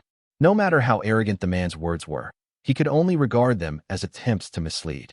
While he sank into these thoughts, Changxi said, Zhao Jing, although Ye Hui has retreated, it is only because he does not wish to clash with us at this moment. Li Shiming frowned and asked, Ye Hui is extremely arrogant. Is he truly unafraid of you striking back, senior? If you know anything, I beg you to explain it clearly. Should you conceal it, disaster may follow. Earlier, Changxi had concealed the fact that Kong Haiying bore a mortal grudge against Ye Hui for killing his wife. That was no trivial matter. In the future, Ye Hui's ambitions would not only target Profound Peak Gate's territory and Dao lineage, but also the very lives of Kong Haiying's bloodline. The enmity had risen to a higher level. Changxi had little lifespan left, and Ye Hui was already an enemy. The matter of Kong Haiying was not something Li Shiming could press, but now that he had spoken so plainly, Changxi could only nod, sighing softly. At this point, he no longer held back. Zhao Jing, you may not know that he has two divine abilities, one being a body divine ability. My Fool's Mountain Chase can neither suppress nor entangle it. Even if I fought desperately, I can only wound him at best. However, matters cannot be weighed so simply. Years ago, Taoist Master Chongzhou of the Wuzhu Gate, a mid-stage Purple Mansion Realm cultivator, pursued Hengzhu Dao Gate's Taoist Master Yanke. Yet Yang's body divine ability dragged the chase across the Wuiwe, one great void for 6 years, and still he could not prevail. How could I do more, when the disparity between Ye Hui and I is even greater? I am not Ning Tiaoxiao, who possessed an ancient spirit artifact to subdue foes. If I truly fought him, even at the cost of my life, he would never be willing to battle me directly, unless an ambush were set within the Great Void. Li Shiming had attained the Purple Mansion realm and naturally knew how difficult it was to kill someone of the same realm when divine abilities were evenly matched. Yet he did not mean for Changxi to risk his life against Ye Hui. The capital Immortal Dao was still rooted in Jiangbei. One might escape as a monk, but could the temple itself flee? Before he could even hint at this, Changxi continued, as for harming his juniors in secret, my Dao lineage still endures in this world. I cannot commit an act that would leave an eternal stench on my name. I must not condemn my descendants to die without burial, burdened with infamy. And as for striking where he must defend, to attack the gate at bay, Zhao Jing, think carefully. Who has nourished the land of Jiangbei? Li Shiming realized at once and answered, the struggle between north and south. Is it tied to fruition attainment? Exactly so. Changxi's expression grew wistful as he replied. How many cultivators of every sect have shed blood in the struggle between North and South? That is what has nurtured Jiangbei into its present form. Though most of the burden was cutting the flesh of Azure Pond sect and drinking the blood of devil cultivators and rogue cultivators, this land absolutely cannot be disturbed. If I so much as step into Bei, Ye Hui will laugh aloud. He will surely appear to meet me. Should the two of us clash, the spiritual energy of Bei's territory would be gravely damaged. That would be no small calamity. We would not even come to blows before the various sects intervened to stop us. Yuan Xiu from the south, Qiu Shui from the west, Yuming and Shanbai from the north, Sumian from the east. Even the Buddhist cultivators would act. Changxi gave him a deep look and said hoarsely, his gate lies in Jiangbei. That is why he acts so fearlessly. Only now did Li Shiming understand why Ye Hui had dismissed Changxi so brazenly. He fell silent for a moment, then said, Do you have a plan, senior?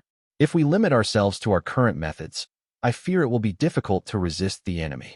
After all, judging by the current situation, Changxi was truly powerless unless the capital Immortal Dao crossed the river to wage war.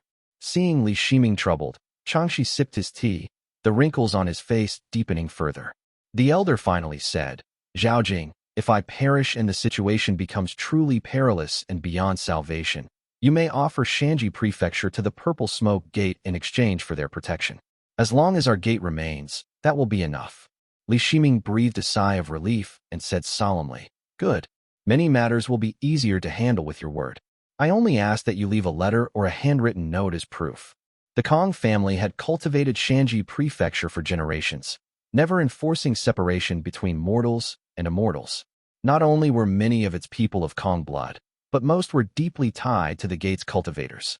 Li Shiming did not wish to play the benefactor only to be cursed later, so he insisted the elder put it in writing. Changxi craned his neck and nodded. This matter must not be made public, or the profound Peak Gate's disciples would lose all will to fight. In truth, I have already written a portion of my last testament and hidden it beneath the chief seat of Stillness Peak Hall on the main peak. I will write another for you, Shiming, so the two may serve as a reference for each other. Li Shiming handed him a piece of spirit cloth. Changxi wrote 2 lines using divine energy as his brush and passed it to him. The cloth was already as heavy as a boulder, weighing over 1,000 caddies. As he handed it over, the elder's frailty grew more apparent, and he said respectfully, My thanks, Zhaojing. He offered no more courtesies. He cupped his hands in farewell, mounted his divine ability, and vanished into the great void. Li Shiming turned the cloth over and read it. It entrusts Taoist friend Zhaojing to safeguard Profound Peak Gate. Should the situation turn unfavorable, Shanji Prefecture may be given to another sect in exchange for aid. Though Changxi's divine ability was not suited for spell dueling, its subtleties were in no way inferior. His brushstrokes carried anomalies, and the characters were engraved like stone, as if they might fall from the cloth. Li Shiming nodded inwardly in approval. His own divine ability was also a spell divine ability, brushing the edge of corporeal law. The fire torch blazed within his heart. Bright Young manifested inside and out. Purple fire burned at the Juk acupoint, and heavenly light shone at the center of his brow. Beyond those, he also had the heaven-venerating gate. He was not weak in spell combat, yet he lacked the myriad transformations and subtleties of Changxi's art. When the Li family relocated to Mount Qingdu, they had invited Kongyu. The elder could assist in moving mountains with just a copy of Changxi's handwriting. Though Li Shiming's inscriptions on the 6 gates above his own lake could reflect heavenly light, they lacked the potency of Changxi's, which could serve as talismans. Once this matter is settled, I should make a trip to the Chui family in the Eastern Sea. There should be peers there with whom I can cultivate. Along the way, I can also inquire into Purple Mansion realm formations, at the very least, enough to encompass Zhijing Mountain. As for Ye Hui, who knows what this fellow covets? Taoist master shooting may not necessarily be concerned. He is neither kin nor close friend, and I cannot trouble him again and again. Sigh, if only Brother Shijuan were here. He gathered his thoughts and pondered inwardly. On the road, I should press Changxi once more to see if I can learn the spell for forging a spirit artifact embryo. 1. Referring to the Wu and Yu state. Chapter 1073, Entering Hidden Cloud. 2. The territory of White River Stream. Brocaded light shimmered on Hongfu Mountain, forming a great arc-shaped halo that hovered above the peak. Wisps of cloud-like glow drifted softly within it. From afar, it looked less like an immortal gate and more like the residence of an immortal family. Li Zhouwei and the others arrived in streaks of light. Miao Shui hurried out from within the formation. When cultivators of the Bay capital Immortal Dao had arrived earlier, she had been so frightened that she hid inside, clutching the formation plate in panic and pretending ignorance. Fortunately, no one had paid her the slightest attention. Miao Shui held up the multicolored formation plate with both hands as Li Zhouwei descended and said respectfully, "Greetings, family head. This is the formation plate of the cloud-veiling sky ascent formation of Hongfu Peak, a lower-grade foundation establishment formation. It can even render early foundation establishment realm cultivators helpless." Li Zhouwei accepted it with clear delight. The Li family had only just risen to the rank of immortal family, and their foundation establishment realm formations consisted merely of those on Glacial Cloud Peak and Mount Qingdu. Though the cloud-veiling sky ascent formation was not on the level of the cloud-gathering Southern Heaven formation or the heaven-guarding formation of Five Waters, it was still the most valuable formation on the entire mountain. If not for the capital Immortal Dao, Wenhu would never have had the means to set it up. He examined it briefly before Li Chenghui stepped forward to take it. Li Chenghui said, "It carries the Dao of auspicious essence. This formation may offer some assistance in alchemy and artifact forging."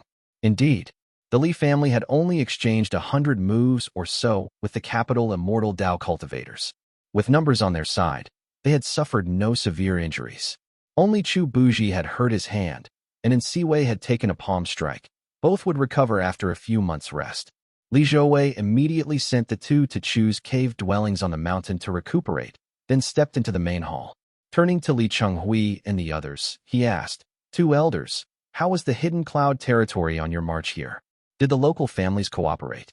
Li Minggong answered, "We have taken the peaks, and all Foundation Establishment Realm cultivators of Hidden Cloud Cave have retreated. Many at the Qi Cultivation Realm were captured. In White River Stream, mortals and cultivators live together, so the locals likely do not look kindly on us. As for the esteemed families, we must ask Weizing." Ding Weizing immediately stepped forward and saluted. Reporting to the family head, the White River Stream territory is home to 4 surnames: Wang, Zhou, Huang, and Ding. They were once esteemed families of Su State centuries ago, but after rising and declining, only the Wang and Ding lines still hold Foundation Establishment Realm cultivators. I have already folded the Ding into our forces. The Huang reside in the Brahma Cloud Cave territory. Oh, Li Zhouwei reacted swiftly and asked, "The Wang family's Foundation Establishment Realm cultivator.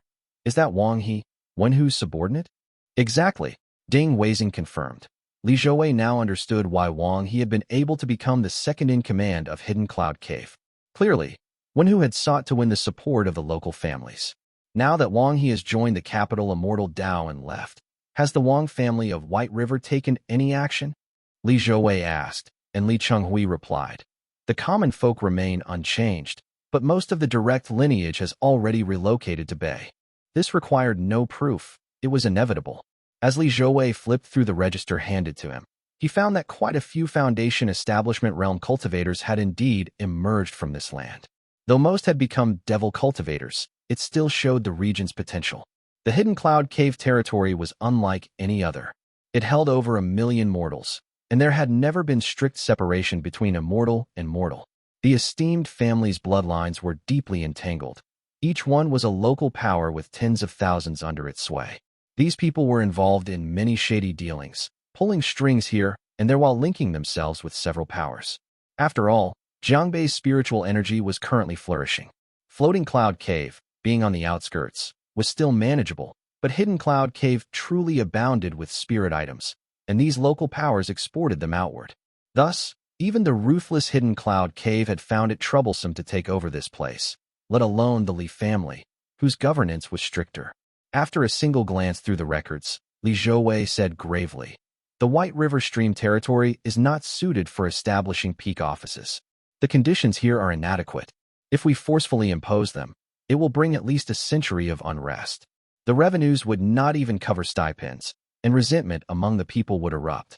It is better to let them govern themselves for now."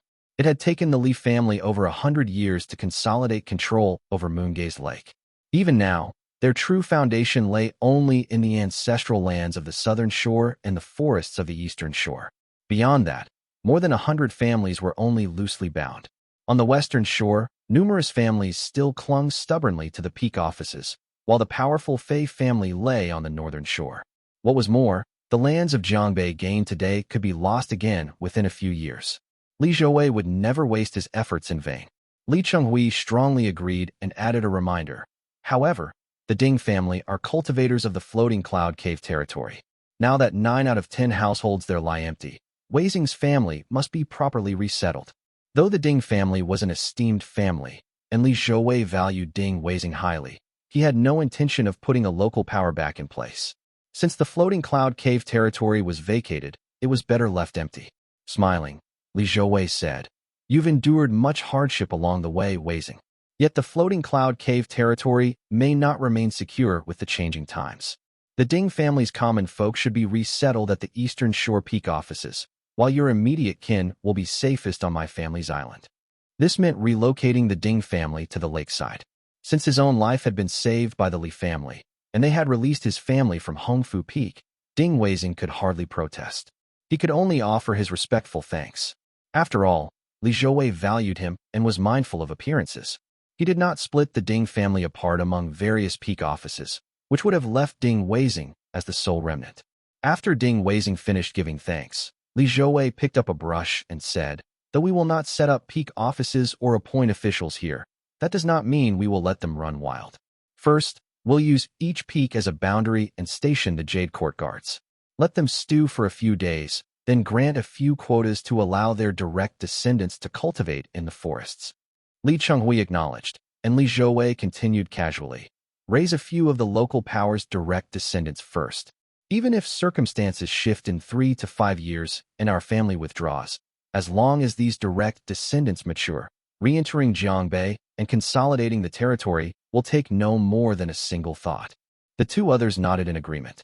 They will likely not send their true direct descendants, but instead dispatch some illegitimate branches to Moongaze Lake. Such tricks are ones every family has long since grown tired of. Li Minggong voiced her concern, but Li Zhouwei only laughed and replied, "It matters not. Our family will insist on their true direct descendants.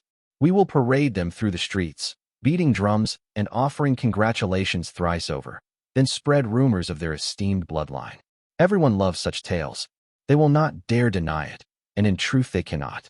If our family declares them direct descendants, then they are direct descendants." He did not avoid speaking these words before Ding Weizing, who broke into a cold sweat upon hearing them.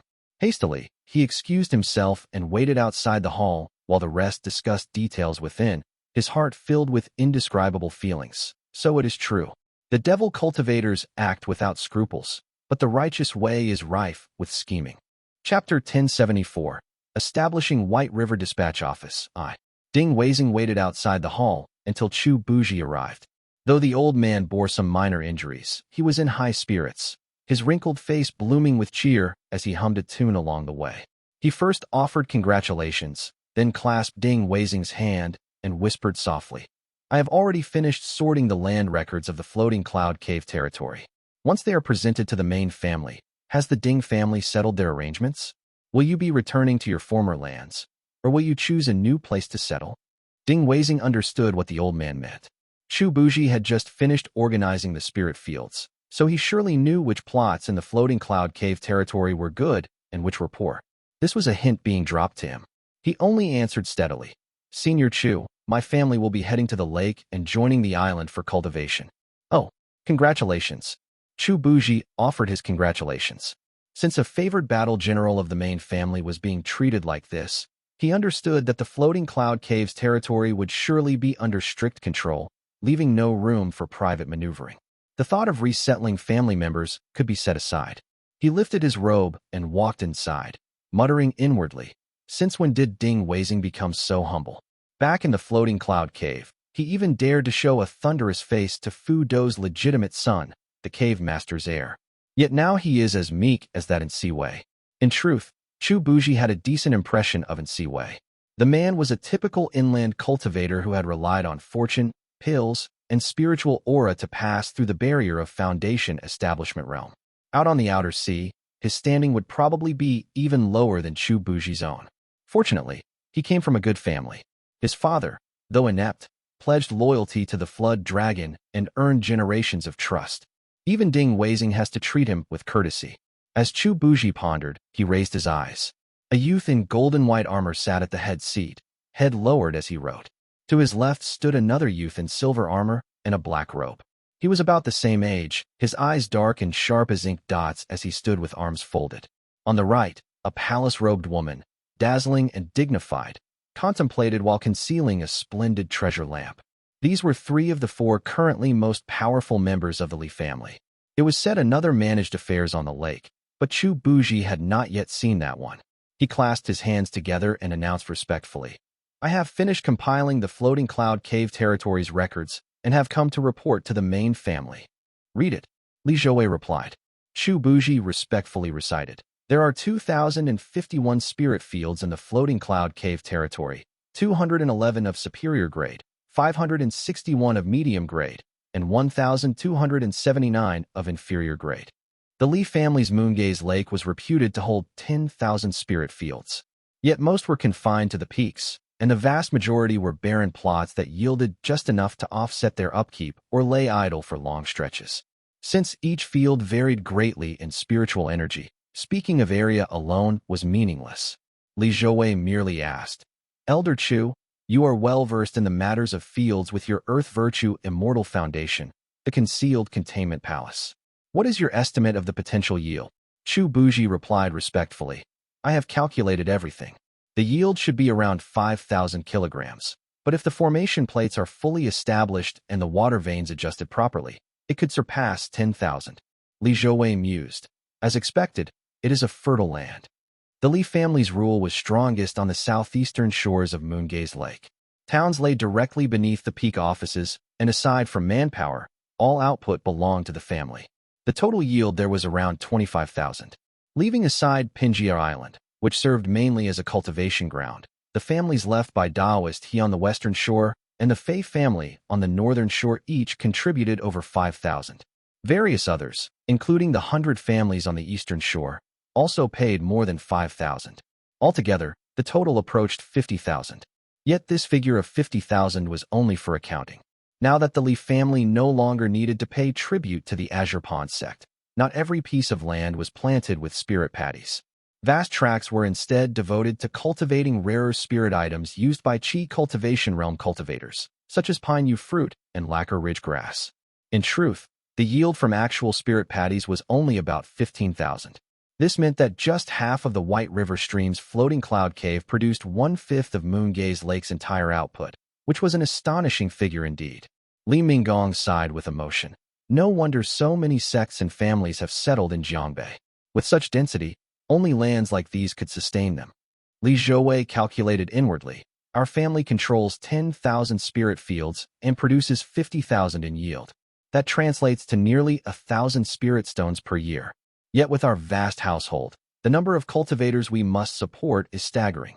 On top of that, the treatment of our Foundation Establishment Realm cultivators is extremely generous, and the market town has yet to be built.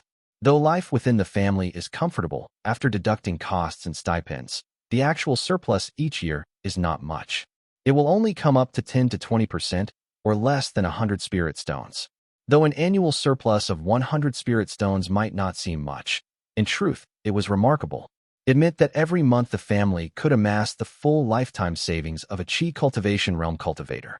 They could fund the construction of a top-grade Qi Cultivation Realm formation each year, or raise an entire Foundation Establishment Realm Grand Formation in 3 to 5 years. The only awkward problem was that the Li family had yet to establish a market town. Most of their surplus remained stored within the family as spirit patties and spirit items, which often suffered losses from poor preservation. Spirit stones in Jiangnan were limited, and if they constantly exchanged their goods for stones, they would only drive the price of spirit stones sky high. Still, few would use spirit stones to trade for treasured panaceas. A Foundation Establishment Realm Grand Formation is difficult to fund solely through spirit stones as well. Li Zhouwei hesitated for a moment. A yield of 5,000 kilograms worth 100 spirit stones was indeed good, but spirit items typically took years to mature. If they lost these lands before then, It would be a great pity. Let Siwei arrange for spirit patties to be planted first. There is no need to refine the formations too much, lest we waste resources if we leave later, said Li Zhouwei. Chu Buji nodded and withdrew. Li Zhouwei began to worry about storing the massive harvest of spirit patties and sighed inwardly. Sensing his concern, Li Minggong said, "Now I understand why the Xiao and Yuan families invested heavily to claim vast stretches of spirit lands and poured great expense into cultivating 1 or 2 spirit items. Yet the time they've held these places has been short, making it unsuitable." Indeed, Li Zhouwei said gravely, "Have several of the family's major spirit fields converted to growing white essence fruit. We can make use of the reserves for now." Fortunately, the only troublesome matter was the ruined lands of the Floating Cloud Cave territory. As for the Hidden Cloud Cave territory, only taxes from established families were required, making things simpler. After carefully discussing the details with Li Minggong and asking her to return to oversee matters, Li Zhouwei finally brought the affairs of White River Stream to a clean conclusion. At last, he found a moment of leisure. He invited Li Chenghui to sit by his side and asked, "Uncle, what are your thoughts on the cultivators of Bei?" Li Chenghui paused for a moment, then frowned and said, "They will not be easy to handle. I just inquired earlier. The one in the rainbow gown is a direct descendant of Bei, named Guan Lingdai. Her immortal foundation is the same as that of the Lingyu family, the South Cho Waters. As for Gongsun Baifan, the one wielding the blade, he was originally a rogue cultivator from Jiangbei who practices Pit Water's Jing Dragon King. He has now joined the Bei capital Immortal Dao. His blade techniques have some merit. The remaining one, the young lady of the Song family, is from a Jiangbei family." This information did not differ much from what Li Zhouwei had guessed. After pondering, he said, "Although Guan Lingdai speaks fiercely, her combat arts show a certain level of experience. She does not seem simple at all. Gongsun Baifan's Dao lineage is also profound, unlike that of a mere rogue cultivator. As for Song Yunbai, judging by her appearance, it seems Bei capital Immortal Dao does not strictly control its territories. After all, Guan Lingdai was a direct descendant of a Purple Mansion cultivator. She had held off both Li Chenghui and Siwei with her own strength, and even managed to wound Siwei. Such strength could not be underestimated." Li Zhouwei simply committed the names to memory and then said, "As for Profound Peak Gate, there is truly no one. It is indeed a sign of decline." There was truth in Li Zhouwei's words. Kong Gushi, the head of Profound Peak Gate, had been evenly matched against a mere local power of the Jiangbei Song family. If not for Profound Peak Gate's superior numbers, Bei capital Immortal Dao would have withdrawn much earlier, and the casualties of this expedition would have been far worse. Chapter 1075, Establishing White River Dispatch Office, 2. This matter was tied to Daoist Master Changxi, who had repeatedly urged his descendants to break through to the Purple Mansion realm. The upper evil spirit storage had appeared, and in his joy, several of his direct heirs had gone into seclusion. That was how today's situation had come about. It was also for this reason that Kong Tingyun had later assumed the position of Profound Peak Gate's master and gradually won Changxi's favor, bringing Profound Peak Gate closer to the Li family. One had to admit, there was a sense of destiny in these twists of fortune. Li Chenghui reassured, "Profound Peak Gate still has Fu Yuezi on Yuezhou Island. He has considerable strength, and he will be able to contribute when the time comes." Li Zhouwei remained silent for a moment. Chun Yang then came forward to report that the families of the Hidden Cloud Cave territory had already sent representatives, and the initial resettlements had been arranged. At the very least, Hidden Cloud Cave was now under control. With Hidden Cloud Cave secured, we should return to the mountain. I must also meet with the Taoist master. Li Zhouwei put away his brush, and Li Chenghui reminded him, "Do not forget that the North Brocade River King is still waiting in White River Stream." Ah, yes. Li Zhouwei was still considering candidates for guarding Hidden Cloud Cave. For the moment, he nodded and said, "I intend to establish an office in White River Stream to oversee Floating Cloud Cave and guard Hidden Cloud Cave. Floating Cloud Cave is already being managed by Siwei, and his abilities are sufficient for that task. But his strength is not enough to hold the post of guardian. Uncle, I fear I must ask you to take this office and watch over this land." Li Chenghui had fought side by side with Li Zhouwei through more than 10 years of peril. The two were well acquainted, so there was no need for courtesy. He nodded. "I will do my utmost to protect this place and keep it secure." After a moment of consideration, Li Zhouwei said, Since Mifan has been breached and Hongfu Mountain taken, Floating Cloud Cave and Hidden Cloud Cave should be reorganized. Using Manghuazi Mountain as the boundary, rename the southern part of Floating Cloud to Floating South and rename Hidden Cloud to Hidden East. Establish a White River dispatch office at Hongfu Mountain. The family will soon send the officers, orders, and directives. He chuckled and added, if these two regions can be held and Floating South begins producing, then future stipends for the office can be drawn from their rear supplies. That will be much more convenient. Though it was also a means to back a puppet, Li Zhouwei wanted to secure the title. It would not be called a gate or a cave, just the dispatch office, so it could be dissolved at any time. After all, their ties with Bei capital Immortal Dao were already severed, and no one expected Hidden East to favor the Li family. It would be a day-to-day duty without concern for long-term recognition. As for the North Brocade River King, Li Zhouwei had already considered this and decided. The North Brocade River King knows many things.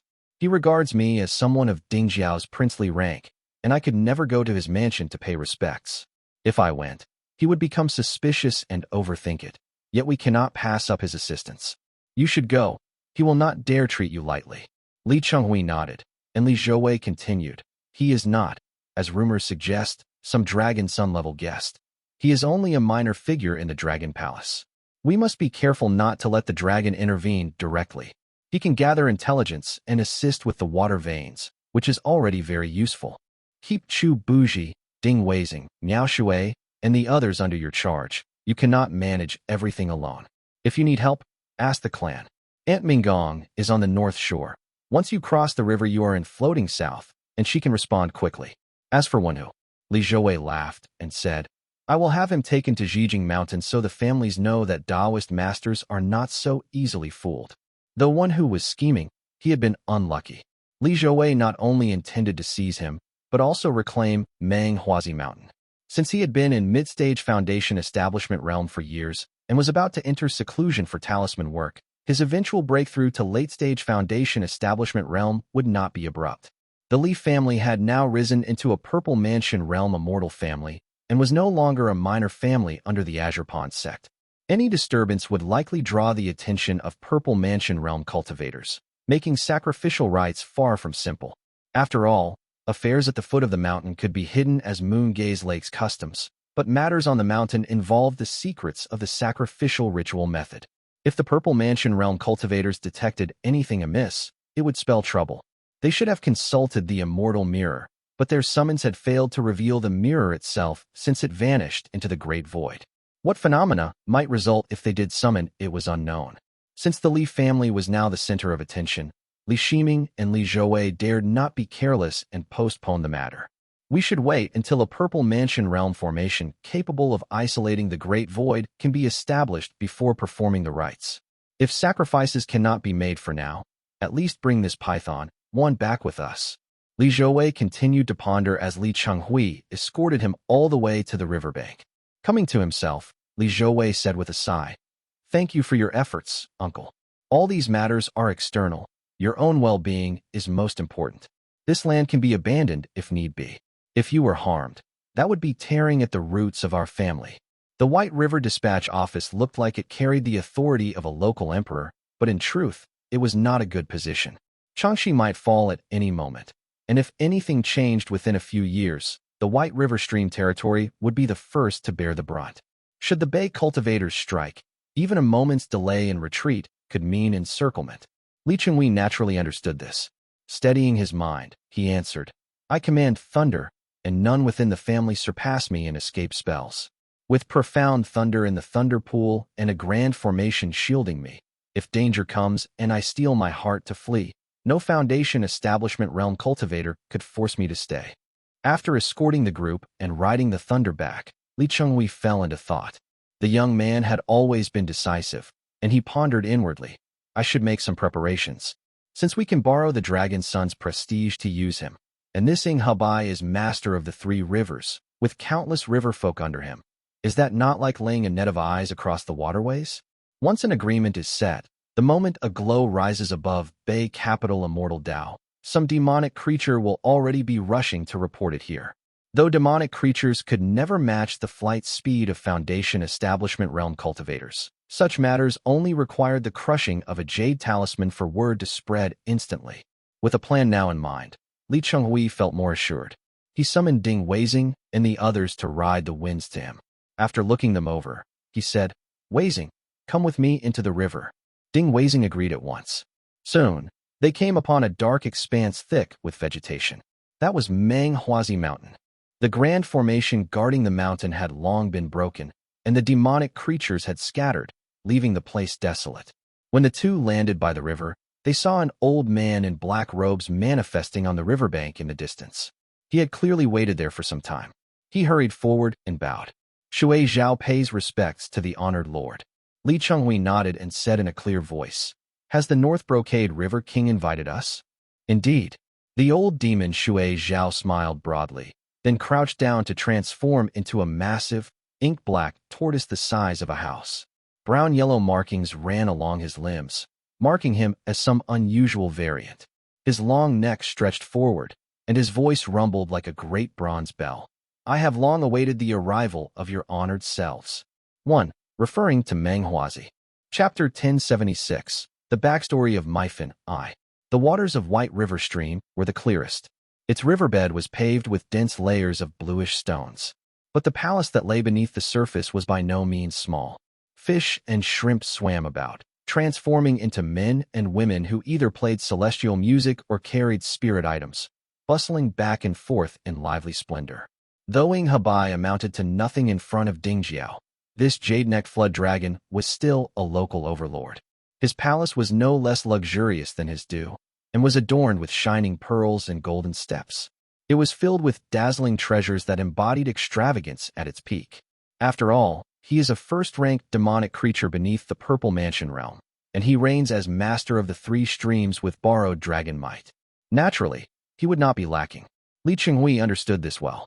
Ing Habai might appear meek and deferential, yet without Li Zhouwei's name, he might not have been admitted into this palace at all.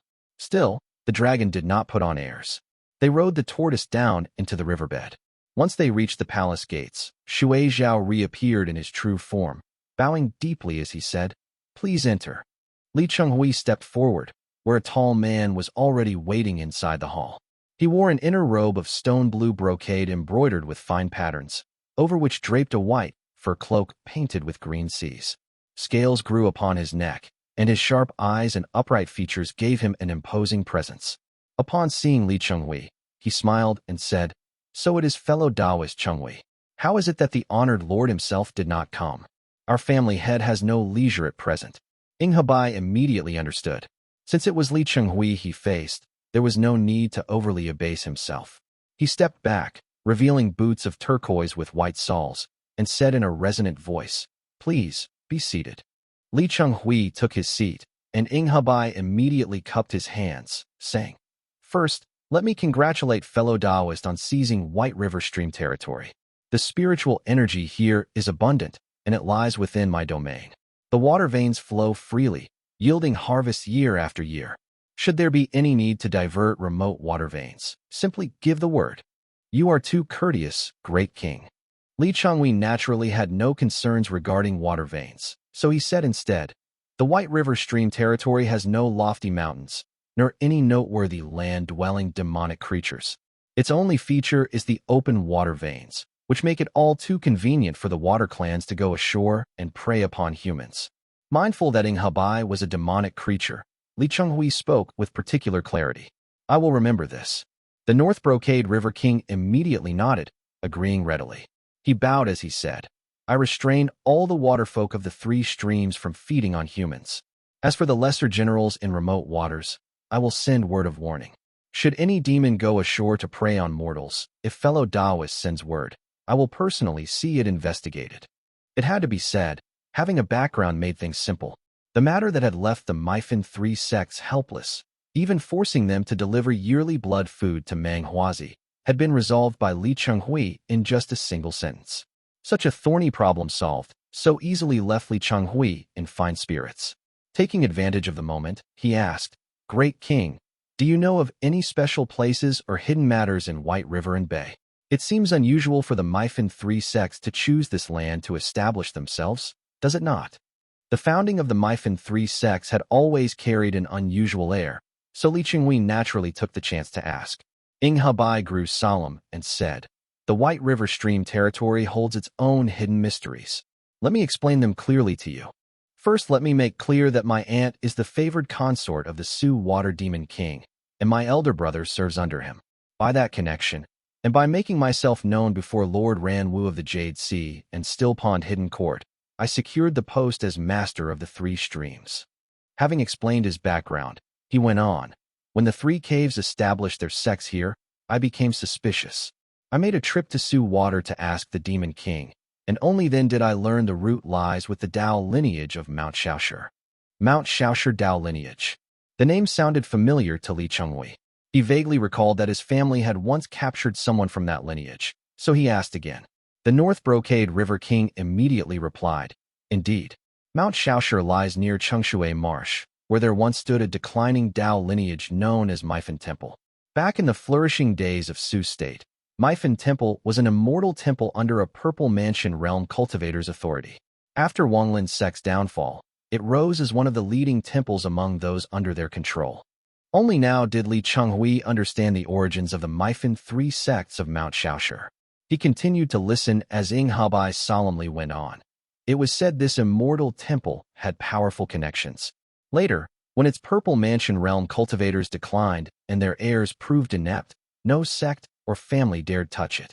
Instead, they incited its own factions against each other, splintering into feuding rivals that merely clung to that single mountain to survive.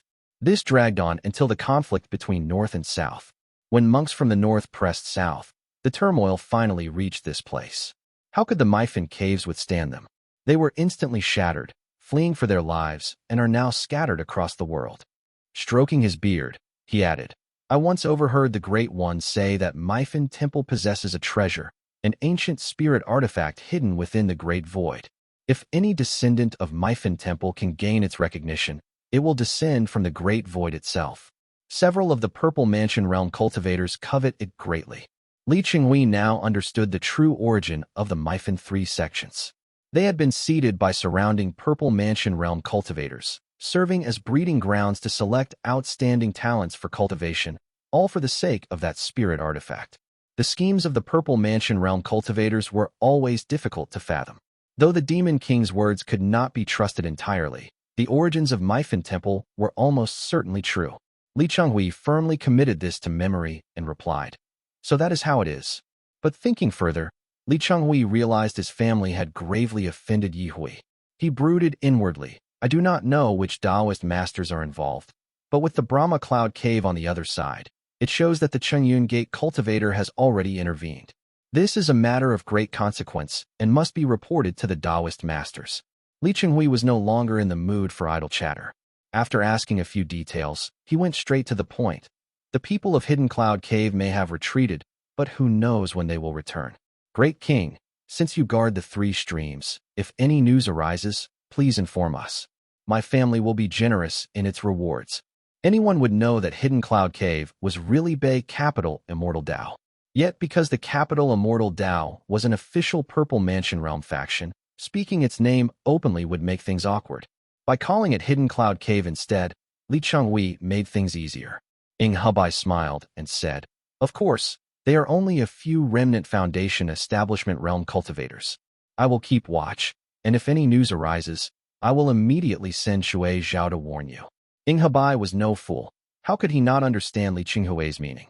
He, too, had strict orders from above not to meddle in human affairs, especially those involving the Purple Mansion realm. Hebai could not openly declare support for either side, but rules were rules. Some things were best left tacitly understood. Li Qinghui's choice of words, calling them Hidden Cloud Cave, made things even easier. The water flood dragon warmly escorted him all the way out as he said, "In the coming months, I will send Shui Zhao several times to maintain contact. That way, if something happens, we can reach fellow Taoists swiftly without delay or mishap." Li Qinghui knew that this meant gifts would likely be exchanged. He would weigh their worth before accepting or declining. Riding thunder, he left White River Stream in haste to send word back to his family. Once Halberd returned to his hall, the smile faded from his face, and his brow furrowed as he said, Shui Zhao?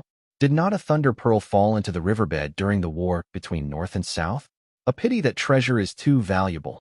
He will likely refuse it. Go search the vault for any thunder-attributed treasures instead. Shui Zhao acknowledged and departed. Halberd's heart gradually settled. This man is easy enough to deal with. When the falling water-rising storm of the Eastern Sea ends, I must seize the chance to gather a few thunder-imbued gifts to prepare. Chapter 1077. The Backstory of Mifan 2. Jijing Mountain. Li Zhouwei returned to the family on heavenly light. He dismissed his companions, handed Meng Huazi over to the White Ape for safekeeping, and seized Wenhu to meet with Li Shiming. When he reached the mountain's base, a report told him Li Shiming was already at the summit. Relieved, he dragged Wenhu up, flung him onto the radiant square stone, and said respectfully, "This villain dared to offend the Taoist master with deceitful words. Now that Hongfu Mountain has been taken, I have captured him and brought him here." Li Shiming had been waiting atop the mountain and rose with a cheerful laugh. Though the matter had long been planned, and he had blocked the Purple Mansion realm cultivator from within the Great Void beforehand, how much they gained still depended on Li Zhouwei's strength. He smiled and said, "Good, very good. Lock him away first. You and I will talk in detail, and we will interrogate him later." Li Shiming had little desire to control the Li family directly, which was why he was greatly satisfied with Li Zhouwei. Though the Purple Mansion realm's divine abilities were formidable, the value of a top-tier foundation establishment realm cultivator could not be understated. Why else had Ning Tiaoxiao once gone to such lengths to elevate Li Xianfeng? If the Li family did not have Li Zhouwei now, how could they ever press in a hidden east? If they only had Li Chenghui and Li Minggong's strength, they would be fortunate just to hold floating south across the river. He helped his white Qilin up and explained everything about Changxi. Li Zhouwei considered it carefully, and Li Shiming said, "I believe Ye Hui must have another scheme. Otherwise, he would not have been the first to stand against our family. That is the first point. The second is, while Changxi still lives and can act as a shield, I wish to visit the Chui family to inquire about their Dao lineage." Li Zhouwei replied, "The affairs of the Purple Mansion realm are not too hard to untangle, especially since the Qingyun and capital Immortal Dao families behind the Mifan 3 sects lack a life divine ability. Much can be guessed with keen intelligence. Changxi may not be ignorant, but rather unwilling to speak, for it touches on interests. If we do not ask, he will not say. Failing that, we could form ties with Sumian instead." What he said matched Li Shiming's own thoughts. Li Shiming responded, "Changxi is a family cultivator who achieved the Dao in the Eastern Sea. He was never a good man. Even as he lies dying, his body stiff, he still guards himself with suspicion. If I were in his place, I might not fully trust our family either.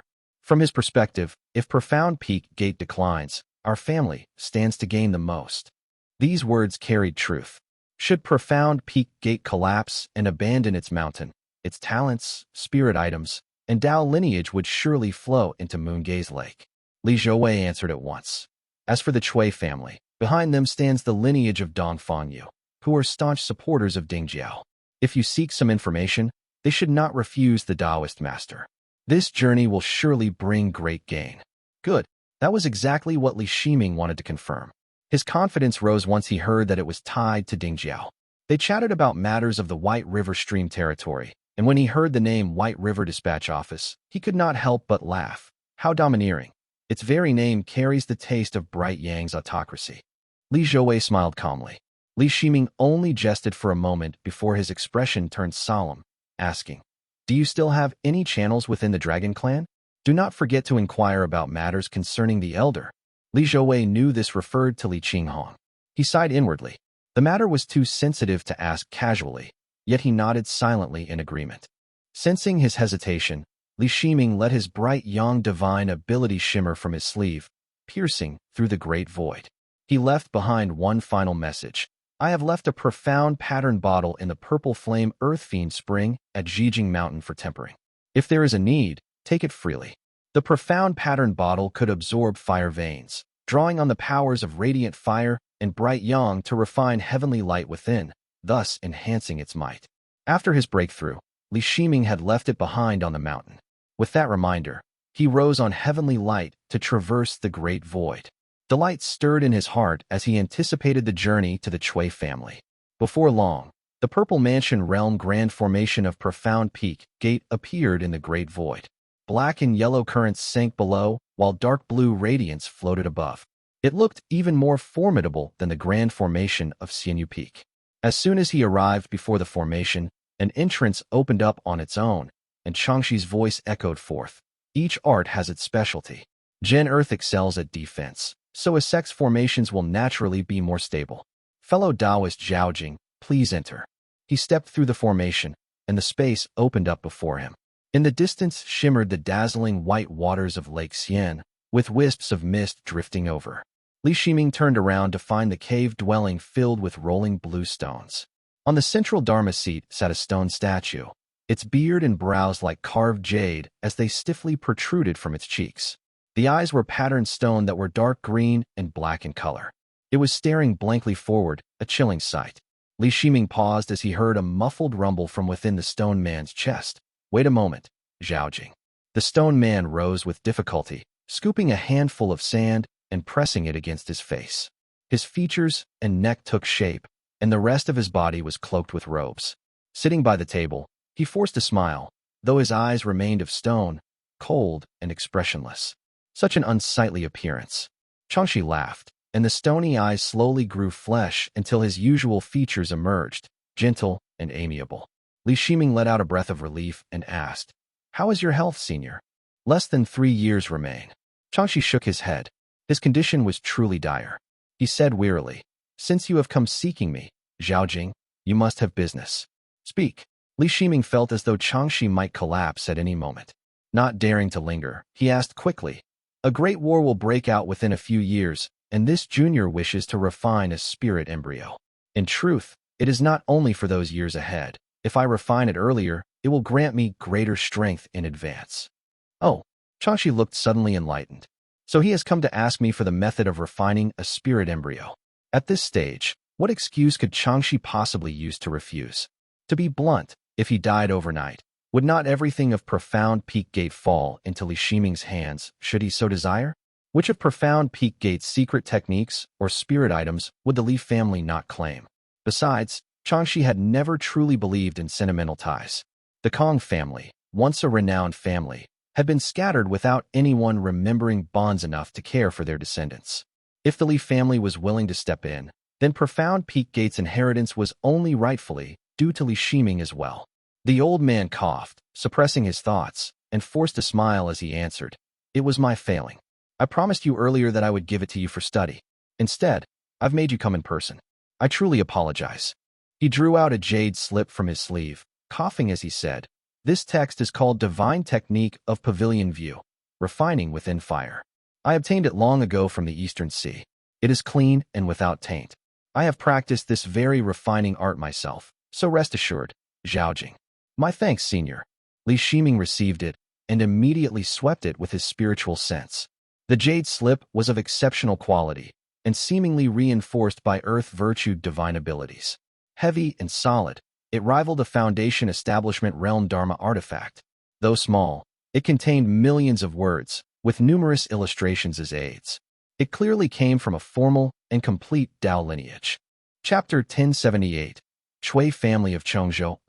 Li Shiming offered a few words of comfort, and then casually asked, "Has Senior made arrangements for the Jin Earth Spirit artifact, the mountain-charging, sea-pacing tiger? If not, you could gift it to Taoist Master Sumian, or failing that, to Taoist Master Xianyi." Changxi sighed. Clearly, he had planned for this matter long ago, yet he had not found a solution. He answered, "I already have another gift prepared for Sumian. As for Xianyi, other arrangements have also been made. Now, those who dare to ask for it would not help me, while those willing to help refuse to accept it. So I still keep it in hand. When my lifespan runs out, I will deliver it to Zhaojing."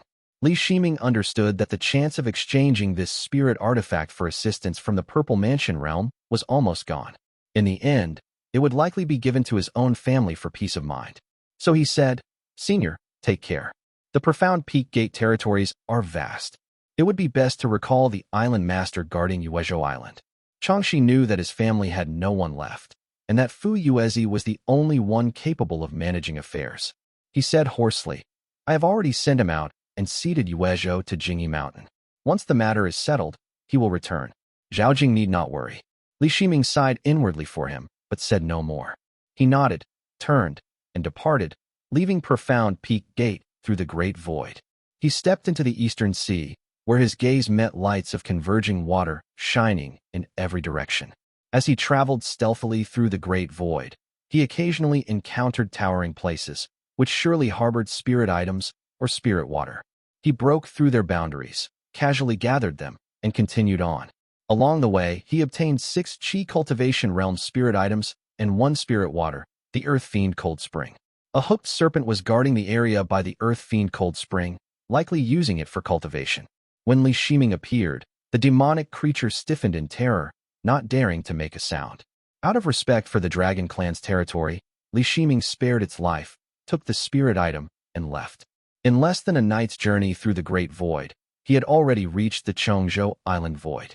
At a glance, he saw a rippling bright yang radiance transforming into a milky white light dome that enveloped the area in dazzling brilliance. Li Shiming was somewhat surprised. A lean camel is still bigger than a horse. The Chui family of Chongzhou actually has a purple mansion realm formation. Remarkable, truly remarkable. With hands clasped behind his back, he broke through the great void and descended on heavenly light to the island's shore. Immediately, colorful clouds converged, interwoven with purple and gold, as bright weather spread. Li Shiming released his spiritual sense, swept it across the area, located a cultivator dressed as a direct descendant, and stepped forward. A moment later, his figure appeared behind the patrolling cultivator, and a burst of intense heavenly light radiated outward, casting a field of white all around. The man turned sharply, and his pupils dilated in alarm. Clearly stunned for an instant, he immediately dropped to his knees. His limbs trembled, and his face drained of color in terror.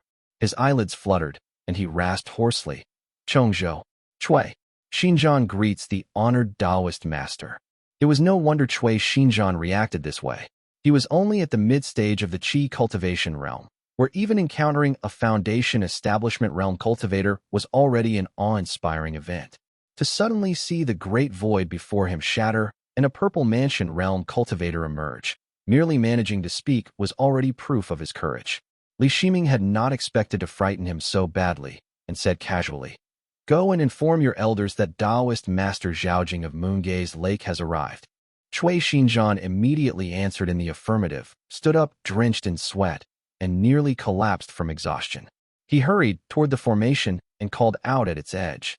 A streak of flowing light descended at once and manifested into a woman holding a golden ring in her hands. She lowered her head respectfully and asked, "Chui Wanqing of Chongzhou pays respects to the honored Taoist master." Years ago, a senior from Moongay's marsh once visited. To behold Taoist master's immortal bearing again is a great honor for all of Chongzhou. His own aunt had indeed visited Chongzhou Island, so Li Shiming naturally understood her words. He merely gave a slight nod and said, "This time I came only to reaffirm ties of friendship. There is no need for excessive formality." Upon hearing that he was a Taoist master from Moongay's, and recognizing that he cultivated the bright young Tao with the surname Li, Chui Wanqing felt an immediate closeness. That was why she came out personally to greet him, speaking gently, "Taoist master, this way please." She led Li Shiming into the formation. However, this was only the outer Foundation Establishment realm formation of the island. The Chui family had indeed declined. Though they possessed a purple mansion realm formation, it was only enough to shield the core mountain at the center. The rest was guarded by Foundation Establishment realm and Qi cultivation realm formations. Although the Chui and Li families were close, it would not do to expose their heartland to outsiders at the very first step. Li Shiming looked around. Mortals bustled about below his feet. They did not appear overly frightened, most simply lowering their heads and dispersing. The population was remarkably dense, and he gave a word of praise. Chongzhou governs its people with great diligence. Chui Wanqing hid her mouth as she smiled, looking faintly joyous as she replied, "Replying to Taoist master, the bright young Tao is one of engagement with the mortal world. Many of my family's cultivation methods and secret arts emphasize ordering the world while aiding oneself. That is why our numbers are so great. Each year, more than a few cultivators leave, taking family members with them. In fact, most Chui cultivators and families of the eastern and southern seas can trace their roots back to Chongzhou. Every 10 years, Chui families from all across the world return here, which is truly a grand event. Chui Wanqing was making Chongzhou's status clear. Backed by the White Dragon lineage, no one would dare move against them. 4 Chui families scattered across the lands. Returning here to pay respects to their ancestral mountain was always a blessing. He had just stepped onto the stairs and had yet to enter the main hall when a middle-aged man hurried over. His expression was solemn, with a long mustache hanging down. When he came close, he turned slightly to the side and bowed respectfully to the ground. This junior, Chui Xinya, greets the honored Taoist master. Chui Xinya was somewhat older, yet far less at ease than Chui Wanqing. He seemed to be about the same age as Li Shiming's, but he was extremely restrained, pressing his head against the floor without daring to rise, and said, "My father is currently in seclusion and cannot personally greet you. As the one entrusted with managing the state's affairs, I, Xinya, offer the Chui family's greetings to the honored Taoist master." "Rise." Li Shiming smiled as he entered the hall. Chui Xinya guided him to a seat and personally served tea, respectfully saying, "Years ago, the Li family of Moongaze Marsh exchanged letters with my Chui family of Chongzhou regarding a senior said to cultivate thunder. Our elders did not know whether it was true, so they did not dare to trust it. Now, seeing Taoist master in person, we know it is indeed the true bright Yang Dao lineage." Li Shiming did not hold the past against him. At that time, the Li family had indeed been obscure and struggling, and even though their situation had slightly improved now, they had only just gained a place at the table. They had not yet secured a Dao lineage back then, so the Chui family had been kind to even share information. He nodded and said, "Indeed. Travel was inconvenient back then, so our contact was limited. From now on, we can correspond more often." Those words made it clear that past grievances were forgiven. Chui Xinya let out a quiet breath of relief and bowed again. "Taoist master, thank you for your understanding." Li Shiming said no more on the matter and instead asked, "How many divine ability cultivators does the Chui family have at present?" Chui Xinya quickly replied, "To answer Taoist master, Chongzhou Island once had Taoist master Mingzan, who was my respected great-grandfather, but he passed away a century ago. Several elders of his generation suffered backlash from spiritual aura while in seclusion, and in recent years one after another showed signs of falling. A few years ago, my father also entered seclusion. As of now, there are no divine ability cultivators left on this island. Among the branches that left, a descendant of my great-grandfather's 9th line attained the Purple Mansion realm, with the Dao title Yanya. He has established himself in the far west, in the Western Sea, and seldom returns except for major events." Chapter 1079, Chui Family of Chongzhou 2. Li Shiming frowned at Chui Xinya's words. The Chui family's bloodline was not weak, and many of their family's techniques could allow one to break through into the Purple Mansion realm. With no external threats and the rich spiritual energy of Chongzhou, surely more than one cultivator should have reached the bright young Purple Mansion realm. This place was an excellent treasured land, and it was unthinkable that they would fail to produce more Purple Mansion realm cultivators. He had come partly with the hope of seeking allies, so disappointment was inevitable. He asked, "The Chui family has cultivated here for 1,000 years. Surely there should be more than this." Chui Xinya hesitated, then said respectfully, "To report to Taoist master, it was not just great-grandfather. His uncle also reached Purple Mansion realm, but he followed Li Xuan and perished when the nation fell. My heavenly ancestor too was a Purple Mansion realm cultivator, and he brought along 2 of the most gifted elders to follow Li Xian, but they also died. During the days of the Dongli sect, Chongzhou was part of its territory, and all our family members were summoned back, only to be annihilated. As for how many Foundation Establishment Realm or Purple Mansion Realm cultivators were lost, none can say." He poured tea for Li Shiming and continued, "This junior harbors no other intention, only to offer clarity. I beg Taoist master's forgiveness." These words left Li Shiming at a loss.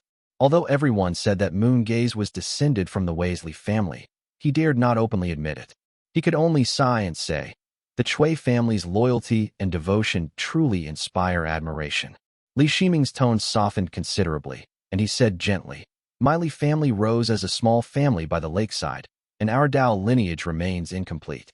This time, I have come first to strengthen the bond between our 2 families, and second to inquire about the Dao lineage in hopes of filling in a few gaps. Naturally, there will be compensation." Chui Xinya had clearly guessed his intent, since Li Qinghong had already inquired once about the bright Yang Dao lineage.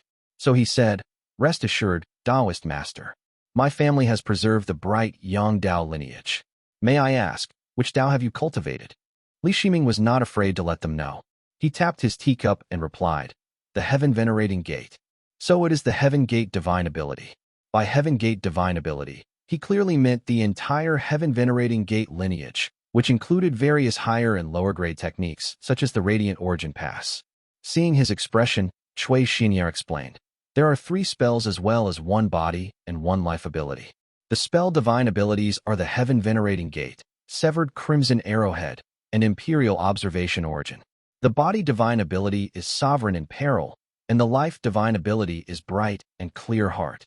Li Shiming only knew that Imperial Observation Origin was the same as his own Everbright platform, and that Bright and Clear Heart was somewhat renowned in the Eastern Sea. He had never heard of the rest. After a moment to digest the information, he asked, "Do they have other names?" "Sure enough," Cui Xinya replied. "To answer Taoist master, the Imperial Observation Origin has always been an exclusive transmission within the palace, while only a portion exists outside as the Everbright platform. Bright and Clear Heart was known in ancient times as Radiance under heaven. Only these 2 have spread widely. As for the countless lower-level Dao foundations, there are many, and I will present a record of them to Taoist master later." Li Shiming's heart surged with joy, and he nodded as Cui Xinya respectfully replied, "The Imperial Observation Origin and Bright and Clear Heart divine abilities may only be personally bestowed by the Imperial family, and thus are not available here in Chongzhou. We only possess the Heaven Venerating Gate and Sovereign in Peril. The body divine ability, Sovereign in Peril." Li Shiming's delight grew boundless, as his heart started to burn with excitement. Aside from his greatest desire for the Bright and Clear Heart, his next pursuit had always been precisely a body divine ability. When Li Shiming had first reached the Foundation Establishment realm, he had heard of how formidable such immortal foundations were. From the Yu family's Jade Court General to Ning Tiaoxiao's famed Springs Echo, even Sumian could not help but praise Ding Weizing's Palace Sun Tiger. Add to that Changxi's many mentions of the benefits of body divine abilities, and his heart had long been stirred. In this moment, he felt nothing but gratitude that he cultivated the bright Yang Dao and could benefit from the legacy of his predecessors, sparing himself the hardships endured by the likes of Changxi. He nodded with a smile and said, "I wish to study it in detail. What price must I pay?" Li Shiming knew how precious Purple Mansion Realm techniques were. Back in Hengzhu Dao Gate, the minimum requirement for exchanging Purple Mansion Realm spirit items had always been either Purple Mansion Realm techniques or Purple Mansion Realm spirit artifacts. Chongzhou Island was certainly no place to be taken lightly, especially given its deep ties with his own family. Cui Xinya hesitated for a moment, and knowing Chongzhou faced no pressing matters, he pondered aloud. To answer Taoist master, "Might you perhaps possess a bright Yang Purple Mansion Realm spirit item?" Li Shiming had anticipated this very question. It reminded him of his own family's struggles in the past, and he could not help but say with a sigh, "I too wish I had such a spirit item. Unfortunately, my family fought desperately to obtain one, and it has already been consumed." Cui Xinya asked again, "May I dare to ask, does Taoist master possess a bright Yang Purple Mansion Realm spirit artifact?" He paused briefly before adding, "We would not dare to ask for a spirit treasure, but only a single spirit artifact. We also cannot accept a spirit embryo to refine into one, for my family has no Purple Mansion Realm divine ability and could not preserve it." Li Shiming sipped his tea and said, "I do possess a spirit artifact, but it does not belong to the bright Yang Dao." At this, Cui Xinya faltered. Seeing his difficulty, Li Shiming asked, "May I ask, the Dao lineage of Chongzhou's Heaven Venerating Gate, what kind of technique is it?" Although Li Shiming did not have a Purple Mansion Realm spirit artifact in hand, he possessed a bright Yang Purple Mansion Realm technique. Trading one for one was not a poor bargain. Cui Xinya replied, "It is the Upper Mansion Bright Venerating Scripture, a 5th grade technique, with 3 secret techniques." Hearing this, Li Shiming grew doubtful. Kong Tingyun had once asked Li Qinghong how many secret techniques the Li family possessed. Li Qinghong had answered, 1, to which Kong Tingyun had replied, "That is already perfectly normal." At the time, Li Shiming thought it was mere consolation.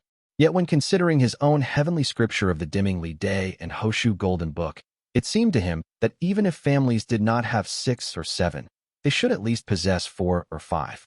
But now, seeing that even the illustrious Chui family had only 3, while his radiant essence scripture contained a full 9, his heart wavered. For a moment, he did not know how to respond. A single thought flashed across his mind, a blessing and a curse alike. He remembered Xiao Shooting's mention of the Dongli secret register, where most bright yang techniques were catalogued. His own foundation establishment realm breakthrough phenomenon had long been witnessed clearly by others. And what had he used for his foundation establishment realm? Not the radiant essence scripture, but the Golden Palace Radiant Origin Manual. Only later had he switched to this Purple Mansion realm technique.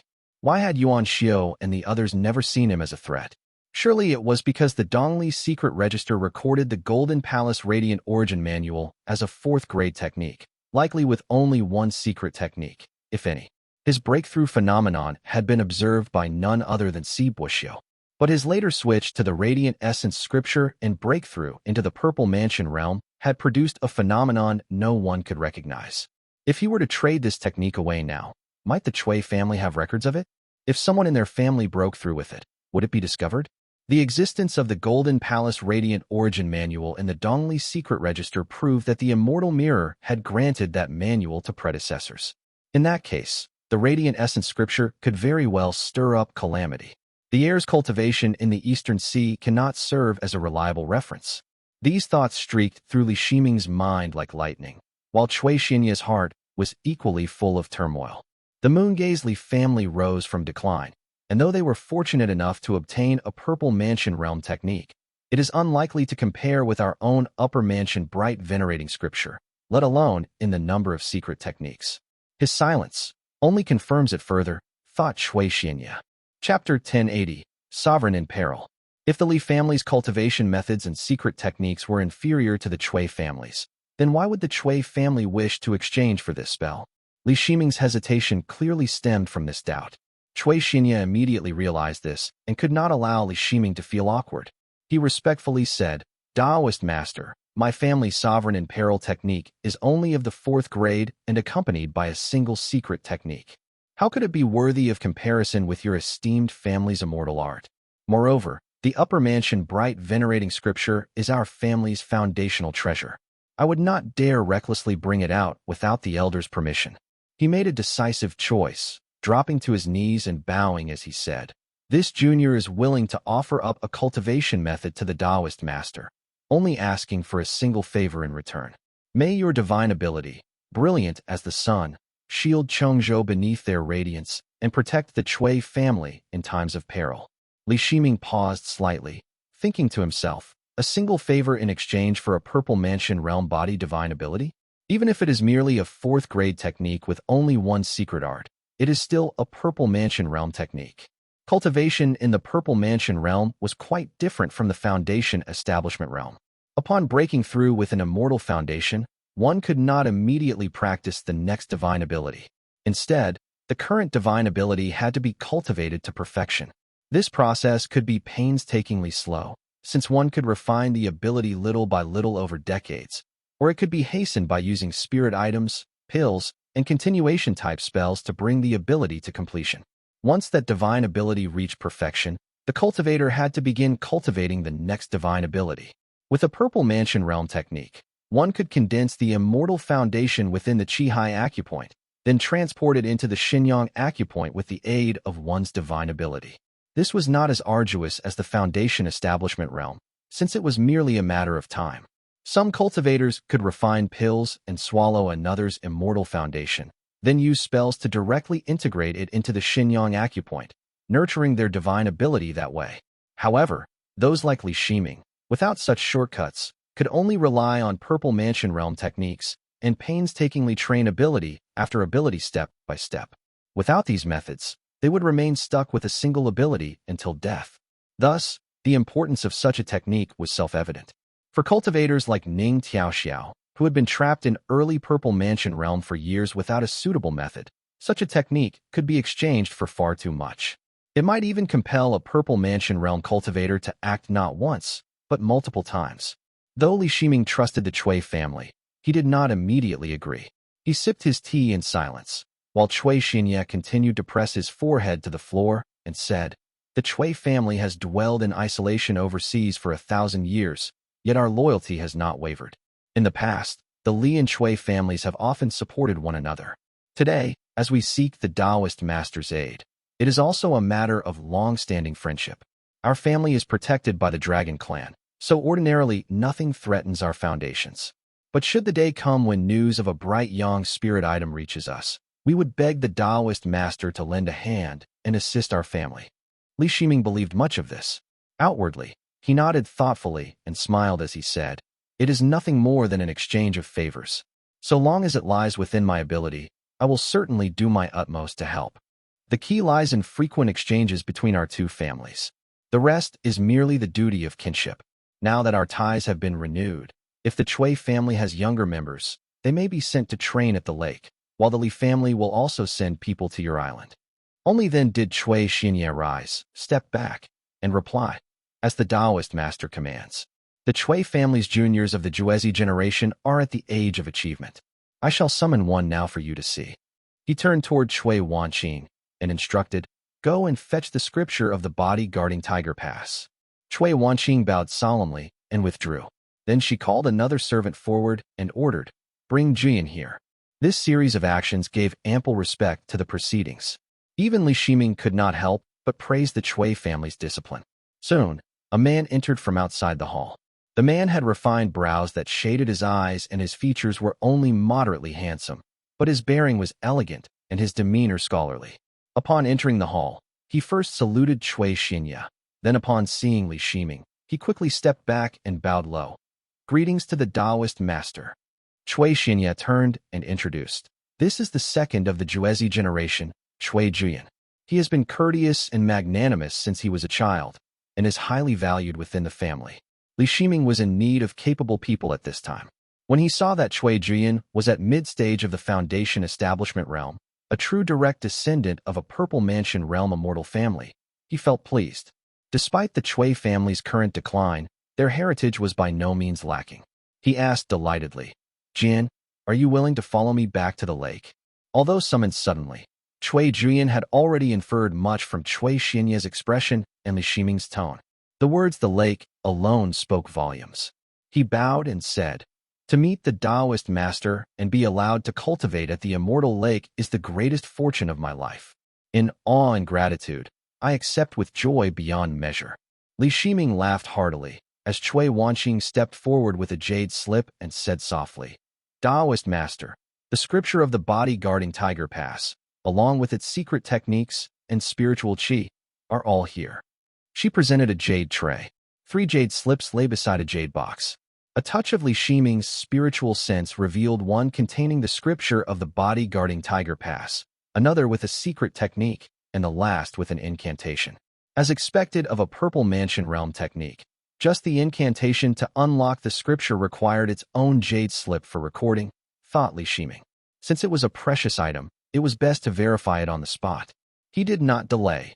Using the incantation to unlock the scripture and skimming through it, the heavenly radiance profound body divine ability, deriving strength from the bright yang nature and treading in peril, undergoes the descent of the 6 nines, 1, to reach the state of comprehension and repentance. The broken clustered heart and the clear manifest will arise thereafter. Once the divine ability is complete, one realizes that treasures are only made whole by flaws, and thus are born the black robe and golden armor, the treasured carriage of the white Yuan too. At the end, his eyes caught a line that seemed strikingly familiar, shining upon the 8 directions. "All kings pay homage, 10,000 spirits bow in reverence, and the heavenly radiance is proclaimed as a heavenly god." These 2 lines were from the casting incantation of his own heavenly radiance, hidden light. So heavenly radiance, hidden light is closely related to sovereign and peril. In high spirits, he turned to examine the secret technique, titled Reversal 100 Formations Battleground Body. After reading carefully, Li Shiming muttered, "Isn't this just my family's reversal? Why give it such a long name?" Li Shiming had read through all 9 of his family's secret techniques before. This Reversal 100 Formations Battleground Body also was pathetically short compared to their reversal. But after reading it once, he froze in astonishment. Unable to resist, he read it again, his mind dazed as he thought, huh? In the past, when practicing his family's secret techniques, Li Shiming had often sighed with regret, lamenting that their versions were original texts. It was so obscurely written that training was extremely difficult.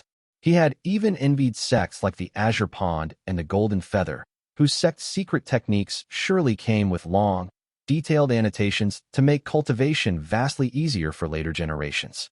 But now he realized that this was the true original text. His family's version was already a simplified commentary. Reading Reversal 100 Formation's Battleground Body made Li Shiming's scalp prickle. If his family's secret techniques were like ready-cooked pastries, then this one was like raw grains with husks still attached. No wonder my cultivation felt so smooth, and here I thought it was my extraordinary talent. Li Shiming let out a hearty laugh, though he felt no discouragement. After all, his family lacked a deep heritage. It was only natural that his attainments could not match those of the main sect descendants, and their secret techniques were bound to be superior. He put away the jade slips, looked at Cui Xianye, and said, I will accept this spell. If you ever have a request, simply send someone to the mainland. 1. In Taoist cultivation, Lu 6-9 refers to the union of yin and yang, water and fire, representing the harmonious fusion that drives inner alchemical transformation. 2. In Taoist and classical Chinese culture, Yuan is a mythical bird akin to the phoenix, symbolizing auspicious omens, harmony, and the union of yin and yang. Chapter 1081. Return and Fulfillment. He departed the island amid the respectful farewells of the Cui family members. Cui Jian stood upon the heavenly light, faintly sorrowful, yet Li Shiming had no time for him. He kept reading and rereading Reversal 100 Formation's Battleground Body, gaining a deeper understanding of the secret technique. It was as if a fragment had been taken from Reversal, with 8 out of 10 words omitted. Though incomplete, it resonates with the scripture of the body-guarding tiger pass, and can still be cultivated, albeit with difficulty. If another immortal foundation is used, applying it to the heaven-venerating gate will most likely fail. In his heart, he had already calculated, Reversal 100 Formation's Battleground Body cannot be applied to the heaven-venerating gate, but my family's reversal likely works with every immortal foundation. With these 9 secret techniques in hand, Bright Young alone grants 9 different paths to cultivate any art. Even the imperial families of old would have no more than this. Feeling awkward for having once complained about the secret techniques being too simplistic, he smiled wryly. He withdrew a jade slip from his robe, his expression solemn as though pondering a profound divine move. Cui Jian dared not speak, wondering, what is this supposed to be? The jade slip recorded Li Shiming's comprehension of the Yang origin secret technique, which was nearly 100,000 words. Compared to before, it was no longer grinding grain or boiling pastries. It had reached the point of teaching one how to swallow without choking. Now, reading it again, he felt ashamed, cursing himself inwardly. My family's Dao lineage was incomplete in those years. My cultivation in Bright Yang was scarcely superior to that of rogue cultivators. If this secret technique were placed within the family, I wouldn't have dared sign my name. Future generations would see it and wonder how Zhao Jing, the Li family's first Taoist master, could write 100,000 words of foolish repetition. He wanted to throw it away, yet felt like it would be a pity. So he scribbled the pseudonym Taoist Master Gufeng at the signature line before tucking it back into his sleeve. When he saw Li Shiming's newly composed expression, as if he had resolved upon something, Cui Jian sighed inwardly. How unfathomable are the thoughts of a Taoist master. My family's aid must have given him greater confidence. With this small interlude over, Li Shiming finally began pondering the origins of the Radiant Essence scripture. 9 secret techniques, yet only a 5th grade spell. The bestowed law of the immortal mirror, where did it truly come from? The Radiant Essence scripture had been bestowed upon Li Zhouwei, the Li family's white Qilin born once in 100 years with extraordinary destiny. The 9 secret techniques were clearly due to him, yet the scripture itself was only of the 5th grade. Judging from the examples of Jiangqian and Kwan, cultivation arts and secret techniques seem to be granted separately. Minghuang's fate is different. Thus he received an extreme number of 9 secret techniques. He continued to speculate as he flew back. The waves upon the sea grew fiercer. Schools of fish darted across the surface. And when a few demonic creatures leapt forth, they were grazed by the heavenly light beneath his feet and instantly reduced to ash. Li Shiming was no longer the same as before. The heavenly light between his brows fluctuated, connecting with the great void. He quietly sensed the transformation of spiritual energy and began calculating. The farther to the southeast, the more violent the transformation of spiritual energy becomes. Falling water rising storm is a matter for true monarchs. Meddling will only bring calamity. Even if one has cultivated divine abilities, not every place is fit to enter. He roughly gauged the direction, which seemed to be near Shichi Island. The eastern sea belonged to the dragon clans, so he had no intention of wandering around without certainty. He rode the wind back, heading inland toward Moongaze Lake. Still, the spring at Shichi has some marvel to it. Once matters are settled, I might take a stroll there. The great void surged and rippled in every direction. It was Cui Jian's first time seeing the legendary Great Void, and he observed it with great curiosity. Now that he had gained a capable subordinate and restored his Dao direction, Li Shiming was in excellent spirits. Wasting no time, he drew out Changxi's divine technique of pavilion view, refining within fire, and began to read. Just by hearing the name divine technique of pavilion view, refining within fire, it was clear that it was not the work of contemporary cultivators. Its incantation-like, perception-driven naming style resembled the 6 chapters seeking immortality his family elders had once obtained from Green Pine Grotto Heaven. It was very likely a relic from that same era. Li Shiming flipped through the text. Most of it described profound and wondrous methods such as sacrificial altars, various spirit items, radiant fire, baleful qi, and groups of cultivators assisting in refining and gradually tempering the embryo over many years. Looking closely, he found that the cultivators of that time were described as their qi flickers with light, not yet Xinyang, possessing some wonders but falling short of divine abilities. These were merely Foundation Establishment Realm cultivators, yet the ancients spoke with such a grandiose tone. Li Shiming grumbled inwardly. From the looks of it, 12 Foundation Establishment Realm cultivators were required, alternating in groups of 6. Moreover, their immortal foundations could not conflict with the spirit embryo. For instance, if refining a bright young Dharma artifact, one could not use veiled Yin or radiant essence, and it was best to avoid pit water of the water virtue. Fortunately, my family does not practice those 2 Daos. Pausing for a moment, Li Shiming contemplated the mention of pit water. That was the only possible conflict, for his family had quite a few pit water cultivation techniques, all of which he had practiced. Logically, Bright Yang and pit water should not have a restraining relationship. With his current Dao attainments, he secretly speculated, radiant fire and bright Yang follow the same path, while radiant fire and pit water oppose one another. That is likely the reason. Casting aside the thought, he turned his mind to selecting a spirit embryo. He had a few Foundation Establishment Realm Dharma artifacts in his possession. The Sunseeker ring was difficult to handle. It bore the inscribed names of Green Pine Temple cultivators, and thus could not be used. Aside from a few useless ones, only the Chongming Profound Insight Screen, Yang Radiant Red Sparrow Banner, and Profound Pattern Bottle were fit to serve as spirit embryos. The Chongming Profound Insight Screen was enigmatic and almost certainly aligned with the Tao of Supreme Yang. It was one of the family's few Dharma artifacts confirmed to be from ancient techniques. Li Shiming deemed it extraordinary and had always cherished it. It also surely contained hidden mysteries. The other ancient Dharma artifact was the Profound Pattern Bottle. Though it lacked overwhelming might, it was prized by the Li family for its marvelous versatility. Aside from the Profound Pattern Bottle, they had never seen a Dharma artifact that transformed in harmony with its master's changes. Its ingenuity seemed without limit, and was a testament to the ancients' superb craftsmanship. Since the Profound Pattern Bottle is a relic of the Weasley lineage, it is very likely suitable as a bright Yang Dharma artifact. It is worth trying. Even if this set of Dharma artifacts fails, I can still turn to the Azure Pond Sect's Purple Mansion Realm cultivators, who have entered Dongli Grotto Heaven, and trade for a top-grade bright Yang Dharma artifact. That is not difficult. 1. Previously known as Li Fire. Chapter 1082. Return and Fulfillment. 2. Within the Mirror's World. Supreme Yin surged within the profound hall of the Palace of Radiant Purity Supreme Yin. Patterns of golden stamen laurel adorned the place, while moonlit lamps shone on mounds of snow piled high. Images of jade rabbits and toads could be seen everywhere. A few snowflakes drifted through the air as a man with folded sleeves walked out from within the palace. The youth had a broad forehead, as well as thick hair and whiskers that flowed down his cheeks. His face was pale, and his eyes were a light jade green. Waves were painted on his sleeves. He turned into the courtyard and sat down next to someone there, and spoke. Lord Lu, do you have any connection with the lower realm? When will Lord Li return? The other was an immortal official in white.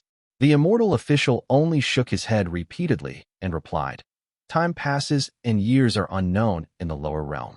If he has gone to cultivate the Tao, it could be hundreds or thousands of years. There is no reason for it to be so soon. Alas, hundreds or thousands of years. That will wear me to death. Sorrow welled up in the youth's heart, and he sat there in a daze. This youth was none other than Dang Jiang. He had been compiling spell arts here for who knew how long, studying day and night without rest, and writing until his mouth went dry. Jade slips continued to pour out endlessly from the cabinets. Dang Jiang had never been diligent by nature, and compiling spell arts was exhausting work. Yet, he had no reprieve day or night. At last, when he managed to rest and asked Immortal officially for news, it felt like a crushing blow. He sat dazed for a time, with no mind to admire the drifting snow in the palace. Suddenly, Immortal official Lu shot to his feet and saluted respectfully. Greetings, my lord. Dang Jiang quickly raised his head and saw a cold-faced immortal general clad in silver armor at the edge of the courtyard.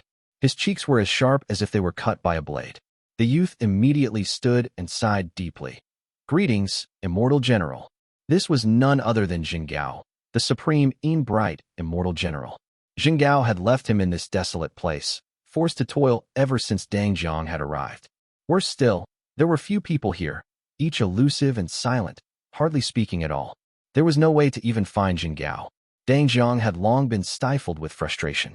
Now that he finally found his superior, he could not contain his excitement and exclaimed with emotion, It has been so long since I last saw you, my lord. Jingyi replied coolly, A single trip to the lower realm cannot be considered long. Other than Dang Jiang, everything in this mirror's world was an illusion. Jingyi, of course, was under Lu Jiangxian's casual control. Even immortal official Lu beside him was no different. The reason he spoke so little was simply because Lu Jiangxian found it tiresome to deal with such a chatterbox.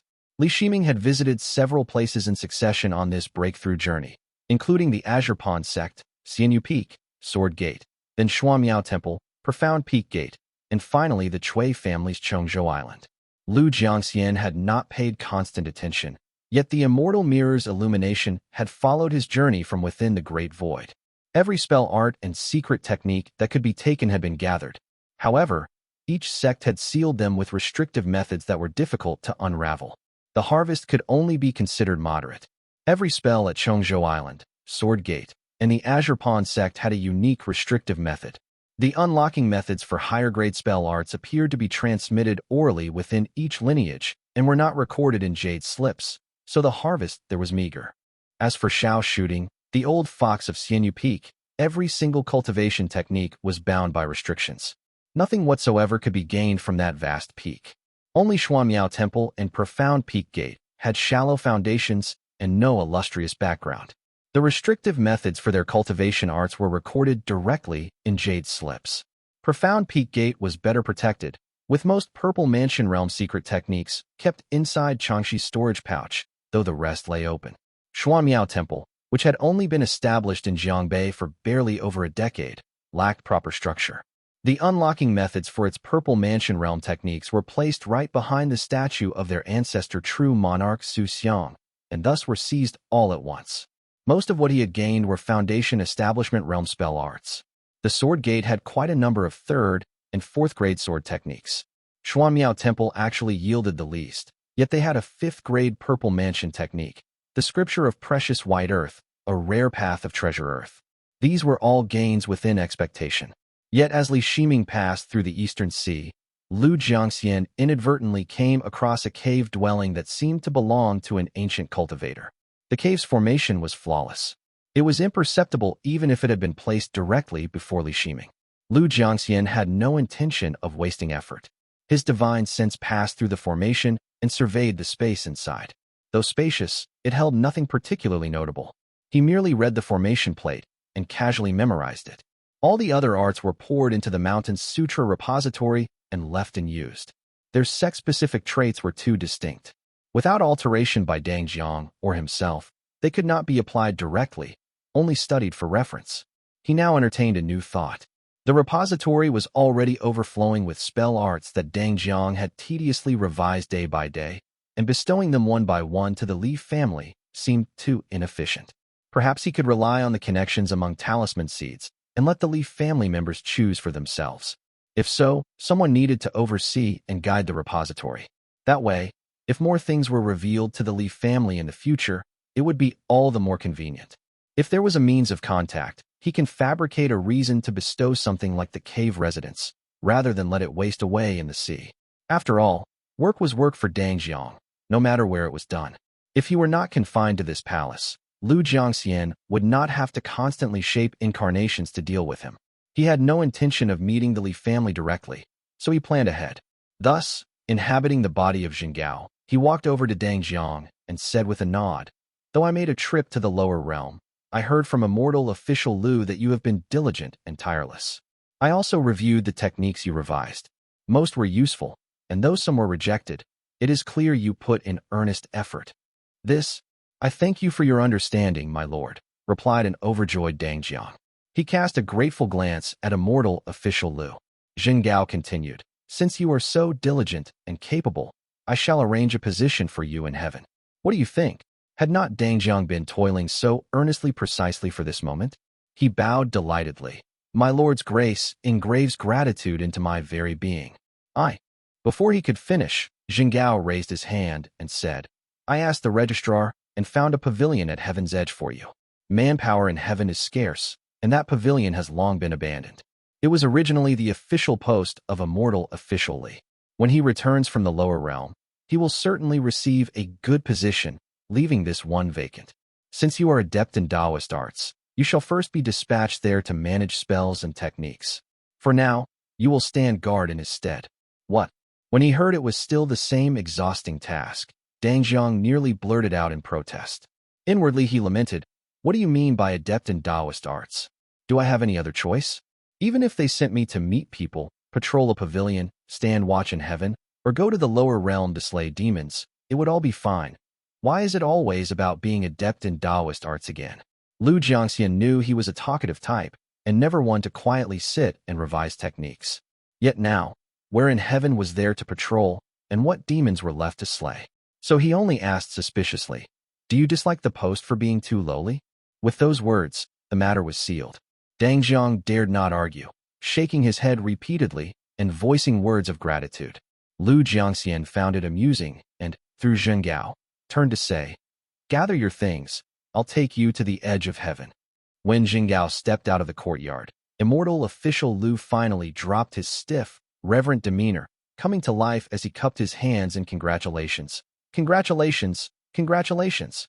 Dang Jiang was torn between joy and worry. He was glad to finally have a position in heaven, yet troubled that it meant continuing the same exhausting work, perhaps with an even greater workload. Lu Jiangxian borrowed the rhetoric of his previous life and consoled him through Immortal official Lu. "Having this post is already a good thing. You're now a fellow colleague. Which of the Immortal officials did not start this way? Do the work steadily. Endure until the clouds part and the bright moon appears." Dang Jiang ground his teeth and replied, "When I finally rise and gain the chance to descend to the lower realm, I must have a proper talk with fellow Taoist Li. This is work that lasts for centuries."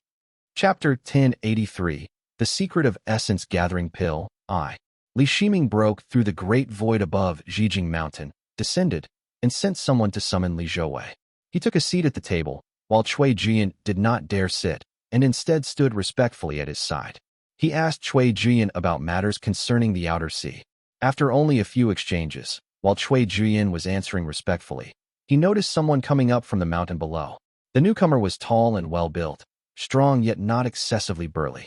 At a glance, he seemed difficult to provoke, though nothing about him appeared unusual, except for his golden eyes, which struck fear in all who looked into them.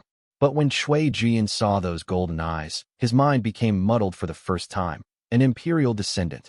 The Moon-Gaze Li family carries the orthodox bloodline. The Cui family might mistake other lineages, but the blood of Weasley family could never be mistaken. The man before him might not match the late crown prince Li Xuan, yet he stood on par with Li Xian, the leader of the restoration. Overwhelmed, Cui Jian dropped to his knees and respectfully declared, "I pay my respects, Your Highness." Li Zhouwei seemed to be in a good mood. Though he did not recognize the man, he lifted his chin slightly and gave a brief acknowledgement, his gaze filled with curiosity. Li Shiming smiled and explained, "Ming Huang, this man is a Cui family direct descendant." Li Zhouwei understood immediately and replied with a nod. "So it is a member of the Cui family. There is no need for such formality." Cui Jian respectfully withdrew to the side. Another man then appeared from behind Li Zhouwei. He was massive in stature, broad-shouldered and barrel-waisted, with 2 golden hammers in his hands.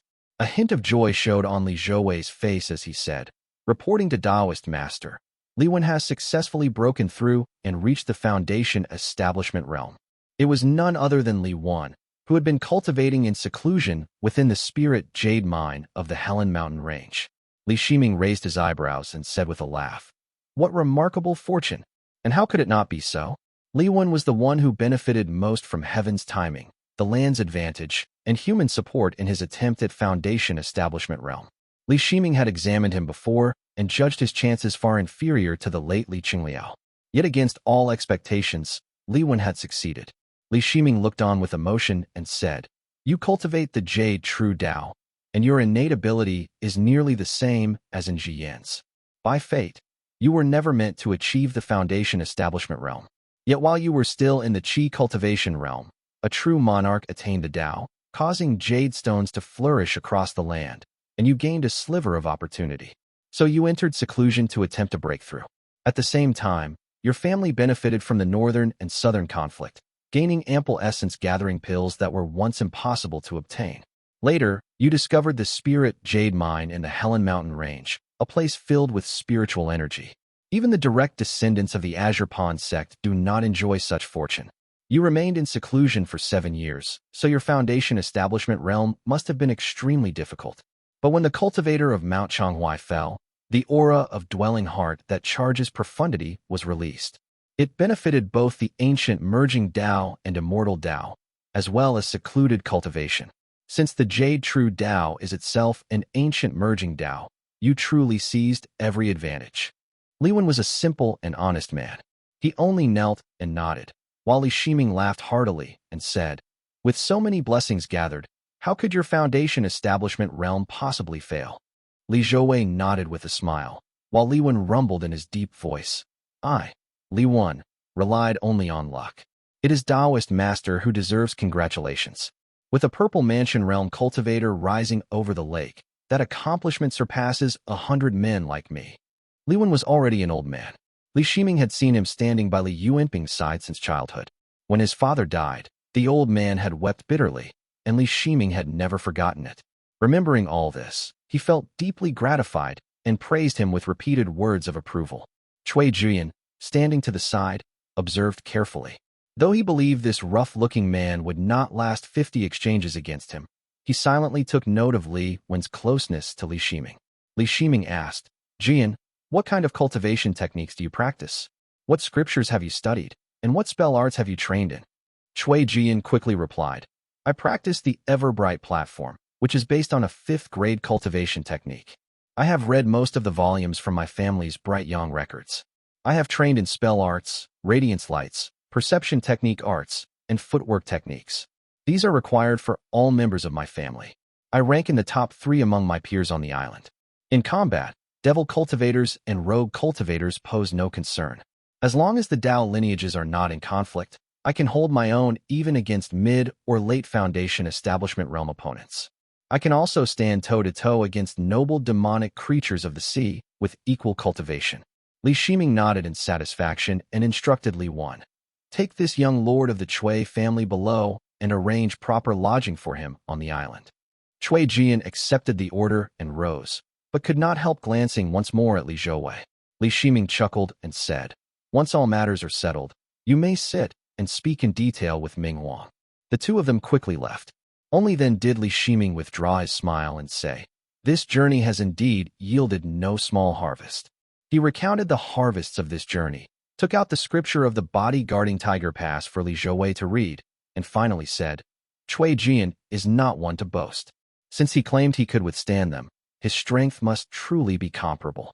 He is trained in many spell arts and possesses deep cultivation. In our family, perhaps only you can suppress him. Chenghui and Weizing would at least fall into disadvantage if they fought him for 100 rounds. If the fight dragged past 100 rounds, they would be in danger. Cui Xinya had clearly not treated the matter lightly. Though this was not the same as the strong support once given by Li Xuan or Li Xian, he had still sent one of his family's finest disciples. Li Zhouwei nodded. The Cui and Li families both hail from Wei State. Of the 4 true monarchs of Wei's Li, 2 belong to the Cui family. Their loyalty through generations is beyond question. Though their line has also perished, with only 1 branch remaining, it still carries the same blood and character. The Chongzhou Cui family was a traceable branch of the Cui lineage, unlike the Li family, which openly denied its past. Their situation was far better. Li Zhouwei drew a letter from his sleeve and handed it to Li Shiming. It was about the matter of the Mifan 3 sects, entrusted by Li Chenghui. Li Shiming read it carefully, feeling somewhat stirred in his heart. Since the Mifan 3 sects have a legacy, could it be that they also possess? He was naturally referring to the mirror fragment. Their family had once taken such a piece from a Mifan cultivator, but he didn't need to voice it. Li Zhouwei already understood and replied, "We must not act based on a single side's words when it comes to matters of Purple Mansion Realm cultivators. This affair may not be as simple as it appears. Our family already has many pressing concerns. Such a spirit artifact is not something gained in just a year or 2.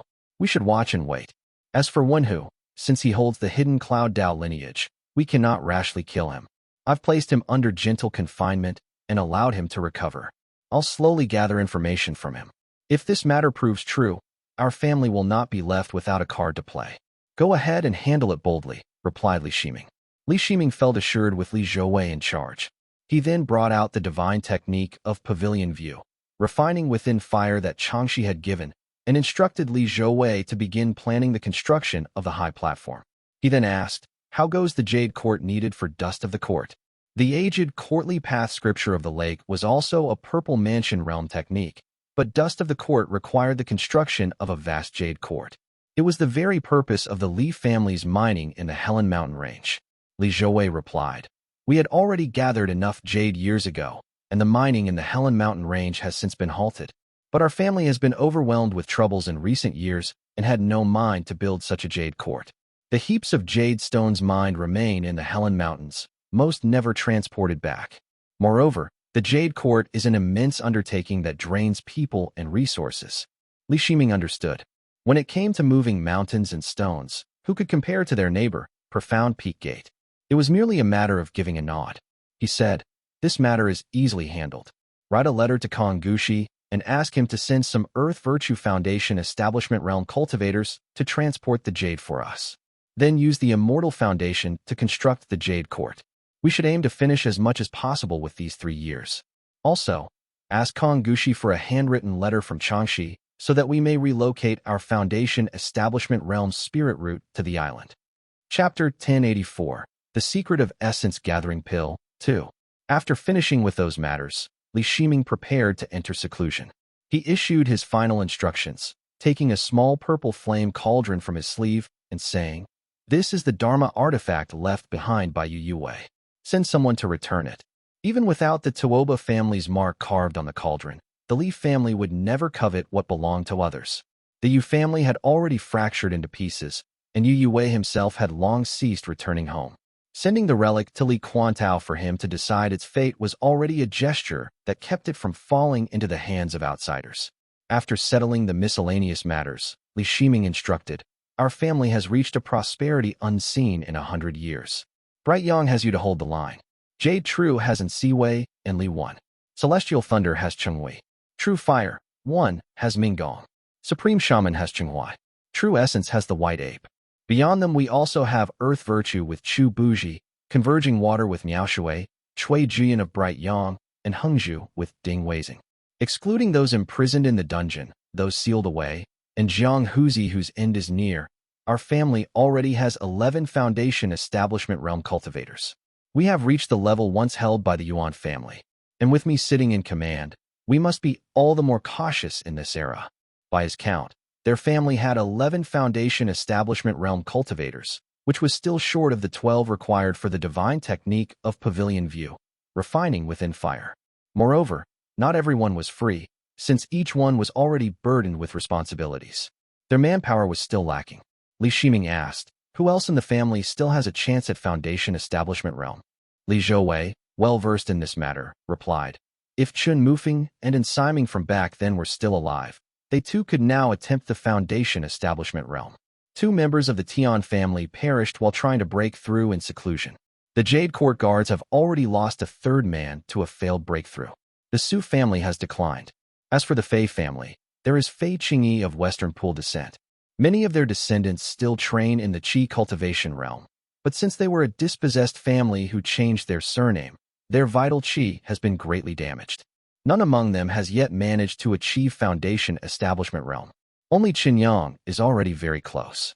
Qinyang, Li Shiming finally recalled this figure and said, "He cultivates pit water. A pity indeed, but he can at least take another's place and free them up. As for the Fei family, there was once Fei Qingyi, who served at my elder brother's side. He can still be of some use." When speaking of breaking through to the Foundation Establishment realm, Li Shiming fell silent for a moment before asking, "Do any of the essence-gathering pills bestowed by the Azure Pond sect in those years remain? Bring them here for me to see." "There are indeed some left," replied Li Zhouwei, and he sent someone to fetch them. Qinyang soon arrived with them. Li Shiming glanced at him, received the pills, and immediately dismissed him. "In total we received 7 from the Azure Pond sect. Father, aunt, uncle, Siwei, and Liwen have already used theirs. Only 2 remain." Heavenly light surged between Li Shiming's brows. He scanned each pill with his divine sense, then finally closed his eyes and ground his teeth, spitting out, "Good." The Li family now also possessed the recipe for the essence-gathering pill and could refine it themselves. They no longer needed to beg as before. Though not entirely clear at first, Li Shiming only needed to glance at the formula and then at the pills to immediately discern the truth. The Tao principles behind the essence-gathering pill were in fact not so different from the Purple Mansion Realm's profound method of continuation or the Purple Mansion Realm's spirit item-assisted cultivation in divine ability. Li Shiming had some knowledge of both. Though his Taoist arts were not refined, his mastery of pill refining was profound. His insight was precise and penetrating. The essence-gathering pill, no matter how many precious supplementary herbs it uses, relies entirely on a single main ingredient. In ancient times, it was the unimaginably rare and precious azure amber spirit grass. Nowadays it varies according to the cultivator. For those of the pit water lineage, the best choice is pit water itself, refined through a corresponding divine technique. Then the effect is no longer a mere 10 or 20%, but that of a true essence-gathering pill. Their ancestor Li Tongya had once taken such a treasure pill, carefully refined by a Purple Mansion Realm cultivator, and had broken through Foundation Establishment Realm with ease. Li Shiming sighed in his heart and said, "The finest main ingredient is that of a fellow cultivator. Second best is a demonic creature. Only then come the treasured panaceas. The best is to use 3, the bare minimum is 1. Now it is clear why so many of the Purple Mansion Realm cultivators' direct descendants could achieve the Foundation Establishment Realm. It was no mystery at all. They kept the secret of the essence-gathering pill and never shared it. What they handed out to guest cultivators or peak masters were diluted versions, which were at most 10 or 20% effective and still counted as inner-sect treatment. To the obedient, they gave slightly better ones in secret. To the rebellious or threatening, they gave inferior ones. Some were even given main ingredients in conflict with their Tao lineages, which could only harm them. How much effect those pills had is anyone's guess. Li Zhouwei immediately lifted his head, as if suddenly enlightened. His eyes went from calm to fierce. His voice was filled with shock, fury, and venom as he asked, "The ones Azure Pond sect gave our family? Of course they were the worst, and not merely the worst." Li Shiming finally tore away his facade of restraint and said harshly, "I examined every one of those main ingredients. They were all veiled yin or radiant essence. Why did Qingliao fail in his breakthrough? His Tao foundation was bright yang. To make him take veiled yin and radiant essence-gathering pills, how could this make any sense? The 5 essence-gathering pills from Azure Pond sect bore gray striations, made from demonic creatures and treasured panaceas. Li Shiming had examined them at the time and allowed the family to use them, but back then he could not discern the distinctions of the Immortal Foundation. Li Zhouwei closed his eyes at last, finally understanding why his father Li Qingliao, after only a few short years in seclusion, had suffered a sudden failure and death. The omens had not even been pronounced. Why was it that the same essence-gathering pills had allowed his aunt Li Minggong and in Siwei to pass their trials with nothing more than fright, while his father, whose temperament and cultivation method were of the highest grade, had perished? Li Shiming let out a long breath, and the brilliance in his eyes grew clearer as he thought. I still remember. Lord Xianfeng exchanged with the Azure Pawn sect back then for an essence-gathering pill for second Uncle Li Yuanjiao. Realizing it was a human pill, he refused to use it and instead gave it to Yuan Hu Yuan. That man actually succeeded in one stroke, reaching Earth Virtue Foundation establishment realm. Thinking of it now, it must have been an Earth Virtue essence-gathering pill, with Earth-smothering pit water. What a perfect match of Earth-smothering pit water. Li Shiming digested this thought for a moment before saying, the Qi family was destroyed, and Qi Fubo and Ning Hujing have both died, with not even their bones remaining. Otherwise, these wretches ought to have been torn apart by my hand. Though he spoke harshly, Li Shiming understood in his heart that Si Buoxiu must have known the truth of it, and even Si Yuanli might have been perfectly aware. They had simply kept it hidden, unwilling to speak. After all, given the circumstances back then, weakening our family was something the Si family would gladly witness. There was no need for them to warn us. Li Zhouwei lowered his head in silence. Li Shiming did not know how to respond, and could only sigh and say, among the 3 carts of spirit items gifted by the Shao family, there are 2 pit water treasured panaceas. Bring them here for me to refine pills. Once the pills are complete, I shall enter seclusion to cultivate my divine ability. A great enemy draws near. Li Zhouwei, now recovered from his thoughts, nodded and withdrew, saying, leave the family matters to me, Taoist master. You may rest assured. Time passed quietly on the lake as spring turned to autumn. A year and more was nothing but the span of a single seclusion to the Purple Mansion realm cultivators. Though Li Shiming had mastered a divine ability, his command of spell arts were lacking, so he began with the simplest one, Heavenly Radiance, Hidden Light. Fortunately, cultivating with a divine ability made progress in spell arts much faster.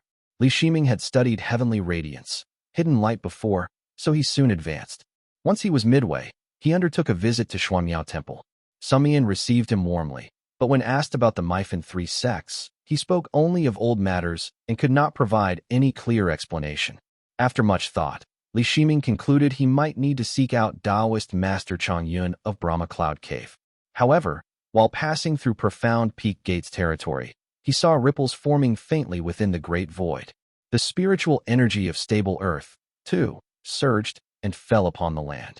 Looking carefully at the earth veins, he saw that a new mountain had risen within Profound Peak Gates domain. Who was the one that failed to break through?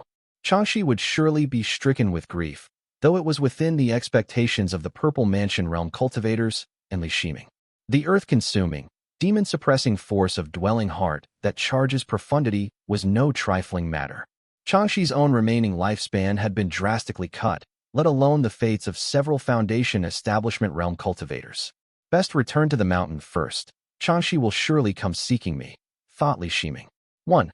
Previously known as True Flame. 2. Previously known as Gen Earth. Chapter 1085, Becoming a Mountain, I. Li Shiming stepped out of the Great Void on Jijing Mountain. Once he heard Li Wen's report, he asked about news from Profound Peak Gate. Taoist Master, there was a tremor at midnight in Shanji Prefecture, and the skies turned gloomy. Profound Peak Gate claimed to the outside world that it was a Taoist master moving a mountain. The phenomenon of earth virtue cultivators was tied to the earth veins, and the celestial signs revealed little. Profound Peak Gate also had a Purple Mansion realm formation, so Changxi's claim of moving a mountain served as a cover. Outwardly, it was merely an extra peak. Yet from within the Great Void, it was clear that someone had failed a breakthrough. Li Shiming asked, "Where's Ming Huang? Who is managing the household right now?" Li Wen replied, "Taoist master, the family head has gone to White River Stream. Currently, the eldest young master oversees household affairs." Upon hearing that Li Jiangqian was in charge, Li Shiming asked, "When I emerged from the Great Void, I saw crowds gathered on the lake. What's happening?" Li Wen answered, "Taoist master, the eldest young master moved declining families from the island to the lakeside, placing them under the 6 gates. He also brought the direct descendants at the Qi cultivation and the Foundation establishment realm back into the island. Li Shiming nodded and asked about Li Zhouwei's sons. On the surface, the eldest, Li Jiangqian, managed the family. The second son, Li Jianglong, had gone to Profound Peak Gate. The third, Li Jiangxia, handled affairs on the eastern shore. The fourth, Jiang Liang, had just left the residence and was cultivating. What of the youngest young master? Is he the same as his elder brothers? After hearing no mention of Li Jiangyan, Li Shiming asked carefully. Li Wen answered dully. The color of the youngest young master's eyes fades as he grows. His heroic bearing is lesser than that of the other young masters. Li Shiming had never seen the fifth son, Li Jiangyan, but for Li Wen to speak so bluntly, it was not something that could be summed up with a mere lesser than. He understood the implication and dismissed Li Wen. He had only been sitting at the table for a short while before Changxi's mana manifestation appeared in the Great Void. Although the Li family lacked the purple mansion realm formation that allowed direct entry, Changxi still halted outside in advance, offered polite greetings, and only then entered. The old Taoist master appeared as a man in his middle years, with jade at his chest and a ruddy, vigorous complexion. Yet, even without skill in divination or physiognomy, Li Shiming could see that his divine abilities were leaking, agitating the earth veins until they grew unnaturally restless. He was clearly at death's door. No one dared provoke him now. Li Shiming spoke gently. Senior, you have come. I heard the earth veins within Profound Peak Gate's domain have become unstable. May I ask what has happened? Changxi sat opposite him, his expression calm as he replied. Fuwen has perished. There is simply one more mountain within my domain. His indifference left Li Shiming unsure how to respond. After a moment of silence, Taoist Master Changxi said, Zhao Jing, I will be gone soon and become a mountain. Have you considered where this mountain should fall? Li Shiming immediately realized that Changxi's condition was far worse than he had imagined. Perhaps he had suffered a severe blow, or perhaps the dwelling heart that charges profundity was nearing its peak. Regardless, the old man could no longer endure for 2 more years. Fortunately, he was not wandering outside, nor had he gone to Shiqi Island. If Changxi had suddenly collapsed, it would have caused serious trouble. He let out a breath and began to contemplate Changxi's final arrangements. According to his words, he will become a mountain after death. Since he's a purple mansion realm cultivator, this mountain would surely be extraordinary, a treasured land. Li Shiming had little interest in preserving Shanji Prefecture, nor did he have confidence in holding Profound Peak Gate. It would be best for Changxi to pass away sitting beside the lake, for his family would then gain an additional stable mountain one. But I cannot very well say. It would trouble me if Senior were to die within my domain. Such words could not be spoken aloud. Since Changxi had asked, he must have more to say. Li Shiming could only reply, Has Senior made arrangements? Everything shall proceed according to your will. Changxi glanced at him and nodded.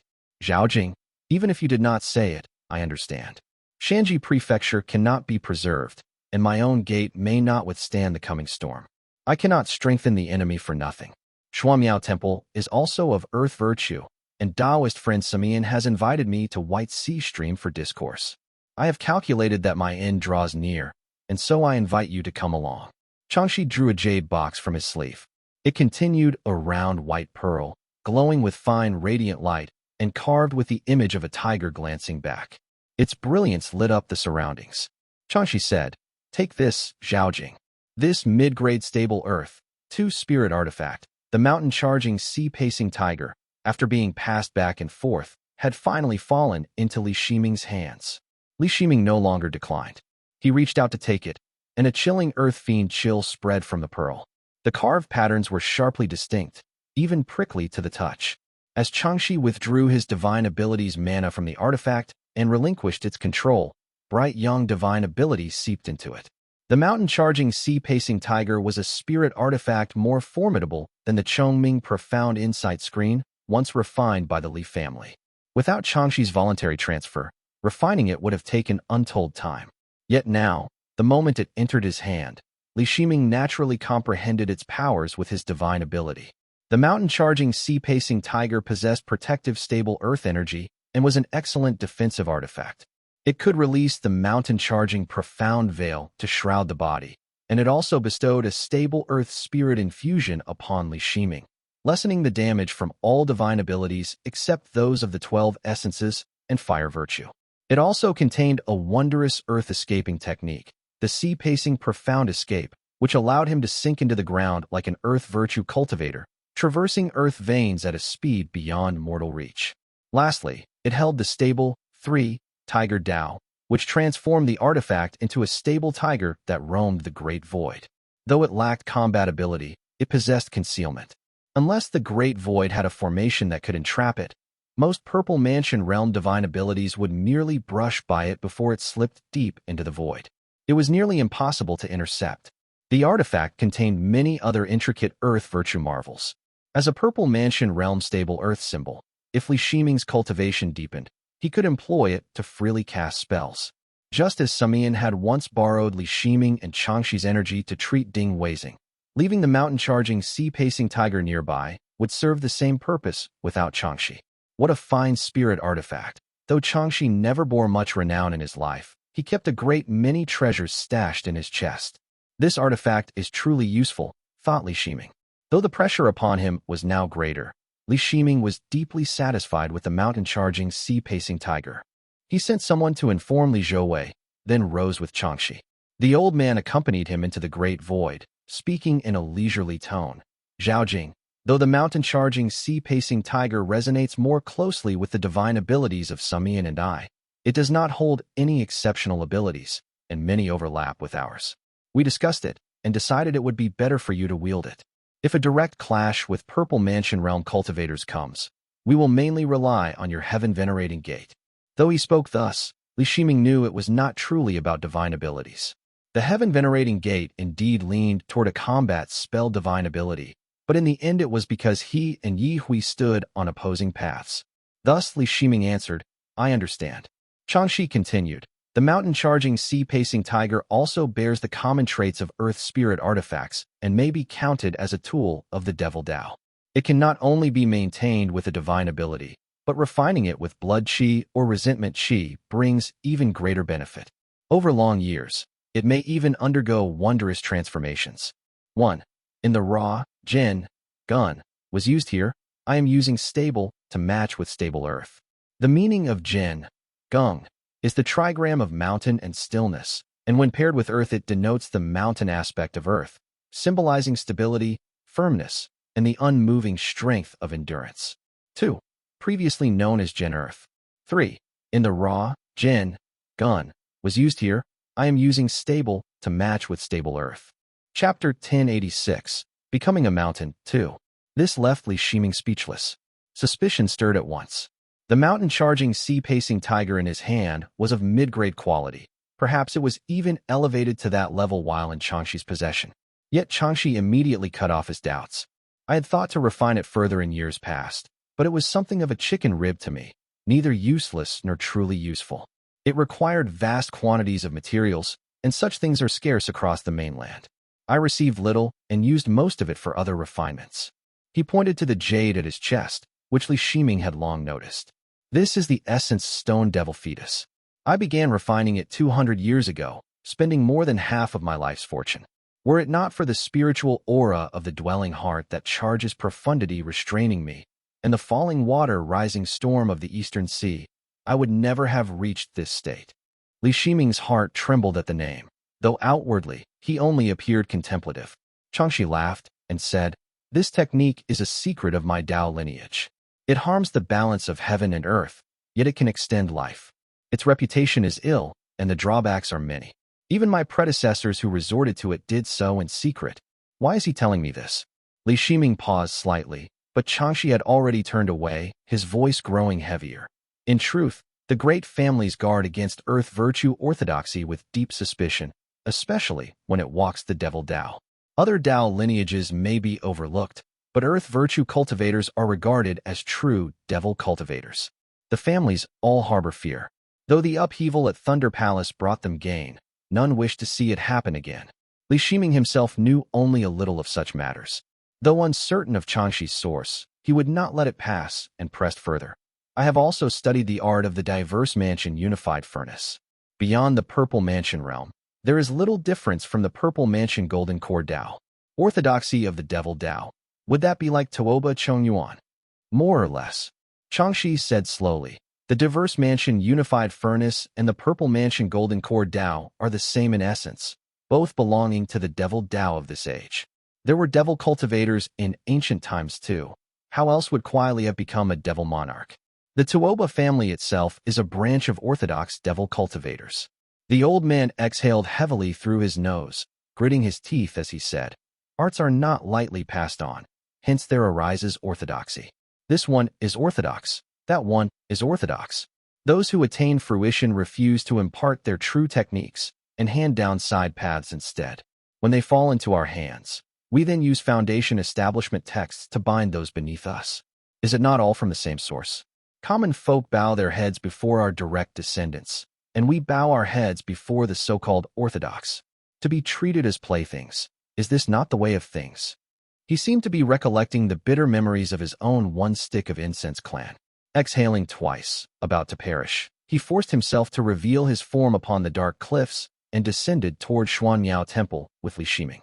However, it was not Qi Qiuxin who came forth to meet them, but a pale, beardless middle-aged man, Kong Gushi.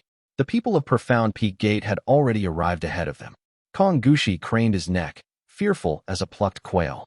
His already large eyes bulged wider, making the Taoist robe upon him seem like nothing but an empty garment rack. He drifted forward, only to be brusquely swept aside by Changxi.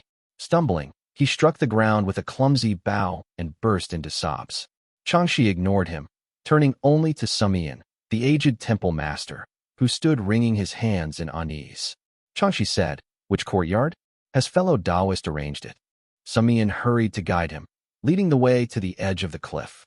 Anxiously, he said, "Fellow Taoist, that thing." "Oh." Changxi removed the essence stone devil fetus from his neck and pushed it into his hand.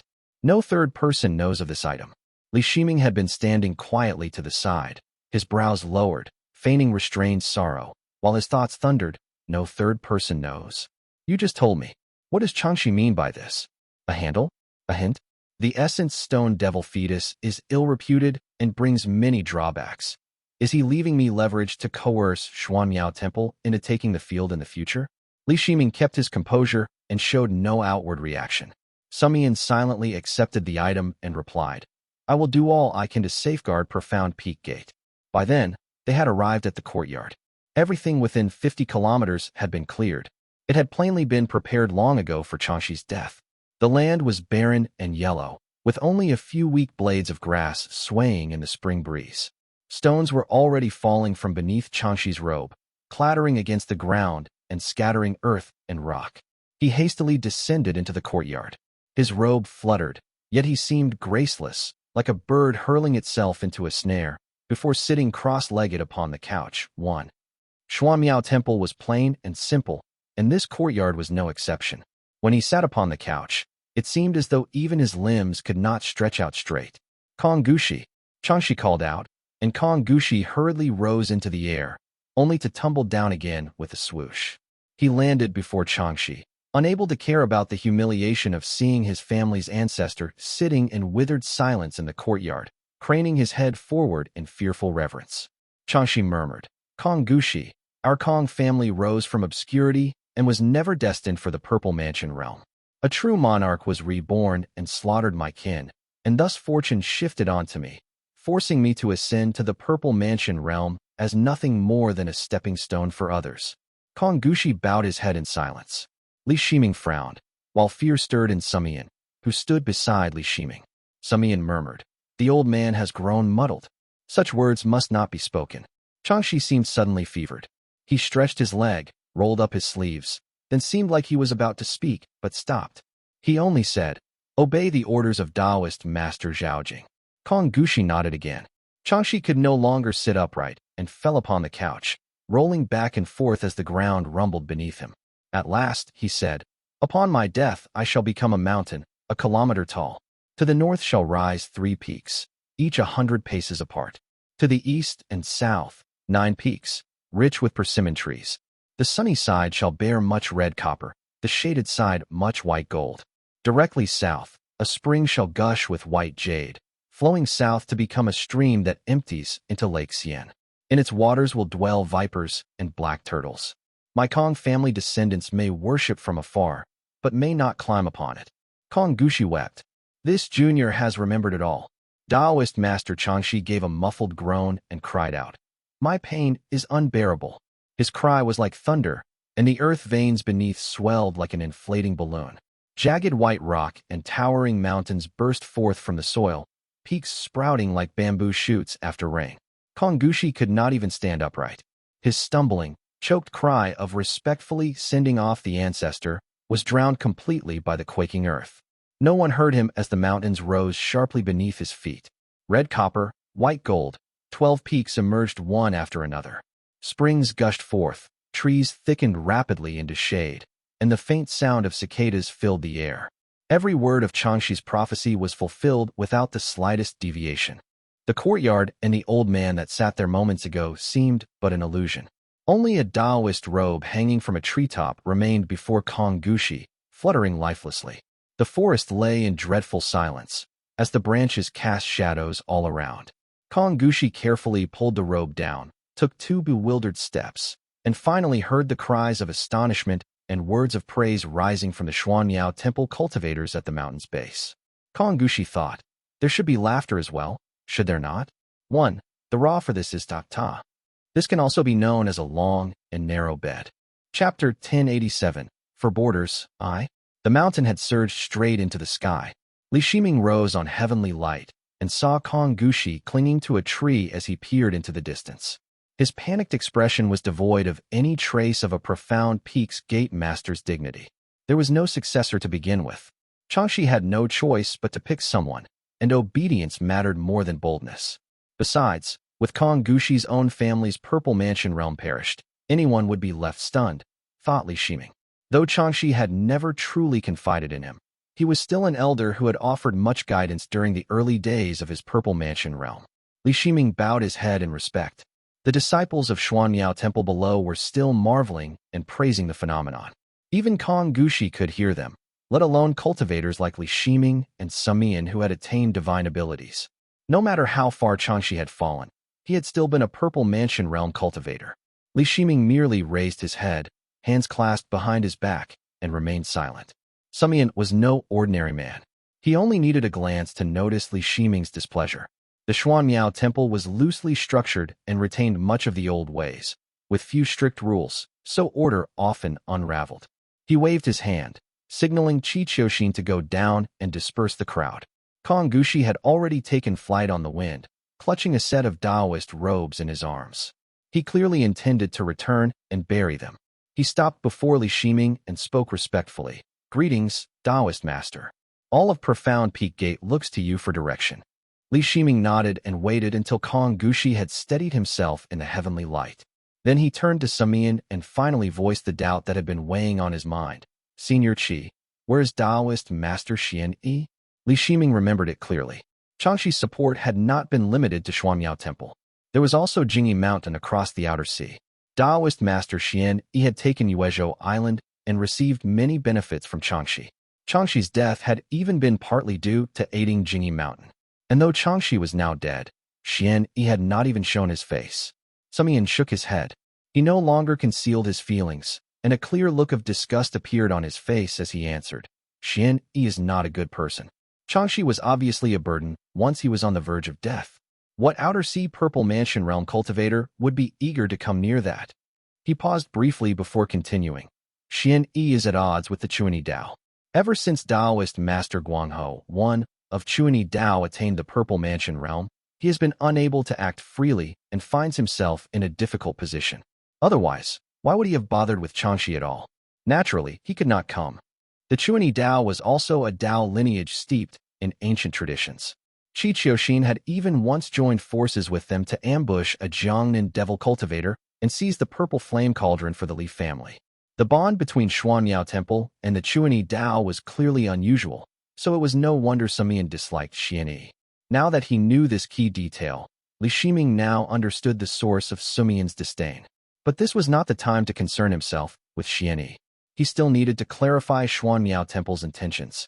Li Shiming glanced at Kong Gushi, who had yet to react, so he spoke up himself. Now that Senior Kong has fallen, the celestial phenomena are clear, and the earth veins are plain for all to see. Every household knows that the Bay capital Immortal Dao has long coveted Shanji Prefecture. Senior, you promised to protect Profound Peak Gate. What are your plans? Daoist Master Sumian stroked his beard and answered softly. Brother Changxi and my Xuanyao temple have been closed for many years, so we cannot simply stand by. But Profound Peak Gate's territory is vast, and there are those who covet it on all four borders.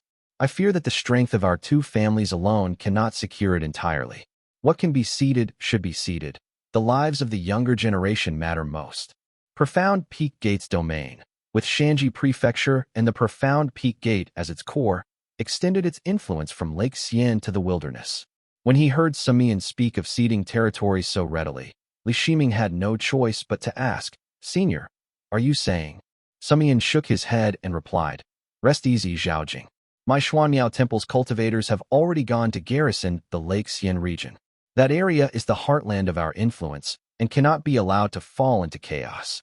As for the lands west of the wilderness, I fear our reach cannot extend so far. The Li family and Xuanyao Temple flank the Profound Peak Gate from opposite sides, bordering the wilderness and Lake Xian respectively. Li Shiming immediately understood, so Xuanyao Temple intends to seize Profound Peak Gate's sphere of influence over Lake Xian, leaving the wilderness to my family. It might have seemed like an even division with each taking one side, but the two were nothing alike. Setting aside the Li family's long and vulnerable border with Bei, even a fool like Ye Hui would understand that Xuanyao Temple's long-standing neutrality meant they would only need to focus on the Li family. Xuanyao Temple seemed to be defending the region, but in truth, they were merely claiming the Lake Xian territory for themselves. They were all Purple Mansion realm cultivators. How could Li Shiming fail to see through it? He immediately furrowed his brow, but Sumian did not relent and continued. Rest assured, Zhaojing. I intend to seek out Ye Hui and attempt to dissuade him. Brother Changxi's bones are not yet cold. Things do not need to become too violent. If something truly happens, I will not stand idly by. Sumian's meaning was clear. The Li family would be the one to face Bei Immortal Dao directly. Xuanyao Temple had no desire to offend Ye Hui, but if a conflict between Purple Mansion realm cultivators arose, Sumian was at least willing to intervene and mediate. Li Shiming remained silent, so Sumian turned to Konggushi. Your gate is right next to Lake Xian. If your gate faces any difficulties or your disciples are injured, send them here immediately. Xuanyao Temple will not sit idly by. The same applies to Moongaze. A headache started to form in Li Shiming's temples, but Konggushi responded respectfully. Daoist Master, when our ancestor passed, he instructed us juniors to follow Daoist Master Zhaojing's orders in all things. We await your immortal decree. Sumian nodded. Li Shiming had long known the attitudes of these Purple Mansion Daoist masters. They might act benevolent in ordinary times, but they would never exhaust their own strength for another's losses. Promises flowed freely while Changxi lived, but once he died, the division of spoils depended entirely on conscience. Still, Sumian was far better than Xianyi. Li Shiming could not afford to linger here. After a brief farewell, he tore open the great void with a casual gesture and sped away with Konggushi, asking as they traveled, How are Profound Peak Gate's defenses arranged? There's no need to station forces at Lake Xian. Send everyone to guard the wilderness. Konggushi remained composed as he answered, Daoist Master, our ancestor left deployment instructions before his passing. At present, we have 3 Foundation establishment cultivators in the early stage, 1 in the mid-stage, and 1 in the late stage among our direct descendants, along with 9 guest cultivators. All are stationed along the riverbank in the wilderness. Lake Xian is completely unguarded. Changxi had calculated everything precisely, otherwise, he would not have said those things to Li Shiming. With a total of 14 Foundation establishment realm cultivators, though none were particularly outstanding, they still formed the backbone of an immortal family and would not be wiped out easily. Li Shiming then asked about the only battle-hardened cultivator Profound Peak Gate had. Where is Fu Yuezi? Konggushi replied. He is stationed in the wilderness. The main force of the Li family was positioned on the eastern shore. From there, they could rush northeast to support the wilderness or northwest to reinforce floating south, too. A few days earlier, Li Shiji had secretly recalled Li Wuxiao and Li Qiun III, and both were now stationed on the eastern shore. They only had time to exchange a few words before Li Shiming and Konggushi arrived at the borders of the wilderness. Li Shiming prepared to set Kong Gushi down and instructed him. Jingyi Mountain's Purple Mansion Realm Cultivator himself is unavailable, but Xian Yi's disciples and grand disciples must have some numbers. Doesn't your family have someone under his tutelage? Tell them to invite a few senior and junior brothers to help. Kong Gushi quickly nodded and answered. I will prepare generous gifts at once and send someone to Jingyi Mountain to ask our family members to seek their aid. Guang means vast or expansive, and ho refers to an ancient plucked string instrument, symbolizing elegance and harmony. 2. This is the new name of Floating Cloud Cave. 3. This is Dawn Ray Fish given to Li Shiji by Dongfang Heyun. Chapter 1088. For Borders. 2. White River Stream. The Hidden East. 1. Territory had only been stabilized for the past year and a half. The esteemed families here were well informed and knew a bit about the Kong family's situation. As a result, morale was unsettled, and few cared much for the Li family's stipends as they lived day to day without ambition. Lights blazed on Hongfu Peak as cultivators came and went. The young man seated at the main seat had eyes dark as ink and 6 command tokens floating at his waist. Old Chu bustled in from below and reported, My lord, a messenger from the North Brocade River King has arrived. He says there are changes in the Bay territory. Li Qinghui was the most cautious among the Li family's foundation establishment realm cultivators. He had arranged for the North Brocade River King's envoys to reside on a nearby peak, exchanging jade pendants every month to ensure timely intelligence. After all, it would take them only 15 minutes to fly here, and the territory was still under strict control. A delay in reports could easily mean disaster. Li Qinghui stood up as soon as the news arrived. He had just received word of geomantic upheavals in profound Peak Gates Mountains when Habai's message followed immediately. In a grave tone, he said, Taoist Master Changxi has fallen. Summon Ding Weizing, and have all Foundation Establishment Realm cultivators withdraw immediately. There's no need to leave from Hongfu Peak. Since Li Zhouwei had sent no word and no reinforcements were coming from the rear, Hongfu Peak could not possibly be held. The Hidden East had never truly been part of the Li family's long-term plans. Aside from the land itself, there was little of real value, and everything that could be moved over the past year or two had already been relocated to the floating South Territory. Aside from the immovable land and esteemed families, what was the most precious thing in the Hidden East? Naturally, it was the cloud-veiling sky ascent formation atop Hongfu Peak. Li Qinghui had only focused on 3 things over the past few years. First, he had relocated the common folk of Hidden East to strengthen floating South, taking pains to migrate only ordinary people unrelated to the esteemed families and never relocating cultivators. Second, he extensively appointed esteemed cultivators to positions of authority, distributing all the spirit fields that Wenhu had painstakingly converted from private to public hands. Thus, in less than 2 years, not only had the population of Hidden East partially declined, but the consolidation of spirit fields had reached an unprecedented scale. The Li family had also reaped substantial profits by reselling them. The third thing he did was to meticulously record the distribution of spirit veins, earth veins, and water veins, working tirelessly to copy down the formation platforms of the cloud-veiling sky ascent formation. Now, by taking the most precious formation plate with them and destroying the formation, Hongfu Mountain would become undefended and immediately turn into a battleground for rogue cultivators and esteemed families to seize. He continued speaking as he strode outside. We won't have time to deal with it. These esteemed families and rogue cultivators will righteously denounce and drive out our Li family. Let them all fight over it among themselves.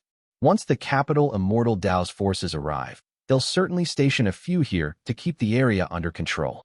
Chu Buji followed him out and spoke quietly. The spiritual energy in Jiangbei is flourishing. We could dig up the earth veins to sever the flow of spiritual energy, or even fill up the water veins. Li Chenghui retrieved the formation plate from inside the main hall.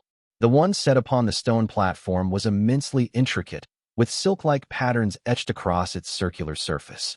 Li Chenghui immediately quashed Chu Buji's thoughts. Are you trying to get yourself killed? This is Jiangbei, not the Eastern Sea. No one is allowed to tamper with Jiangbei's land. Not even a Purple Mansion Realm cultivator could get away with it. Chu Buji was startled, realizing he had spoken out of turn, and quickly fell silent, stepping back. The two made their way down the mountain. Li Chenghui, worried that Ding Weizing and the others might not receive the orders in time, crushed a jade pendant to send a reminder. As soon as they exited the Hidden East territory, flames roared skyward from Hongfu Mountain. The grand formation shattered, brocade-like clouds sank, and fragments scattered like rain.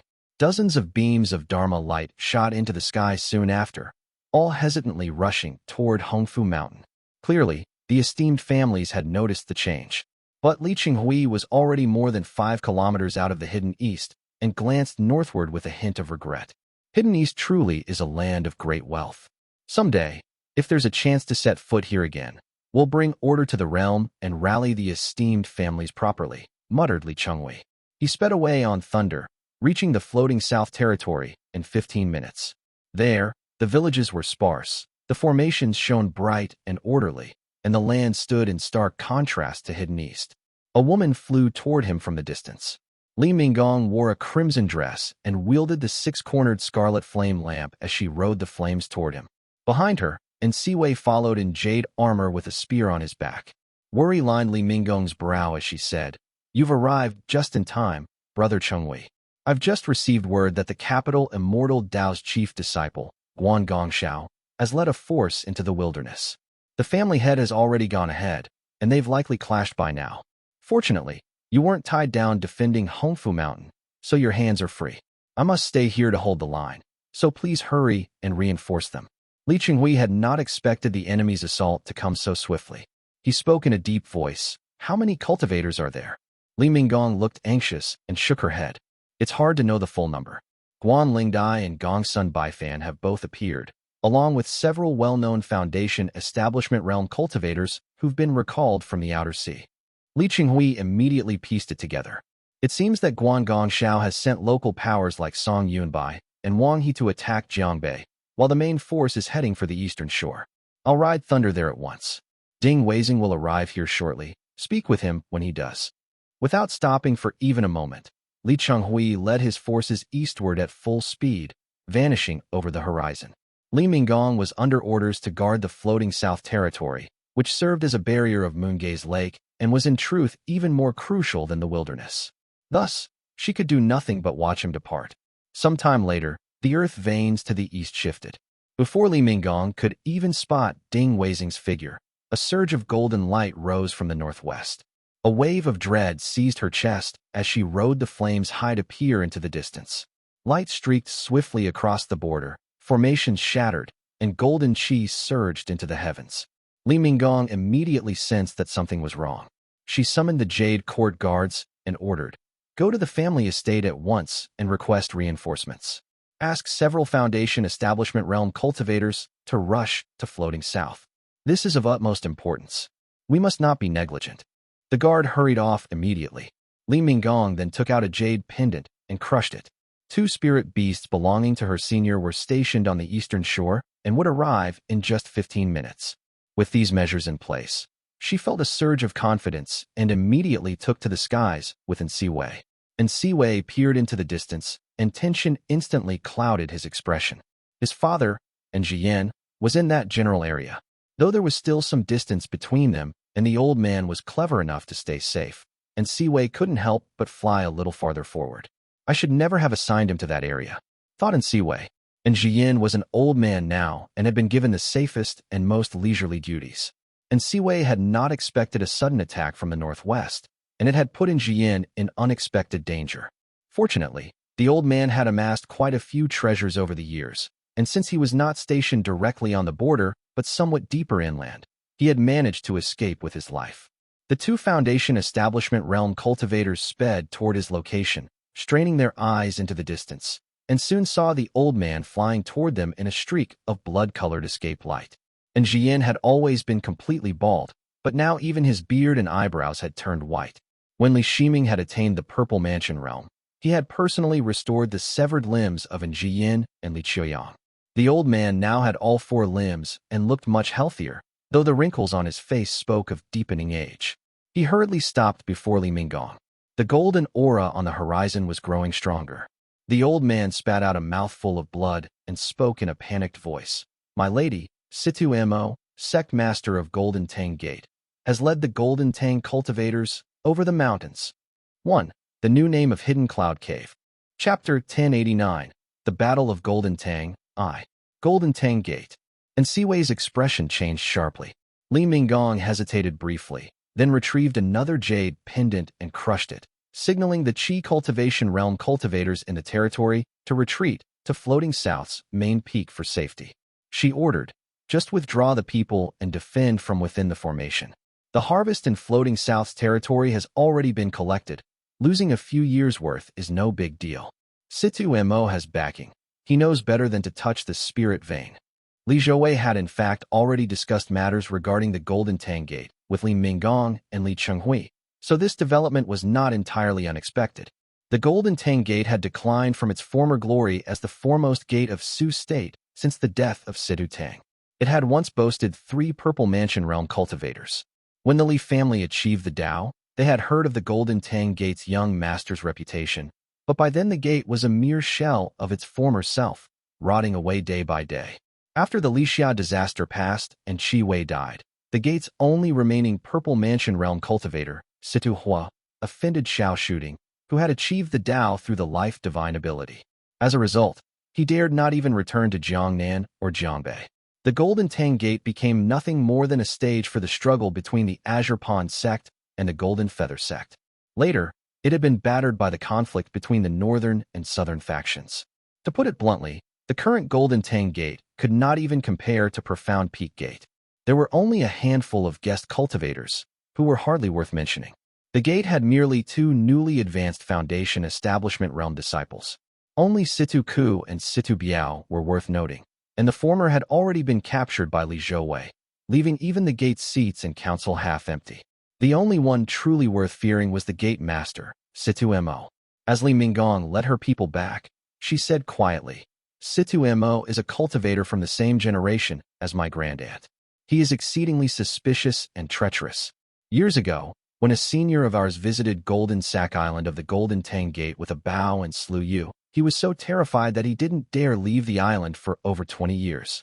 It was only after confirming that the senior was no longer in the Eastern Sea that he fled back to Golden Tang Gate in panic. He did not dare take a single step beyond the gate until that senior fell. Only then did news of him surface again. If he has crossed the mountains now, it seems he does possess some measure of courage.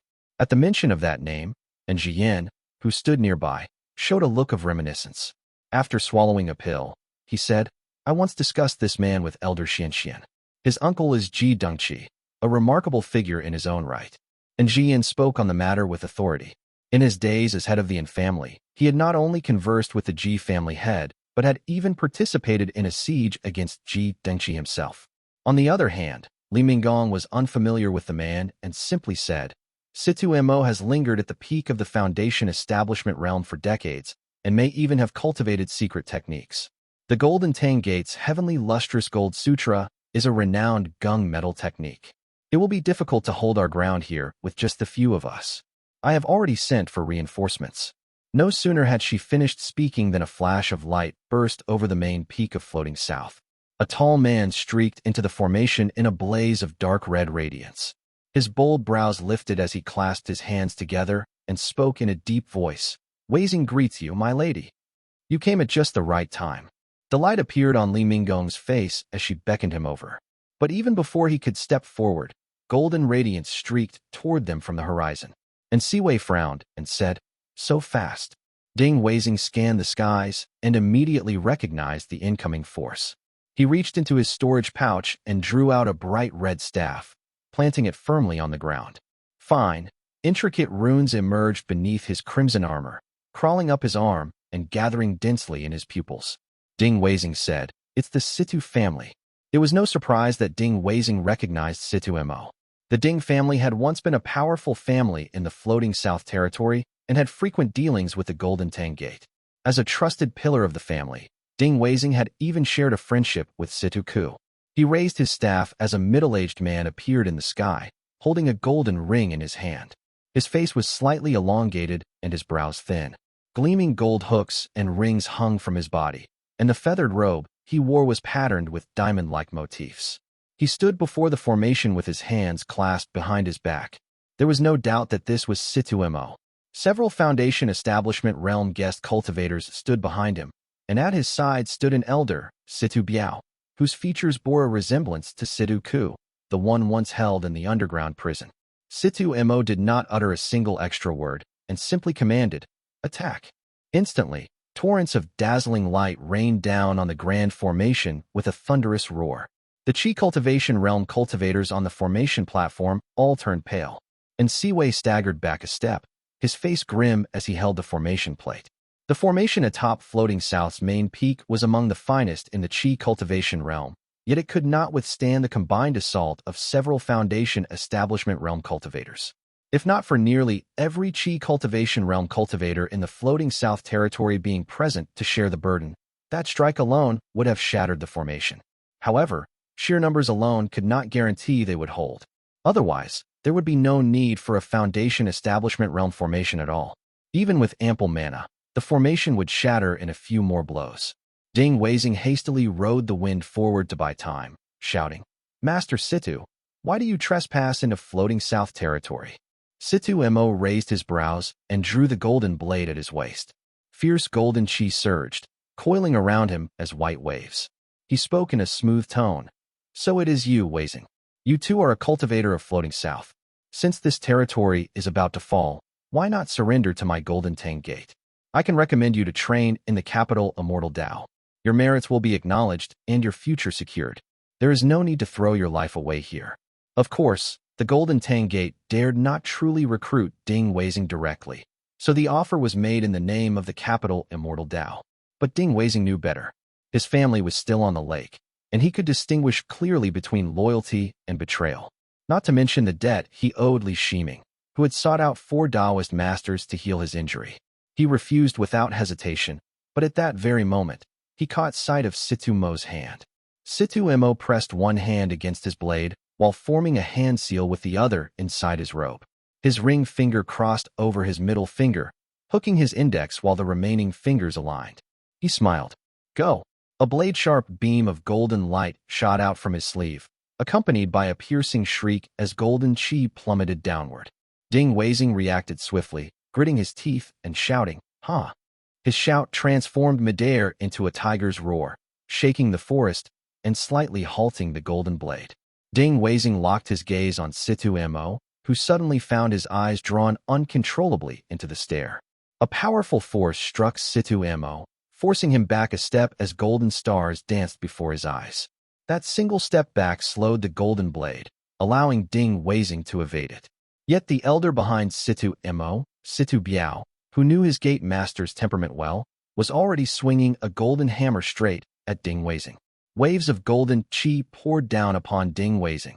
Fortunately, True Fire, 1, surged up beneath his feet as Li Minggong's 6-cornered scarlet flame lamp rushed to his side. The Pure Feather Radiant Fire, 2, transformed into countless red and white plumes that blazed skyward, shielding him from harm.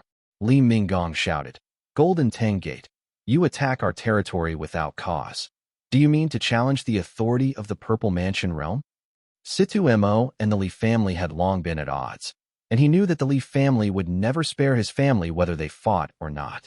He was eager for a conflict between the Li family and the capital Immortal Dao. The latter would give him a powerful backing. Though pleased with the turn of events, his tone remained cautious as he said, "You foolish girl. My Golden Tang Gate acts under the orders of a Taoist master of the capital Immortal Dao to take control of the Floating Cloud 3 territory. What talk is there of attacking?" Even as he spoke, True Fire and Golden Chi collided. True Fire was the fire virtue most effective at refining metal. That was precisely why Li Zhouwei had chosen Li Minggong to defend this place. Since it was empowered by the 6-cornered scarlet flame lamp, the fire might not match the golden chi in raw mana, but it could repeatedly erode it. The remaining golden chi struck Ding Weizing's Dharma body, ringing against it with a crisp ding-dang. 1. Previously known as Li Fire. 2. Previously known as Pure Featherly Fire. 3. I think the author used Floating Cloud instead of Floating South here because it's Situ Mo speaking, and only Li family faction will refer Floating Cloud as Floating South because it was renamed by them. Chapter 1090, The Battle of Golden Tang, 2. Situ Mo had already regained his composure. Drawing his blade, he said coldly, "Seize them at once." The 6 Foundation Establishment Realm cultivators, led by Situ Biao, immediately surrounded Ding Weizing, while one split off to block and see Wei. Situ Biao even took out a golden command token that radiated brilliant light that formed a net of energy over Ding Weizing. Though Ding Weizing was skilled in combat, he was only in the mid-stage of the Foundation establishment realm and could not possibly withstand the combined assault of 6 opponents, especially with Situ Biao, whose cultivation was on par with his own. Among them, he was quickly forced onto the defensive, gritting his teeth as he struggled to hold his ground.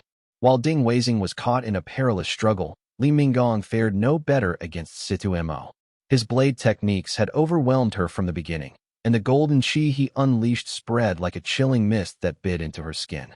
Li Minggong had only been in the Foundation establishment realm for a few years and was no match for Situ Mo. Fortunately, true fire refined metal, and her fire barely managed to hold back the golden chi with the aid of the 6-cornered scarlet flame lamp. Situ Mo's blade chi could only be blocked by her Dharma artifact directly. Resounding dong-dong impacts rang out. The 6-cornered scarlet flame lamp is a gift from the Golden Feather sect. It's sturdy enough, it shouldn't fail immediately. Li Minggong no longer had the luxury of worrying whether her Dharma artifact had sustained damage.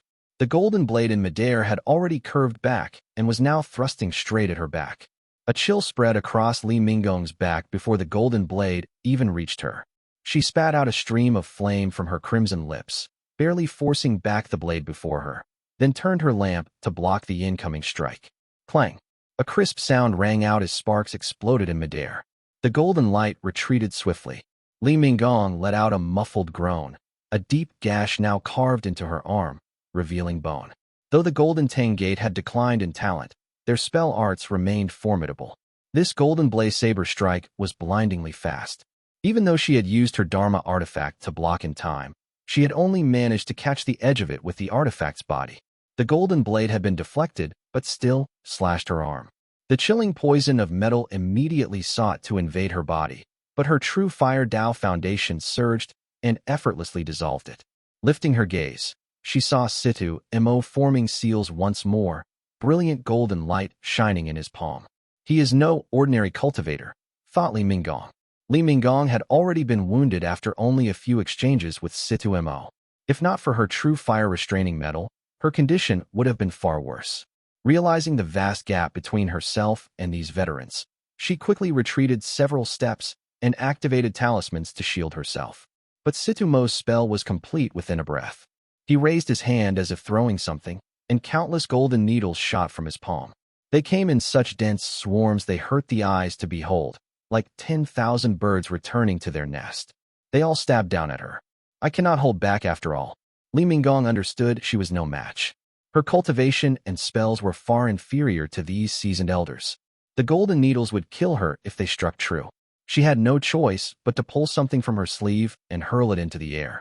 A folding screen immediately appeared in midair. 8 panels, each bore a different painting. Azure light rippled across its surface, and dark blue radiance streamed out like falling rain. It was the Chongming Profound Insight Screen. The Chongming Profound Insight Screen belonged to the Green Pine Dao lineage and was particularly effective against sects from Jiangnan. But since the capital Immortal Dao was unrelated to that lineage, Li Zhouwei had not carried it himself. It had been entrusted to Li Minggong precisely because the heavy abyssal gale ability of the Chongming Profound Insight Screen was exceptionally effective against the Golden Tang Gate. The ancient Dharma artifact erupted with tremendous power. Its dark azure glow spread across the sky, and tens of thousands of golden needles suddenly froze in midair, as if their throats had been seized. As the dark azure light rippled past, it even forced out 2 writhing golden blades from the air, squirming like earthworms and struggling wildly. Li Minggong was taken aback, a cold sweat breaking out on her back as she thought, there was yet another strike. Without this Dharma artifact, those golden blades would have followed one after another, and my life would have been forfeit. She had only broken through to the Foundation establishment realm a few years ago and lacked much experience in combat, which explained why she was struggling so much. It was only thanks to her Dharma artifact that she had survived. Situ Mo's expression finally darkened as he glanced at the artifact, muttering, "Heavy abyssal gale? What an overbearing Dharma artifact."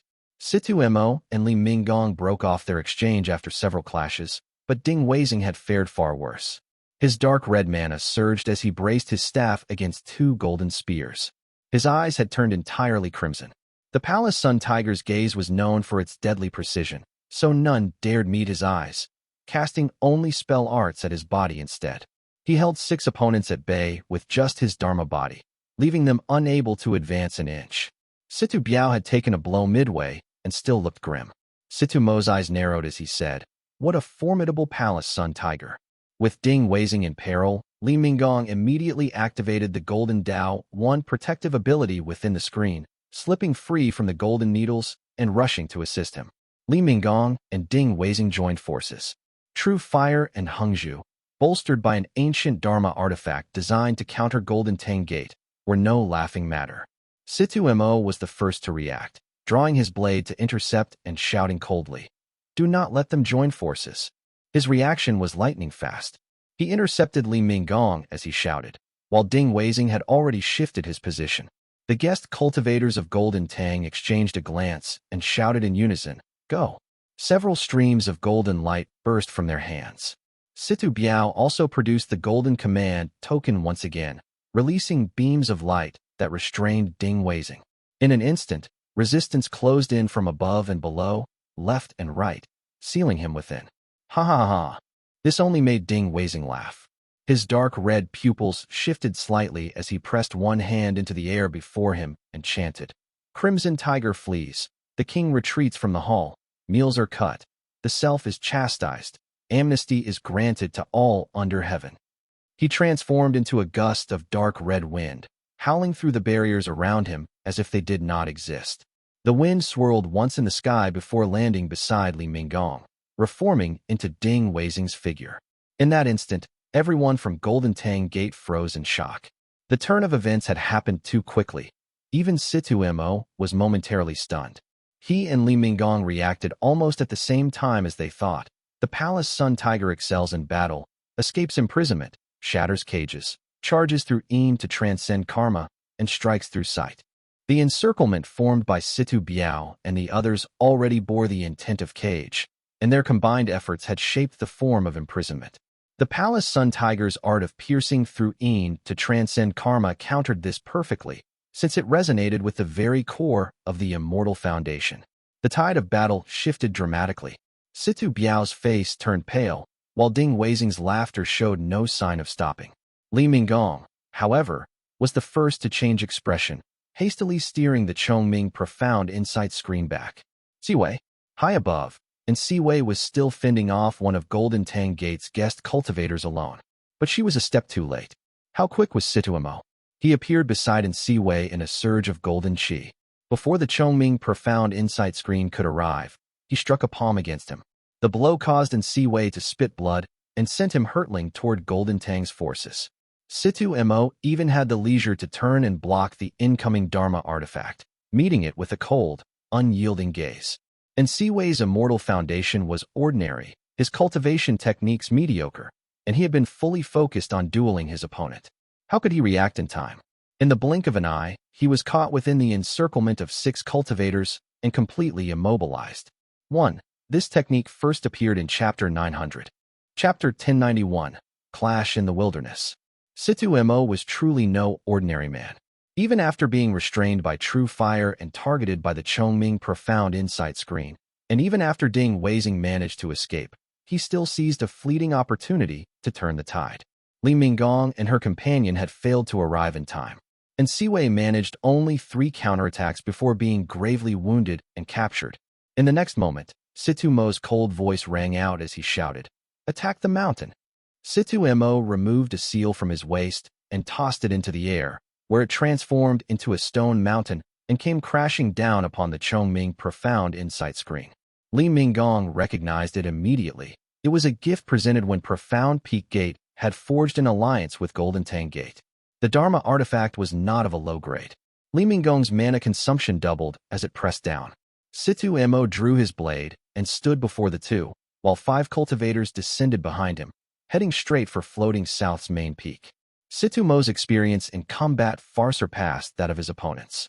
Although he could not defeat them outright, the mountain beneath their feet was not going anywhere. By remaining on the defensive and relying on the Dharma artifact, he managed to hold off both Li Minggong and Ding Weizing. A thunderous boom soon followed. Boom. The grand formation beneath their feet shattered in just 2 strikes. The Li family cultivators were left trembling like helpless sheep before the Foundation Establishment Realm cultivators. Li Minggong's pupils widened as Situ Mo, still holding the severely injured in Siwei, pressed the advantage and shouted, "Li Minggong, the floating cloud territory can no longer be held. I will release this man if you lead your people across the river. I swear I will not pursue you guys." However, Li Minggong did not waver. The radiance of her Dharma artifact grew even brighter. And Siwei gritted his teeth and his face flushed red, a sight that made both Ding Weizing and Situ Mo turn pale. Does he have a death wish? Situ Mo, born of a prestigious family, immediately recognized that Siwei intended to fight to the death. Golden light flashed like lightning in his eyes, striking the center of Siwei's brow and scattering his mana. Yet in that brief instant of distraction, a tremendous force slammed into Situ Mo. His Dharma robe flared to life as if on its own.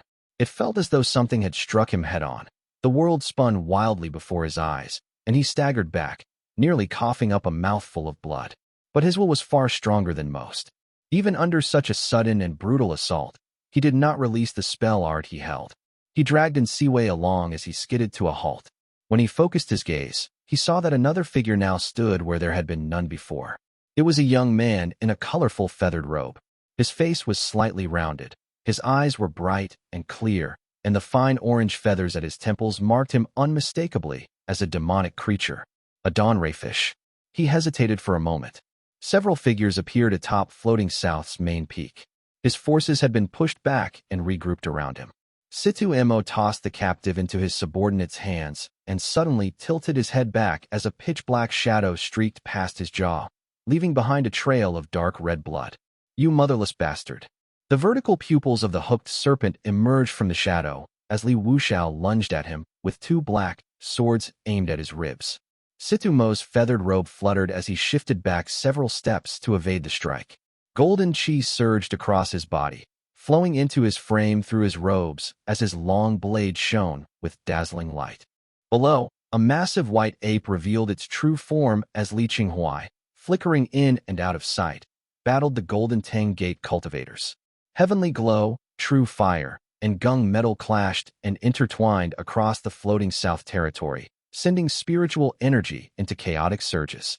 Terrified commoners stumbled into the forest, cowering on the ground and trembling. Wilderness. The vast wilderness was noticeably quieter than the utter chaos in the Floating South territory. An utterly confident man with golden eyes sat beneath heavenly light, locked in a tense standoff with several figures across the river from him. The group from the capital Immortal Dao stood shrouded in a veil of pale gray mist, with a massive brownstone stele carved with densely packed runes hovering above their heads. They were led by a man in a black Taoist robe with a silk sash tied at his waist. Silver-white fabric lay between the 2 lapels, and black markings adorned both cheeks. He held a Taoist scripture in his hands. His attire, though unusual, carried a strange and compelling beauty. His high brows and deep-set eyes betrayed him as none other than Guan Gongxiao, chief disciple of the capital Immortal Dao. A cultivator at the late stage of the Foundation Establishment realm, he had only recently broken through to this level, but was already a master of spell arts. He was widely regarded as unmatched in the Dao. The wilderness stretched vast and long, and it was the home ground of the Profound Peak Gate and the Li family. Their communication and defensive capabilities were far superior. Li Zhouwei had not appeared at the riverbank at first, and even the outermost defenses were sparse, leaving the area looking empty and exposed. But Guan Gongxiao was no fool. He had not charged recklessly into enemy territory, but instead ordered his forces to assault several strategic peaks first, ensuring both advance and retreat were possible. Li Zhouwei had thus stepped forward to block him, and the 2 sides grew locked in a stalemate along the river. The wilderness was vast, but Li Zhouwei refused to scatter the Profound Peak Gate's forces across it. Most of the territory was defended only by Qi Cultivation Realm or even Embryonic Breathing Realm cultivators, with Foundation Establishment Realm cultivators stationed solely at critical points. Thus, the Profound Peak Gate's main force were present here. The Kong family had 15 Foundation Establishment Realm cultivators, and 9 of them led by Fu Yuezi himself. The rest were led by Li Zhouwei himself, joined by Cui Jian, Li Wan, Chu Buji, and Miao Shui, 5 in total.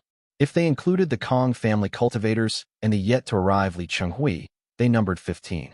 Both sides had ample forces, though the capital Immortal Dao fielded even more as Guan Gongxiao, Gongsun Baifan, and others brought their number to 18. It was without question the largest battle since the great conflict between the northern and southern factions. Li Zhouwei was waiting for Li Chenghui, while Guan Gongxiao awaited reinforcements from the Golden Tang Gate. After a brief stalemate, the weather shifted in the east and a surge of baleful qi shot into the sky, causing Kong Gushi's expression to change drastically. Li Zhouwei did not need to ask to know that profound Peak Gate's flanks had surely fallen. The capital Immortal Dao would not have concentrated all their forces here. There were no doubt numerous guest cultivators attacking from multiple directions. The wilderness is crisscrossed and exposed. Our family alone cannot hold it. The only viable method is to withdraw and meet the main force head-on, thought Li Zhouwei. The tension in the air thickened by the moment. The jade pendant at Li Zhouwei's waist grew warm. Li Chenghui was only seconds away. Heavenly light flared between his brows, and a surge of heavenly radiance and hidden light burst forth, streaking across the river. A stone stele immediately rose from the capital Immortal Dao side to block the radiant light. Neither side wasted a single word. The battlefield shifted from stillness to motion in an instant as bursts of mana flared across the field. Li Zhouwei thrust his halberd forward, and the first to react was none other than Gongsun Baifan, cloaked in a straw raincoat. Resolution flared in Gongsun Baifan's eyes as he drew his blade and charged. Guan Lingdai, on the other hand, took a step back, unwilling to face Li Zhouwei directly. She turned instead toward this soft persimmon Chu Buji, clearly still haunted by their clashes in past years. Since this battle could bring death at any moment, she immediately backed down. Gongsun Baifan wanted to engage Li Zhouwei, but Cui Jian did not give him the chance. The elegant, scholar-like man smiled faintly as luminous steps appeared beneath his feet one after another, drawing Gongsun Baifan into their formation. With Gongsun Baifan blocked before him, Guan Gongxiao's gaze shot forward like an arrow. The Taoist scripture in his hands stirred without wind, and as the halberd thrust toward him, torrents of river water surged from the pages, spiraling and swirling beneath his feet. Heavenly light shone down upon Li Zhouwei, piercing into Guan Gongxiao's eyes. Yet aside from the golden hue of his pupils, the man before Guan Gongxiao seemed unremarkable. Guan Gongxiao let out a cold, mocking laugh. Let's see just how mighty this so-called white Qilin truly is.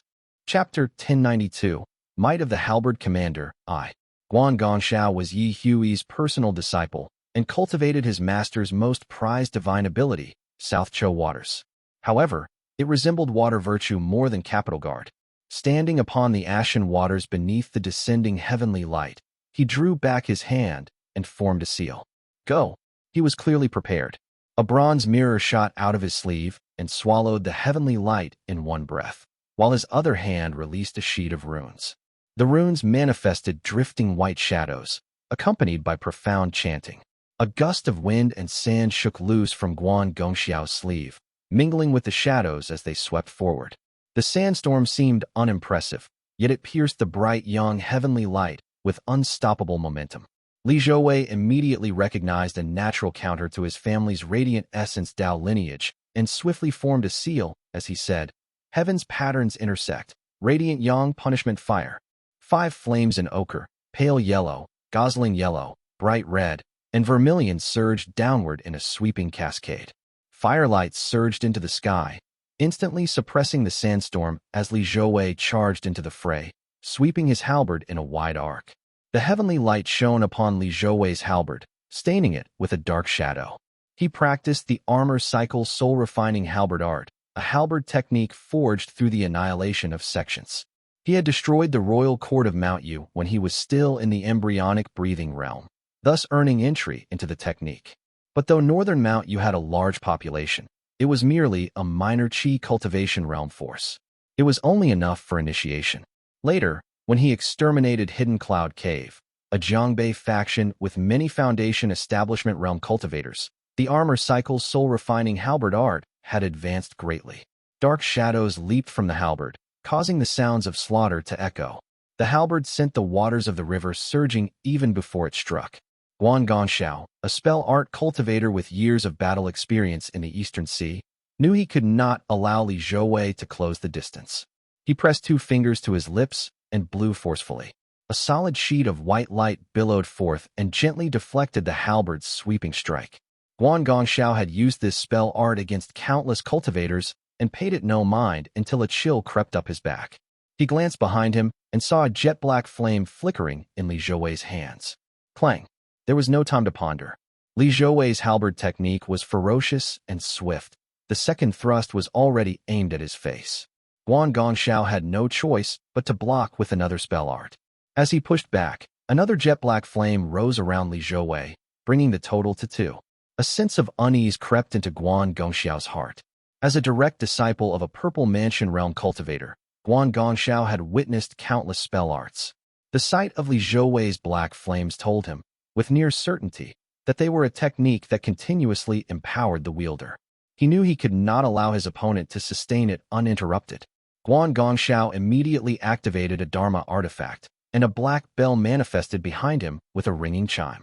It turned once, projecting a gray curtain that swept forward.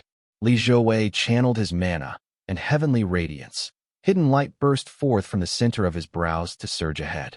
Though the black bell appeared strange, it was a genuine Capital Guard Dharma artifact. Unlike the previous cultivators Li Zhouwei had fought, who had crumbled after a single blow, this artifact let out a mournful cry as heavenly radiance. Hidden light struck it, yet it held firm. Guan seized the moment to withdraw.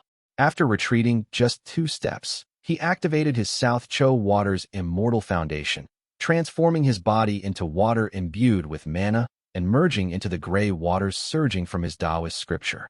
His figure reappeared on the other side. Once distance had been established, Guan formed hand seals while stealing a glance at the black flames on Li Zhouwei's body. They had not faded, but continued to burn fiercely, causing his brows to furrow as he thought, I cannot tell what spell this is. The unknown was always the most fearsome. As he stepped back, Li Zhouwei also freed his hands, forming seals and extending his fingers. A ray of solar light leaped from his palm, surging forth with radiant fire. 1. Supreme Yang Resonance Radiant Art. 2. The technique was adaptable and had no fixed form. Li Zhouwei had simply used it this time, Supreme Yang Resonance Radiant Art, to restrain his opponent. Red and yellow flames danced beneath his feet as a small flag bearing the image of a crimson sparrow rose into the air and shot toward the gray waters. It was the Yang Radiant Red Sparrow banner. 3.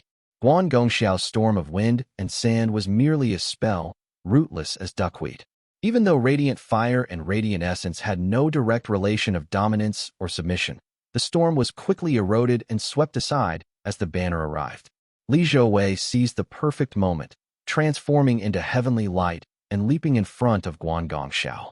His halberd thrust forward, striking the gray curtain with a sharp, ringing sound. Clang! Guan's expression changed abruptly.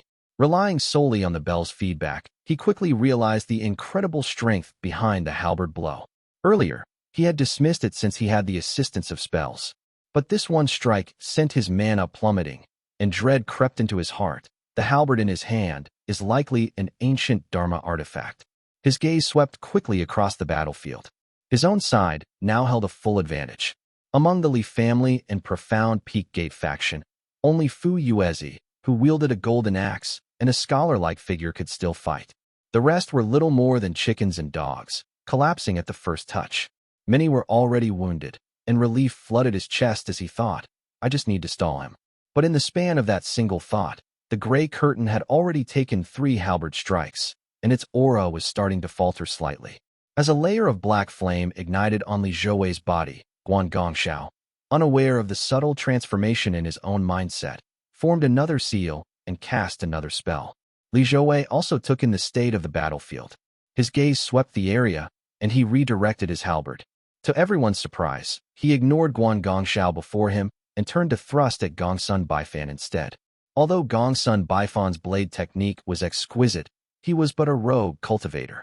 How could he match Cui Jian, the direct scion of Chongzhou Island? Cui Jian silently cast several spell arts that left Gongsun trapped, unable to advance or retreat. The ever-bright platform manifested and darted through the air, battering Gong's son until he was utterly disoriented. Now, when Li Zhouwei suddenly lunged at him, the blade cultivator paled in fright. Mana backlash made him cough blood, but he still drew his blade and turned to meet the attack, only to find the radiant halberd adjusting its arc mid-swing. His hasty strike hit nothing but air, leaving him even more off balance, and Li Zhouwei closed in from the side. He intends to fight two at once. How could Guan Gongxiao not understand? Humiliated beyond measure, fury surged within him, and his spell arts grew faster and more vicious. Cui Jian, however, saw the situation clearly and withdrew to aid the profound Peak Gate cultivators. Gongsun Baifan had no profound Dao lineage. His long blade clashed with Li Zhouwei's halberd over several exchanges. He too thought the surging black flames around Li Zhouwei to be strange, but Guan Gongxiao was too focused on his own spellcasting to warn him. Guan Gongxiao could only force out, "Huh." A burst of crimson light shot from Guan Gongxiao's mouth. Li Zhouwei's expression grew solemn as he forcibly swung his halberd back and silently activated Supreme Yang Resonance Radiant Art, shaping it into a celestial screen before him. The crimson light was extremely sharp. However, it hesitated briefly against the Supreme Yang Resonance Radiant Art before shattering it into pieces. As Li Zhouwei blocked with his halberd, he immediately sensed something was off. This crimson light is a refined art of the Capital Guard Dao lineage, built up over time. My Supreme Yang Resonance Radiant Art was a reflexive response, yet it could still slow it slightly. The Supreme Yang Dao might have a subtle restraining effect on the Capital Guard Dao. Li Zhouwei had used the Yang Radiant Red Sparrow banner earlier, and the Capital Guard Dao had showed no fear of radiant fire. That meant the key lay in the Supreme Yang Dao. Delight stirred in Li Zhouwei's heart. This is quite a significant discovery. 1. Previously known as Li Fire. 2. Previously known as Supreme Yang Resonance Li Art. 3. Previously known as Yang Li Red Sparrow Banner. Chapter 1093, Might of the Halberd Commander, 2. Li Zhouwei had always faced a disadvantage in his battles against the capital Immortal Dao. The reputation of the bright Yang Dao lineage was too well known, and any cultivator with a Dao lineage inheritance understood that radiant essence restrained bright Yang. Guan Gongxiao had even prepared a radiant essence sandstorm for this purpose, and who knew what other trump cards. But the Capital Guard Dao lineage was so ancient that many cultivators did not even know it existed, making its weaknesses difficult to exploit. Now that he had uncovered this truth, whether by Dharma artifact or spell art, he would always have a countermeasure. As that thought flashed through his mind, a dull thud rang out as the Dasheng halberd swung high. Li Zhouwei finally coughed up a mouthful of blood, while radiant light shimmered across his chest, and the scales of his Yuan armor shifted restlessly. Yuan had been commissioned by Li Xianfeng years ago and forged with the full effort of the cultivators of the Azure Pond sect. One of its functions was to assist Li Zhouwei in traversing with heavenly light, enhancing his footwork until it was ghost-like. Moments ago, when he had used heavenly light to move, it was thanks to both flowing sun refraction and Yuan. Yuan also had another function. It could enhance mana and resist spell arts. Except for spell arts based on radiant essence, all other spell arts striking the wearer would have their force distributed across the armor's 6,200 scales, granting them tremendous protection. It was thanks to this armor that Li Zhouwei had escaped Fu Dou's grasp time and again. Now, even after taking Guan Gongxiao's spell head-on, he merely spat out a mouthful of blood. That pale blood rose into the air, spreading a strange peony-like fragrance. When he saw Li Zhouwei injured, Guan Gongxiao secretly sighed in relief, but then noticed a dark mountain rising in the sky. Someone from Profound Peak Gate has fallen. Li Zhouwei had noticed it even sooner. It wasn't merely that someone from Profound Peak Gate had fallen. 2 guest cultivators had already been grievously wounded and been forced to retreat. His own forces had dwindled to 12, all of them injured. Fu Yuezi and Cui Jian were barely holding the line, each struggling to restrain 4 opponents, and were only just managing to keep the situation from collapsing. The capital Immortal Dao had yet to suffer any serious injuries. Just then, thunder roared across the heavens, silver ripples spreading as crackling lightning surged into view. Li Chenghui rode the thunder as he fought 2 opponents while advancing. Cui Jian, glancing up from below, finally understood why Li Chenghui had been so delayed. The capital Immortal Dao has more people intercepting him. The two opponents Li Chenghui faced were both direct descendants, not guest cultivators, so he was under immense pressure. It was clear that he would not be able to free himself. Li Zhouwei briefly glanced across the field, deflecting the spell arts of Guan Gongxiao and Gong Sun Baifan, before sending the Yang Radiant Red Sparrow banner streaking off to intercept Guan Lingdai.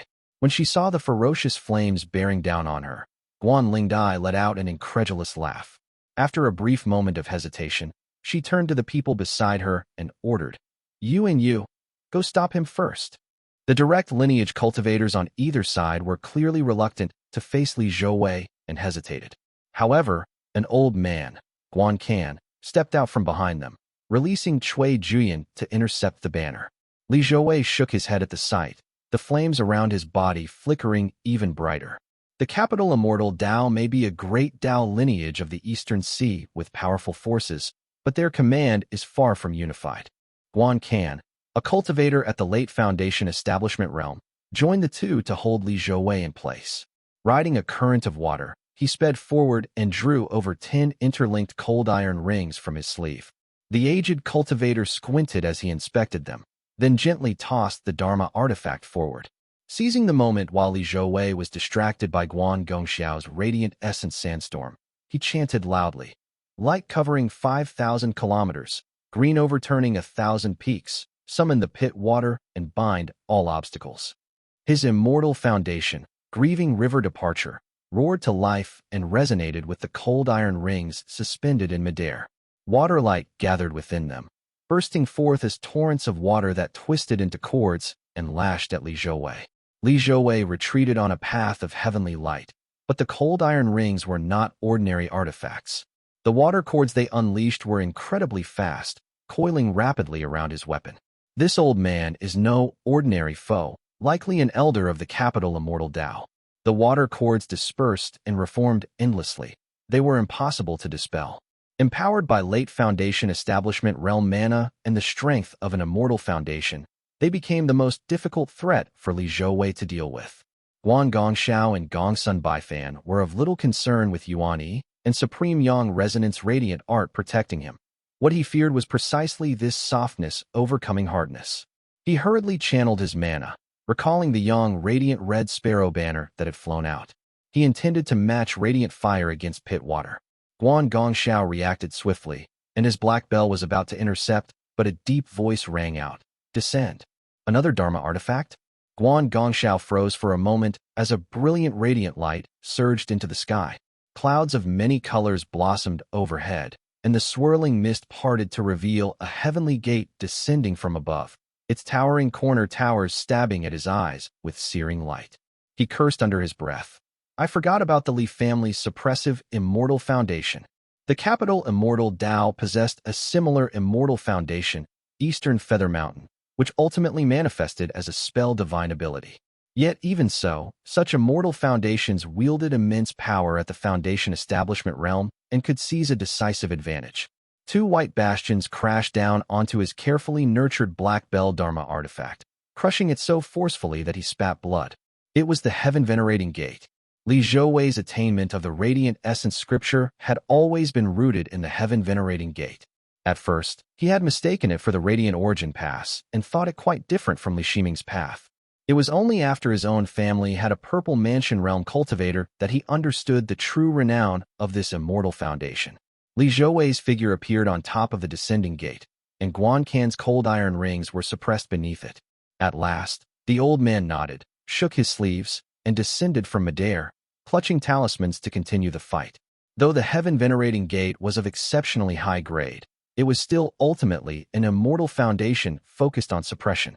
Li Zhouwei's combat experience far surpassed that of Li Shiming in his day, and he had deliberately refrained from revealing his immortal foundation in the beginning. Now he had suppressed his enemy's two most formidable Dharma artifacts in one stroke. With the Yang Radiant Red Sparrow banner freed and recalled to his side, he faced his foes beneath the radiant light of the Heavenly Gate. His immortal foundation and banner resonated with one another, and though the situation remained perilous, he was holding his ground. It had to be said that with Guan Can entering the fray, he was now facing two late-stage Foundation Establishment realm cultivators and one mid-stage. Two of the late-stage ones were even direct descendants of the Immortal Gate. Even the famed Tuoba Chongyuan of the past had faced nothing greater than this. Although Guanqin was a step below the Li Shiji of old, Guan Gongxiao was far superior to Yu Wei, and Gongsun Baifan was leagues ahead of Quan Yi. Unfortunately, Li Zhouwei's cultivation was slightly weaker. Tuoba Chongyuan could suppress 3 opponents at once, whereas Li Zhouwei was fighting on the edge of danger and occasionally spitting pale blood. Any Foundation Establishment realm cultivator of real ability was never easy to kill. Those who had refined their Dharma body or possessed extensive amounts of mana could even hold off many for a time. The 3 pressed Li Zhouwei so hard that he could only focus on defense. It was clearly a battle they were winning inch by inch, yet Guan Gongxiao's frown only deepened. The reason was simple. The black flames around Li Zhouwei had already surged skyward. Do not take his halberd head-on. Guan Gongxiao shouted the warning sharply. Gongsun Baifan knew the words were meant for him, as half of those black flames had been forged by his own strikes. But he cultivated the blade. How else could he fight but by clashing blades? He couldn't simply stand still and let himself be cut down. Gritting his teeth, Gongsun Baifan exchanged a few more blows and prepared to withdraw. But Li Zhouwei, pressing forward under the assault of 2 opponents, pursued him relentlessly. At last, the black flames rose high enough to flow like a current. A faint smile appeared on Li Zhouwei's blood-stained face as he drew a deep breath, and the flames streamed into his nose and mouth. It was none other than the armor cycle's soul-refining halberd art. The unease in Guan Gongxiao's heart was finally confirmed. Li Zhouwei raised his halberd once more, and he exhaled a gout of black flame from blood-flecked lips and teeth. The moment it left his mouth, it expanded rapidly, scattering sparks in all directions. Boom! A torrent of thick, shadowy flame erupted forth. Li Zhouwei turned his head, his eyes glinting with a hint of ferocity. The gaze sent a chill into Guan Gongxiao's heart, deeper than any cold or sinister stare ever could. Li Zhouwei's surging black flames were reflected in Guan Gongxiao's pitch-black pupils. 2 arms, formed entirely of black fire, burst out from beneath his ribs, sending waves of black radiance surging toward the sky.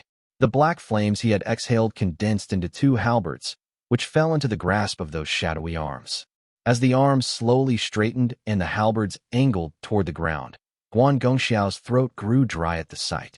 What sort of devil technique is this? Isn't his family supposed to be orthodox? We're the cultivators of the Eastern Sea, muttered Guan Gongxiao. Chapter 1094, Death by War, I. The capital Immortal Dao to which Guan Gongxiao belonged was itself an Eastern Sea Dao lineage, and he had studied more demonic techniques than the Li family had ever seen. The armor cycle soul-refining halberd art that Li Zhouwei cultivated originated in the Liang dynasty and was, truthfully, not far removed from a devil technique. But no sooner had that thought crossed his mind than black flames rained down on him, and the Dasheng halberd thrust forward with sudden speed. Although the heavenly light on the halberd was blocked by his small mirrored Dharma artifact, the surging black shadow was clearly not that easy to handle. He quickly formed a seal and released a burst of white light. This white light, known as Evening White Origin Dispersal, was designed specifically to counter cultivators skilled in artifact combat. It dissolved sharp energy and repelled Dharma artifacts.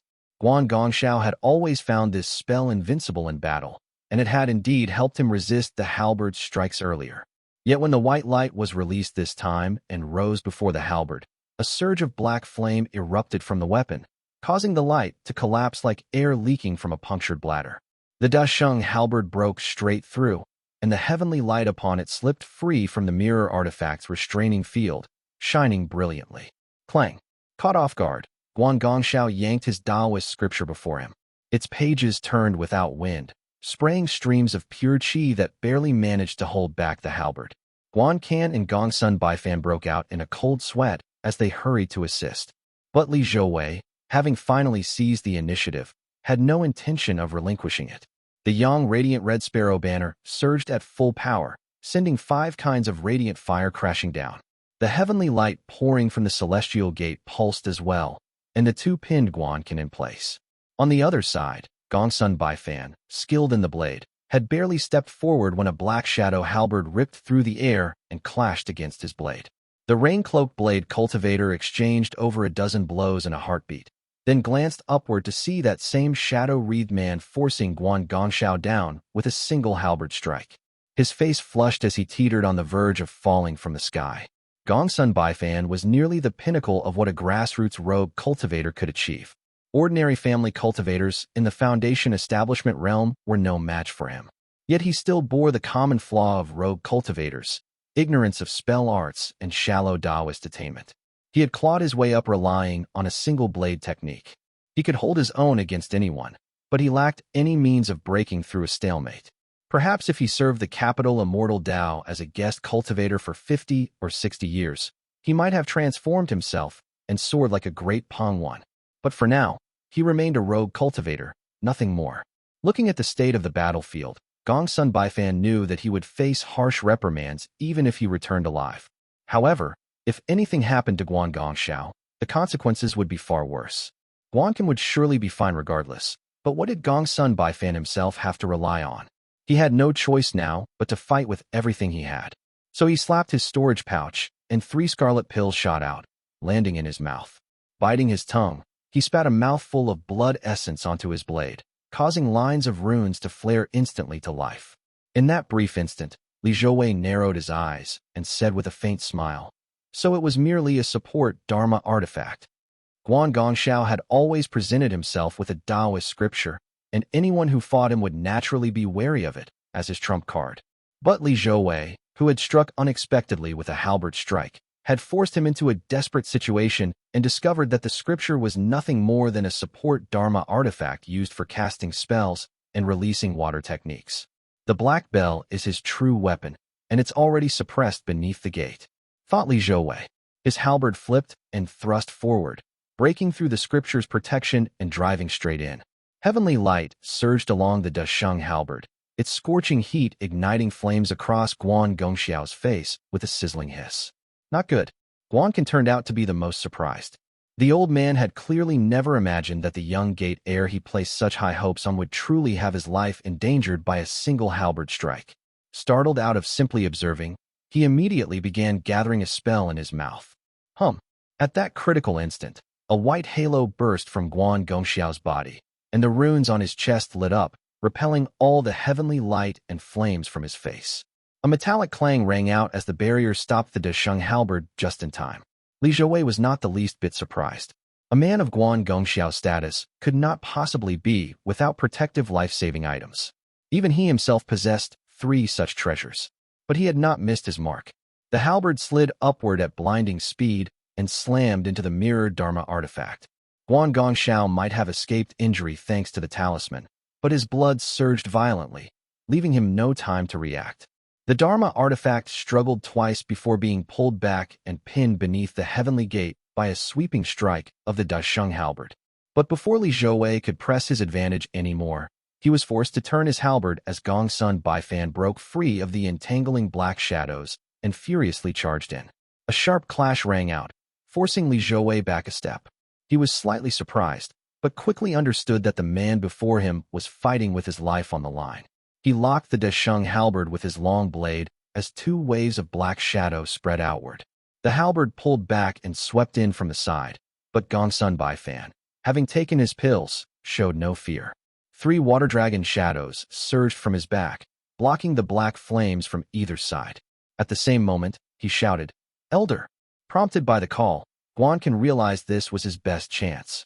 The spell art he had been accumulating surged from his mouth and transformed into the essence of pit water in midair as it swam rapidly toward its target.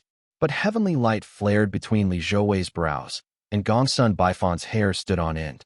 Heavenly radiance, hidden light was not moving to block the essence of pit water at all. It was heading straight for him. Gongsun Baifan had risked his life so that Ye Hui's Dao would not watch him die with cold eyes. But he was not prepared to throw his life away outright. He immediately retreated and raised his long blade. At the same moment, Li Zhouwei's Dasheng halberd shifted with practiced ease, like an ambush long prepared, and drove straight toward the essence of pit water. Why go to such pointless lengths? The long blade in Gongsun Baifan's hands was struck by heavenly radiance, hidden light, and an immense force slammed into him. If not for his mastery of blade technique and skilled defense, that single blow might have toppled him. Even so, The blade's spine burned with heat, nearly forcing blood from his lips, and confusion stirred within him. But a moment later, both Gongsun Baifan and Guanqin understood. When the essence of pit water struck the black flames surrounding Li Zhouwei's halberd, white vapor surged forth and split into several streams that scattered in different directions. After retreating several paces, they dispersed further, flowing southward in disarray. Guanqin's long-prepared spell art had disintegrated like snow melting under the blazing sun. What is the meaning of this?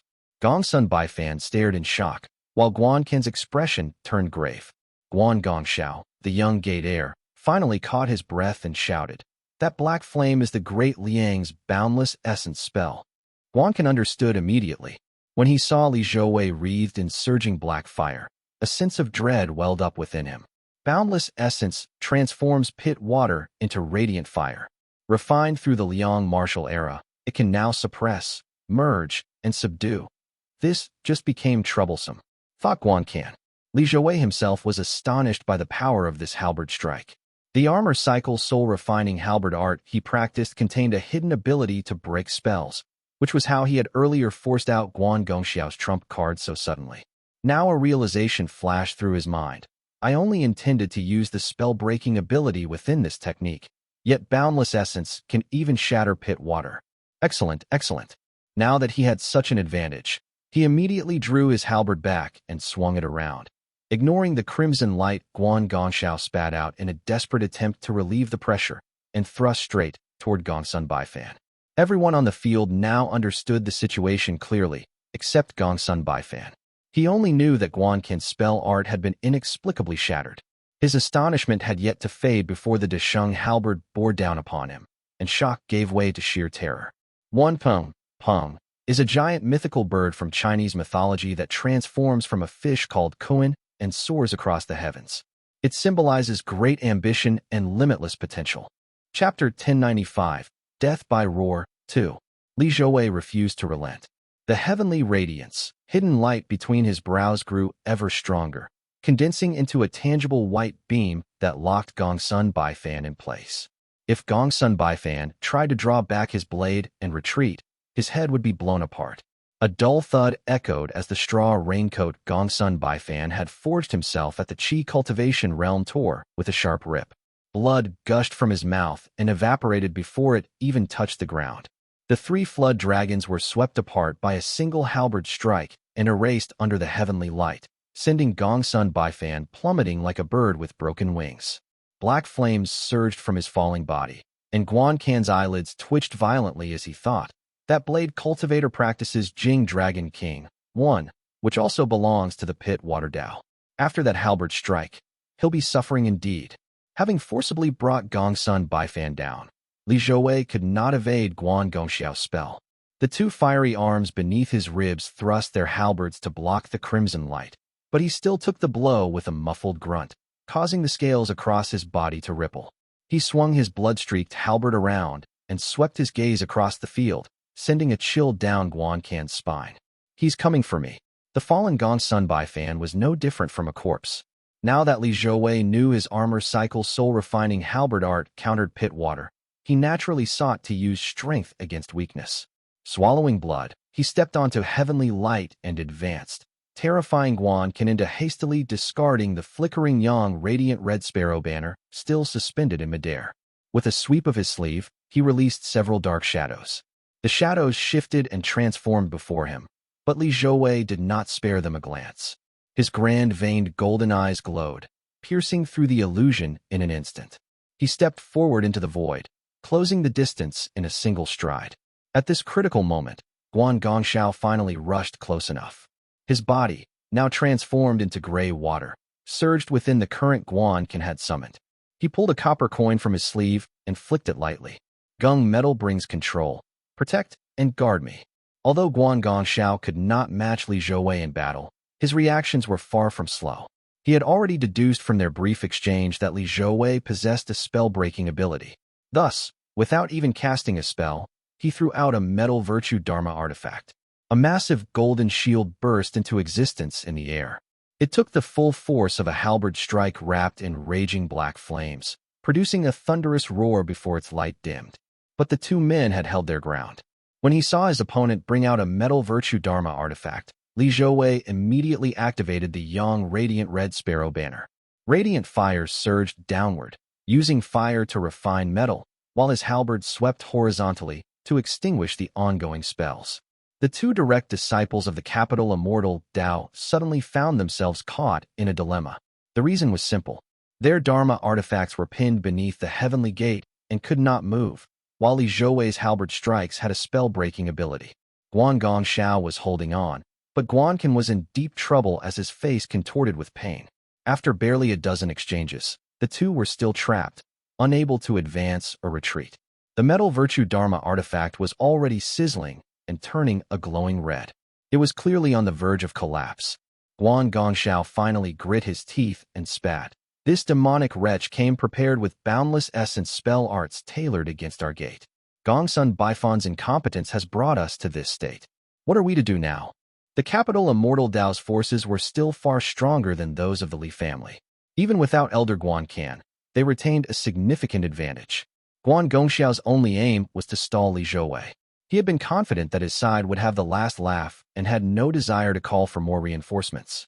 Guan Can immediately understood the young gate heir's meaning. The task of risking one's life should fall to him, the elder, not Guan Gongxiao. His voice turned grave as he replied, "Rest assured, young master. This old man still has strength left to give." The old man drew several talismans from his sleeve and pressed them to his flanks and cheeks. Biting his tongue, he spat blood essence into his palms. Li Zhouwei had just finished burning his way through the golden shield, and his golden eyes turned coldly toward them. Older cultivators always had their own methods. Like Yu Yue and Jiang Huzi, they had little lifespan remaining and no longer feared exhausting their essence or missing their chance at the Purple Mansion realm, so they were not to be underestimated. Li Zhouwei immediately moved his halberd, thrusting it toward the spell forming in the elder's hands. Guan Gongxiao flipped through his Taoist scripture, activating the South Chou waters. Several spells were unleashed at full force in hopes of stalling the raging black flames, even a little. Mana surged wildly as Guan Can spat out the essence of pit water and shouted, "Pit metal fourfold water chains, bind." Streams of pale gray water chains gushed from his sleeves, supple and serpentine. They raced swiftly along the halberd's shaft to coil around Li Zhouwei's arms. He spun his halberd and shattered them, but they immediately reformed. Though their glow dimmed slightly, they rapidly recovered under the elder's immense mana. This is not a simple pit water spell art, thought Li Zhouwei. Guan Qin's expression turned grim. Fueled by his reckless torrent of mana, the water chains became both flexible and unyielding, binding the Desheng halberd tightly in place. Guan Gongxiao rejoiced at the sight. His spells had finally proven useful. Once he gathered them, he hurled them at Li Zhouwei's back. Clang! Li Zhouwei struggled fiercely as Guan Can's face turned pale. The blow landed squarely on his back, staggering him. The water chains surged upward along the halberd, binding the two spectral arms beneath his ribs. The scene quickly grew intense. The elder burned through the last of his essence, exerting all his strength to restrain the fierce young man wreathed in black flames, while the young gate heir in Taoist robes gathered spell after spell to suppress the demonic blaze. The capital Immortal Dao spells were not only powerful, but also agonizing when they landed. Li Zhouwei's momentum began to drop within just a few exchanges, while Guan Qin's body grew gaunt and withered. Guan Gongxiao realized how terrifyingly tough the armor on Li Zhouwei's body was and changed his target to his face. Though his Dharma robe shielded his entire body, the protection there was thinner. His strikes split Li Zhouwei's brow open, exposing white bone. The elder shouted, "Force his immortal foundation to return to defend him." If this continued, Guan Qin would die first. Their goal had never been to kill Li Zhouwei outright, but to stall him. Once the pit metal chain rings and capital Dao Bell Dharma artifacts were released, stopping him would no longer be an issue. Yet the instant the elder opened his mouth and his focus wavered, the long silent Li Zhouwei suddenly exploded into motion. Strength surged through both his arms, snapping the water chains taut. Guan Qin instinctively tried to pull them back, but Li Zhouwei jerked once, then relaxed his grip to lunge forward at terrifying speed. Not good. That sudden lunge allowed Li Zhouwei to not only evade Guan Gongxiao's crimson light, but also close the distance in a single step and appear right before Guan Kansas. The elder saw a face before him, pale bones showing through and streaked with blood, suddenly magnified in an instant. His reflexes were swift, and he immediately thrust forward 2 water shields to block the incoming hands. For a moment, everything seemed to slow. Guan stared as countless bright white scales appeared on Li Zhouwei's neck. Bloodshot veins spread through those golden eyes, twisted with unbearable pain. His hands slammed into the shields, producing a harsh creaking sound. A final, fleeting thought surfaced in Guan's mind. Could Li Zhouwei truly be the reincarnation of the White Qilin? In the next instant, Li Zhouwei bared his pale teeth and let out a roar that shook the air itself. Roar! Guan had no time to even shut his eyes. The skin on his face tore apart and flew off in fragments, vanishing almost instantly. Veins, blood, and cartilage peeled away one by one. In the blink of an eye, every scrap of flesh from the elder's head separated from his face and scattered in all directions. Only a bare white skull remained atop his neck. Only then did a white protective barrier burst from his body. Blood sprayed from the ears of the nearby Guan Gongxiao from the force of that roar. When his eyes fell on the skull beneath the shimmering shield, all composure left him, and he shouted shrilly, "Reinforcements, now!" 1. The other name for Boundless Ocean Foundation. Chapter 1096, A Scene of Ruin, I. The roar thundered through the air, muffled like thunder before a storm, and the cultivators battling over the river all faltered in the same moment. The first to look up was Cui Juyan. He wielded the ever-bright platform, an immortal foundation of the bright yang Dao that bound and pulled. As a direct descendant of Chongzhou, he commanded the heavenly light Chongzhou had studied for centuries. Not even Li Zhouwei could rival him in the art of controlling heavenly light. Radiance streamed from his sleeves, dazzling, scorching, pushing and pulling as he toyed with the 4 before him. None of them could even touch the hem of his robe. He alone remained uninjured among the Li family cultivators. Cui Jian's face had remained calm as still water, yet the roar struck his ears like a thunderclap, and the heavenly light in his grasp nearly slipped away. He looked up sharply and saw the white scales rising flake by flake along Li Zhouwei's neck. His expression grew complicated as he unconsciously took a step forward. When he stopped himself, his heavenly light loosened for a brief moment. An enemy guest cultivator seized the opening and swept the light aside to close in. Cui Jian reacted swiftly, shifting his footwork to dissolve the attack, but his movements grew tighter as he was drawn back into bitter combat. Guan's skull was facing forward as the ground beneath him split open and rivers surged out, gurgling as pale black pit water flowed. Li Zhouwei's gaze lingered briefly on his figure, and the scaled neck made a strange swallowing motion. In the next instant, he vanished from where he stood, ripples of heavenly light spreading as he reappeared before Guan Gongxiao. The blood-red lines in his eyes and the white scales on his neck had vanished, leaving only a face covered in wounds.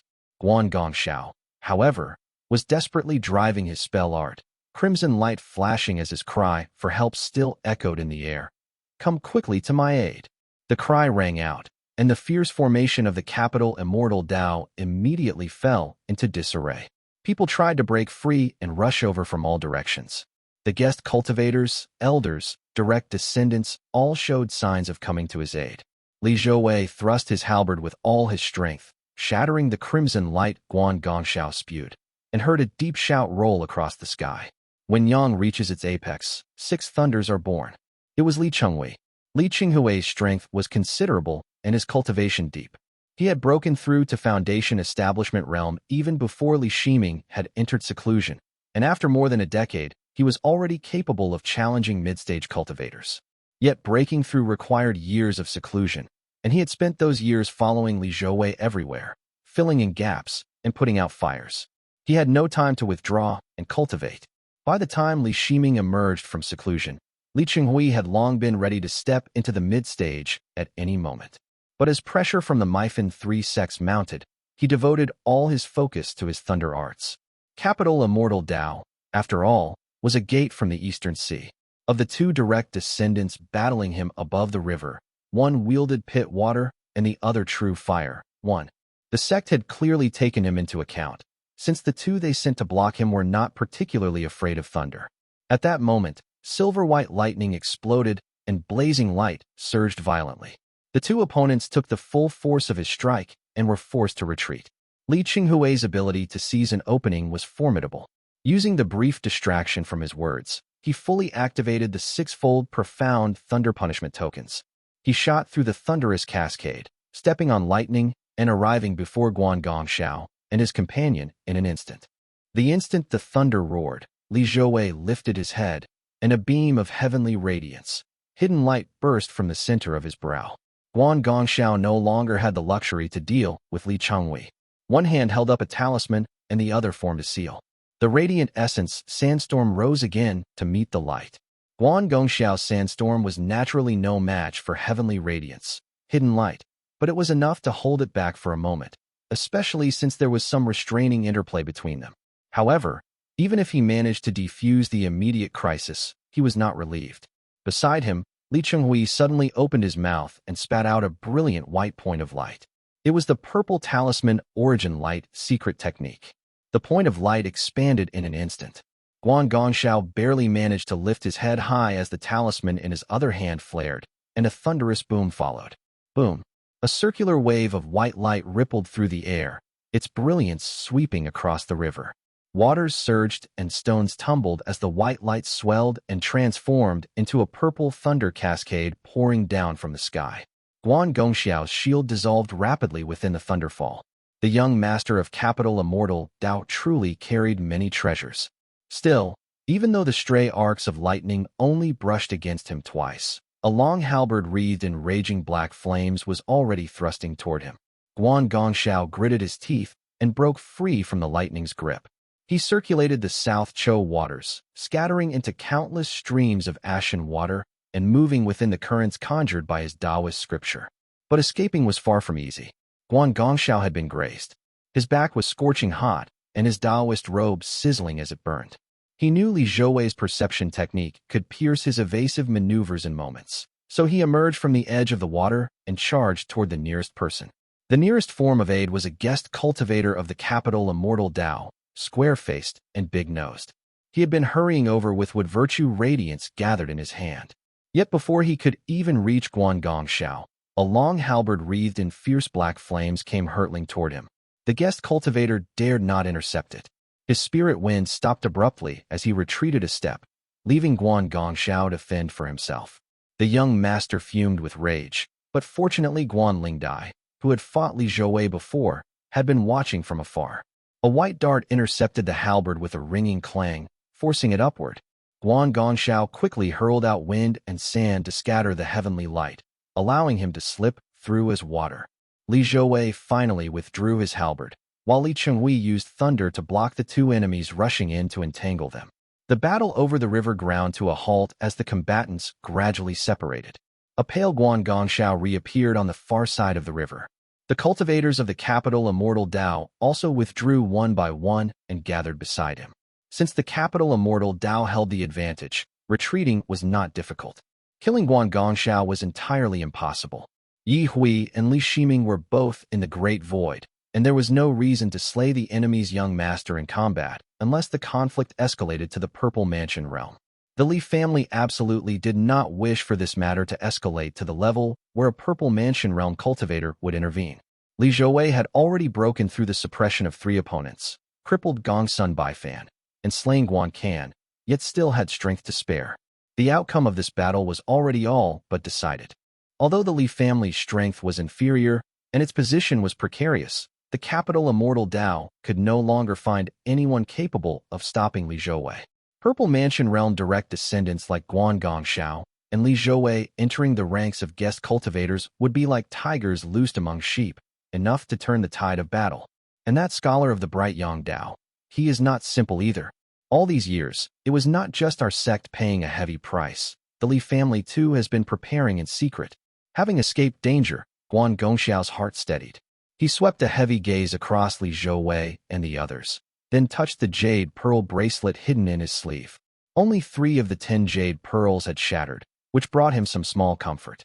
Guangxiao reassured himself. At the very least, the Li family of Shanji Prefecture and Profound Peak Gate can no longer contain us. We secured 7 locations, crossed the river into the wilderness, and occupied several footholds. This is not a loss. The battlefield had fallen eerily silent. Li Zhouwei stood with halberd in hand, his gaze fixed on Guangxiao as the wound on his forehead slowly knitted shut. Li Chenghui and Cui Jian stood to either side. Guangxiao hesitated briefly, feeling a sudden weight press down on him, and spoke. Fellow Taoist, your skill is impressive. Leaving those words behind, he summoned his water arts and departed. The 3 Dharma artifacts still suppressed beneath the gleaming watchtower were beyond saving. He could only abandon them with a heavy heart. Li Zhouwei watched him go, the wound on his forehead now so small it was barely visible. Guangxiao departed in disarray, the silence around him broken only by the rising wind. No one dared speak.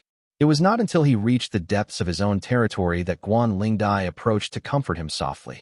She said gently, Li Zhouwei is a man like Tulong Jian too, or Guo Shintong, one favored by heaven and granted every unfair advantage. Only divine abilities can match such men. Brother, you must not dwell on it. I understand.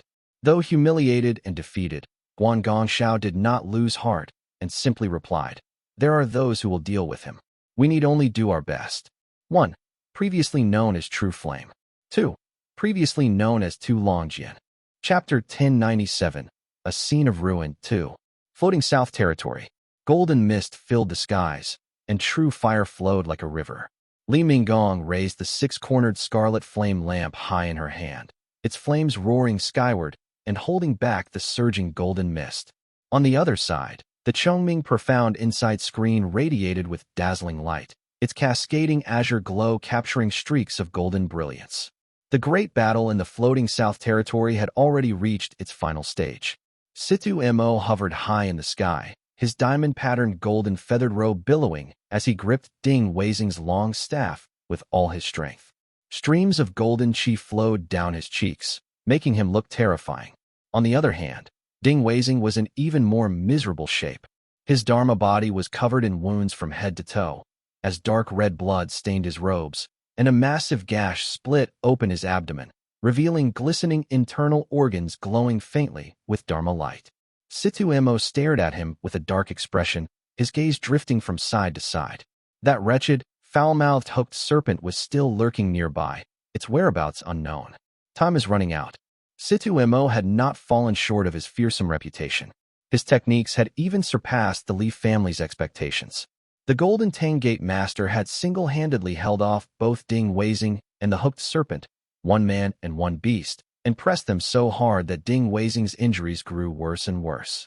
On top of that, the Chongming Profound Insight screen hung in the sky, perfectly countering flying swords and flying needles. Although Ding Weizing had already suffered injuries earlier when he fought 6 opponents alone, his performance was still astounding. Li Wuxiao, too, was no ordinary foe. The 2 venomous hooks on his tail were enough to make most cultivators shudder. It was precisely those 2 venomous hooks that made things dangerous. Caught off guard earlier, Situ Mo had only been grazed on the chin, yet the biting cold had spread from his jaw all the way to his chest. Even swallowing several pills had only temporarily suppressed it. One of his own foolish subordinates, unaware of how deadly the hooked serpent was, had been struck once by a hook and nearly plummeted to the ground. Use your head for once. The Li family is a Purple Mansion realm immortal family. Do you think they'd bother with an ordinary hooked serpent from the seabed? White ones are decent, but black ones are pathetic in battle. Even dragons find them unappetizing. If the Li family values this black serpent, then it must be something extraordinary. Having spent many years in the Eastern Sea, Situ Mo knew these things well. Thus, he dared not allow himself to be struck again, but that caution restrained his movements in battle. His most prized spell arts were countered, leaving him in a difficult position of being unable to advance or retreat. As for the other members of Golden Tang Gate, Situ Biao was locked in combat with Li Minggong. Though he had driven her back again and again, he was forced to fight cautiously due to Li Wuxiao's intermittent support. The White Ape and Li Qinghuai were each engaged with their own opponents. However, it was the Dawn Rayfish who proved especially formidable. He darted back and forth, holding off 3 opponents at once with remarkable speed and strength. His attacks might not be lethal, but they were swift and vicious. He had also likely learned his high-level spell arts from Li Shiji. He could conjure phantom clones, filling the sky with illusory afterimages and making it difficult to discern the real from the false. As the battle dragged on, Situ Mo still saw no reinforcements from the capital Immortal Dao. His heart grew uneasy, and he craned his neck in anxious hope. At last, several streaks of light rose from the east. Foundation Establishment Realm reinforcements from the hidden East Territory had arrived. They were led by a round-faced woman. Li Minggong looked closely and saw that it was Song Yunbai. A chill crept into her heart. This is trouble. Her own forces were already stretched to the limit, just holding off Golden Tang Gate. Below, a guest cultivator poisoned by the serpent was still wreaking havoc and looting everything, making the situation even more desperate. If more enemies arrived, they might have no choice but to retreat. When the woman drew near, Situ Mo recognized her as well. He was always respectful toward the capital Immortal Dao and politely deferential toward the Li family, but he spoke in a low, heavy voice to Song Yunbai. You girl, what took you so long to come from the hidden East Territory? What took me so long? Song Yunbai was not the least bit intimidated and replied in a mocking tone. It's not as if I can just march straight in like the Gatemaster. Li Chenghui dismantled the grand formation of Hongfu Mountain, and the entire mountain is crawling with rogue cultivators and esteemed clans. Hongfu Mountain was personally entrusted to us by the Taoist master to guard, and we cannot afford to neglect it. She came closer with a smile, then added, if the Gate Master has any complaints, then perhaps your gate's Purple Mansion Realm Taoist Master should take it up directly with ours. It was no secret that Golden Tang Gate's Purple Mansion Realm Taoist Master was wandering abroad. Song Yunbai's words were impeccably polite and offered no fault to seize upon, yet their meaning was grating. Situ Mo's face darkened, but now was no time to explode, so he could only say, then why haven't you come to reinforce us? Song Yunbai simply bowed in reply. You misunderstand, Gate Master. Our young master crushed a secret talisman and has already withdrawn into the wilderness. I came only to deliver the news. The moment those words left her mouth, the morale of the Li family surged. Song Yunbai flicked her sleeves, ignoring Situ Mo's sour expression, and moved to cover the retreat before preparing to depart. Situ Mo swallowed his anger and said in a deep voice, withdraw. He immediately withdrew his spell art, dodging a pair of hooks that suddenly shot out, and retreated swiftly. Since nearly everyone on the field was wounded, none dared to give chase. After all, Li Minggong had been battered back and forth by both Situ Mo and Situ Biao. She had taken her pills and exhausted her trump cards. If either the Chongming Profound Insight Screen or the six-cornered Scarlet Flame Lamp had faltered even slightly, she would already have perished in true fire. Pursuit was out of the question.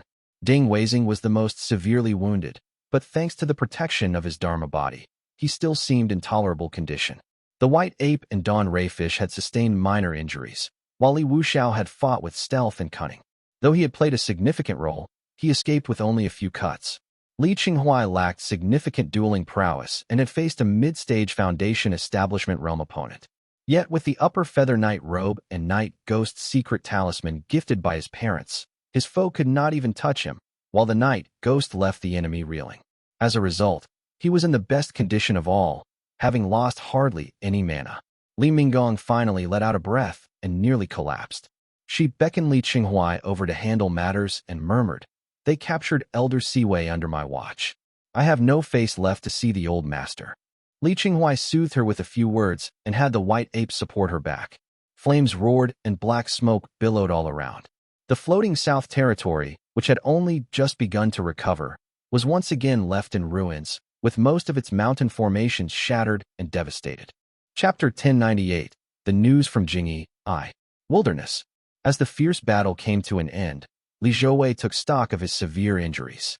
After taking some medicine, he waved his hand lightly, and the gate in the sky vanished into flowing light and returned to him. 3 streaks of radiance immediately shot up from below, attempting to flee in haste. Yet if they had not fled in the midst of the battle, how could they possibly escape now that they had fallen into the Li family's hands? Several people surrounded the 3 Dharma artifacts and delivered them into Li Zhouwei's hands. Li Zhouwei merely put them away first, then descended in a beam of light, enduring the pain. The Li family's foothold in the wilderness was shallow, with few established stations, while the Kong family had cultivated the region for over a century. As the wilderness's spiritual energy surged in the past decade, their control deepened even further, so they had built many palaces. They landed at the nearest one. Li Chenghui approached with evident concern as Li Zhouwei exhaled and asked, How are everyone's injuries? The battle had been utter chaos, and unless someone had fallen, no one could pay constant attention to any particular spot. Li Chenghui had only been able to briefly scan earlier and gave a simple reply. Only Miao Shui and Li Wen were injured. Everyone on the field bore wounds, but if he used the word injured, it meant they were hurt to the point of being unable to move. Li Zhouwei still felt as though he might vomit blood and spoke urgently. Profound Peak Gate has pristine water springs echo and would virtue grave verdant grove. Send for them to treat the wounded. Li Chenghui helped him into the palace hall and nodded. I'll go at once. The Springs Echo guest cultivator by has been killed, but Sun, the Grave Verdant Grove guest cultivator, is in better shape. I'll have him come. Li Chenghui hurried off. Li Zhouwei gritted his teeth and swallowed back the blood as he forced himself to remain seated on the main seat for 15 minutes. Only then did his vision, which had been swimming with golden stars, slowly return to normal. He exhaled a plume of white mist as he finally suppressed his turbulent blood and restored the color to his temples. Now, his weakness was no longer obvious. The white mist spread out, filling the entire hall with the scent of peonies. A group, led by Li Chenghui, entered from below to report. Li Chenghui bore no injuries, having merely expended a profound thunder talisman. Behind him, Cui Jian stood with lowered eyes in respectful silence, having spent only a bit of his mana. Chu Buji had lost an arm and looked rather dispirited, though it was nothing serious. The old man lacked combat ability, but was quite skilled at preserving his life. His concealed containment palace was unusual as well. Even with a broken arm, he could patch it with a few bones and recover after some rest. As for Miao Shui, who was not present, she had suffered grievous injuries. She was struck into 3 pieces and hurled down the mountain near the end of the battle. Chu Buji had retrieved her body and sustained her life with Wanglin Blossom. Had he been a moment later, this cultivator from Jiangbei would have perished in the wilderness. Although Miao Shui was a surrendered general from Hidden Cloud Cave, perhaps intending to atone for her past or to prove her loyalty, she had fought well in the battle, nearly sacrificing her life. Li Zhouwei naturally had to inquire and said, "See that she is cared for. I will ask the Taoist master to save her."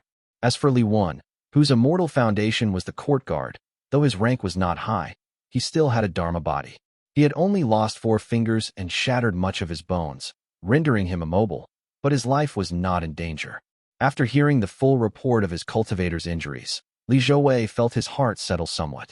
After all, Profound Peak Gate had been the main force in the clash with the capital Immortal Dao. Moreover, whether willing or not, Profound Peak Gate's guest cultivators had been placed to shield his own people, so their losses were not severe.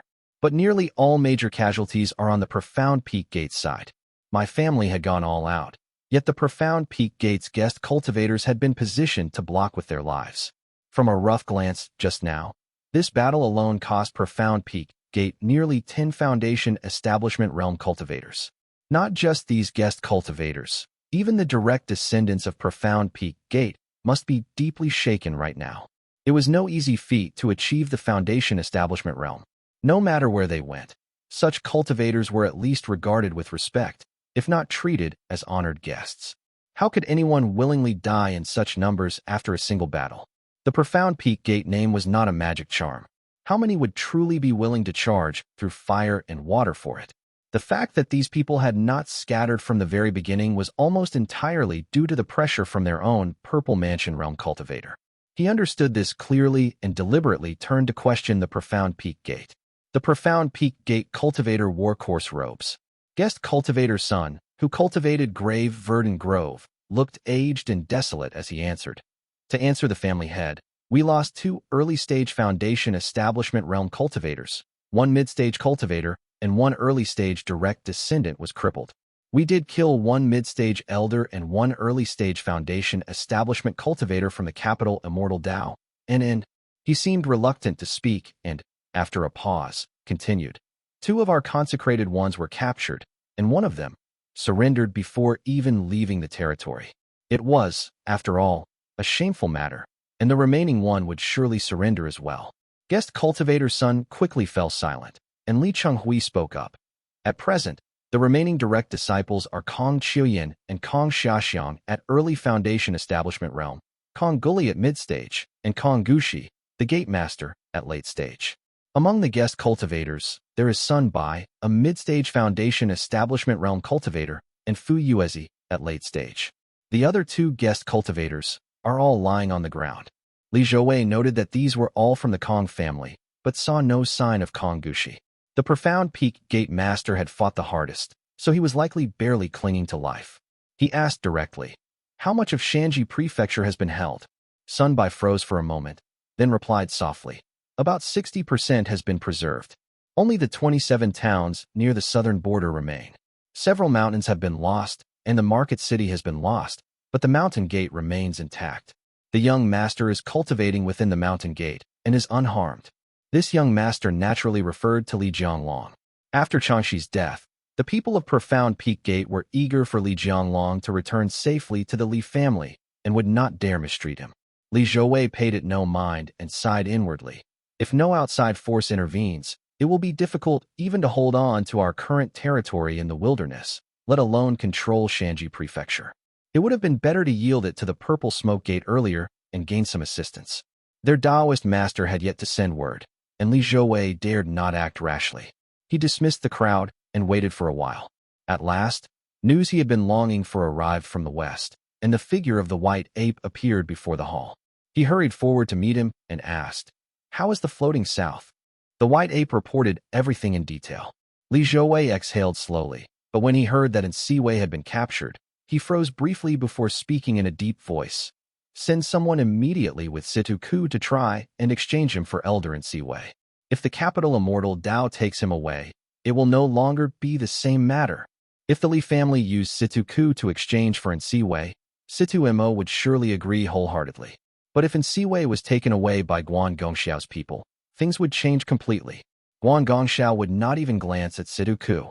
The white ape immediately cupped his fists and withdrew.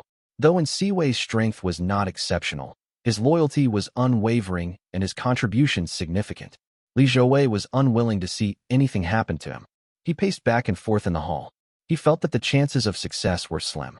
Moreover, Li Shiming was still entangled with Taoist Master Ye Hui in the Great Void, making Siwei's chance of returning to the lake pitifully small. He pondered, Guan Gongxiao is no fool. Though Elder Siwei's strength is lacking, as one of my family's elders, how could he not know his value? He will surely demand him from Situ Mo's side, and Situ Mo will have no reason to refuse.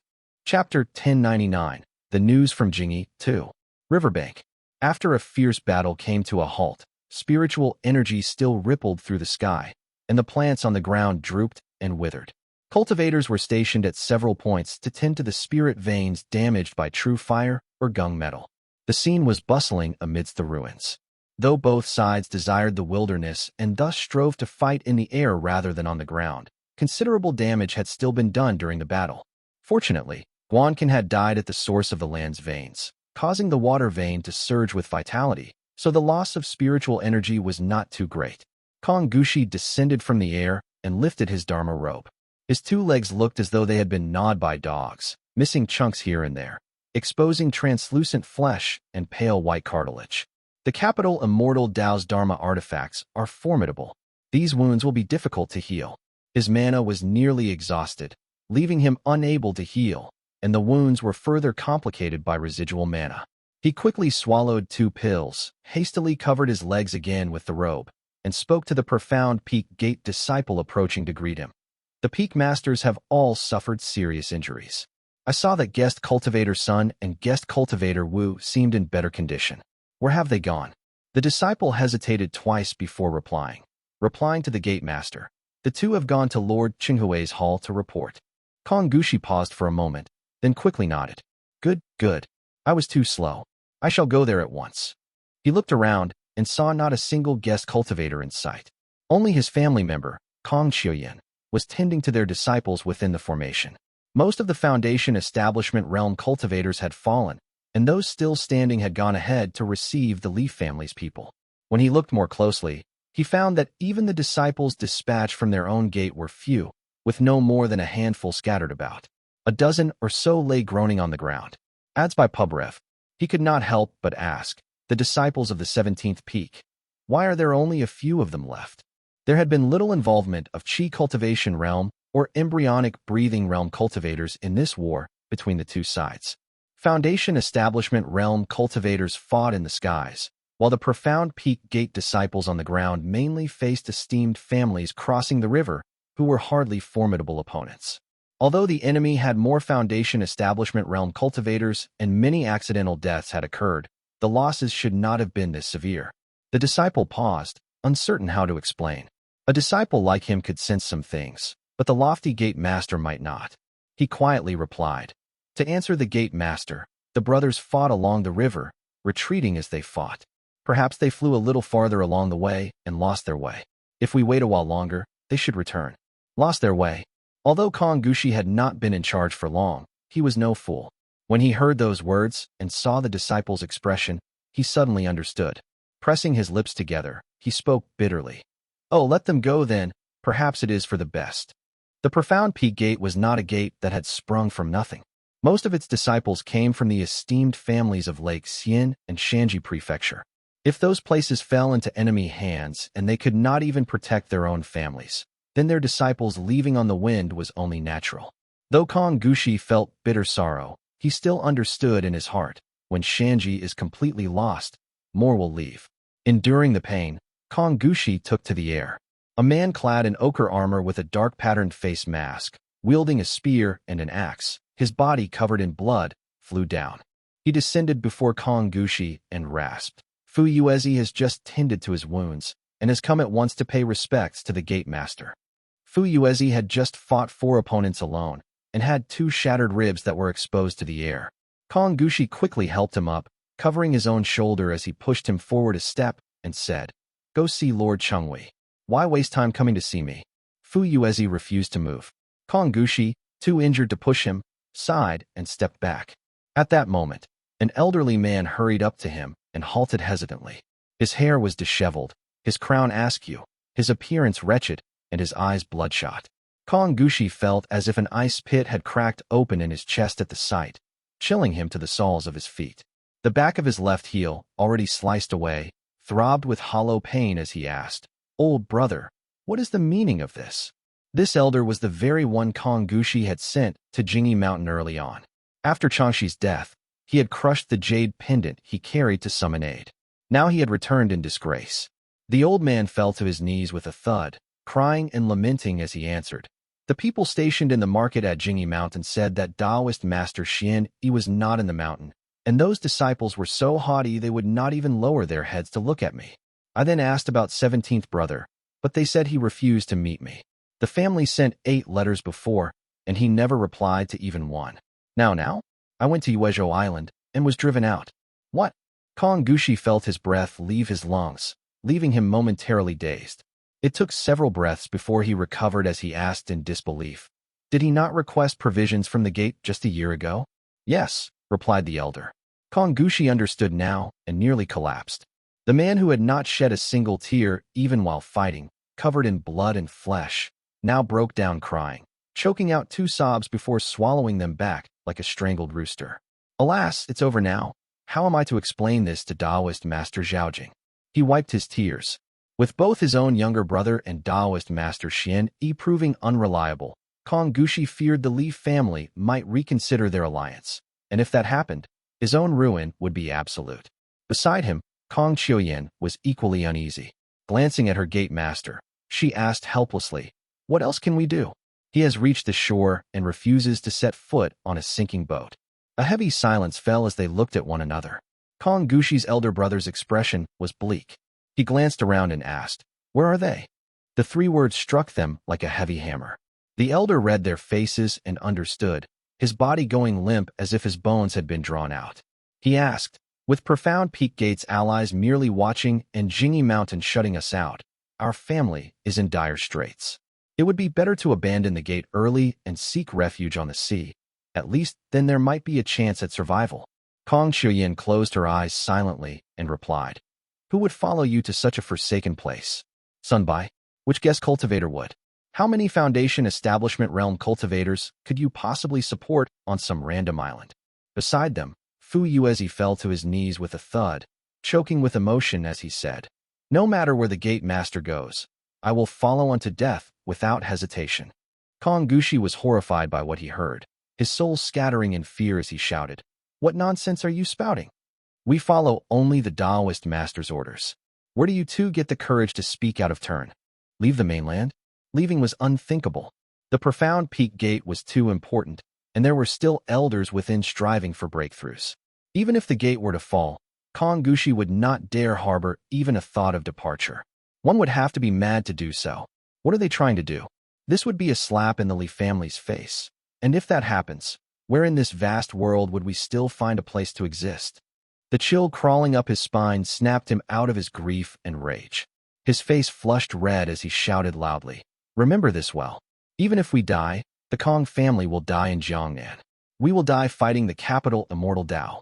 As long as the Taoist master permits it.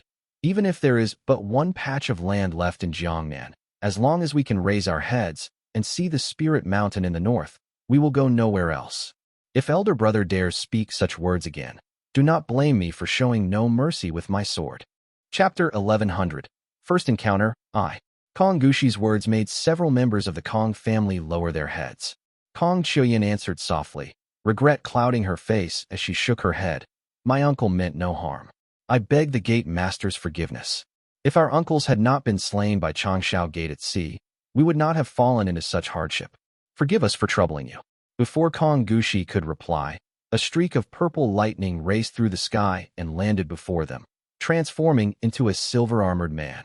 Konggushi hurried forward, cupping his hands respectfully, and said, "Brother Chenghui, I suffered some injuries and was occupied reorganizing the disciples, so I did not have time to come and pay my respects." "Gate Master Kong, there is no need for such formality." Li Chenghui quickly helped him up. Konggushi's generation was actually that of Li Shiming's, far senior to his own, so he could not possibly accept a bow from him. He composed himself and said solemnly, "My family's head requests your audience." Konggushi indeed did not bow again.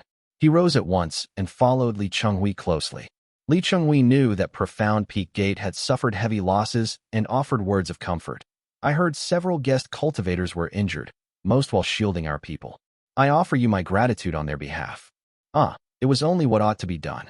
Pain made Konggushi's legs tremble, but he suppressed it with his mana and replied with utmost courtesy, "The Profound Peak Gate Dao lineage would no longer exist without Moongaze. Brother Chenghui, you are too polite. Although guest cultivator Bai of Spring's Echo has fallen, Sun Bai, who is even more skilled in healing, still lives. These injuries are not a major concern." When the two entered the main hall, Li Zhouwei sat at the head, questioning Sun Bai in detail about the cultivator's injuries. When he saw Konggushi approach, Sun Bai immediately stepped aside. The old man knew his place and quietly withdrew. Sun Bai was a guest cultivator of Profound Peak Gate. Strictly speaking, bypassing Konggushi to speak directly with Li Zhouwei was improper, but people followed strength, and now only Fu Yuezi refrained from crowding around the Li family. However, Konggushi paid it no mind. He too had once been proud and arrogant in his youth, a wastrel who understood well the source of swagger. Without the backing of a purple mansion realm, he was now nothing more than a dog picking up scraps beneath the table. Even so, he stepped forward reverently and bowed deeply. "Greetings, family head. Ads by PubRef. Elder, please, you mustn't." Li Zhouwei offered polite words, and attendants immediately moved to help Konggushi up. Yet Konggushi stubbornly completed his bow and said respectfully, "The family head turned the tide and saved the Profound Peak Gate Dao lineage. Such deeds deserve my deepest bow." He offered bows and thanks again and again, performing the full set of formal rites. Li Zhouwei waited patiently for him to finish, exchanged a few polite refusals, then cut straight to the heart of the matter and asked, "How does the elder intend to arrange your people now?" When Li Zhouwei asked this, Konggushi naturally could not reply with anything like, "We shall return to Profound Peak Gate." He knew that much of Shanji Prefecture had already been lost. If his group returned to the Profound Peak Gate, the Purple Mansion Realm's grand formation would indeed keep them safe. But what of the wilderness? Should they leave it all for the Li family to defend alone? The master of Profound Peak Gate immediately dropped to his knees, fear and timidity written across his face. "Family head, the checkpoints of Shanji Prefecture have fallen, and danger looms on all four borders. Travel will likely be intercepted by Guangongshao. I beg the family head to grant us a place, so that we may first station ourselves in the wilderness. Once the situation eases, we will then return to Profound Peak Gate." When he finished speaking, silence fell over the hall. Sun Bai, waiting outside, could not help but turn his head, guilt rising within him. Even Li Zhouwei glanced at him for a moment. Whether Shanji Prefecture could even be held aside, Li Zhouwei had always planned to place the Profound Peak Gates Foundation establishment realm cultivators and disciples in the wilderness. The Li family members had their own posts, and even then manpower was insufficient. There was no way Kong Gushi and his people could return to their gate to cultivate and heal, for if they did, who would guard the wilderness? Li Zhouwei had never even considered allowing Kong Gushi and his people into the mainland. The Li family had no intention of annexing Profound Peak Gate. Its name still had its uses. He had not even thought about recruiting Profound Peak Gate's few guest cultivators. Only this Sun Bai may prove useful. After all, he is of the grave verdant grove, which is most skilled in the arts of healing. I had intended to seek out Spring's Echo before, but this Wood Virtue Dao Foundation is far superior to that half-trained Spring's Echo. Li Zhouwei weighed his thoughts silently, then nodded slightly and spoke. Gate Master Kong is too polite. The wilderness is already the domain of your esteemed family, so why speak of making room? I too worry that Profound Peak Gate is far off by Lake Xian. Not only is travel inconvenient, but support would be difficult to send. Since Patriarch Kong shares my thoughts, please select a fine mountain range here in the wilderness to serve as your foothold. Kong Gushi nodded quickly. He had planned to move part of the gate's treasures out, in case the situation deteriorated beyond recovery. Even if the gate were lost, Profound Peak Gate would still have hope. He waited with an anxious heart for a moment before finally hearing Li Zhouwei ask, "Has there been any news regarding Jingyi Mountain?" Kong Gushi dropped to his knees with a thud and bowed his head as he spoke. Li Zhouwei listened with furrowed brows, and only after hearing him out did his expression ease slightly as he shook his head. "Gate Master, your family's people truly refused to meet?" He fixed his eyes firmly on Kong Gushi, watching as the latter nodded, a mixture of sorrow and fear in his eyes. There was no trace of pretense. The Gate Master then handed over a letter written by his brother. Li Zhouwei read it and advised, "Overseas sects cannot be trusted. Having left the family since youth, it is hard to expect them to side with the Kongs. Let it be." As he dismissed Kong Gushi, he offered a careful reminder. "However, my word alone is not final in this matter. You must seek out the Taoist master. Once he returns, I will send someone to you." The relief Kong Gushi had begun to feel vanished halfway. He sighed and withdrew to seek Sun Bai for treatment. Li Chenghui escorted him out, then stepped back into the hall and said thoughtfully, "Taoist master Changxi chose well. Kong Gushi may lack in schemes and strategies, but he has the rare ability to see clearly, let go quickly, and bow his head when needed. Those few traits alone are enough to save Profound Peak Gate." Li Zhouwei nodded in agreement. He may lack strategic talent and be mediocre in ordinary times, yet he is a pillar in moments of crisis and a fine steed in times of decline. To see clearly and swallow his pride. You say it is merely these two traits, but how many can truly do so? When collapse comes, life and death hinge on only a few steps, and how many can reach that far? Li Chenghui agreed with the praise but voiced his concern.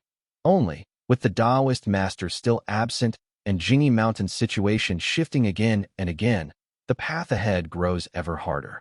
Li Zhouwei neither confirmed nor denied matters, only saying, "At worst, we can yield both Shanji Prefecture and Profound Peak Gate. We will not walk away empty-handed. Those charging at the front are still Profound Peak Gate's cultivators. Setting aside the capital Immortal Dao that we have long since offended, as long as our family is careful, this matter will remain a sure profit. But we cannot surrender Shanji Prefecture or the Profound Peak Gate right away. After all, our family has yet to even set foot in them. To abandon them too quickly would harm our reputation. Holding one step and retreating one step is still better than never having taken anything at all."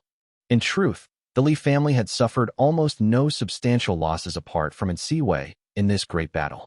A few minor territorial gains and some injuries were all there was, and with a Purple Mansion Realm cultivator, none of it mattered as long as their people remained alive. Li Zhouwei paused for a moment, troubled by Siwei's situation, then glanced at the letter from Jingyi Mountain. He pondered briefly and said, "You say Jingyi Mountain is wavering, but I think not." Chapter 1101. First Encounter, 2. Li Chenghui looked up, and Li Zhouwei continued, "Whether Taoist Master Xian Yi is truly being held back by Chuni Dao is uncertain, But as for Kong Gumo of Jingyi Mountain, it is unlikely he feels no regard for the Kong family. If I were Changxi, I would certainly leave behind several bloodlines for myself. Kong Gumo may well be Changxi's final arrangement. Suppose my Li family were to break our word, refuse to shelter the Kong family, seize what we want, and split it with capital Immortal Dao. Or worse, cast the Kong family out entirely to curry favor with Ye Hui, a mid-stage Purple Mansion realm cultivator. Li Zhouwei started to leaf through some books. Then the inland Kong family would surely face annihilation. They would not even be able to preserve its main bloodline. Kong Gumo, the child who severed ties, would become the Kong family's final ember. As a disciple of a Purple Mansion realm Taoist master, Foundation Establishment realm would be guaranteed for him. Since he refuses to aid his family, he is clearly a white-eyed wolf, so none of the Purple Mansion realm Taoist masters would pressure Taoist master Xian Yi to kill him outright. Li Qinghui immediately understood. You mean? Taoist master Xian Yi might have accepted benefits from Changxi, and the condition may not be to save Profound Peak Gate, but rather to stay out of the conflict and protect Kong Gumo. Not necessarily, Li Zhouwei said as he picked up a brush. Changxi is a clever man, and clever men do not seek suffering. Since he told us that Jingyi Mountain would be an ally, the conditions may indeed include helping Profound Peak Gate, though perhaps lightly or heavily, as a duty or as a best effort, or done at their discretion. Even a token gesture would count. That way, when our Taoist master visits, there will be an explanation to offer. This matter is not yet fully settled, and we must not place too much weight on Jingyi Mountain. Most matters inland will ultimately depend on ourselves. Li Zhouwei paused in his writing and finally revealed a trace of concern as he continued. These are mere trifles. What worries me most is that the Taoist master has yet to return. No matter how difficult Profound Peak Gate's situation became, it was still just Profound Peak Gate. The Li family could always withdraw, and Li Zhouwei was confident in his ability to adapt to any changes. But Li Shiming must not come to harm. If anything happened to him, not only would Moon Gaze and Profound Peak Gate collapse in an instant, but Li Zhouwei himself would be forced into exile overseas. Great Void. A vast and empty darkness stretched endlessly into the distance. Li Shiming, draped in heavenly light, sat silently upon a flight of white steps. Above his head, a celestial gate stood as a bastion in the darkness. Dragon banners and phoenix carriages drifted noiselessly through it, while golden-armored figures above the gate stood motionless like statues, each in a different posture.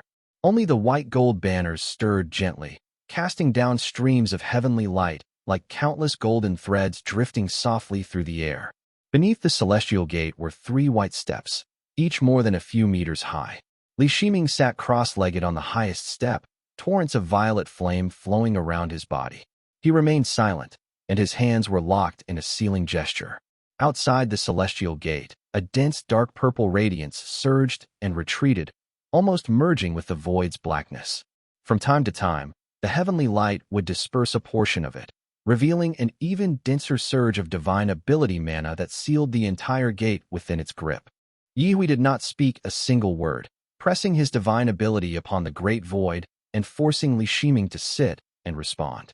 A suffocating silence lingered between the two. Li Shiming could even sense that the other party had no desire for a fierce battle. He was merely restricting him to this location.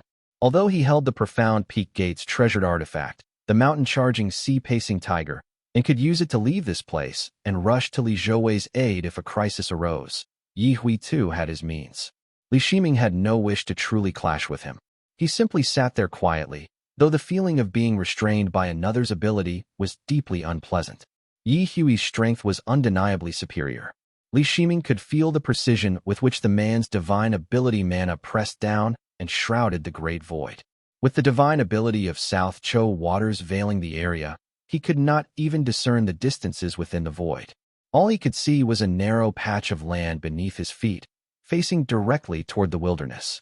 Seeing Guangong Xiao and the others be forced to retreat brought Li Shiming a measure of comfort as he thought to himself. The ones who died were all Profound Peak Gate cultivators, which means none of ours have fallen. As for Shanji Prefecture, our family won't be holding it. I wonder if Purple Smoke Gate would even want it. Although the Li family had repelled the capital Immortal Dao in this great battle, Li Shiming knew all too well that it did not mean the remaining territory could be held. The shared border was far too long, and the longer the conflict lasted, the harder it would be to defend. The fact that both sides had now withdrawn to rest meant only that the Li family had the right to dispose of what was left of Shanji Prefecture's territory. If need be, I should ask Sumian of Xuanmiao Temple and Ling Mei of Sword Gate that both border us. It's better that they profit than the capital Immortal Dao. But those were matters for after his return. He immediately stopped thinking about them. The violet light before him showed no sign of weakening, and he grasped the gold-patterned mystic pearl in his hand, preparing to flee. But then he reconsidered. The mountain-charging sea-pacing tiger is a rare and excellent spirit artifact. Although it belongs to Taoist Master Changxi and has appeared before, Ye Hui only arrived in Jiangnan a little over 10 years ago, so he may not know it. If I use it to flee now, he'll get a clear look at it and remember it. If something happens later, I'll have lost an element of unpredictability. With the thought that any card he could save was one worth saving, Li Shiming remained still. After 15 minutes passed in silence, he sighed lightly and called out, "Fellow Taoist, do you have any counsel?"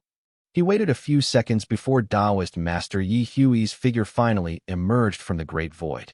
Lifting his head, Ye Hui cast a deep, steady gaze at him and said, "Fellow Taoist Zhao Jing, would you be willing to speak about the matter of Profound Peak Gate?" "To hell with your Profound Peak Gate. What new scheme are you plotting now? Just lift your damned divine ability already." Li Shiming paused for a moment before replying. "Senior Changxi entrusted Profound Peak Gate to me and Taoist Master Sumian. So naturally, we must ensure this Immortal Gate's stability. Since Taoist Ye Hui wishes to talk, we can speak." Ye Hui cradled a ceremonial Dharma sword in his arms, his expression calm as he spoke. "I have heard that the bright young Tao is not skilled in escape spells. If I were to debate the Tao with you here and keep you trapped in this place for 3 to 5 years, I imagine it would not be a pleasant experience." Li Shiming frowned. It was true that he was not adept at escape spells, and the heaven-venerating gate contained no divine abilities related to such spells. Ye Hui also possessed body divine abilities that were more than sufficient to suppress him. Yet with the mountain-charging sea-pacing tiger to make up for his weakness, it was hard to say whether he could truly be stopped. But he did not know what methods Ye Hui had, nor had he ever truly fought against a Purple Mansion Realm cultivator. Moreover, this one was mid-stage at that. After a moment's thought, he decided to hear out his nonsense and asked, "What exactly do you mean?" Ye Hui's tone suddenly softened. "There is a cultivator within Profound Peak Gate by the name of Kong Haiying. If you can deal with him, then you and I can sit down and talk, and divide Profound Peak Gate between us." The man arched an eyebrow and smiled. "I know your esteemed family values its reputation. On the surface, I can put up a fight. When we reach the boundary we have agreed upon, both sides can stop. The Profound Peak Gate cultivators will naturally feel grateful and become your loyal dogs, and I will have eliminated a hidden threat. Would that not be a win-win for us both?" Chapter 11:02 Walking in the Great Void, I. To kill Kong Haiying. Li Shiming felt nothing but disdain. Strictly speaking, there was nothing truly irreconcilable between the capital Immortal Dao and the Li family thus far. Yet Li Shiming did not believe in the slightest that Ye Hui's goal was solely Kong Haiying. If all your moves were aimed at Kong Haiying, then why the sour face toward my family earlier? Since Ye Hui spoke so directly, Li Shiming decided to play along. His expression shifted slightly in feigned surprise as he replied, "Fellow Taoist Ye Hui, did Kong Haiying not perish long ago? The disturbance in the Profound Peak Gate's earth veins before Senior Changxi's death was the very phenomenon of his fall." Ye Hui was briefly stalled by this sudden fabrication and fixed him with a heavy stare. The person in question should, by rights, be Fu In, but if it truly were Kong Haiying, Changxi calling him Fu In on purpose would also make sense. For a moment, Ye Hui hesitated. Whether Li Shiming's words were true or false, they had scattered Ye Hui's original plans and prepared words. He said coldly, "Oh, whether this is true or false, no matter. Let me see your bright young divine ability." The great void stirred as he spoke. A solemn, heavy sound echoed through the dark purple radiance floating above and below the void, and a wave of damp water vapor rose from within. A multicolored fish about the size of a calf emerged from the radiance. Its purple scales were illusory and varied in shade. Atop its fish head rested a human skull of bare white bone, its empty eye sockets deep and hollow. The purple fish flicked its tail, and countless others surged forth from the purple glow, swarming together beneath the heavenly gate to form a river that shot upward. When he saw that Ye Hui was going all out, heavenly light surged from the center of Li Shiming's brows, and the gate behind him roared in response. A heaven-shaking battle cry rang out. Countless golden-armored figures atop the heavenly gate suddenly came to life, descending with spears and swords in hand to meet the assault. When they clashed, they held the purple river at bay beneath the gate. Yet Ye Hui exhaled a stream of white qi with a thunderous boom. It seemed to weigh 1,000 kilograms as it sank instantly, and the great void froze in place. Li Shiming, along with the entire heaven-venerating gate, felt like they had been trapped in a mire, sinking bit by bit, unable to advance or retreat with ease. No wonder Changxi dared not cross spells with him. This eastern feather mountain alone, this old man already wields considerable control over the great void. Li Shiming recognized this as Ye Hui's second divine ability, the Eastern Feather Mountain. Grateful that Bright Yang was no weakling in spell combat, he deliberately refrained from using a spirit artifact, intent on testing his own combat ability. He opened his mouth and spat out Bright Yang purple flames. The purple flame was usually nurtured within the Juk court, but now that it was spat out in a single breath, it surged forth in an endless stream. It was no ordinary flame. Light and fire roared as the force of birth and transformation swelled, crashing into the congealed great void. Li Shiming did not need to directly contest the great void suppressed by Eastern Feather Mountain. The gout of purple flame gathered into a single point, and no matter how powerful the suppressive divine ability was, it was easily pierced under this concentrated force, burning open a pinhole-sized breach. That single breach was all he needed. A single point within the great void could become a wall or a gate. Li Shiming and the heavenly gate behind him vanished together, slipping effortlessly free of the South Chou waters and Eastern Feather Mountain's blockade. He reappeared in another part of the great void and turned into a stream of heavenly light as he fled. Thus, Ye Hui, a dignified mid-stage Purple Mansion Realm cultivator, failed to exert any pressure at all on a newly advanced Purple Mansion Realm opponent. After just 2 exchanges, Li Shiming had already escaped. So this is the Great Void. At that moment, Li Shiming finally understood just how difficult it was for Purple Mansion Realm cultivators to battle one another. The Great Void was like a vast net full of holes. A Purple Mansion Realm cultivator could swell as large as Mount Tai or shrink as small as a mote of dust. How could anyone hope to lock another in place? Meanwhile, Ye Hui was not surprised in the least. As his body divine ability circulated, his figure surfaced once more at the edge of the purple radiance, driving the entire mass of light to shift and envelop Li Shiming again. Eastern Feather Mountain descended once again, and the mire-like pressure returned. This time, however, Ye Hui's hands were weaving seals.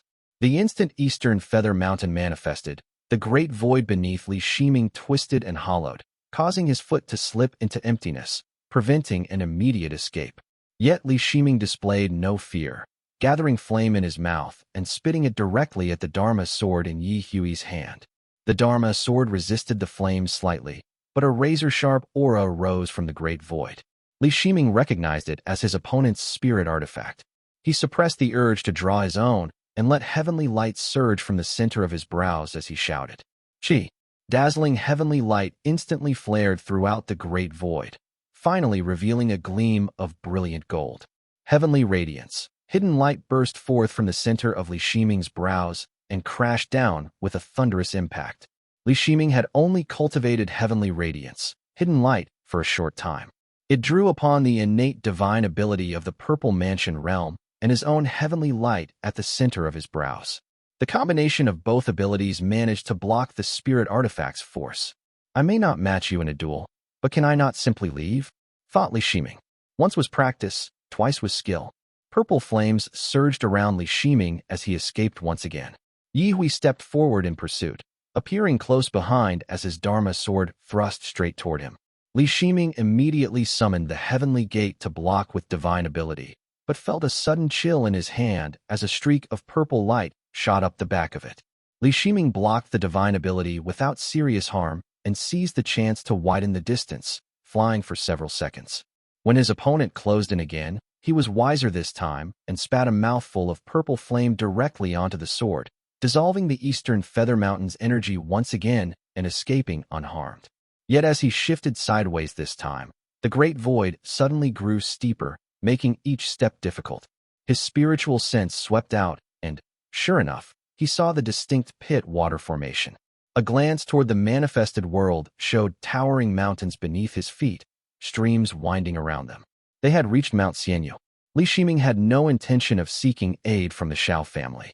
They had simply fought their way into the portion of the Great Void above Mount Xianyu. Here, the Great Void was as steep as a 1,000-kilometer mountain, making movement difficult. It was not because of any art or formation, but due to spiritual energy itself. Mount Xianyu had the most potent spiritual energy in the Lishao region, and so the Great Void above it was extraordinarily steep. Ye Hui clearly realized this as well. He possessed the body divine ability, Southzhou waters, and the spirit crow technique beneath his feet, which made him far faster than Li Shiming in this place. He quickly traversed the void, but Li Shiming blocked his strike with a breath of purple flame and vanished, reappearing instead in the manifested world. If movement in the Great Void is so difficult, can I not simply move through the manifested world? He burst out in one breath, causing his opponent to miss. His vision brightened as he appeared above several spirit mountains, where a small family seemed to reside. A few cultivators were battling in the air, and as Li Shiming's divine sense flowed, he instantly recognized the patterns on their robes. The Wu family of southern Lishao Prefecture. So I've already reached the southern edge of Lishao. Several Wu family cultivators appeared to be fiercely battling devil cultivators. As Li Shiming took a single step forward, the weather above shifted in an instant from drizzling rain to the warmth of spring. Raindrops that had not yet touched the ground evaporated in midair as heavenly light illuminated the sky, and colorful clouds drifted gently. A purple mansion realm cultivator? What? A purple mansion realm cultivator had suddenly appeared above them, and every cultivator on the battlefield froze like a statue. The leading devil cultivator nearly blew his own head apart, his mind going utterly blank save for one frantic thought. What? It is just a raid for some spirit patties. Is this really necessary? Chapter 1103, Walking in the Great Void, 2. The fierce clash instantly dissolved into chaos. A flying sword drifted uselessly into the sky. A spellcaster nearly bit off his own tongue, and the devil cultivator who had raised his shield halfway froze in terror, letting his head be chopped off without resistance. The Wu family cultivators on the other side lost all will to fight and nearly tumbled from the sky. Shao shooting was likely not here, and Li Shiming had no interest in paying them any attention. Without pausing for even a second, he vanished in a flash of heavenly light beneath his feet, flying toward a distant, untraceable horizon. Yet even though he merely passed them from a considerable distance, the devil cultivator in the front was caught off guard. Li Shiming's escape light brushed him from afar, and purple flames roared up as heavenly light flared. A sudden pressure struck his chest. His hair and beard were incinerated in an instant, and his robes burst into flames with a sharp whoosh. Had he been an ordinary cultivator, it might not have been so bad. But as a devil cultivator, his flesh and skin were seared along with his robes. The onlookers were struck dumb, too terrified to even attempt fleeing. Fortunately for him, Li Shiming had only appeared before him for a brief moment and paid him no mind, racing several kilometers away before vanishing entirely. Even so, the devil cultivator screamed in agony as his Dharma robe was reduced to ashes. Before the group could even breathe a sigh of relief, the great void split open once again. The sky, which had only just cleared from rain, darkened with heavy clouds, and solemn, reverent chants echoed through the air. Ye Hui materialized before them, clad in a deep blue Taoist robe. His eyes, bright with spiritual light, swept over the surroundings. At that moment, Ye Hui was operating his body divine ability, Southzhou waters, at full power.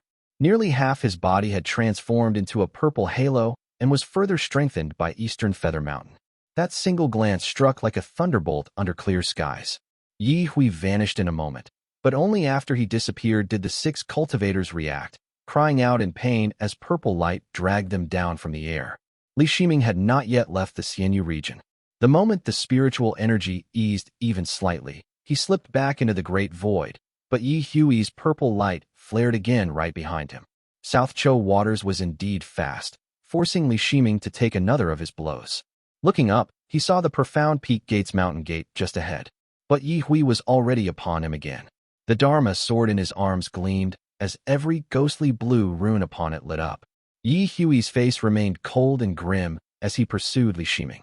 He formed seals and chanted an incantation, and once more, a wisp of white qi leaped from his lips. When the white qi shot forth, Li Shiming felt not only the ground beneath his feet sink, but also the great void before his eyes shift.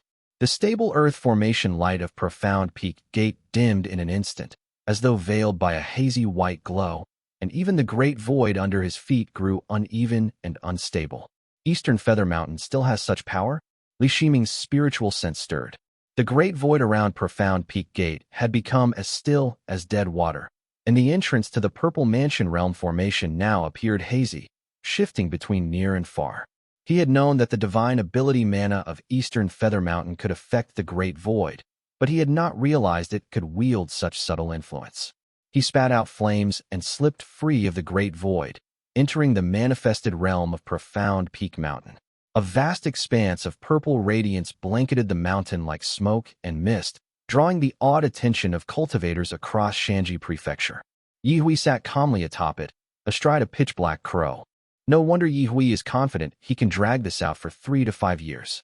With entanglement like this, escaping him will be truly difficult.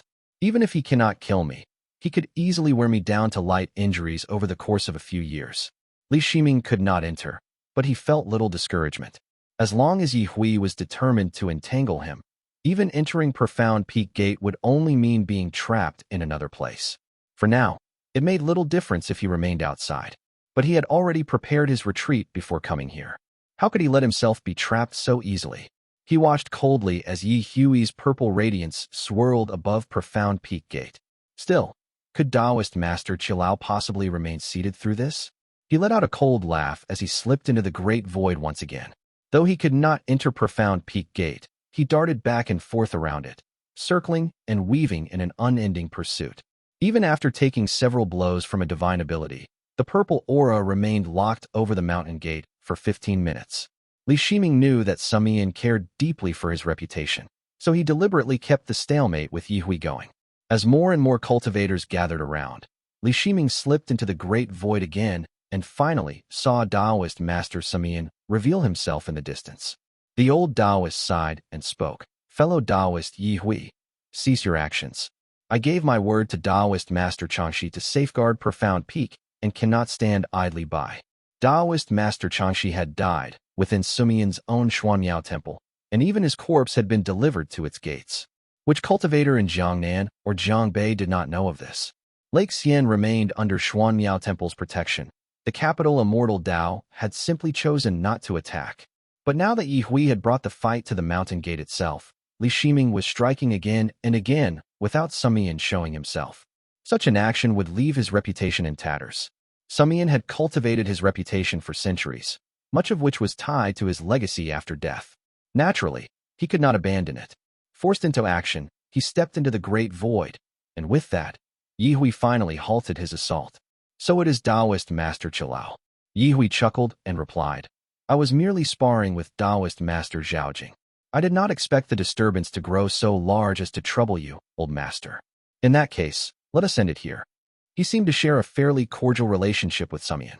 After casting a deep look at Li Shiming, he turned back with a smile and asked Sumian, "I wonder, Taoist Master Qilao, how long a term did you promise to Taoist Master Changxi? I have been meaning to meet with you these past few days precisely to discuss matters concerning Profound Peak Gate. If swords can be turned into silk and peace achieved, that would naturally be best."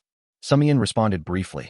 Meanwhile, Li Shiming brushed away the lingering mana from his wrist without paying Ye Hui any attention and said plainly to Sumian, "I recall you saying you would heal the people of Profound Peak Gate.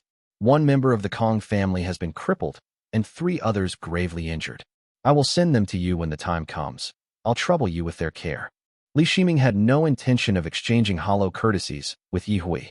Since Sumian had appeared, it showed he valued his reputation and was not one to break his word. The people of Profound Peak Gate were severely wounded, and if someone else could be troubled to tend to them, there was no need for Li Shiming to do it himself. Sumian simply nodded at his words, watching as Li Shiming offered a perfunctory bow and departed. Ye Hui too flicked his sleeve and took his leave soon after, leaving Sumian with a throbbing headache. "I still need to find a way to resolve this matter. Time is growing short, and I must devote my energy to that devil fetus, Yuan." I cannot afford to keep wasting time dealing with these two.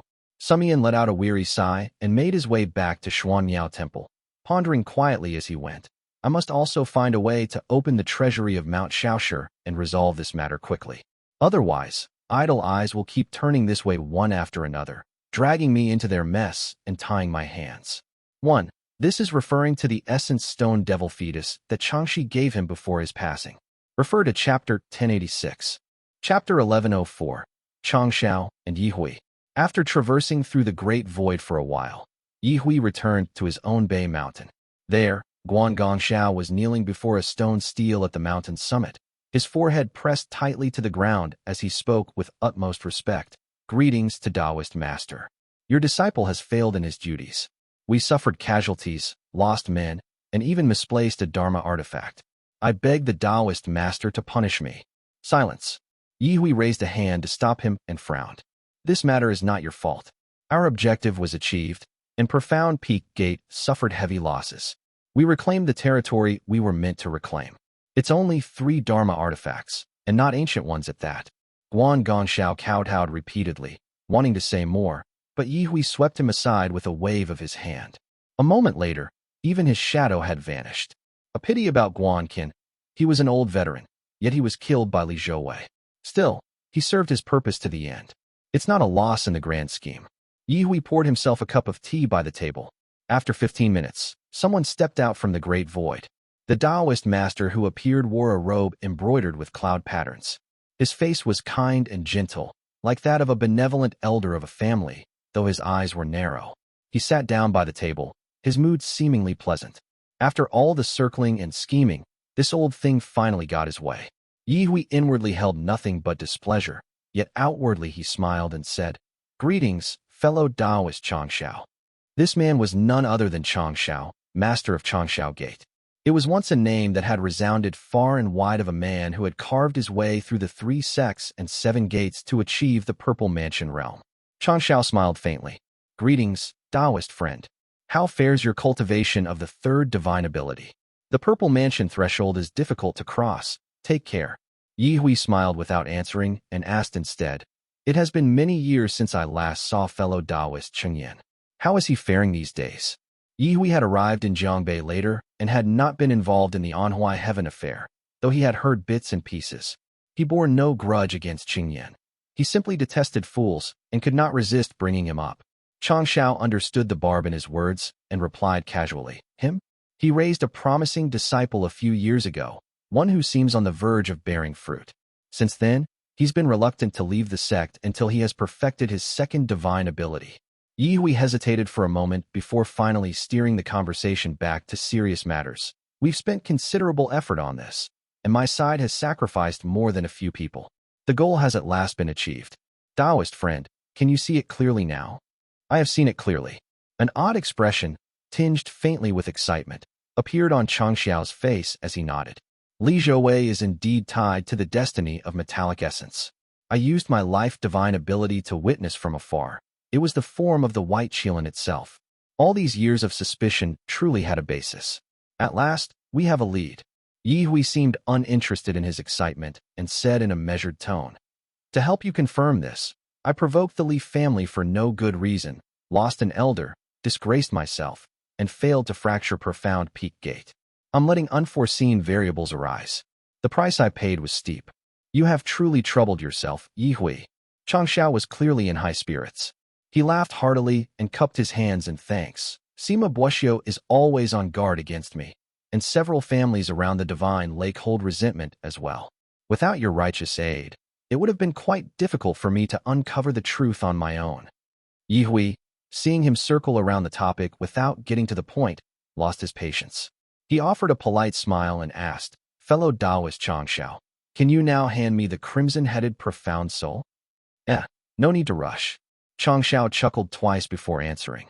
"This matter is not yet over, and you have yet to fully refine your 3rd divine ability. Crossing the Purple Mansion threshold is no easy task, after all." He paused, then changed the topic. "Descending souls is a life divine ability, and there are many Dao lineages in Jiangnan and the like. You've never cultivated it all these years, surely because you disdain those lineages and have something far better on hand. To even go so far as to need a treasure like the crimson-headed profound soul, I imagine it would take at least 40 or 50 years of difficult work. Why such urgency? Once this matter is resolved, I will, of course, hand the item over to you. Old fox, nothing but empty promises. Ye Hui was dissatisfied but could only nod in agreement as Changxiao continued. You may not have heard, but I have received word that the Bay Sea Dragon King has been inactive for many years. The thunder will soon subside, and the situation will grow far more complicated then. We would do well to settle this matter quickly, then retreat into seclusion for a few years.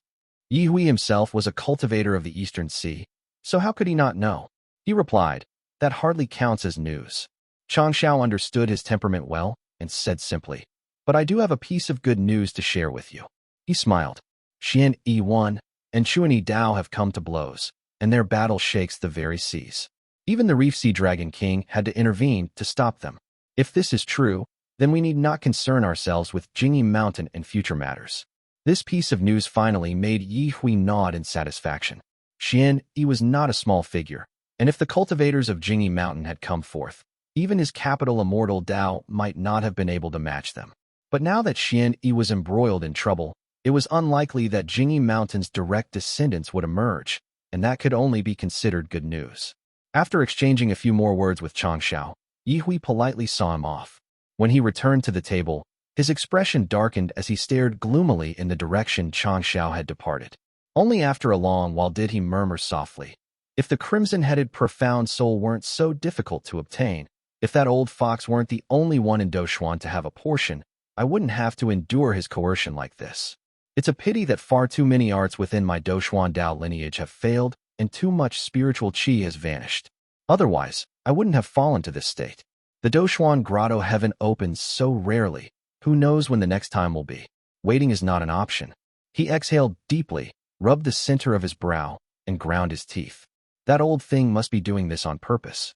The enmity with the Li family grows deeper and deeper. When the day comes that we openly tear off our masks, even if that old fox gives me nothing, I'll still have to help him deal with the Li family. In all honesty, Ye Hui had no desire to target the Li family. Having them block the Azure Pond sect and the Golden Feather sect was not a bad thing in itself. But Changxi had kept stirring up trouble behind the scenes, and Changxiao had pressed him relentlessly. Ye Hui was deeply displeased, yet there was little room left for retreat. Some things still need to be done. Stall Li Shiming and try to handle this gently. As long as Si Buoxiu isn't dead, don't push him too hard. The Li family feared Ye Hui, but little did they know that this Purple Mansion realm Taoist master of the capital Immortal Dao also held a deep wariness toward them. Even in the battle just now, he had not gone all out as he was merely humoring Changxiao and fulfilling a mission to buy time. If I push Li Shiming into Si Buoxiu's arms and force the Li family back into the Azure Pond sect's embrace, then I can forget about even the slightest foothold in Jiangnan. Si Buoxiu will make sure the Li family relies entirely on the Azure Pond sect and will intervene forcefully. Once that man steps in, I can abandon any hope of claiming even the treasures of Mount Shaoshi. Besides, I came to Jiangbei to establish a sect, not to make enemies. That brat Li Shiming isn't even 100 years old yet. If Li Zhouwei doesn't handle things properly, that's an even greater cause for concern. Ye Hui pondered silently for a long time before finally setting down his jade cup and drawing out his Dharma sword as he muttered, eliminating Kong Haiying can only be done through Xuanmiao Temple. Removing him will not only rid me of a hidden threat, but also sow discord between Xuanmiao and Moon Gaze. Sumian is a peace seeker by nature, so this will not be difficult. 1. Taoist Master of Jingyi Mountain. Chapter 1105, Taking Stock, I. Li Shiming rode a beam of light through the great void, emerging high above the wilderness. He lifted his sleeve to reveal the back of his hand, where a mote of violet radiance lingered, emanating a dull glow. Ye Hui had managed to leave an injury on him during their earlier pursuit and clashes. It was a minor one that hardly affected his Dharma body. An ordinary Purple Mansion realm cultivator would likely need half a month to recover, but his heaven-venerating gait excelled at grinding down and erasing foreign mana. It would likely be gone within 2 or 3 days. He examined it closely, then raised his other hand and lightly stroked the back of his hand, slicing away that patch of flesh. After lifting it up and studying it in thought, he placed it back. For most Purple Mansion Realm cultivators, if a part of the Dharma body suffers excessive damage, it can simply be discarded and remade. It's merely a matter of which takes more time. Since I can suppress and grind it down, direct healing is usually faster. If it were another Purple Mansion Realm cultivator, they would likely have their own ways. He then stepped down from the air. Many cultivators were still passing beneath him, and Li Shiming did not wish to cause another round of kneeling and bowing. A casual wave clouded their eyes with a spell, and he walked straight past them. He ran into Kong Gushi at the hall entrance. Fu Yuezi followed obediently behind him, carrying a golden spear and a golden axe. Of the other Profound Peak Gate guest cultivators, only Sun Bai bothered to step forward and offer a few polite words. Please wait a moment, Gate Master. Let me examine your injuries first. Sun Bai formed a spell seal and began treating Kong Gushi's wounds. Li Shiming glanced over. Among the cultivators of Profound Peak Gate, only Fu Yuezi and Sun Bai were truly noteworthy. Sun Bai belonged to the Grave Verdant Grove, a lineage specializing in healing and nurturing. Thus, the protection he received throughout the battle was no less than that of the Li family members. As for Fu Yuezi, his immortal foundation was the heavenly gilded helm, and he possessed considerable ability himself. He was on par with Ding Weizing within the Li family. Kong Gushi had performed admirably in this great battle, advancing and retreating with precision, though he had also sustained heavy injuries. Naturally, Li Shiming wished to see him. When he revealed his presence, Kong Gushi, who had been speaking politely with Sun Bai, looked up to see heavenly light gathering and was so startled that he immediately fell to his knees. Greetings, Taoist Master. The entire group dropped to their knees in an instant. The Jade Court guards on both sides laid down their weapons and knelt as well, producing a chorus of crisp sounds. Li Shiming responded, Rise. All the unease in Kong Gushi's heart vanished, and a surge of joy rose as he loosened his furrowed brow. Yet along with that joy came a hint of fear, and his face showed reverence and submission. Li Shiming had only just advanced into the Purple Mansion realm, while Ye Hui was already in the mid-stage. Though he knew that Purple Mansion realm cultivators found it difficult to harm one another, Kong Gushi could not help but worry. Seeing Li Shiming composed and unscathed brought him greater joy than even holding the wilderness. Yet the unresolved matter of Jingyi Mountain still weighed on him, leaving a trace of anxiety. Li Shiming swept his spiritual sense over him and immediately saw his condition clearly. The man's lower body had turned into nothing but a skeletal frame. It had clearly been injured by some sharp, baleful techniques from the capital Guard Dao lineage. It must have been the Western Sky Plateau. Kong Gushi cultivated the Fool's Mountain Chase, and his body was not particularly extraordinary. Li Shiming flicked his sleeve, sending the life-giving energy of bright yang into Kong Gushi. The man felt his wounds grow itchy as his whole body warmed. Flesh and skin regenerated and allowed him to stand firmly on the ground again. The regenerative power of bright yang could restore flesh and skin, but not cultivation. Even so, it spared Kong Gushi the trouble of taking medicine. The Profound Peak Gate's gate master knelt down and said respectfully, Thank you, Taoist Master. The wounds on Fu Yuezi behind him also healed. Though his immortal foundation had forged a Dharma body and his fierce fighting style made injuries harder to mend. This treatment restored only his skin and flesh. He would still need to return and reforge himself. He bowed his head and knelt beside Kong Gushi. This man is truly loyal, thought Li Shiming. He had already taken note of him earlier. Fu Yuezi had fought with ruthless ferocity and risked his life to save Profound Peak Gate cultivators. After a slight pause, and though he no longer held much hope, Li Shiming still asked, How is Jingyi Mountain? Kong Gushi could only recount everything that had happened. Li Shiming shook his head and thought to himself, Shanji Prefecture is beyond saving. Kong Gushi still looked uneasy. Although the matter could not be blamed on him, he was nevertheless visibly anxious. Li Shiming said casually, When the time is right, I will visit Jingyi Mountain myself. As for your Wood Virtue guest cultivator, I will need to borrow him for a task at the lake first. Sun Bai was capable, and his immortal foundation was useful. Li Shiming's own floating south territory was also in shambles, with everyone injured. Since there were things Li Zhouwei was not in a position to say, Li Shiming spoke of bringing Sun Bai into service. He showed no sign of pursuing the matter of Jingyi Mountain, and Kong Gushi finally felt relieved. The moment those words left Li Shiming's mouth, Kong Gushi pressed his forehead to the ground and said respectfully, Taoist Master jests. Our ancestor instructed us before his passing to follow your every command. Let alone guest cultivator son.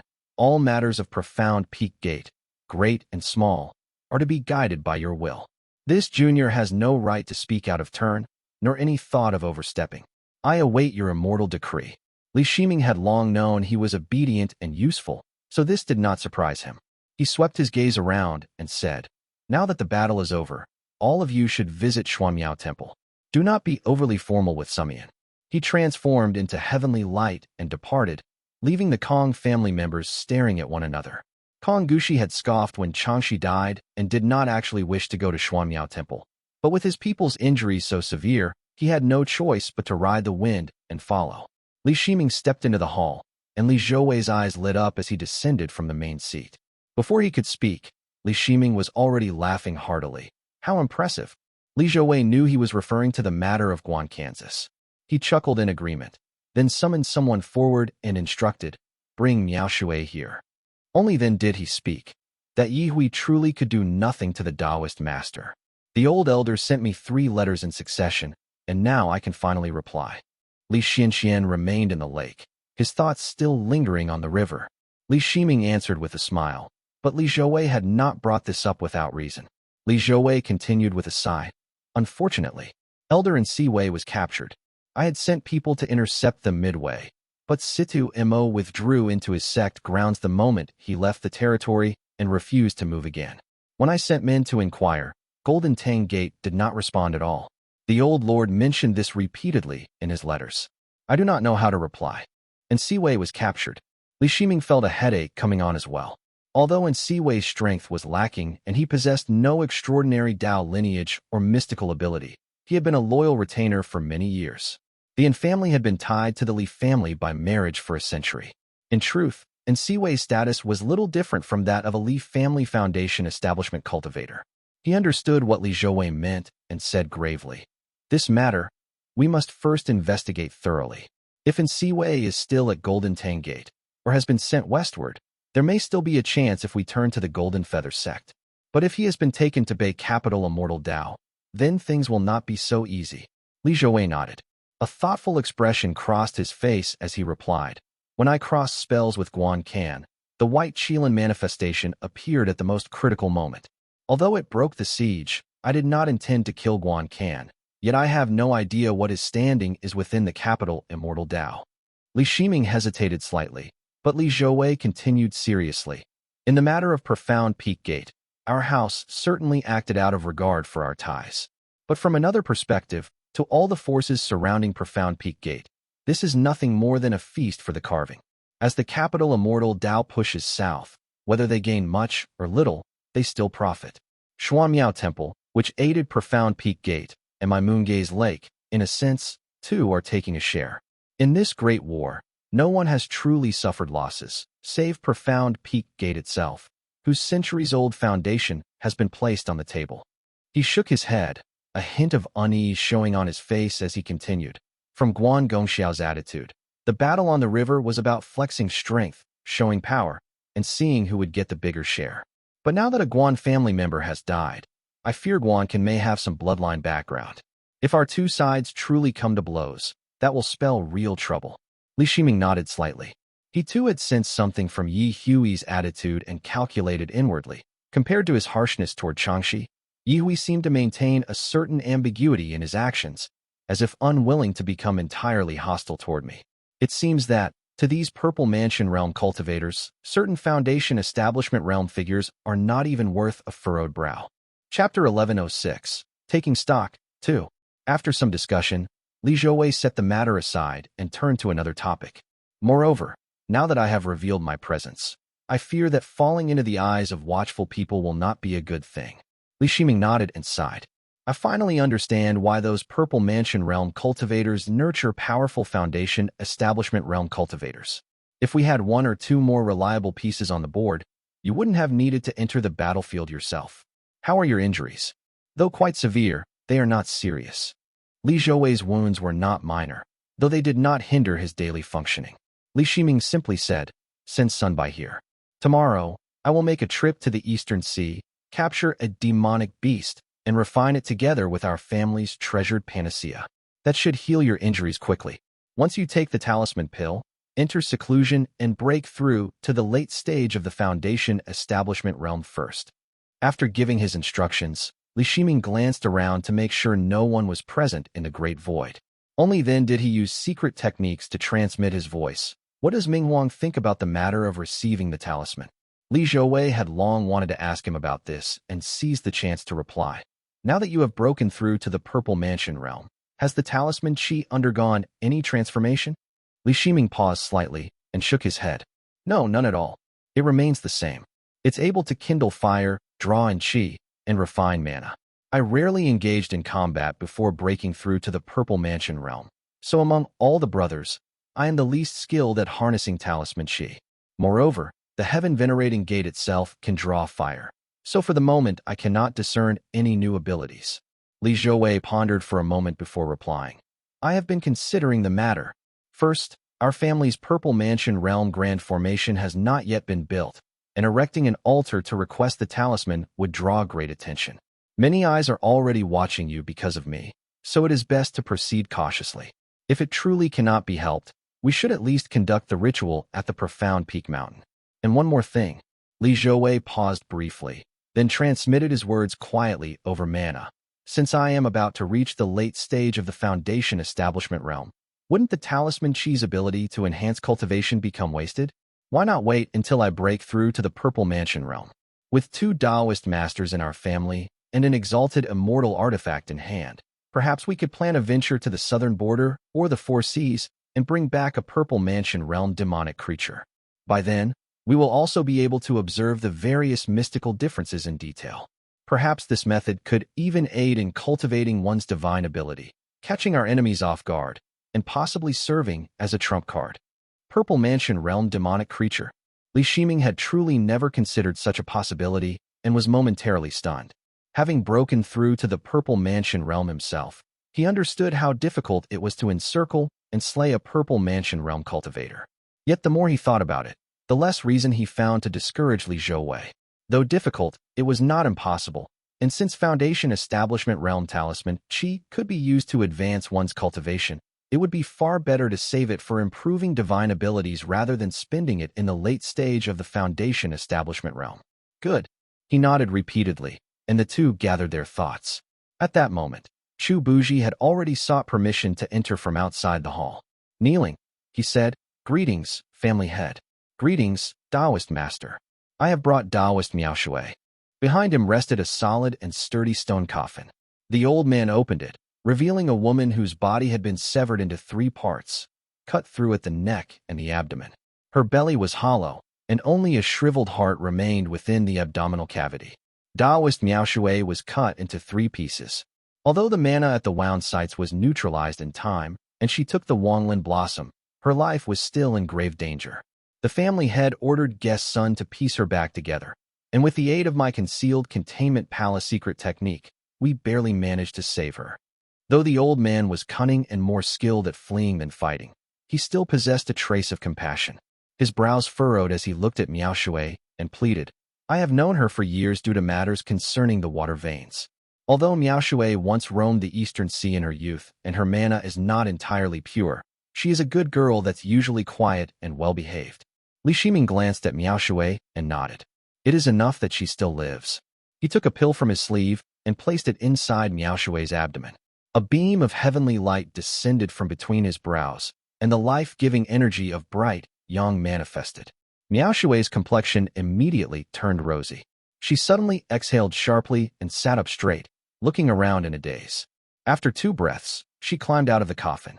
Her eyes, bright and clear, were filled with tears as she bowed. "Thank you, Taoist master." Li Shiming inclined his head slightly, faintly surprised. After brushing against death, Miao Shui's gaze seemed clearer than ever, and her entire demeanor had changed. Tears streamed down her face as Li Shiming said, "But your injuries were too severe. The Juk court has been damaged. Techniques and spell arts related to them can no longer be cultivated, and breaking through to the Purple Mansion realm is impossible. After some time, when the opportunity arises, I will help you heal the Juk acupoint."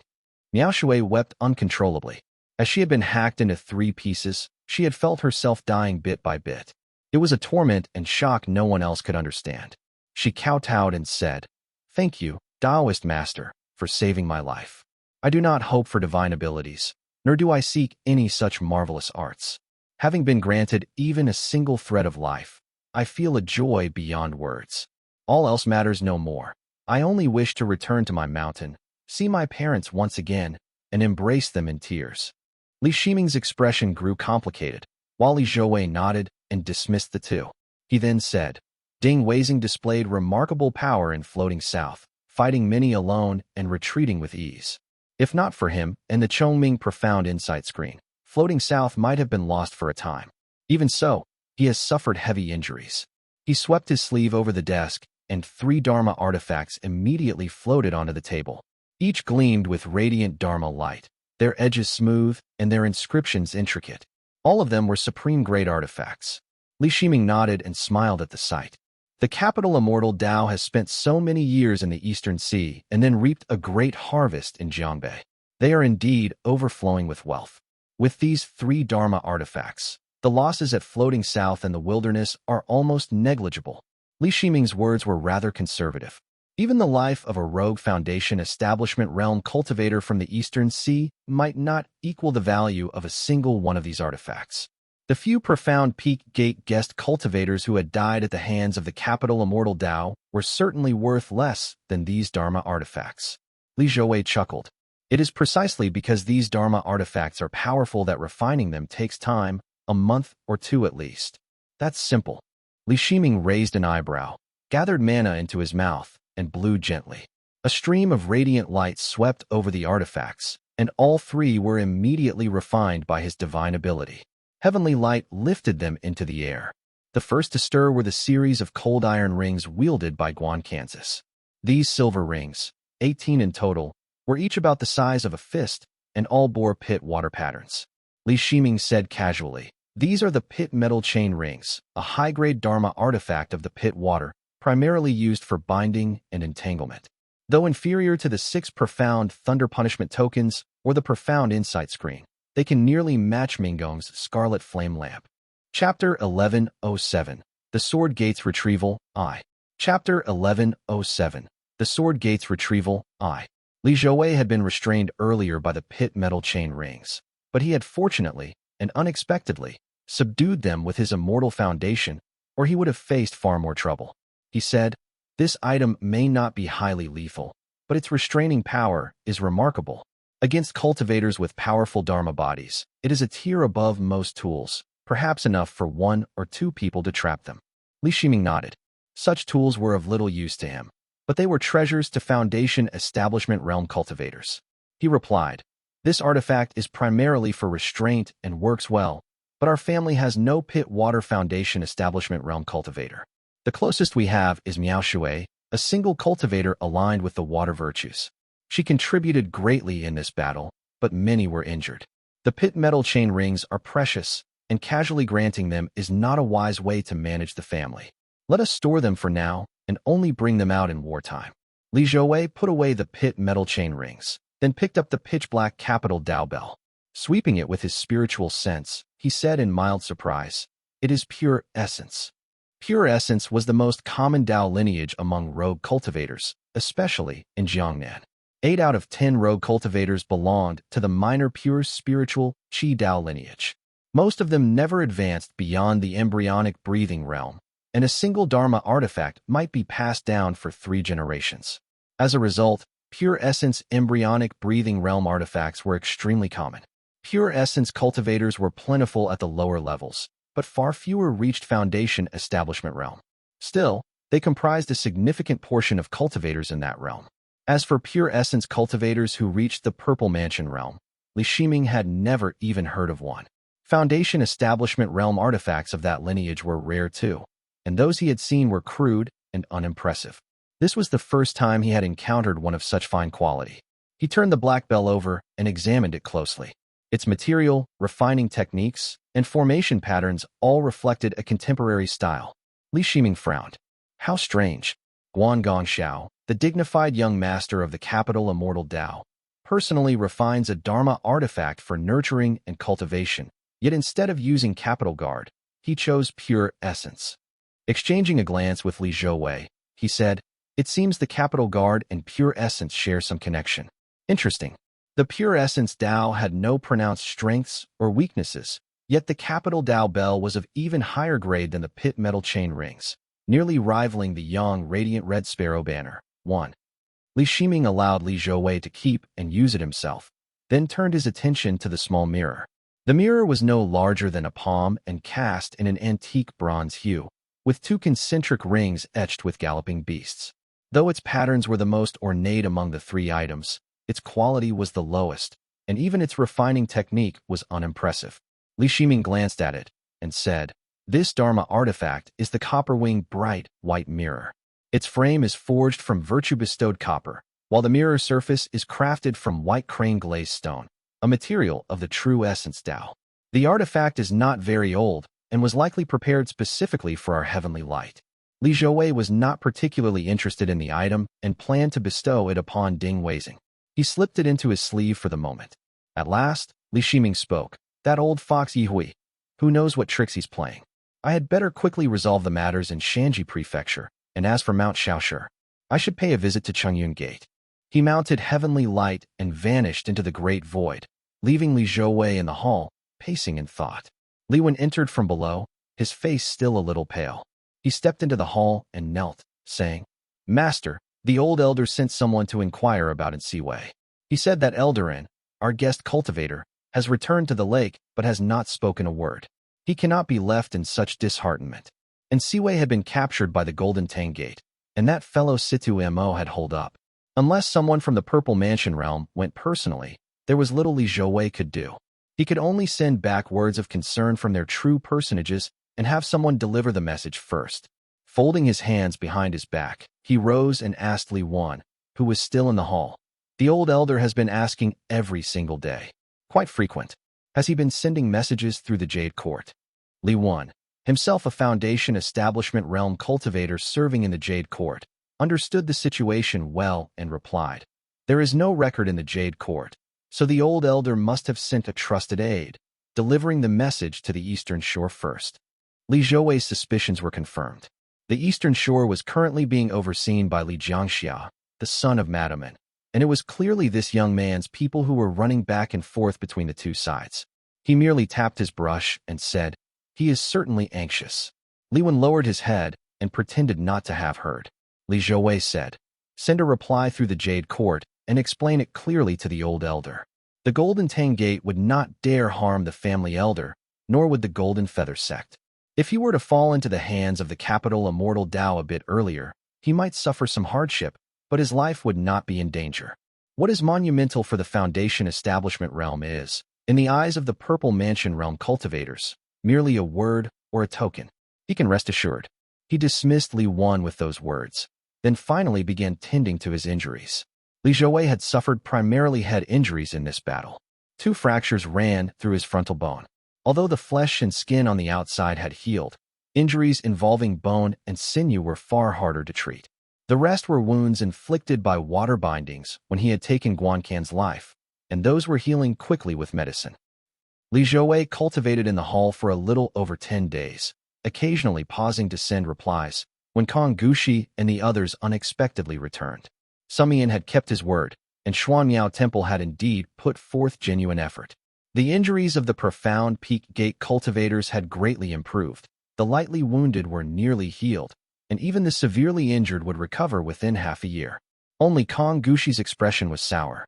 Li Zhouwei summoned Li Chenghui and questioned him closely, learning that Xuanmiao Temple had built a courtyard on the mountain where Changxi had passed away and even named it.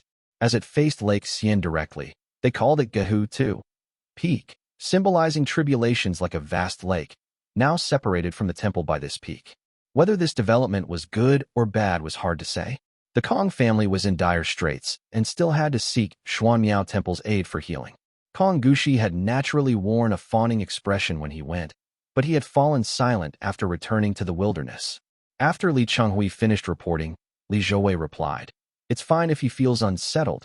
Perhaps it's his way of showing loyalty. In any case, send someone to placate them. We'll still need Xuanmiao Temple's healing in the future, so don't let Profound Peak Gate's people become too resistant."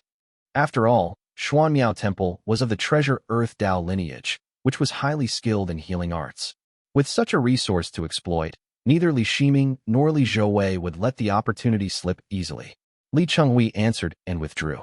Light and shadow shifted in the hall, weaving together as Li Zhouwei mended a few more patches of flesh. At last, Li Shiming tore open the great void and descended. He held a horned beast tightly bound by heavenly light. It was no larger than a calf, yet its aura was fierce and menacing. Though unable to move, its eyes still glared furiously. Li Shiming casually tossed the beast to the ground and smiled. It's truly difficult to find a demon general without backing these days. I roamed along the rivers, all the way to Wu State, and questioned the local families. This demonic creature happened to be devouring humans when it crossed paths with me. He then drew a jade box from his sleeve and opened it casually, revealing a spirit herb as lustrous as fine jade. Striking the horned beast unconscious with practiced ease, Li Shiming continued. Purple Smoke Gate sent the Burning Flame Pill Manual, and the pill techniques within will benefit me greatly. There's also a Purple Mansion Realm pill recipe called True Profound Heart Cleansing Pill, said to be capable of purging karmic tribulations. This beast belongs to the pure essence Tao, making it a perfect match. Here is the Jade Ganoderma Azure Orchid gifted by the Shin family. 1 furnace yields 6 pills, so it'll be enough for all of you. 1.